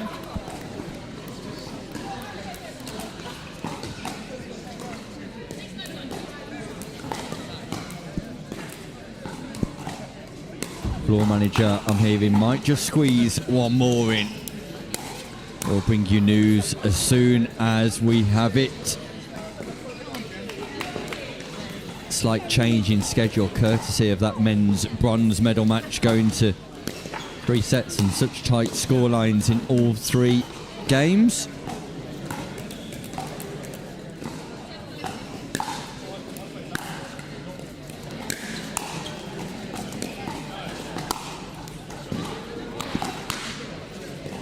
Overhead volley goes out from Gert, so Donald continues to utilise the strategy of going aerial and then goes long on the serve.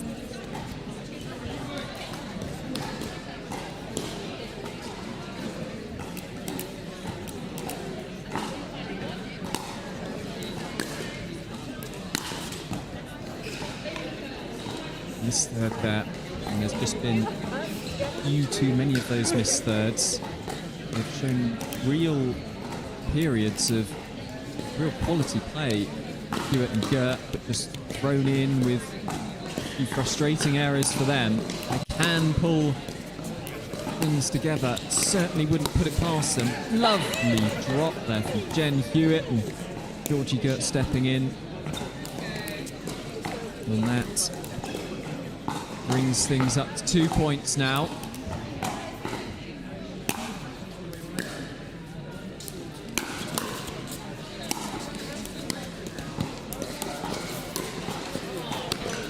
Now just 1 point, and stringing together some nice consistent play here. Gert and Hewitt putting pressure on.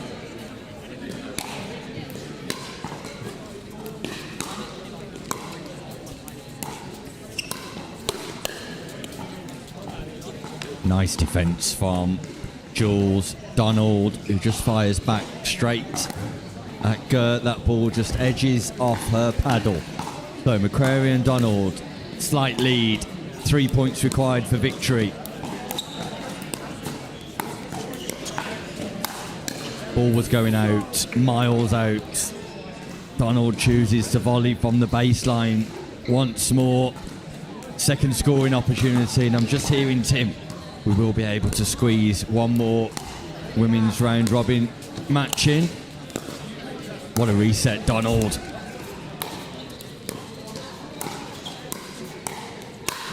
Ball was going out again, and how many balls have McCrary and Donald hit that have been going out?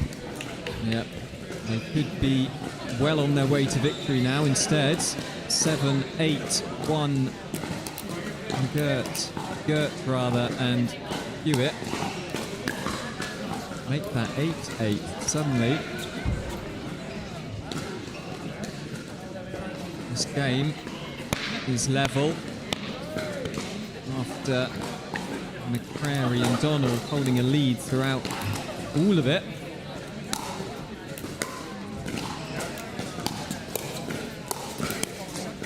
And enough on that overhead there from Georgie Gert. Takes it to 9-8-1 as you see at the end of the court there. Gold medalist Rob Adams cheering on his partner Georgie Gert. Silver medalist even, Tim. Excuse me. Silver medalist Rob Adams. Hey, at least he got a medal, right? He got a medal. Medalist Rob Adams. Medalist Rob Adams.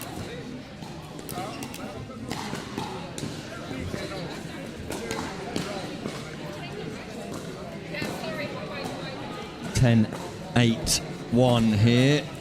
Players just making sure they're in the right position. And match point, Gert and Hewitt.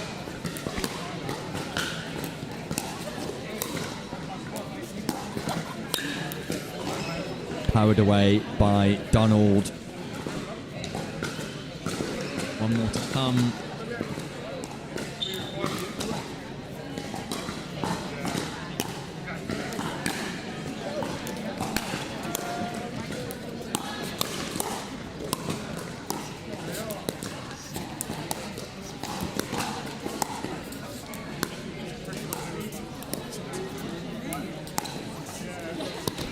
What a finish. What a lovely controlled finish. That ball just catching the line, and probably one of the best points to finish on as well. Nice build-up play, and Jen Hewitt just taking the opportunity, slotting it down the middle, and that's a victory for Hewitt and Gert on the show court here. 11-8.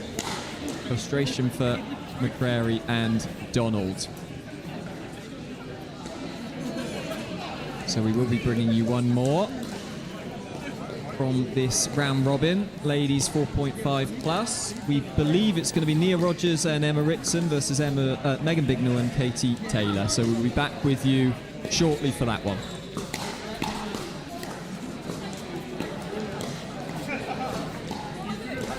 With Yola Pickleball. This is the new Magnus Lion. CAS paddle stands for carbon abrasion surface. Carbon abrasion on the surface here. It's a double frame carbon fiber construction. Great for performance, very durable, and it's edgeless, it's lightweight, it's aerodynamic, and it looks the part, I'll tell you what. It's the same elongated shape that I've been playing with since day one. Yola did a great job with really making the hitting zone very forgiving, has a ton of pop, and it just seems like the hitting zone is very consistent. This paddle is going to take your game to the next level. Go Yola.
The modern workplace promises flexibility, productivity, and collaboration, but getting there isn't always easy.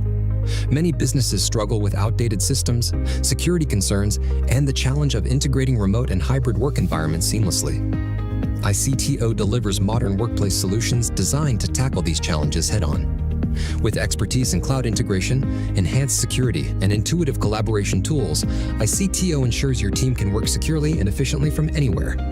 Our tailored solutions streamline workflows, reduce the IT headache, and create an agile, future-proof workplace. Plus, with proactive support and strategic guidance, ICTO helps you navigate the ever-changing digital landscape with confidence. Don't let workplace challenges hold your business back. Choose ICTO to transform your workplace into a dynamic, productive, and resilient environment. ICTO, here when you need it.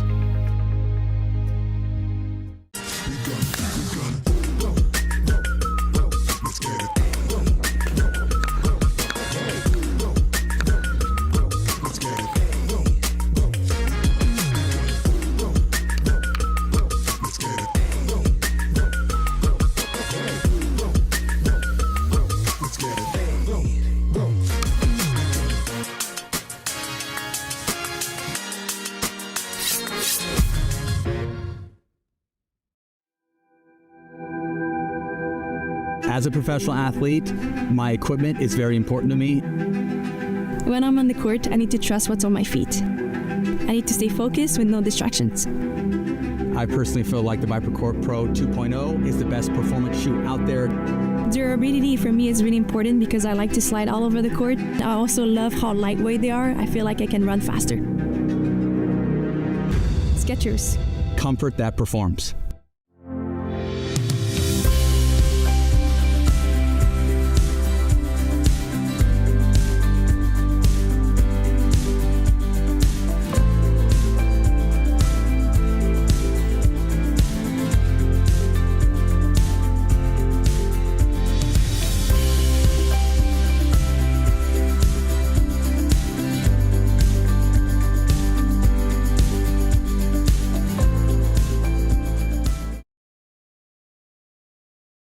Welcome back, everyone, to this final group game. The ladies round robin, 18 plus 4.5 plus division. And Sarah McCreary will be talking us through this one alongside me. Welcome back, Sarah.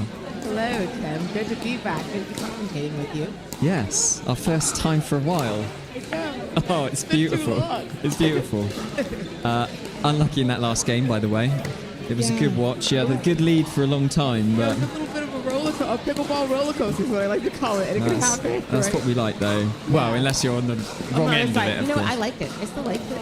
It's a learning experience, and I welcome it. And what did you learn? I learned that the roller coaster ride could be pretty bumpy. Oh, okay. So nothing practical, just... So we have Rogers and Rickson here versus Bignell and Taylor, and they are vying for top position in their group. So both guaranteed to go through. We've been told that if Nia Rogers and Emma Rickson get 4 points in this game, they will top the group. Wow, that is exciting. This is the big decider then. Oh, that's a nice hit from Bignell right down the middle. These two are strong players. They know how to come in with aggression and get the job done.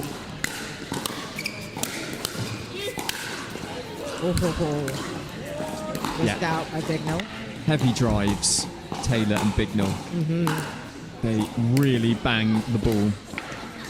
And lovely top spin on the shots. Yeah. Not easy players to play against. Nice aggressive dink by Bignell. Really good.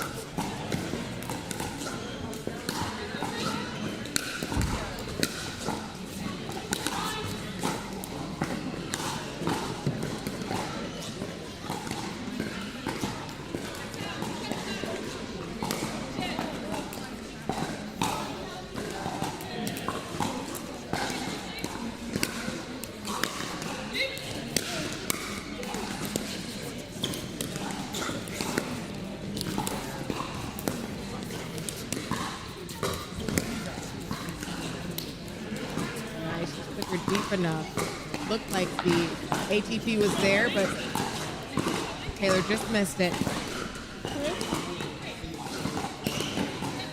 Rogers and Whitson to serve.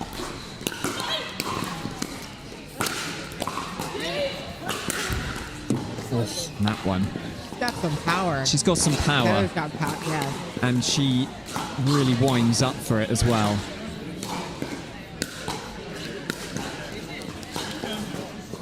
Not just out, giving them their first point on the board.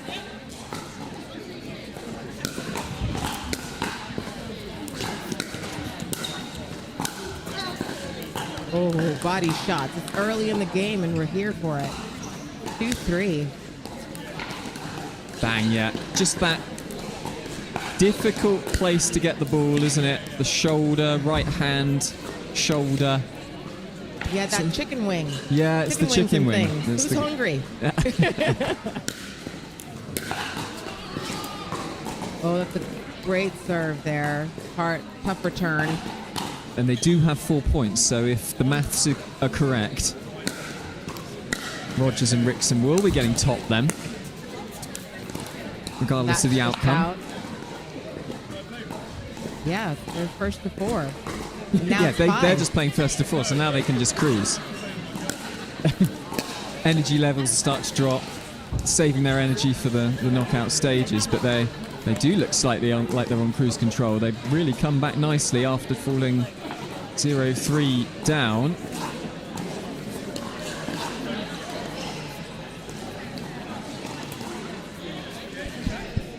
Yeah, now we've got Rogers and Whitson with the lead.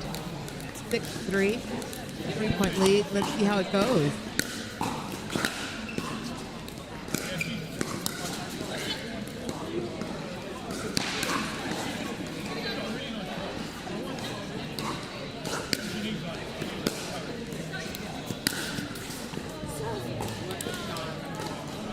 That is a beautiful shot.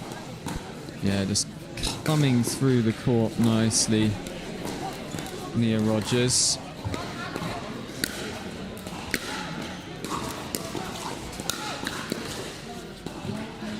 Oh, right at the feet. That was hard to come back on right there. But gave it a nice shot at it. See how Taylor and Bignell get on.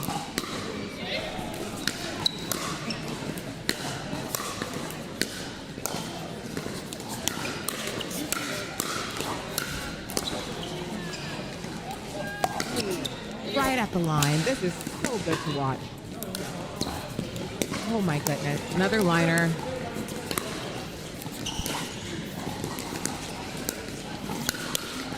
Wow, and that is pickleball. That had a bit of everything, and they are making this game golden. Everything here is just looking ridiculously good. Oh yeah, absolutely. Beautiful play from both teams there. Some ridiculous gets from Bignell and Taylor to extend that point, but Rogers coming through in the end and coming through in that point as well. And 8-3. Managing to handle the power of Bignell and Taylor really effectively. They are doing so good with it. Yeah, because they are really difficult players to play against. You find they can just really steamroller you if you're not on form, and because it's the experience of Rickson and Rogers and playing the sport for a long time now. They're used to handling that power day in, day out. Yeah, you can see that they're well adjusted to it. There's one though, that middle shot. It was just like right in the middle, but a little over. A bit tricky. Hard one to retrieve that.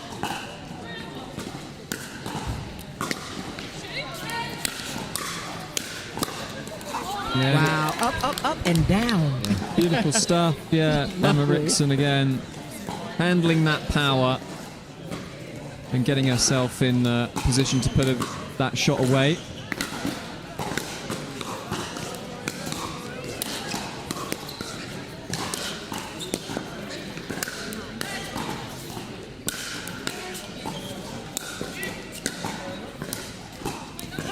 Tell you what, They are some good defensive players, Bignell and Taylor. You could see the defensive work right there. And that was just a smart drop with a shot there.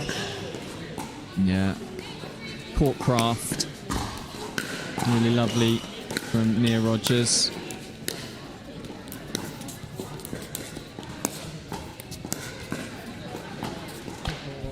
Nice little thinking back and forth. Taylor and Bignell win that one, but we got a second server. And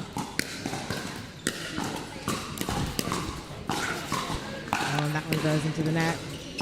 So they have been winning quite a few points on Rogers and Rickson's serve, but just unable to cut through on their own serve. Oh, that one just dropped in. That was like that little tricky one. Yeah. Just caught the line, and that does give them another point. So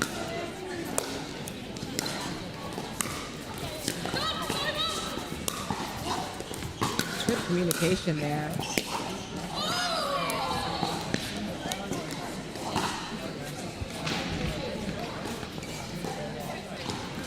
wearing matching shirts. Katie Taylor and Megan Bignell, they are very regular players together.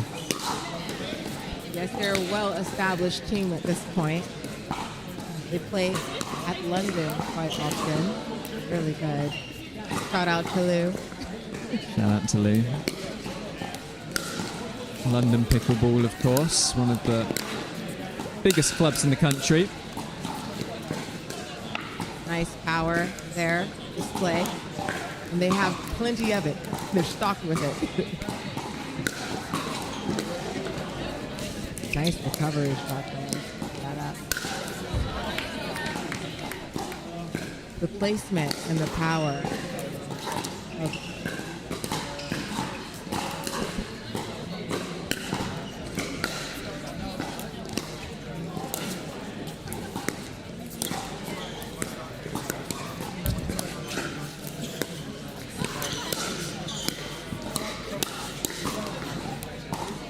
good. That one had everything, a bit of it all. We'll go back now. Bignell and Taylor to serve. Yeah, they're going to make a move soon. This game has just been slightly slipping away, and that forehand just slipping past the line.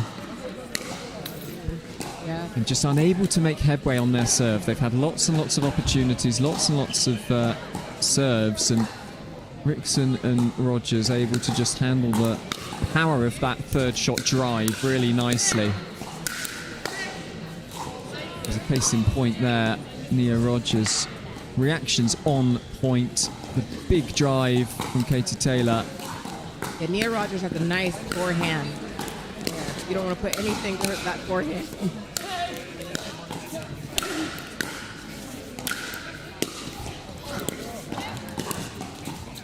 That's a beautiful reset. Wow, what a point. That point was just phenomenal. Yeah, we just saw that point, a perfect example of why they now find themselves with match point. Resets, beautiful stuff. One match point saved. They're playing the game, and this is like a beautiful display of pickleball.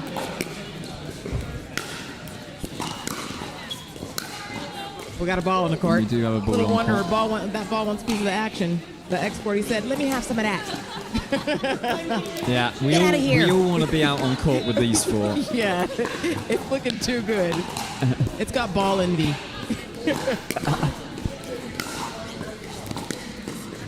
Ooh, another game point save. Yeah, but a long way back for Bignell and Taylor. They have found their drives coming back with interest throughout most of this match. And again, That was just like, wow.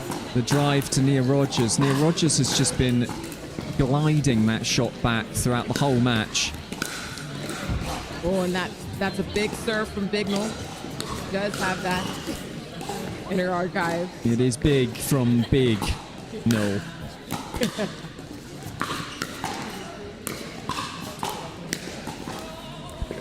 And they love to drive the ball, Bignell and Taylor. And it's like, what do you do when you play against people who play the game and know how to handle that power?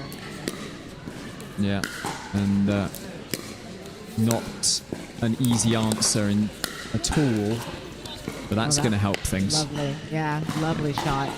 Second server here.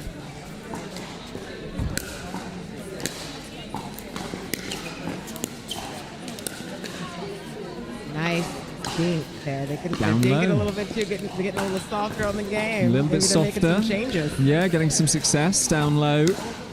Nia Rogers maybe changing the strategy slightly. What a get from Nia Rogers. What a play by Nia Rogers. Wow, that was just phenomenal.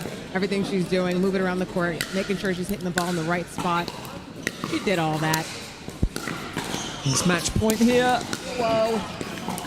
And that is Just out. not match point. There they go. They got 2 chances. They got 2 chances, so the serve switches over.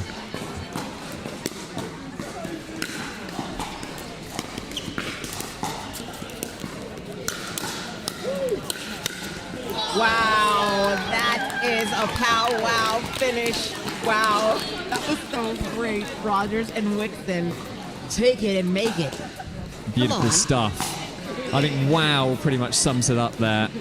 Nia Rogers' reactions in that game, another level, incredible reactions from her. And when you're up against 2 players that whack the ball as hard as Taylor and Bignell, it's going to put you in such a strong position, and we saw that then. Really strong performance from Rogers and Rickson, so they will be marching on top of their group onto the knockout stages. And the knockout stages is what we will be moving on to shortly. I hope you'll be staying with us, Sarah. Yeah, this seems like the place to be. I might have to play though. I might have to play some more. I don't know. You might have to play some. Yeah. Did you qualify? I think we qualified for last place. It's great. I You love qualified it. for last place. That's a very positive spin on you things. win some and you lose some. Okay. We won and we lost, but we lost a lot more. But we didn't lose. We learned. Exactly right. Yeah. So you're a winner. I'm a regardless. winner. I'm a winner because I'm learning. Absolutely. I'm learning how to become a winner. Can be a long process. That's what I've learned. Yes. How did you do? We came 9th.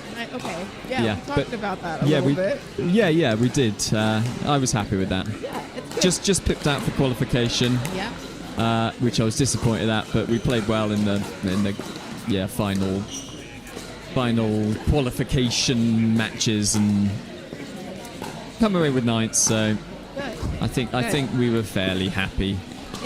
And you got to keep going, and that's the point of it all. Just doing this and doing what you do your seasoned player can at this point. Aren't you? Do you consider yourself a seasoned player? Now that's a good question. Do I consider myself a seasoned player? I don't feel that I'm properly seasoned at 4.5 plus yet, because it's just such a higher level that you kind of feel slightly out of place, you know? Yeah, it's crazy, right? Because at 4.0, you can't keep on like podiuming them. Is that right? Is I that mean, word? you can, Podium and but you meddling? start getting funny looks, and then Like, people start like, talking what are behind you your back. doing? Yeah, exactly. You know, yeah, people are like, what are you doing here? How dare you? You can't keep on doing that. Yeah, then you start getting a bad name for yourself. Yeah, So nobody wants that. no, reputation is absolutely everything. Absolutely. So, as the scores are being calculated, we will be taking a short break, and we'll be bringing you more action from this ladies 4.5 plus division once we know exactly who is playing. So we'll be going for a short break, and we will be back shortly.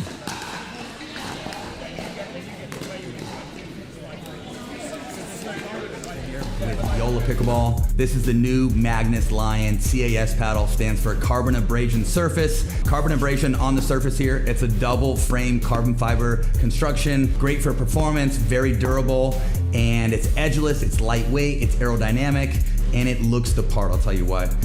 It's the same elongated shape that I've been playing with since day one. Ullah did a great job with really making the hitting zone very forgiving. It has a ton of pop, and it just seems like the hitting zone is very consistent. This paddle is going to take your game to the next level. Go Ullah.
The modern workplace promises flexibility, productivity, and collaboration, but getting there isn't always easy.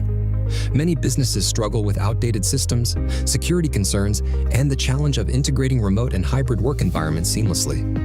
ICTO delivers modern workplace solutions designed to tackle these challenges head-on. With expertise in cloud integration, enhanced security, and intuitive collaboration tools, ICTO ensures your team can work securely and efficiently from anywhere. Our tailored solutions streamline workflows, reduce the IT headache, and create an agile, future-proof workplace. Plus, with proactive support and strategic guidance, ICTO helps you navigate the ever-changing digital landscape with confidence. Don't let workplace challenges hold your business back. Choose ICTO to transform your workplace into a dynamic, productive, and resilient environment. ICTO, here when you need it.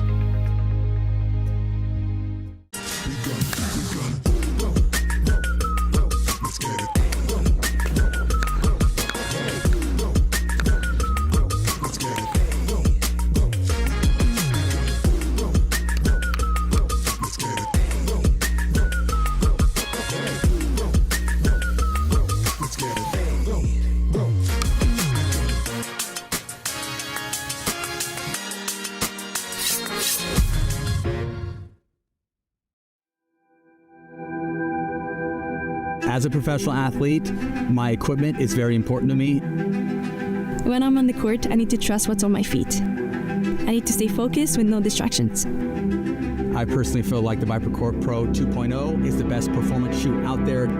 Durability for me is really important because I like to slide all over the court. I also love how lightweight they are. I feel like I can run faster. Skechers. Comfort that performs.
Welcome back to the Hampshire Court Hotel here live from Basingstoke.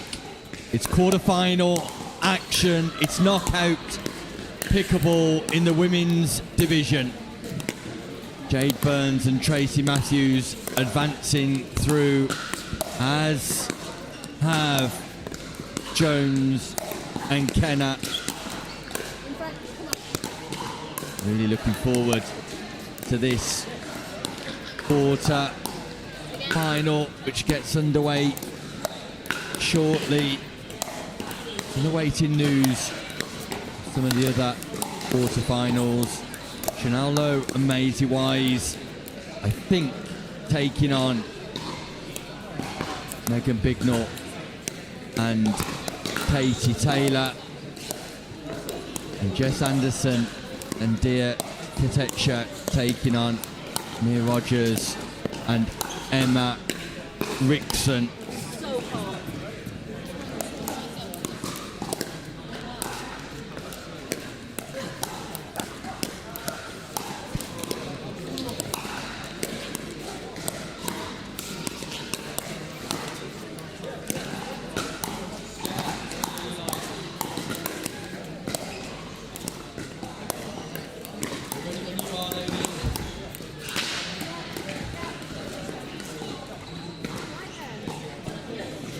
Joining me for the action in the latter stages of this competition, Tim Spurway. And Tim, this is where the excitement really begins. Yeah, absolutely, Nick. We love knockout pickleball here. And that's exactly what we're going to get. Tracy Matthews and Jade Burns, their first time playing together. And successful, clearly, to get stage it was. Whilst we're on a commercial break, Tim, incidentally, I had a text message from my wife suggesting what a man you were, sat here in your t-shirt all afternoon. If only she could see you now wrapped up in your big coat. It's not that big. But I your wife has just become my favourite person. Good. I'm glad she's at the top of somebody's list. Always at the top of mine. Matthews and Burns at the top of your screen. Jones and Kenna at the bottom. We're underway. It's a straight race to 11. Win by 1. We saw Kenna and Jones in imperious form earlier on today, but this is a different proposition altogether. Kenna targets the body of Matthews. Surely Tracy Matthews, one of the most improved female players in the game this year, Tim Spurway. Yeah, she's always had that raw power, but she's been able to add different elements to her game now, and she's got a much nicer touch. She's got a much nicer roll volley as well than she used to have, Tracy Matthews. And she actually hits the serve a lot better than she used to. Used to just roll the serve in. Now she hits with real power and conviction, and she's getting the results from that work.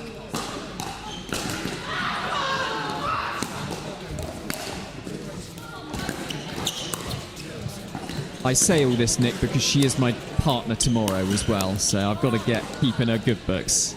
Fully aware, Tim. I keep lining you up for the compliments to ensure that that partnership remains successful.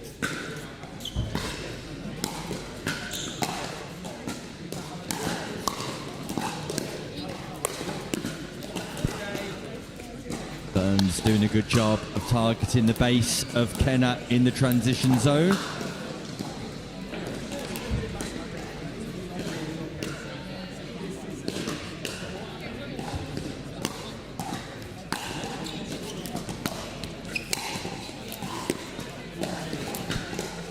Bit of a low bounce, just catches Burns out, and Matthews and Burns on the back foot here at the start of this quarter-final matchup.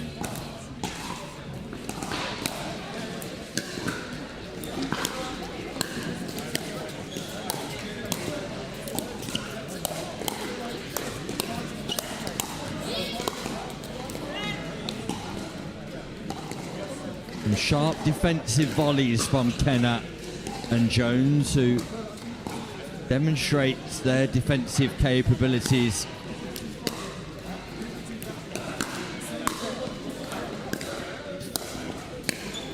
Signs, Tim, that Burns and Matthews are not just going to be able to power their way through the duo of Jones and Kenner.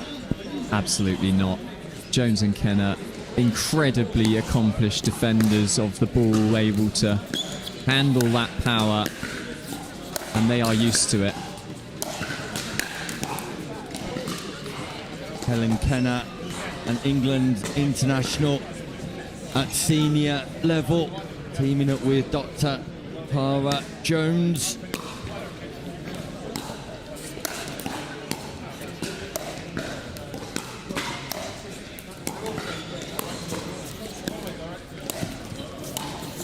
Lovely forehand roll from Jones and a great constructed point two. Matthews and Burns have started cold. Jones and Kenner on fire.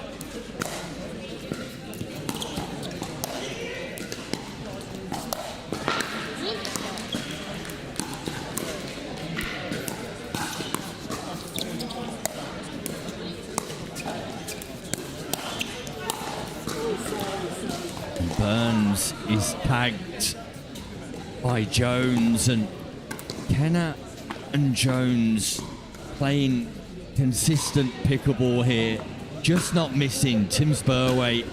Yeah, absolutely.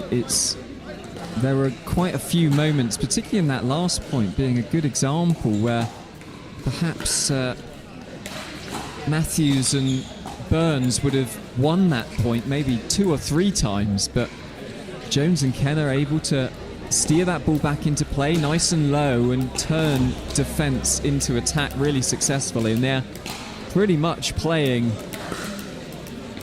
about as well as they could hope for, getting off to an absolutely flying start. So lots of work to do for Burns and Matthews here.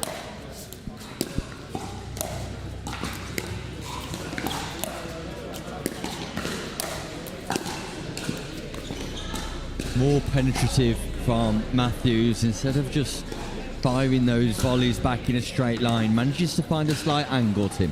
Yeah, that one just out of the reach of Helen Kenner, and I think that's going to be key. Not just power, but placement. So important in this sport.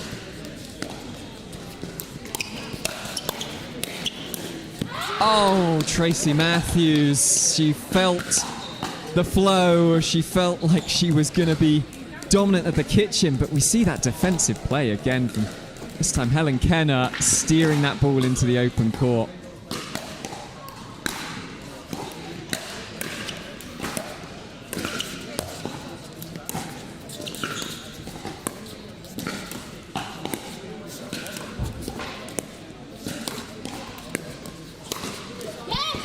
And that's better from Matthews and Burns, exactly what they need to do. Establish themselves at the non-volley zone and engage with patience. Wait for the error and capitalise. Perfect point construction and a big serve from Matthews.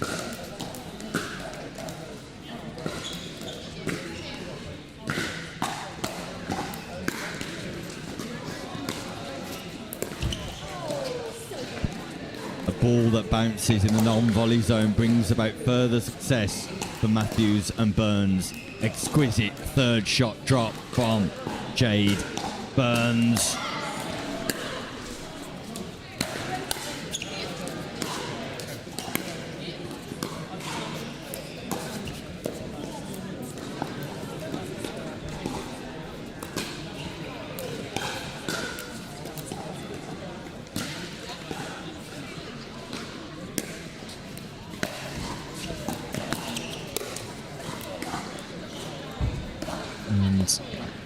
Some luck there,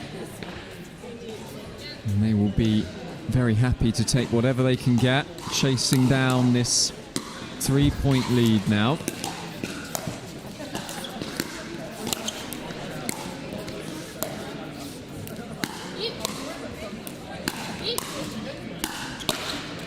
Yes, Tracy Matthews. Great play, steered into the open court, and they're finding, Nick, a bit of rhythm now.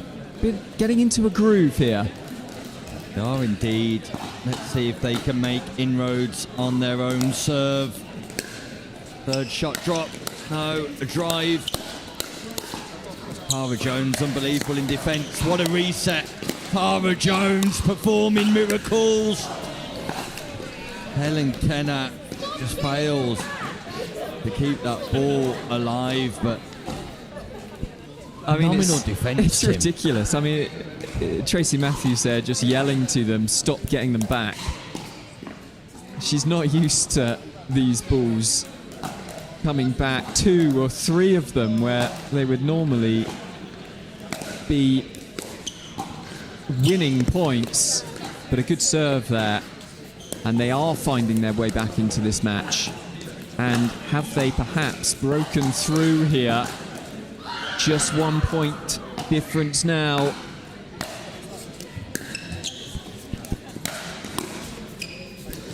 And those defensive shots that were going in earlier now just dropping wide there from Helen Kenner, finding a nice angle. Tracy Matthews, and it's all evens. Inside in, forehand drive from Tracy Matthews. A thing of beauty here on the show court, and this game has been turned on its head. This quarter-final, race to 11, place in the semis awaits.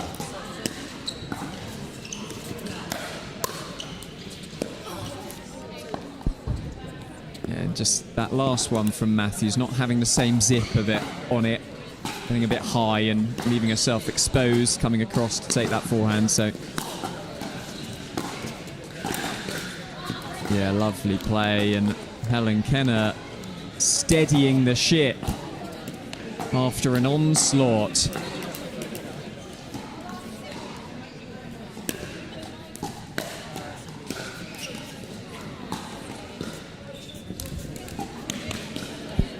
Critical points in the match. You can't afford to throw in easy errors.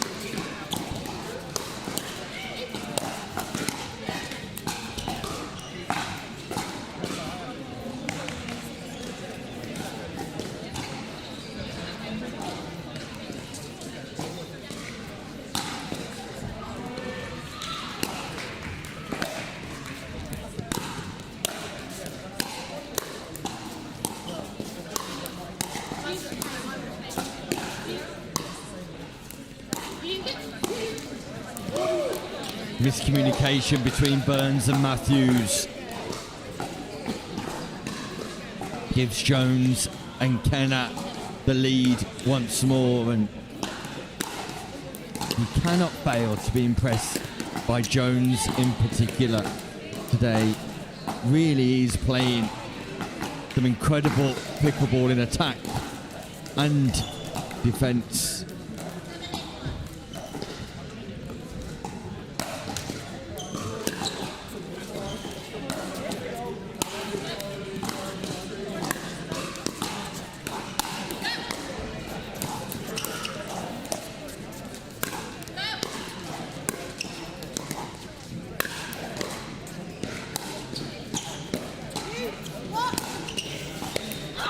Swing and a miss from Tracy Matthews. And this time it was Matthews and Burns scrambling around at the back, able to bring up the opportunity. And Matthews, as you say, Nick, a swing and a miss, and it was a big swing. We're tied at 8-8, an unreturned serve, 3-point game. Make that a slender lead for Matthews and Burns. This women's quarter-final is as tight as you like.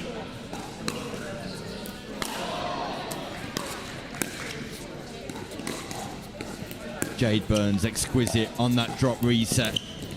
Simply phenomenal. Pop-up from Matthews, and there's nothing Burns can do about that. Side out. Can Kenner and Jones trouble the scoreboard. It's not been as fluent as it was in the early stages.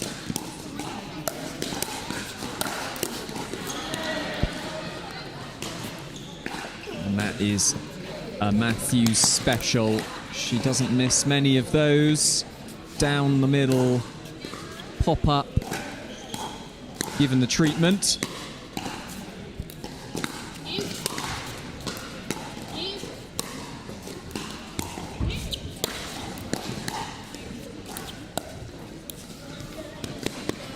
Matthews recognising where the space is on court, manages to find it with precision. Pace off from Matthews.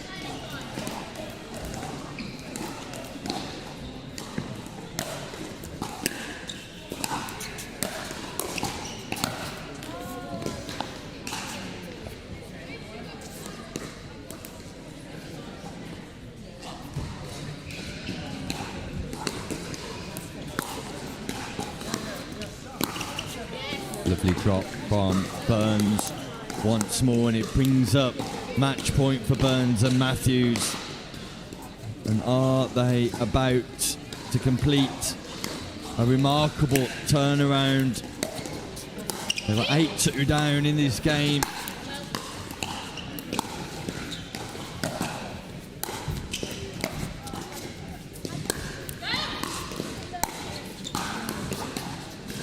Jade Burns, a resetting machine, just falters and provides Kenna and Jones with one final opportunity.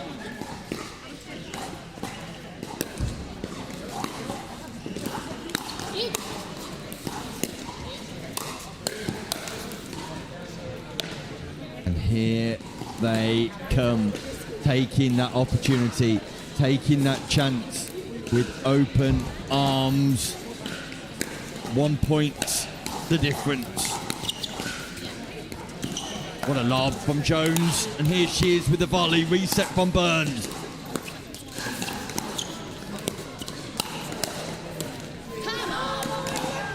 Tracy Matthews executes the backhand counter volley. And how crucial, Nick, could that point be in the complexion of this match and the outcome of this match? It looked like it was going in the way of Jones and Kenna in that last one, but Tracy Matthews digging so deep. They will have another opportunity to level things up, though. But the serve is out, so 2 opportunities for Matthews and Burns to take this quarter-final. What a huge error from Jones. Serve catches the baseline.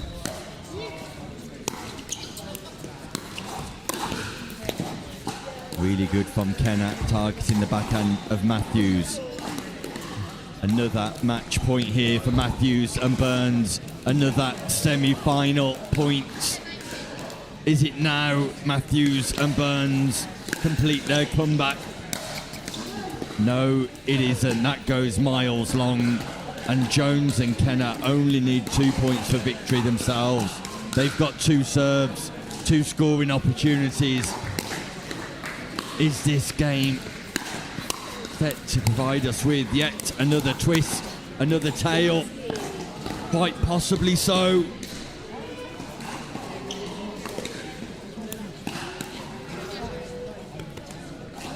Match point, Jones, Kenna, they've saved 3 match points against.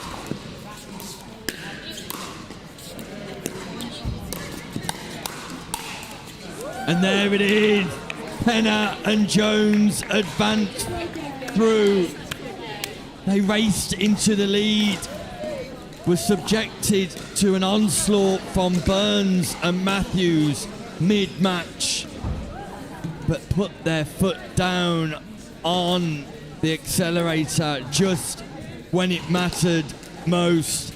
They advanced through to the semi-finals, and if ever there was an advert for a book on the psychology of success in pickleball, that was it.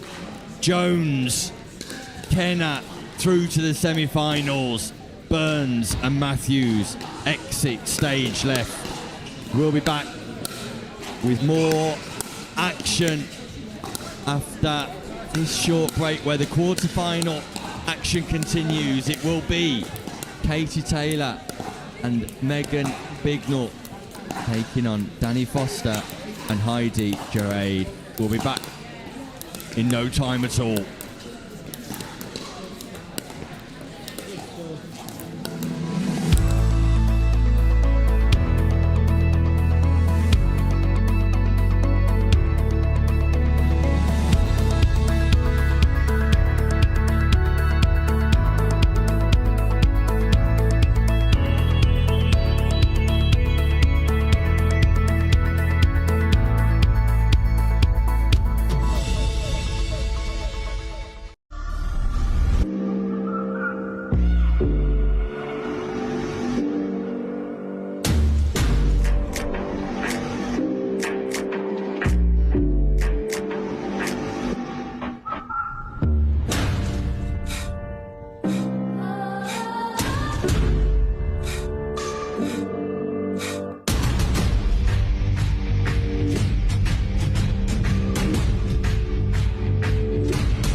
Navigating the complexities of international taxation can be challenging. Partnering with a tax consultant from ICXO offers numerous benefits. Our experts provide tailored advice on corporate tax structures, intercompany financing, and tax-efficient cross-border transactions, ensuring compliance and optimal financial outcomes. Specializing in Middle East tax planning, we offer in-depth guidance on regional regulations and negotiations with tax authorities. Additionally, our team assists with transfer pricing policies, aligning with OECD and local regulations, and managing tax risks across multiple jurisdictions. Trust ICXO to navigate the complexities of international taxation effectively. ICXO Tax, less taxing.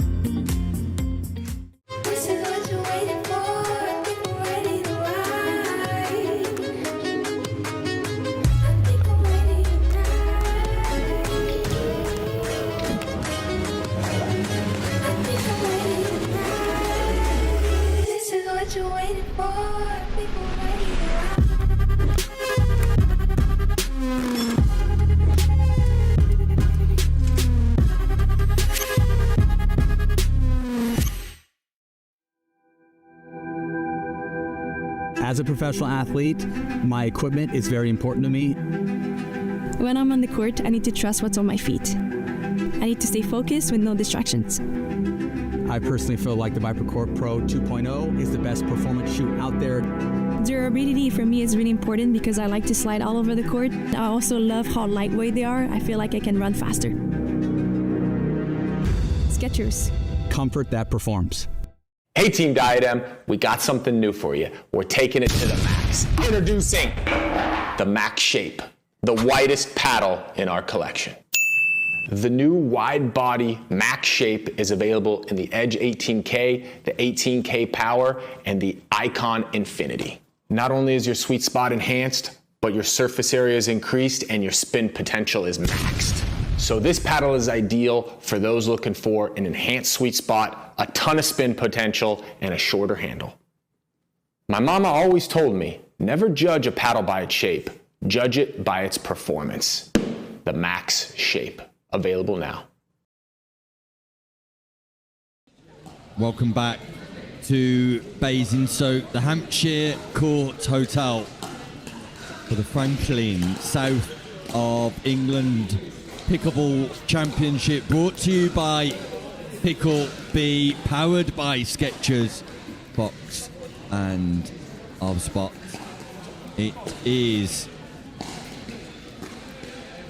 another knockout match in the ladies competition.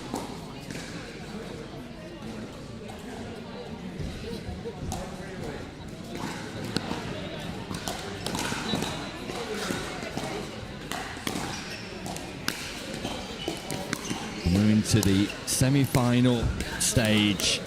Danny Foster and Heidi Gerard at the top of your screen, taking on Katie Taylor and Megan Bignor at the bottom. And rejoining us once more in the commentary booth, the voice everybody wants to listen to, it's Sarah McCrary. Oh, well, thank you so much, Nick. Good to be back, Mr. Hobbs. Mr. Showtime Hobbs himself. This Look at is the looking power, good. look at the Wow. exchange. Danny Foster defending and countering. Ooh, What a rally wow. in the opening stages of this semi-final. Katie Taylor throwing everything at Danny Foster. It's Gerard who manages to secure the victory in the exchange, but power play, counter play, a rally that had it all. Absolutely phenomenal.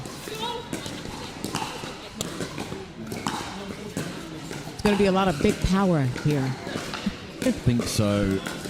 We know that Bignor and Taylor like to bring an aggressive style of play.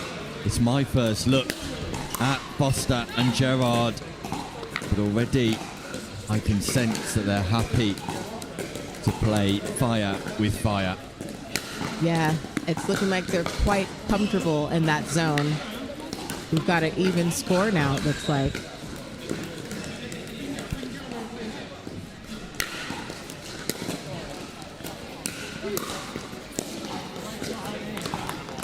Nice defence from Heidi Gerard. Just punches that defensive volley towards the base of Katie Taylor, not giving her any room to be able to swing.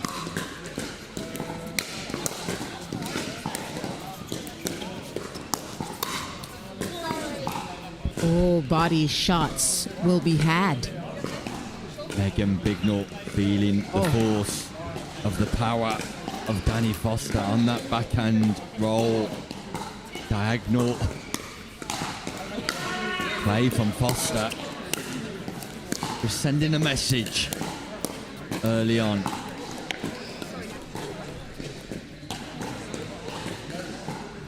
Gerard just tried to slow that ball down, but it just couldn't make it over on that. Foster to serve. Oh, and couldn't get that third shot drop back over the top. 2-2, it's an even score.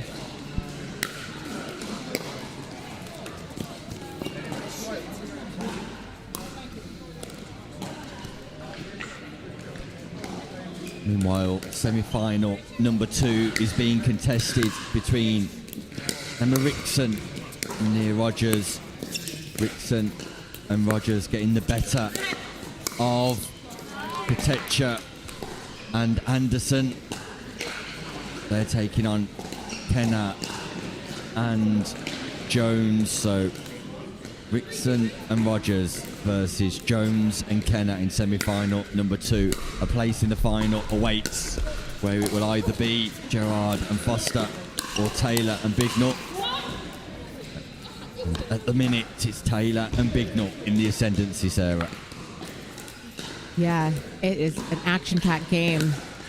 Full of speed, agility, and everything else you need.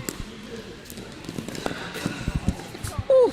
Pace off. That's what Gerard needs. Pace off. A little bit of that pace off, yeah.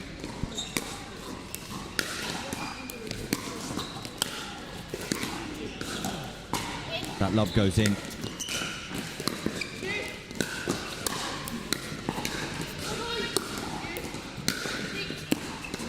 What a pickup, what a dig. Counters with the overhead volley, but a mid-court dig from Foster at the base of her feet. Manages to reset into a location where it was difficult for Taylor to attack from, and a volley error this time from Taylor. This game swings in momentum once more.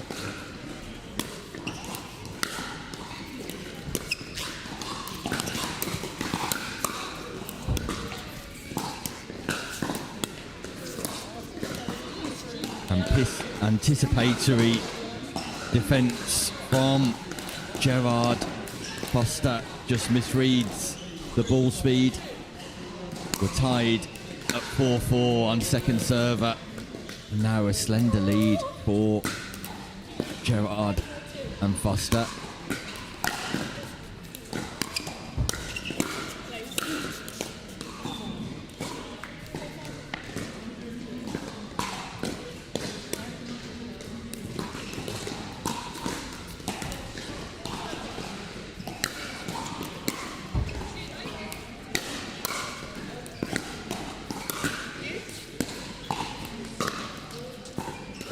Bignor just misreading the flight of the ball post bounce.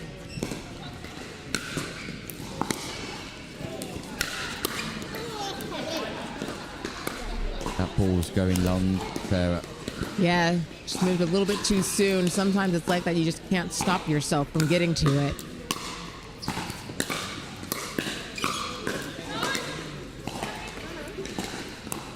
Fine margins in the ladies' semi-final, and a game that's seen a change in fortunes. A game that's gone one way, then the other. A topsy-turvy encounter swings again as Taylor and Bignor take the lead, enforce the change of ends, and the advice for Foster and Gerard surely is to slow this game down, Sarah. It works when they take that pace off. It is looking good for them when they just kind of slow it down a bit. And I think that they're kind of talking over there about that. Maybe it looks like Foster and Gerard are kind of like, okay, maybe just slow it down. But we'll see what happens right now.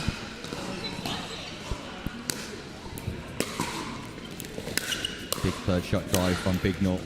And again, that ball possibly going long, but Gerard plays. Gets away with the play this time. Yeah, it looked like it might have been a bit wide, but like you said, got away with it.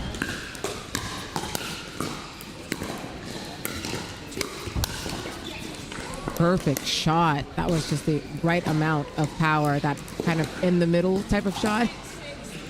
What do you do with that? What do you do with the in the middle shot? Yeah, that ball dipping below the height of the net. It's a reset required from Bignor rather than a punch volley. Just allow the paddle to absorb the power from the X40 and just reset that ball into the non-volley zone. Getting that back in there. Ooh. Katie Taylor, remarkable defence. Remarkable defence from Katie Taylor. Katie Taylor does have some amazing defense skills. She gets balls back, but you're just like, I thought that was down. Nope. No. Not on Katie's watch. Not on Katie Taylor's watch. Not on Katie Taylor's watch, and not on this occasion either. Second scoring opportunity for Gerard and Foster. Big booming forehand volley from Megan Bignor. Forehands down the middle for Taylor and Bignor. Yeah. Do with dropping on the outside, Sarah. Yep. 2 forehands in the middle. Thanks for a powerful team. That ball was going out. So was that. And Gerard and Foster, not for the first time in this match, nor the second or third, guilty of playing balls that are going out of court. They're swinging way out. If they just kind of slow it down again, they'll be able to see that. There you go. Love that. There you go. Foster with a loud screech of leave it. And Gerard duly applies herself correctly to that process. Second scoring opportunity. Bignor. Foster. A lovely double backhand from Megan Bignor. It really is. Doesn't execute the single backhand though. It's always the easy ones. That was like a more chilled out one, but just couldn't get it over. Sometimes it bees like that. Change of pace.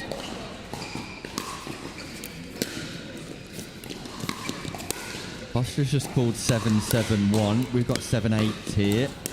We'll confirm that for viewers at home shortly. Let's hear what Heidi Gerard calls here.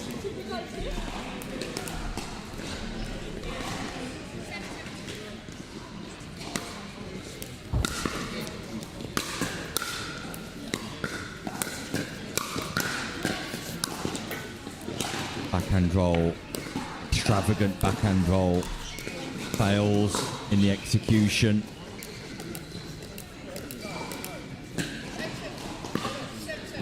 We are tied here at 7-7-1, and Bignor and Taylor just realising they're in their incorrect position. Oh, and that one just floats out.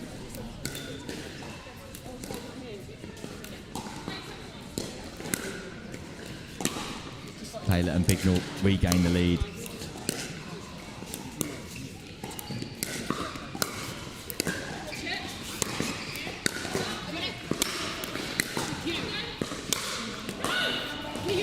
That hit the foot of Katie Taylor.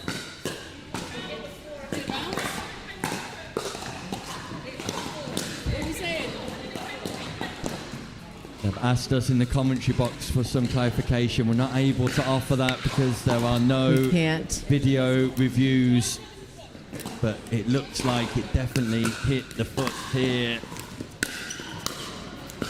And that's an interesting call at an interesting stage of this semi-final. Ultimately a point for Bignor and Taylor, but it might just leave a sour taste in the mouth for all connected. Let's see if it has an impact on the outcome of this game, Sarah. And people are doing what they have to do. Anything you can. Scramble scrap.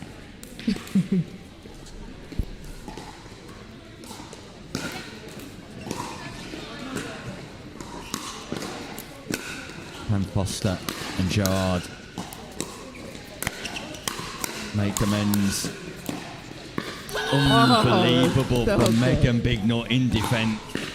Foster tries to reset, just patches the net take. The finest of margins continue to separate these two teams, but that's helpful, Sarah. It's an unforced error at a critical stage. Yeah, they can keep that going. 8-9-2 now.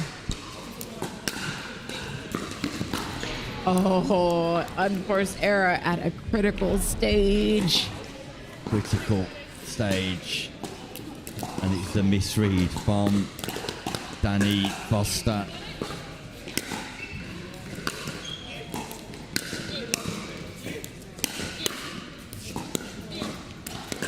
I love that reset from Katie Taylor. Pace on from Bignor. Pace off from Taylor. And it brings up match point for Taylor and Bignor. How crucial was that call?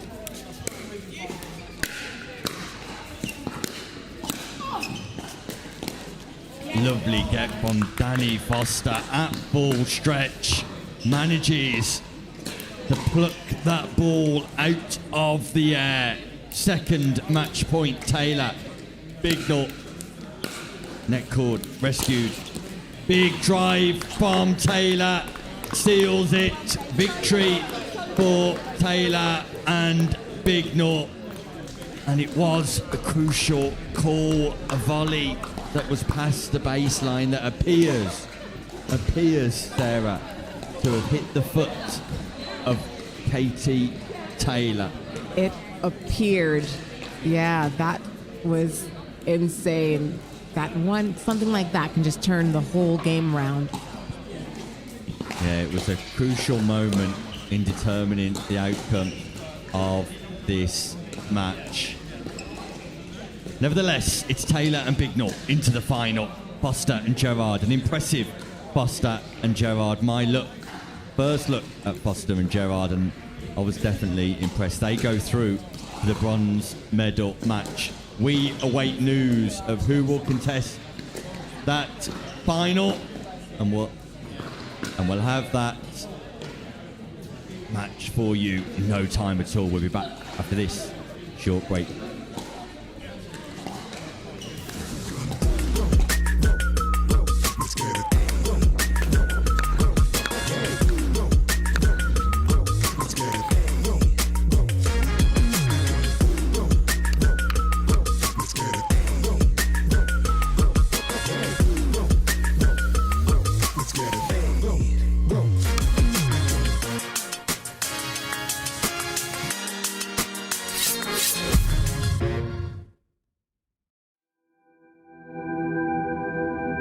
As a professional athlete, my equipment is very important to me. When I'm on the court, I need to trust what's on my feet. I need to stay focused with no distractions. I personally feel like the ViperCore Pro 2.0 is the best performance shoe out there. Durability for me is really important because I like to slide all over the court. I also love how lightweight they are. I feel like I can run faster. Skechers. Comfort that performs.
IT landscapes are increasingly complex, with evolving security threats and the growing demand for seamless service delivery. A managed IT SIM platform enables businesses to overcome these challenges by streamlining processes, enhancing operational efficiency, strengthening security measures, and providing a scalable, cost-effective approach to IT service management. iCTO helps businesses optimize their managed IT SIM platforms by providing expert guidance, automation, and strategic IT service management solutions, ensuring efficiency, scalability, and enhanced service delivery while reducing costs and downtime. iCTO, here when you need it.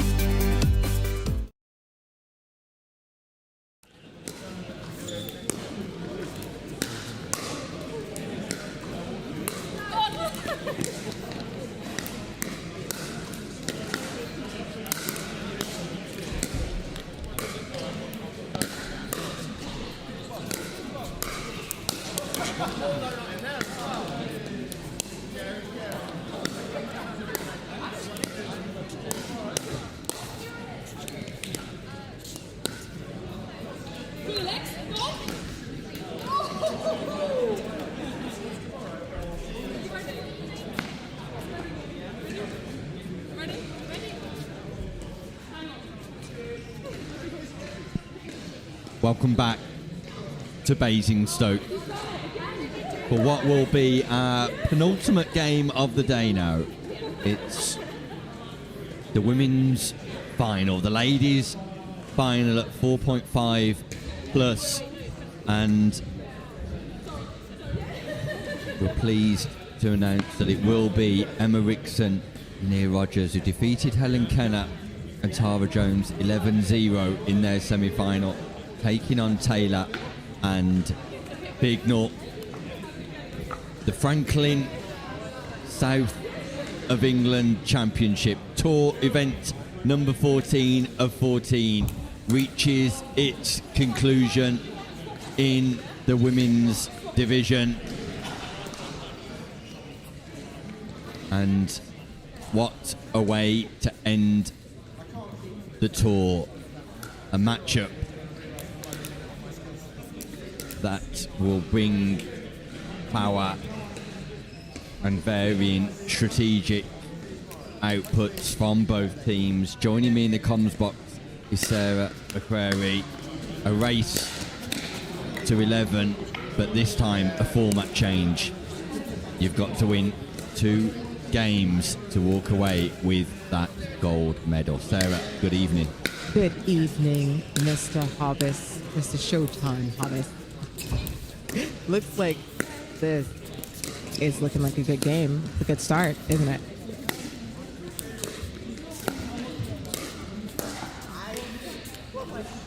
Nice little dinky war.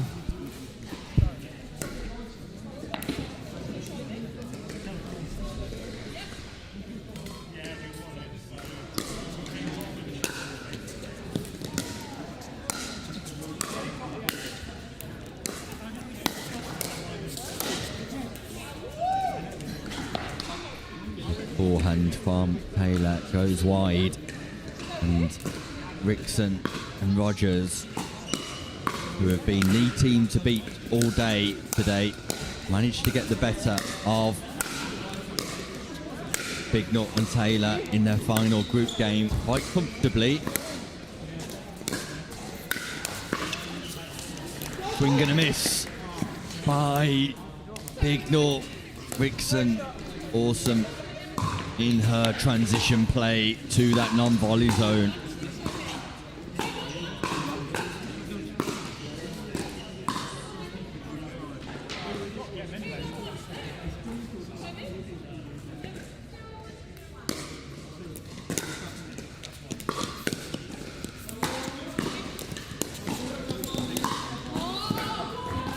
Really good movement there. Good digging and coming up to the net and making that effective play.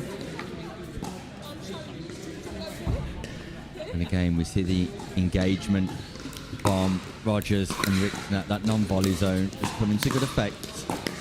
Trying to slow this game down, and here we go again.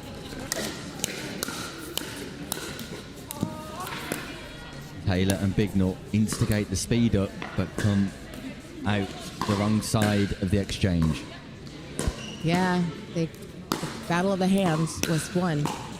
Both Rogers and Rickson on that one.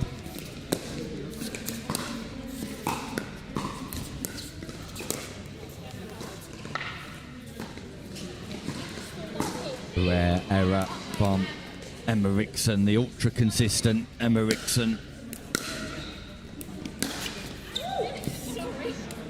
Wild from Rogers, who will partner up with other gold medalist today, Lewis Oak.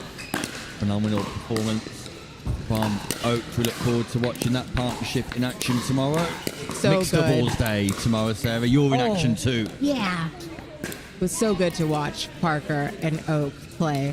What a game.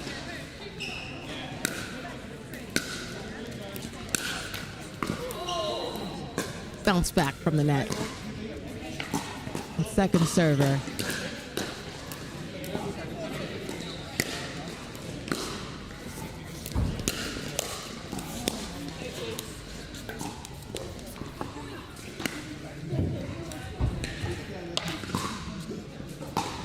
Rogers and Whitson to serve.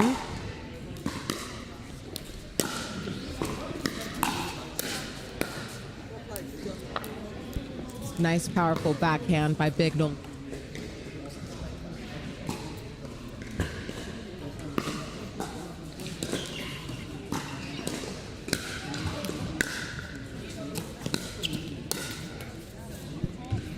Ball dipping below the height of the net, causing trouble for Bignell, who has to hit up on the ball rather than forward. This generates issue.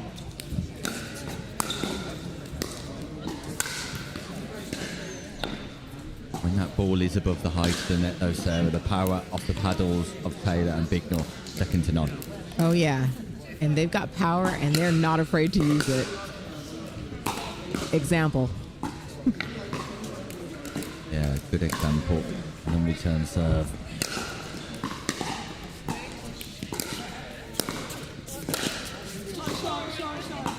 Fortune for Taylor. Big swinging.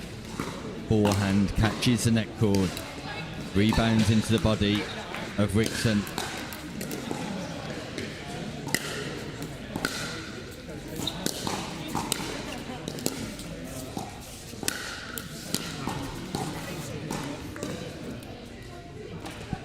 Taylor just a little bit late with the contact point there.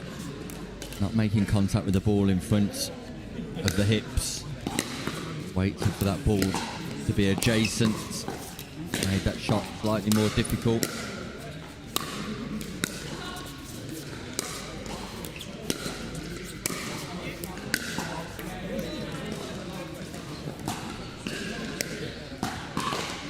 Rogers and Wixon staying consistent right now. Maintaining the stack too, as are Taylor and Bignell. Big power from Taylor. Ball just catches the baseline.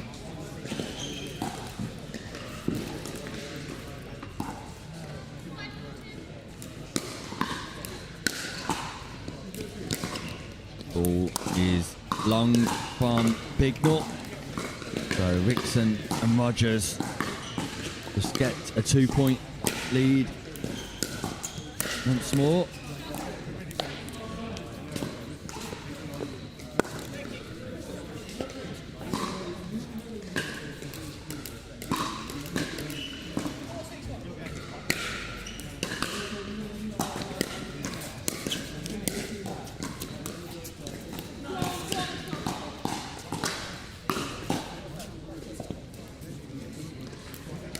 Taylor and Bignell creeping up.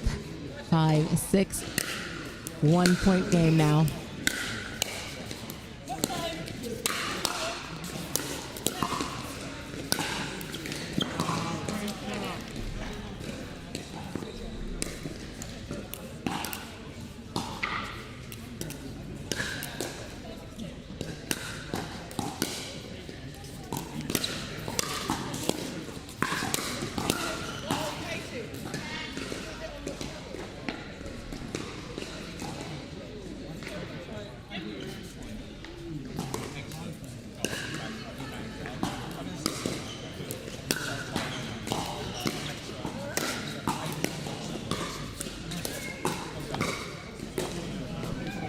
This game's just tightened up somewhat.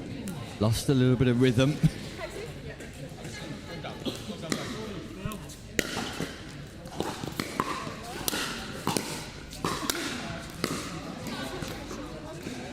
Again, the ball catches the baseline.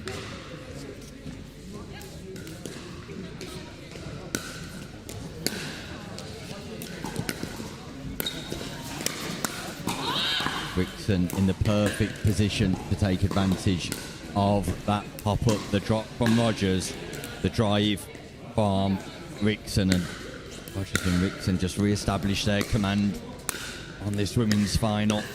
Lovely drop, great pickup.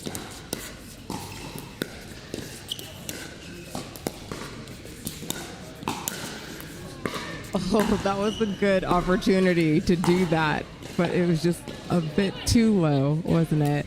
Yeah, and look at Rogers' positioning on the replay. It's a good 3/4 of a metre away from the non-volley zone. That volley is a lot easier at the kitchen. Look at this defense, though. Bignell and Taylor. That's going long, and persistence from Rogers and Rickson. And the difference in the last two rallies, Sarah, is that Rogers this time is volleying from the kitchen as opposed to being a metre behind the kitchen. Yeah, that makes a big difference. Sticking on that kitchen line.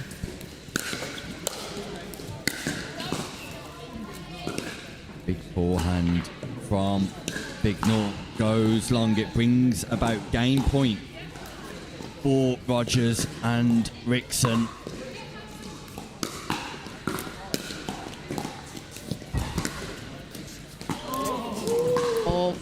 man, a bounce back. When that happens, you're like, oh. Yeah, that's a tight call. Second game point. Rogers, Rickson. Emma Rickson just does not miss a third shot drop. And as a result,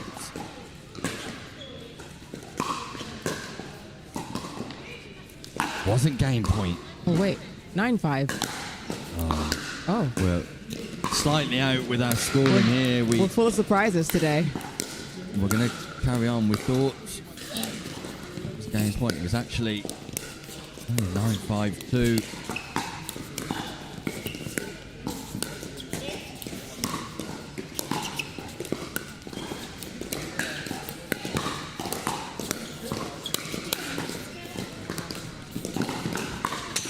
Nice defence from Taylor and Bignell. A great rally, a great exchange. Notwithstanding the scoreline, Sarah, my previous comment still stands. Emma Rickson sublime on that third shot.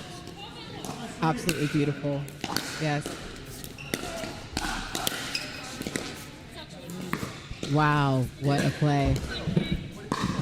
Rogers and Rickson choosing not to unwind the stack there. Let's see what happens here.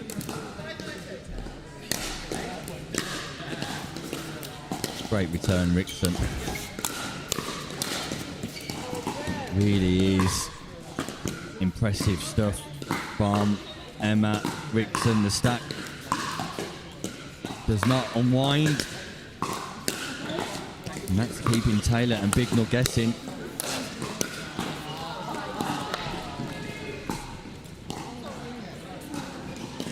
We have the second server now.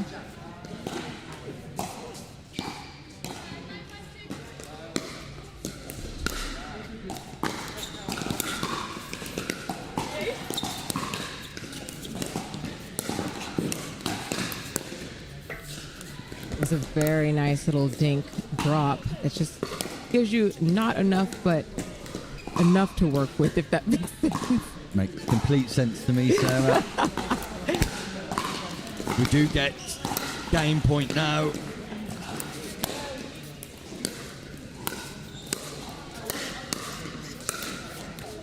And there it is. Rickson and Rogers get the job done. Slightly later than what we thought, but even still, success for Rogers and Rickson in game number 1. They require one more game for victory, whereas Bignell and Taylor must win this game if they're to take it to a third and keep their hopes alive of taking away a gold medal. But the altering styles and strategy is evident for all to see here, Sarah. One team, pace and power. The other team, soft touch and resets.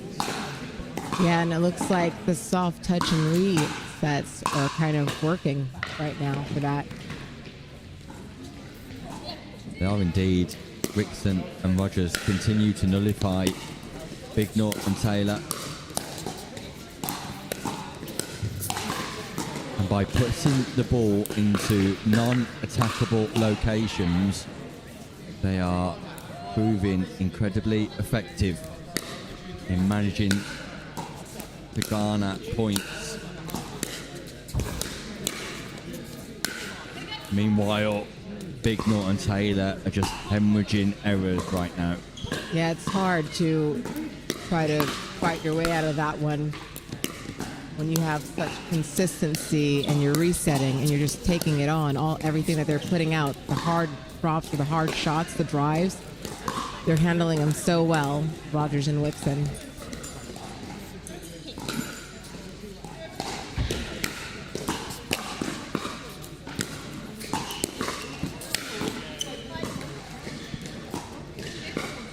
Ball goes wide from Taylor.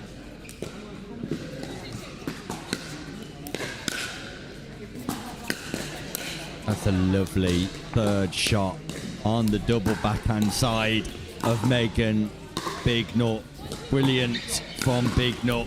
That ball dipping right at the right time, and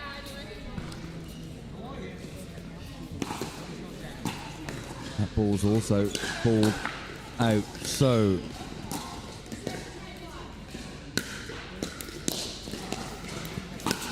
we're tied at 2-2.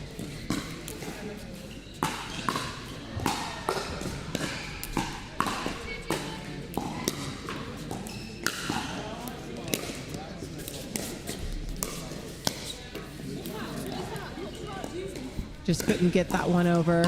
Again, it was just one of those balls that took the pace off just enough to kind of like throw you off a bit. Meanwhile, for people watching at home, news that we will definitely be bringing the 3.5 mixed 50 plus final. Stephen Cato and Tina Lucas of Runnymede Royals taking on Nikki Spice and Phil Spice of Swindon Pickleball Club. Don't go anywhere. That bonus game coming up for you right after this women's final.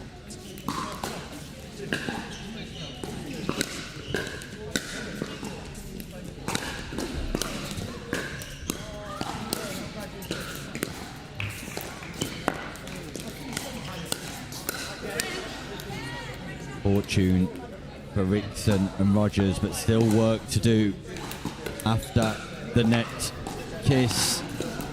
And it's Rogers and Rickson who continue in the ascendancy in their quest for gold. And another error from Big North.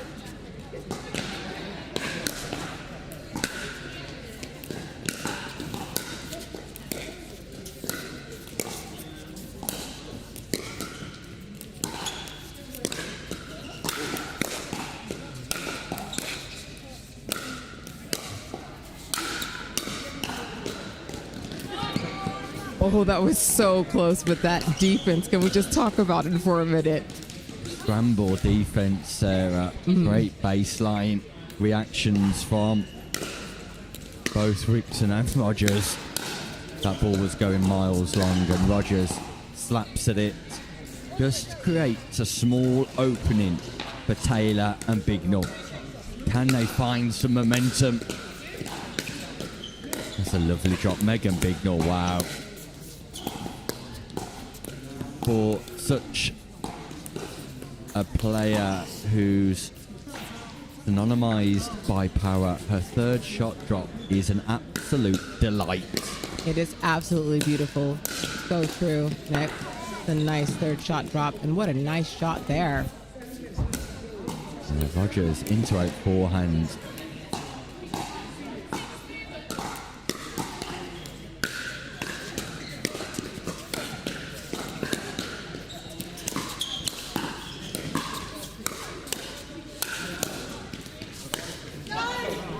Rogers overreaching on the forehand drive.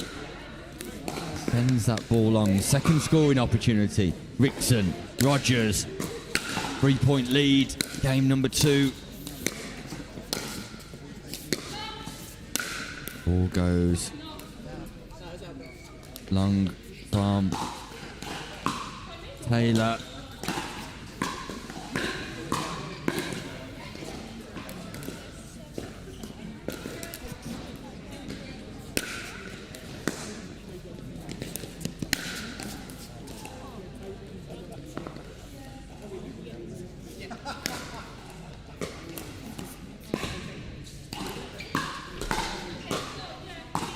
Ball's called out by Big North. Didn't get a good view on that, but it appears that Rogers on the drive, that the ball was called out by Big North. So 3-7 here, but the into-out forehand volley by Rogers continues to yield success. That was lovely. That was a lovely forehand volley.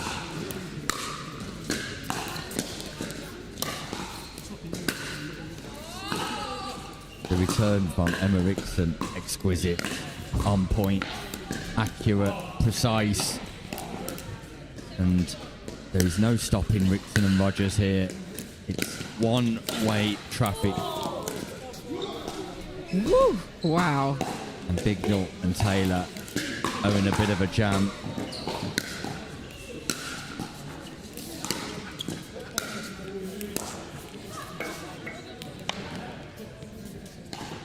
Second server now.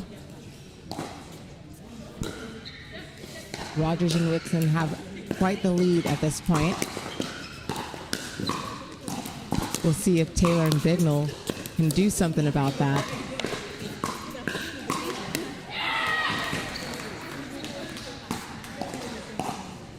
What do you think, Nick? Will this give them the chance to kind of come back and make something happen? They need to find some momentum, Sarah. And at the moment, there's no consistency coming from the team of Bignell and Taylor, but a rare error today from Rogers. Gap does close to 4. Is it now that Taylor and Bignell make their move?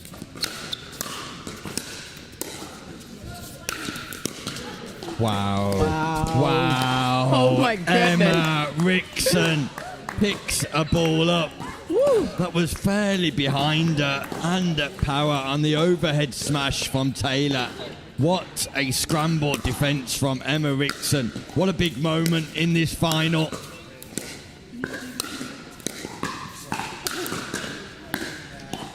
That one is not coming back though. That is sent big.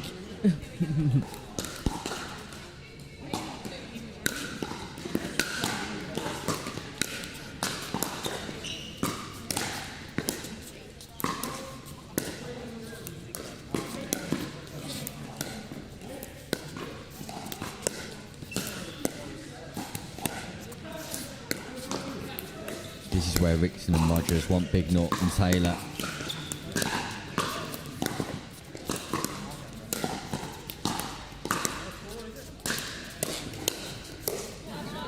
Rogers did not stay patient in that exchange.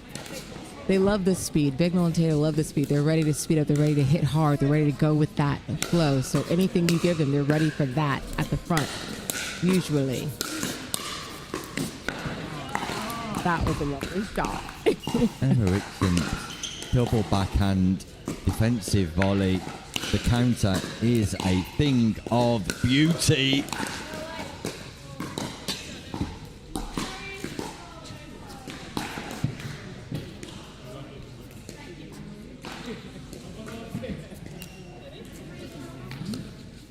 So, scoring opportunities. Rickson, Rogers. Another effective third.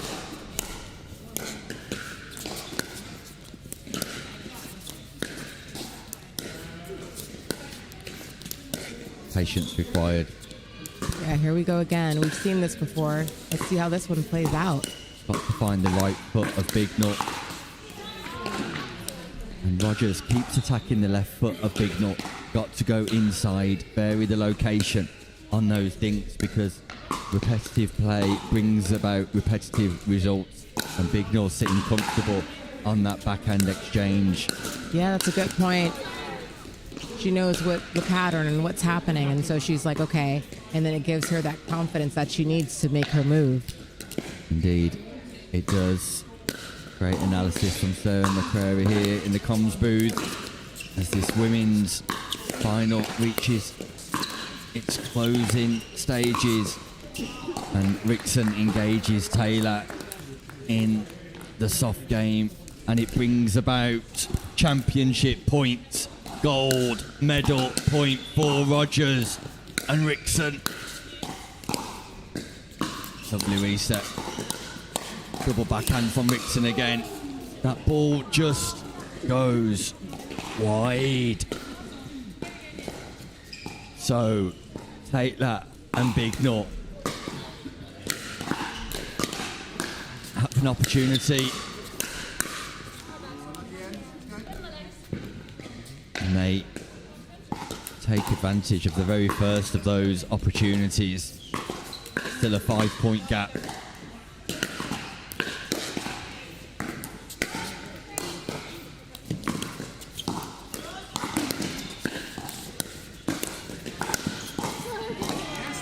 Fast feet from Rogers. And fast thinking. And fast thinking and fast execution. Yeah, and fast execution. She's quite fast, isn't she, Nia Rogers? She's a bit fast. Good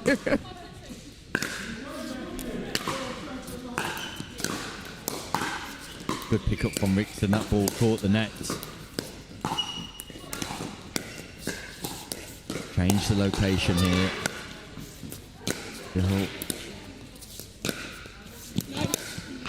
Ball goes wide from Bignell. There is the error, and it brings about the second championship point. Wow. Here we go. Here we go. Emma Rickson, ball in hand.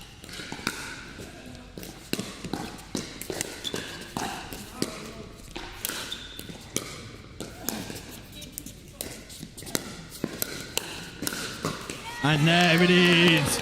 Your Franklin South of England champions are Emma Rickson and Nia Rogers. They walk away from Basingstoke with a gold medal. 11-5, 11-5. A comfortable success for Rickson and Rogers, who have blown away all that have become before them today. Perfect execution of a strategy and game plan for Rickson and Rogers. For Taylor and Bignell, missed opportunities, but I'm sure delighted with their silver medal. The action is far from over. As promised, we will be bringing you live the mixed doubles 3.5 senior final, but for now, the plaudits, the headlines, all belong to Emma Rickson and Nia Rogers. We'll be back after this short break.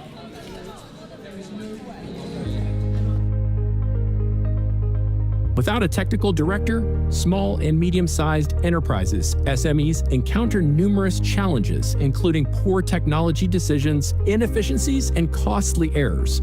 Teams may lack direction, leading to delays and accumulating technical debt. Without strategic oversight, SMEs risk falling behind competitors and missing out on growth opportunities. To address these challenges, ICTO offers a fractional technical director service. This approach provides high-level technical leadership without the financial burden of a full-time hire. Startups and SMEs benefit from strategic guidance on software architecture, product development, and technology roadmaps while maintaining manageable expenses. Our extensive experience enables companies to avoid potential pitfalls and accelerate their growth. An ICTO fractional director brings scalable technology strategies and enhances team development without disrupting daily operations. By evaluating technology stacks, streamlining processes, and mentoring in-house teams, we improve efficiency and long-term stability. Our external perspective helps identify issues that internal teams may overlook. ICTO provides flexibility and agility, which are essential for navigating rapidly evolving markets. Companies can adjust our involvement based on project requirements, funding rounds, or significant strategic shifts. With our expert guidance, businesses make informed technical decisions, mitigate risks, and maintain their competitiveness. ICTO, here when you need it.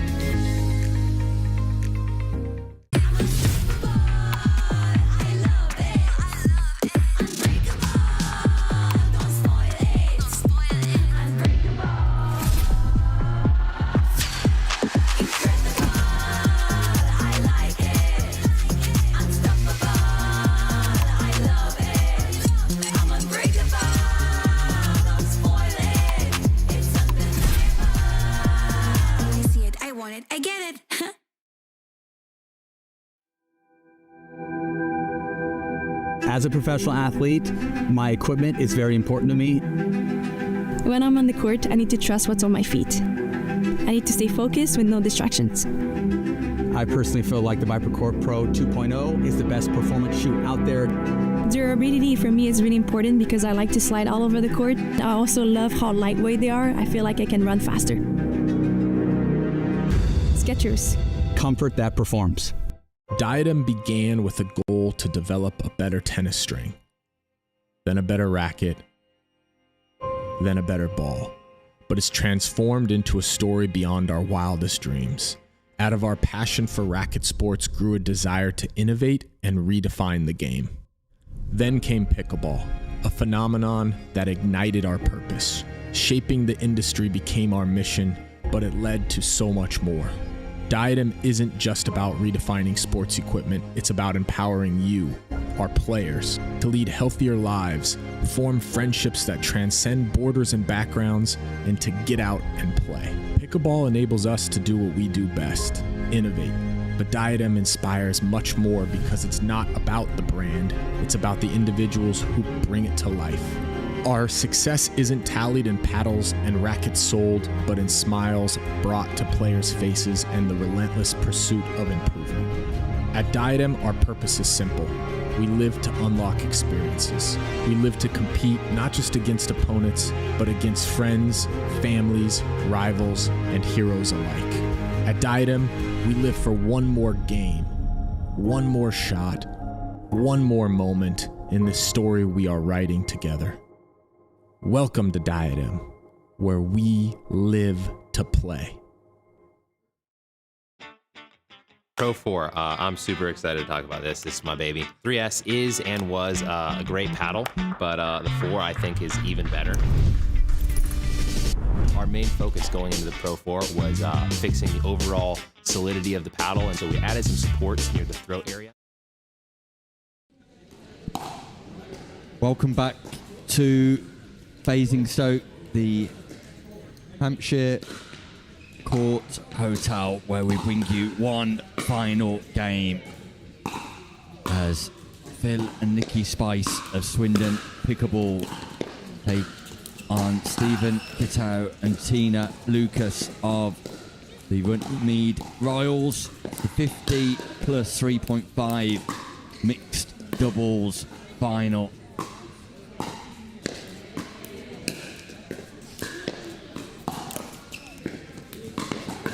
Phil Spice and Nikki Spice at the top of your screen.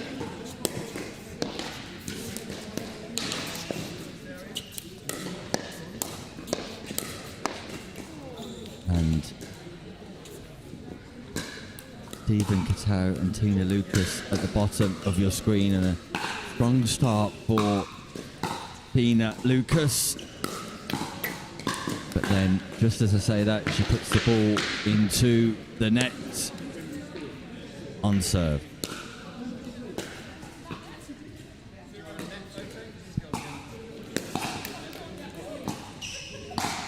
And Stephen Kittow repeats the feat there. Slight error.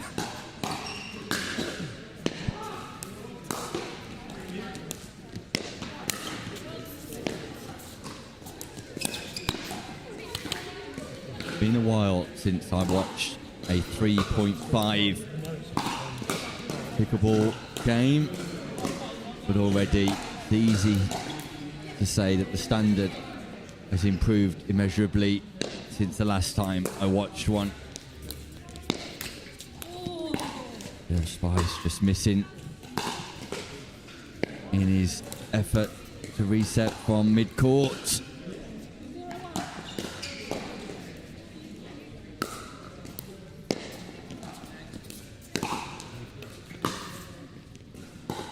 Spice been on a significant weight loss journey in the last 12 months. Highly successful too. It'd be unrecognisable if it wasn't for his audacious beard styles.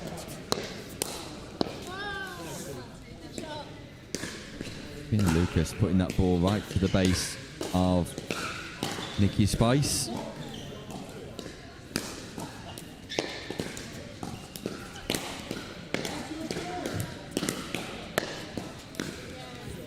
Lovely prod from Spice, just punches that volley towards the baseline.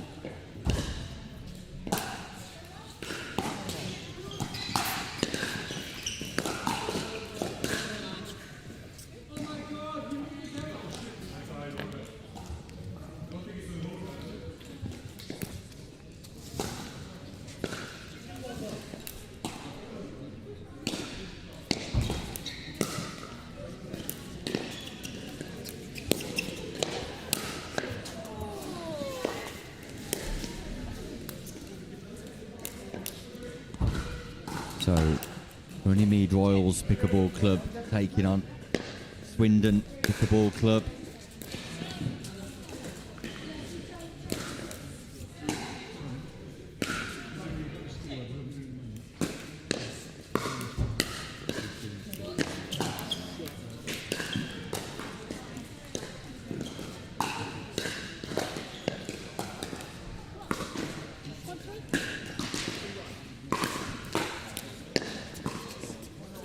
Strong start for the husband and wife partnership from Swindon, Phil and Nikki Spice, but that gap closes to 2-3 now.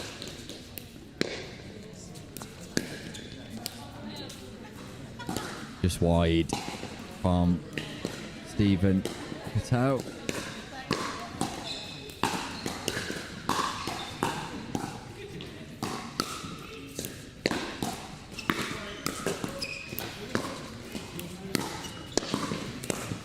Both of these teams advanced out of Group 2 earlier, where our technical director for the day, Neil Lawson-Smith, was making an appearance, playing with Penny Perks. Neil Lawson-Smith, an international referee, technical producer, and quality pickleball player as well. Really no end to his talents, but didn't manage to get out of Group 2.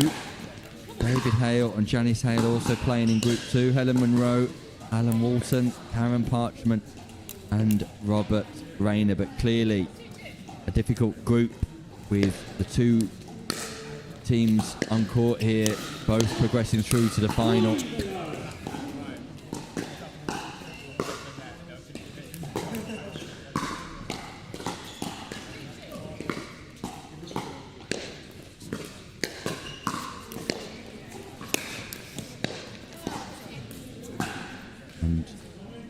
You'll be forgiven for thinking that Nikki Spice is playing with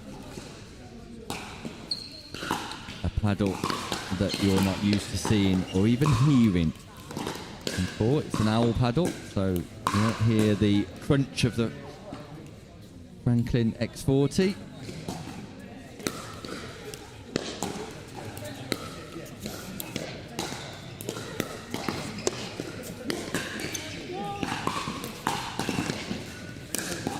Bill Spice moving from right to left to recover the lob, but Stephen Cattaro makes no mistake with his overhead volley, and Lucas and Cattaro just getting back into this first game of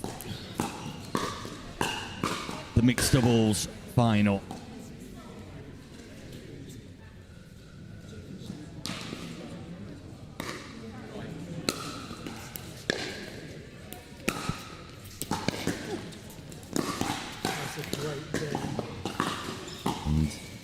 Nikki Spice doing really well, keeping that rally alive.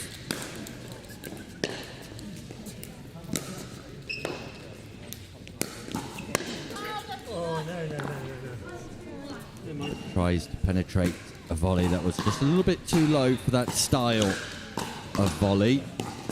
We're doing better off moving a paddle from low to high rather than high to low on that particular occasion.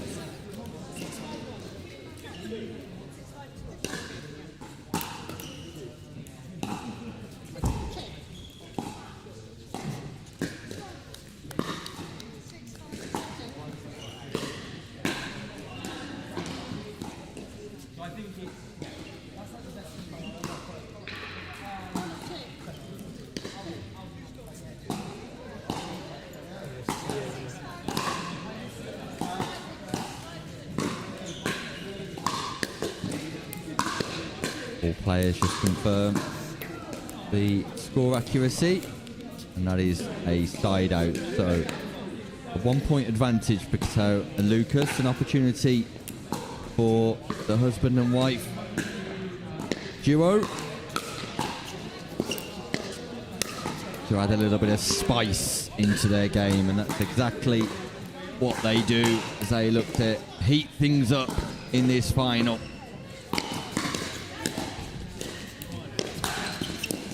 Lovely drop from Nikki Spice, but she might just have a quiet word in the ear of Phil, who sent that volley slightly long.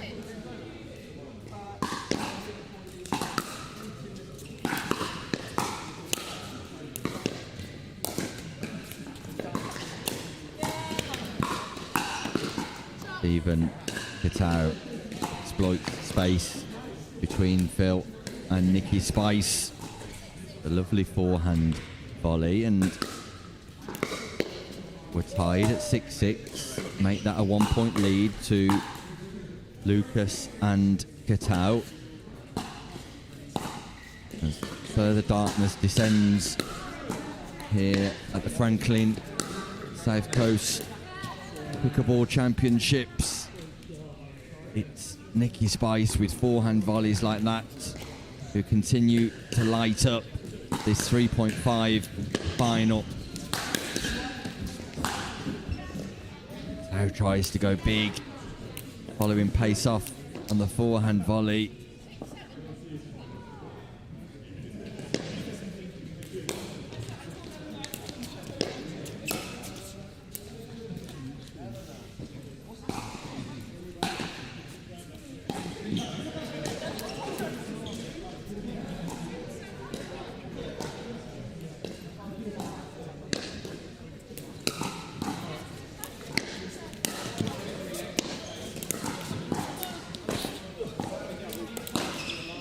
Spice just not able to pick that up, and sportingly confirms that that ball had taken a second bounce.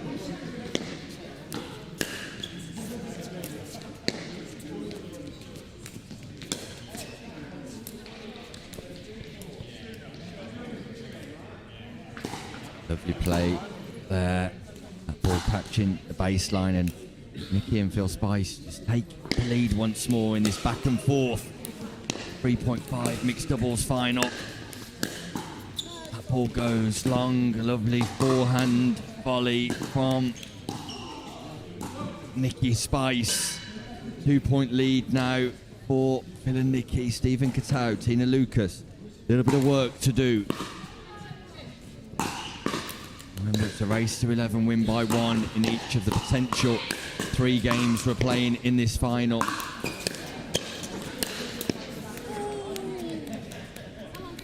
Big power off the paddle of Stephen Gatesil.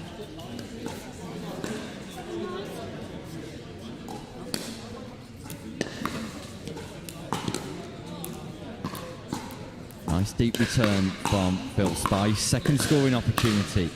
Tina Lucas, is it now that they make their move?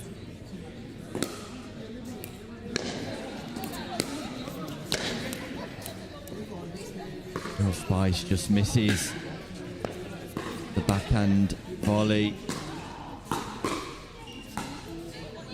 Stepping across the non-volley zone. Gap closes. Brilliant serve by Lucas. Double backhand. Phil Spice keeps Lucas pinned to the baseline though.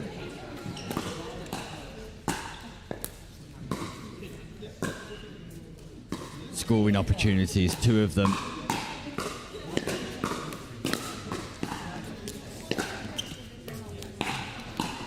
Frustration from Spice on the third shot drop.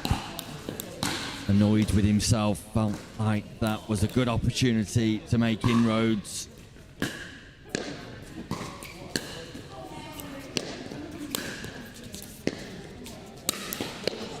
Great defence, Nikki Spice. Phil Spice keeps the ball alive, or does he? No, it just goes wide. So, opportunity knocked. Lucas Gatesil.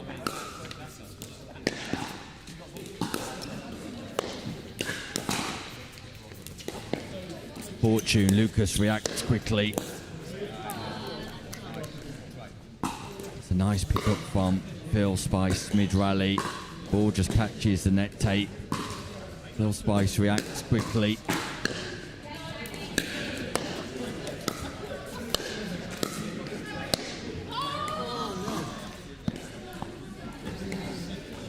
Nikki Spice just puts the volley wide. We're tied at 9-9.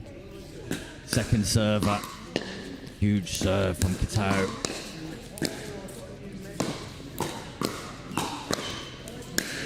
That ball goes wildly long from Stephen Kitao. Nikki Spice really accomplished, especially on that forehand volley. Phil Spice goes out wide for a big serve. Lovely reset. Then on the backhand approach, Nikki just sends that ball into the net. Second scoring opportunity and a crucial moment, a big moment in the context of this 3.5 mixed doubles final. And Spice, again, stepping across, bringing his right leg across his body as opposed to crabbing across that non-volley zone. Just off balance. Sends the ball long. Face off from Spice, a clever play. Recognises where the space is on court. Sees that it's in front of Lucas, exploits it.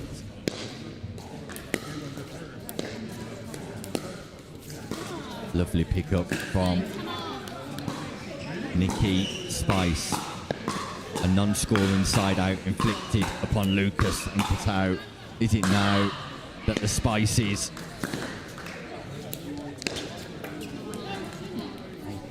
their move not quite?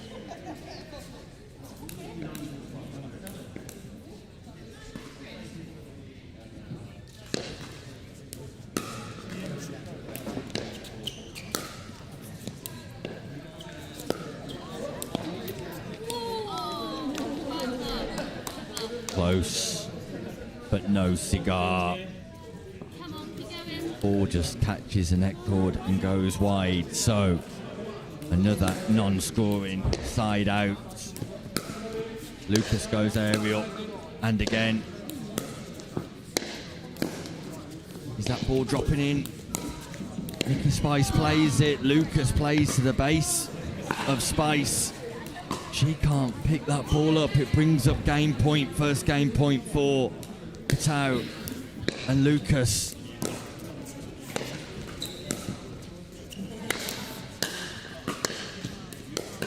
Big forehand from Phil Spice. Keeps their hopes alive. Still taking game one, but it's second. Game point.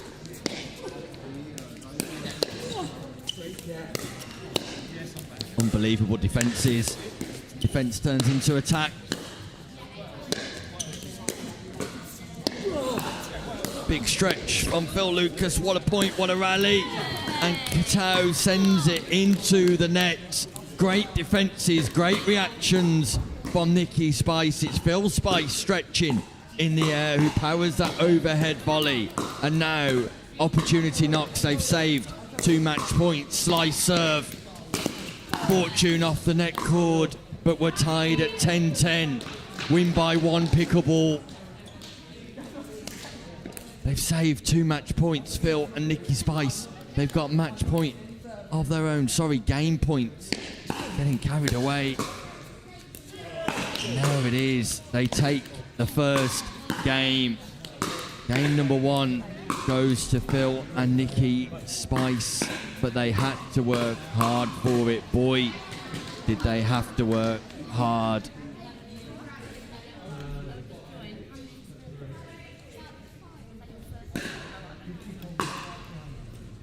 Simon Farr watching on here, and competitive stuff, Simon. Absolutely, Nick. I just thought I'd give you a bit of a break from commentary, mate. You've been on here all day. How are you feeling? Yeah, it's been a long day. We're enjoying the action here. Over 600 players in action over the 2 days, 19 courts, a Pickleball tournament full of quality. Event number 14 of 40. Whilst the voice might be tiring slightly, Simon, it's been enjoyable. Brilliant, mate. You've done a fantastic job, and I think from all of us on the stream crew, competitors and people viewing at home, thank you so much for your effort today. You are the voice of Pickleball. I'm honoured to be in your presence, sir.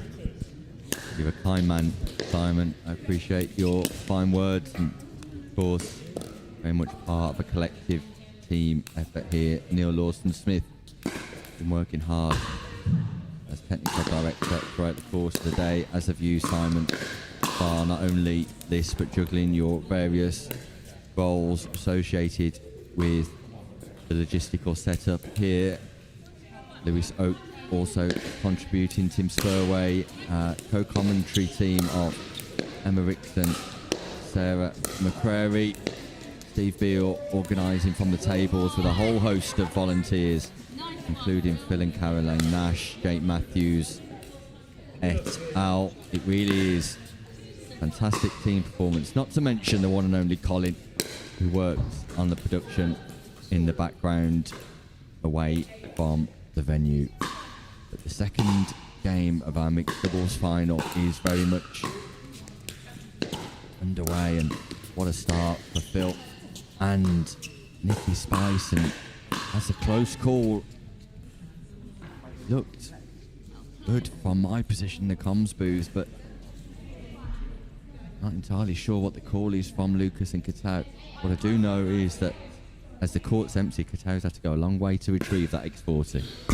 Yeah, it's a long way, Nick, when there's no one else to throw the ball back, isn't it?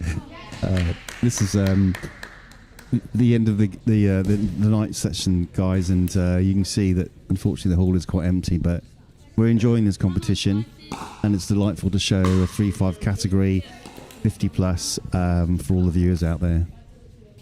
Yeah, I think it's important that we showcase the vast array of divisions that we have show when it's possible. Clearly, the product sells is elite pickleball, Simon, but wherever we can, we try and squeeze in additional matches, and we're at 4-0-2 here. Meanwhile, there is one other game still going on.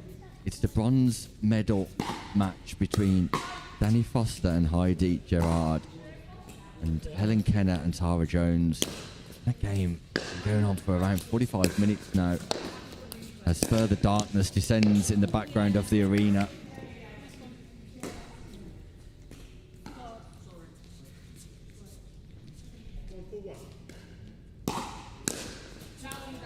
Katau and Lucas off the mark, and Phil Spice incredibly delighted with himself after that forehand roll. Gets the contact point right, the angle of the bat nice, just brushes through that X40, and Tina Lucas goes cross court diagonal, and once again manages to execute the passing shot. But Simon, that ladies bronze medal match, that open division, been going on for quite a while. It looks like an epic, Nick, and sadly we can't get a camera over there. What is quite amusing, though, is to see Steve Beale running around the courts trying to keep the lights on. I wish we could film that one. Steve Beale getting his steps in.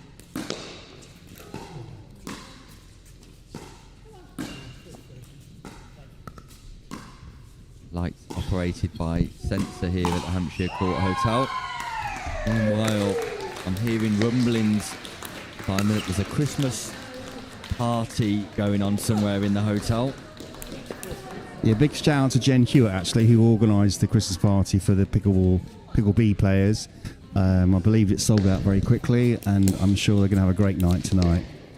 I'm delighted to say that I'll be nowhere near that party, start, middle or end. In fact, I'm staying in an alternative hotel, much is my desire to get a peaceful night, Simon. Are you a bit of a Grinch when it comes to Christmas then, Mr. Hobbs? Well, after talking for 12 hours today, I don't tend to socialise too much post-event.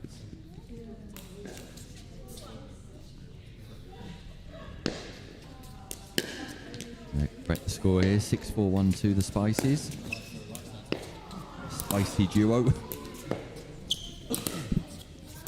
Yeah, bear with, folks. I can only do one thing at once, and trying to talk and score is not my forte.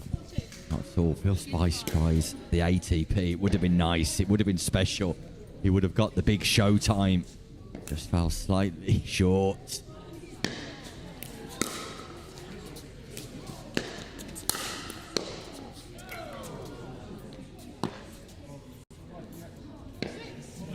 And the women's bronze medal match has reached a conclusion. As soon as we find out who were the victors, we'll let you know.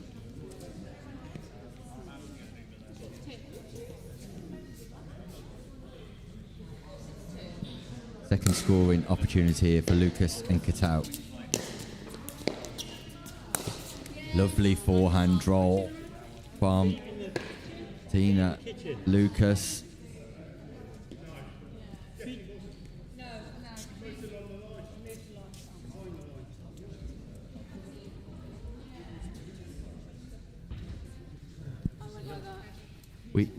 We tend, just letting the players know, we tend not to intervene because there's no video referrals, but you'll be able to watch the video afterwards. Yes. All four players just looking for a little bit of intervention here from the comms booth as to the outcome for a decision. And whilst Tina Lucas did have a slight toe in the kitchen, it's not something for us to call from our position. Well, as we well know, Nick, when you're a spectator of pickleball, you do not call line calls or even the score. So we're obviously scoring for the viewers at home, but we're not going to get involved recording line calls. It's just not our job, and it's not in the rules either.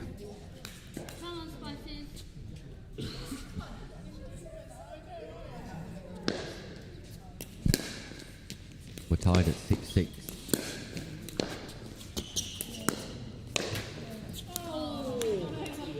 Technique on the backhand volley was lovely from Nikki Spice. Just caught the top of the net. This is the final game going on today, and I can tell you that Helen Kenner and Tara Jones did take the bronze medal away. What a performance for that duo, stepping down in age group, Simon. Amazing. I wish I was as quick and as fit at 50-something as these girls are at playing 18+. Great result for them. Fantastic result. And my first look today at Danny Foster and Heidi Gerard, and I was mightily impressed. More to come from them in the future too. Meanwhile, are we about to reach the concluding stages of this 3.5 mixed doubles final? Service error from Phil Spice just opens the door once more for Stephen Tao and Tina Lucas.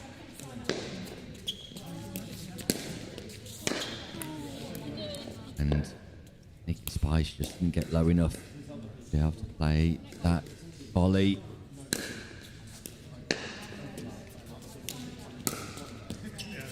Ball goes wide, a good leave from Phil Spice.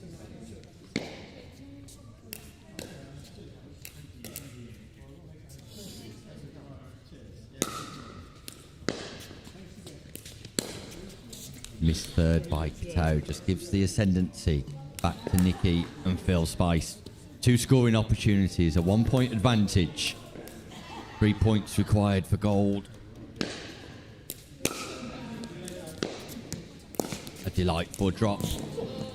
And a little bit of fortune for Tina Lucas, but boy, she did well to get low to that ball and pick it up. Fortune favours the brave. Nice serve.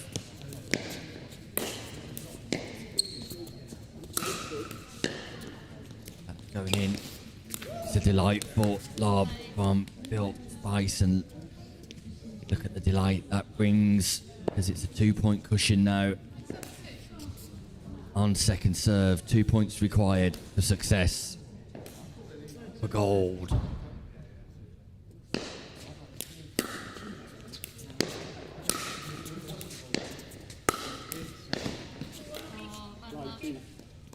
Nina finds the space out wide. Still Lucas can't respond, and you really feel that Lucas and Katau need to make a move now. High margins in this game. And between the two Spices, they managed to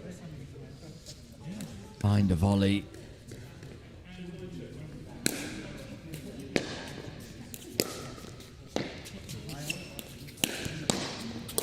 Big drive on the forehand side by Stephen Cateau, but gets the backhand volley all wrong. More opportunities for Nikki Spice of Swindon Pickleball Club.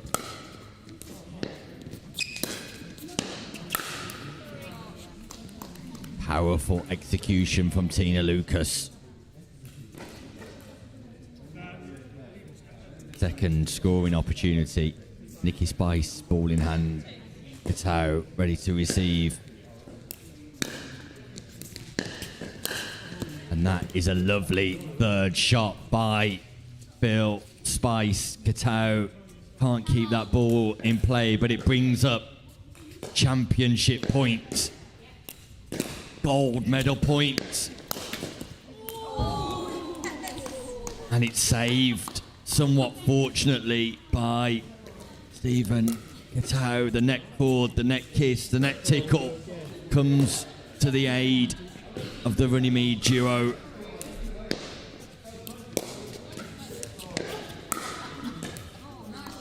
Tina Lucas pierces the partnership of Phil and Nikki Spice, and gap closes again. And Simon, it really is about fine margins in this final.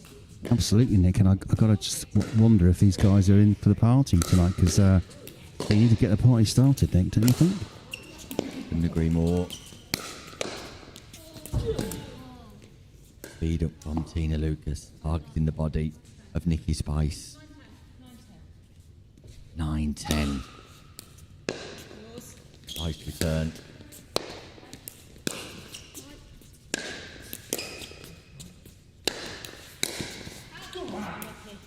Ball goes wide from Cateau, and Phil Spice and Nikki Spice will get more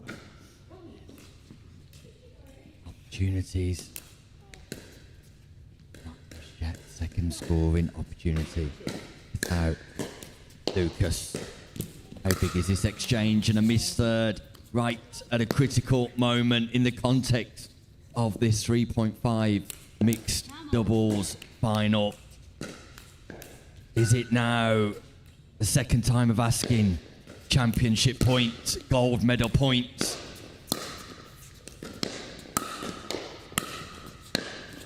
It's a volley fest, but it's gold for Nikki Spice and Phil Spice. The Swindon duo get the job done at the second time of asking. And there's the celebration, there's the jubilation. Commiserations to Tina Lucas and Stephen Cateau, who came out on the wrong side of the fine margins. Small errors, costly in the end for Lucas and Cateau, but very much job done for Phil and Nikki Spice, who get their moment on the show court and walk away with a gold medal. Great job from the Spices from Swindon. Great match to watch, and as I said earlier, lovely to showcase the 3.5 50 plus group on the show court and on the stream.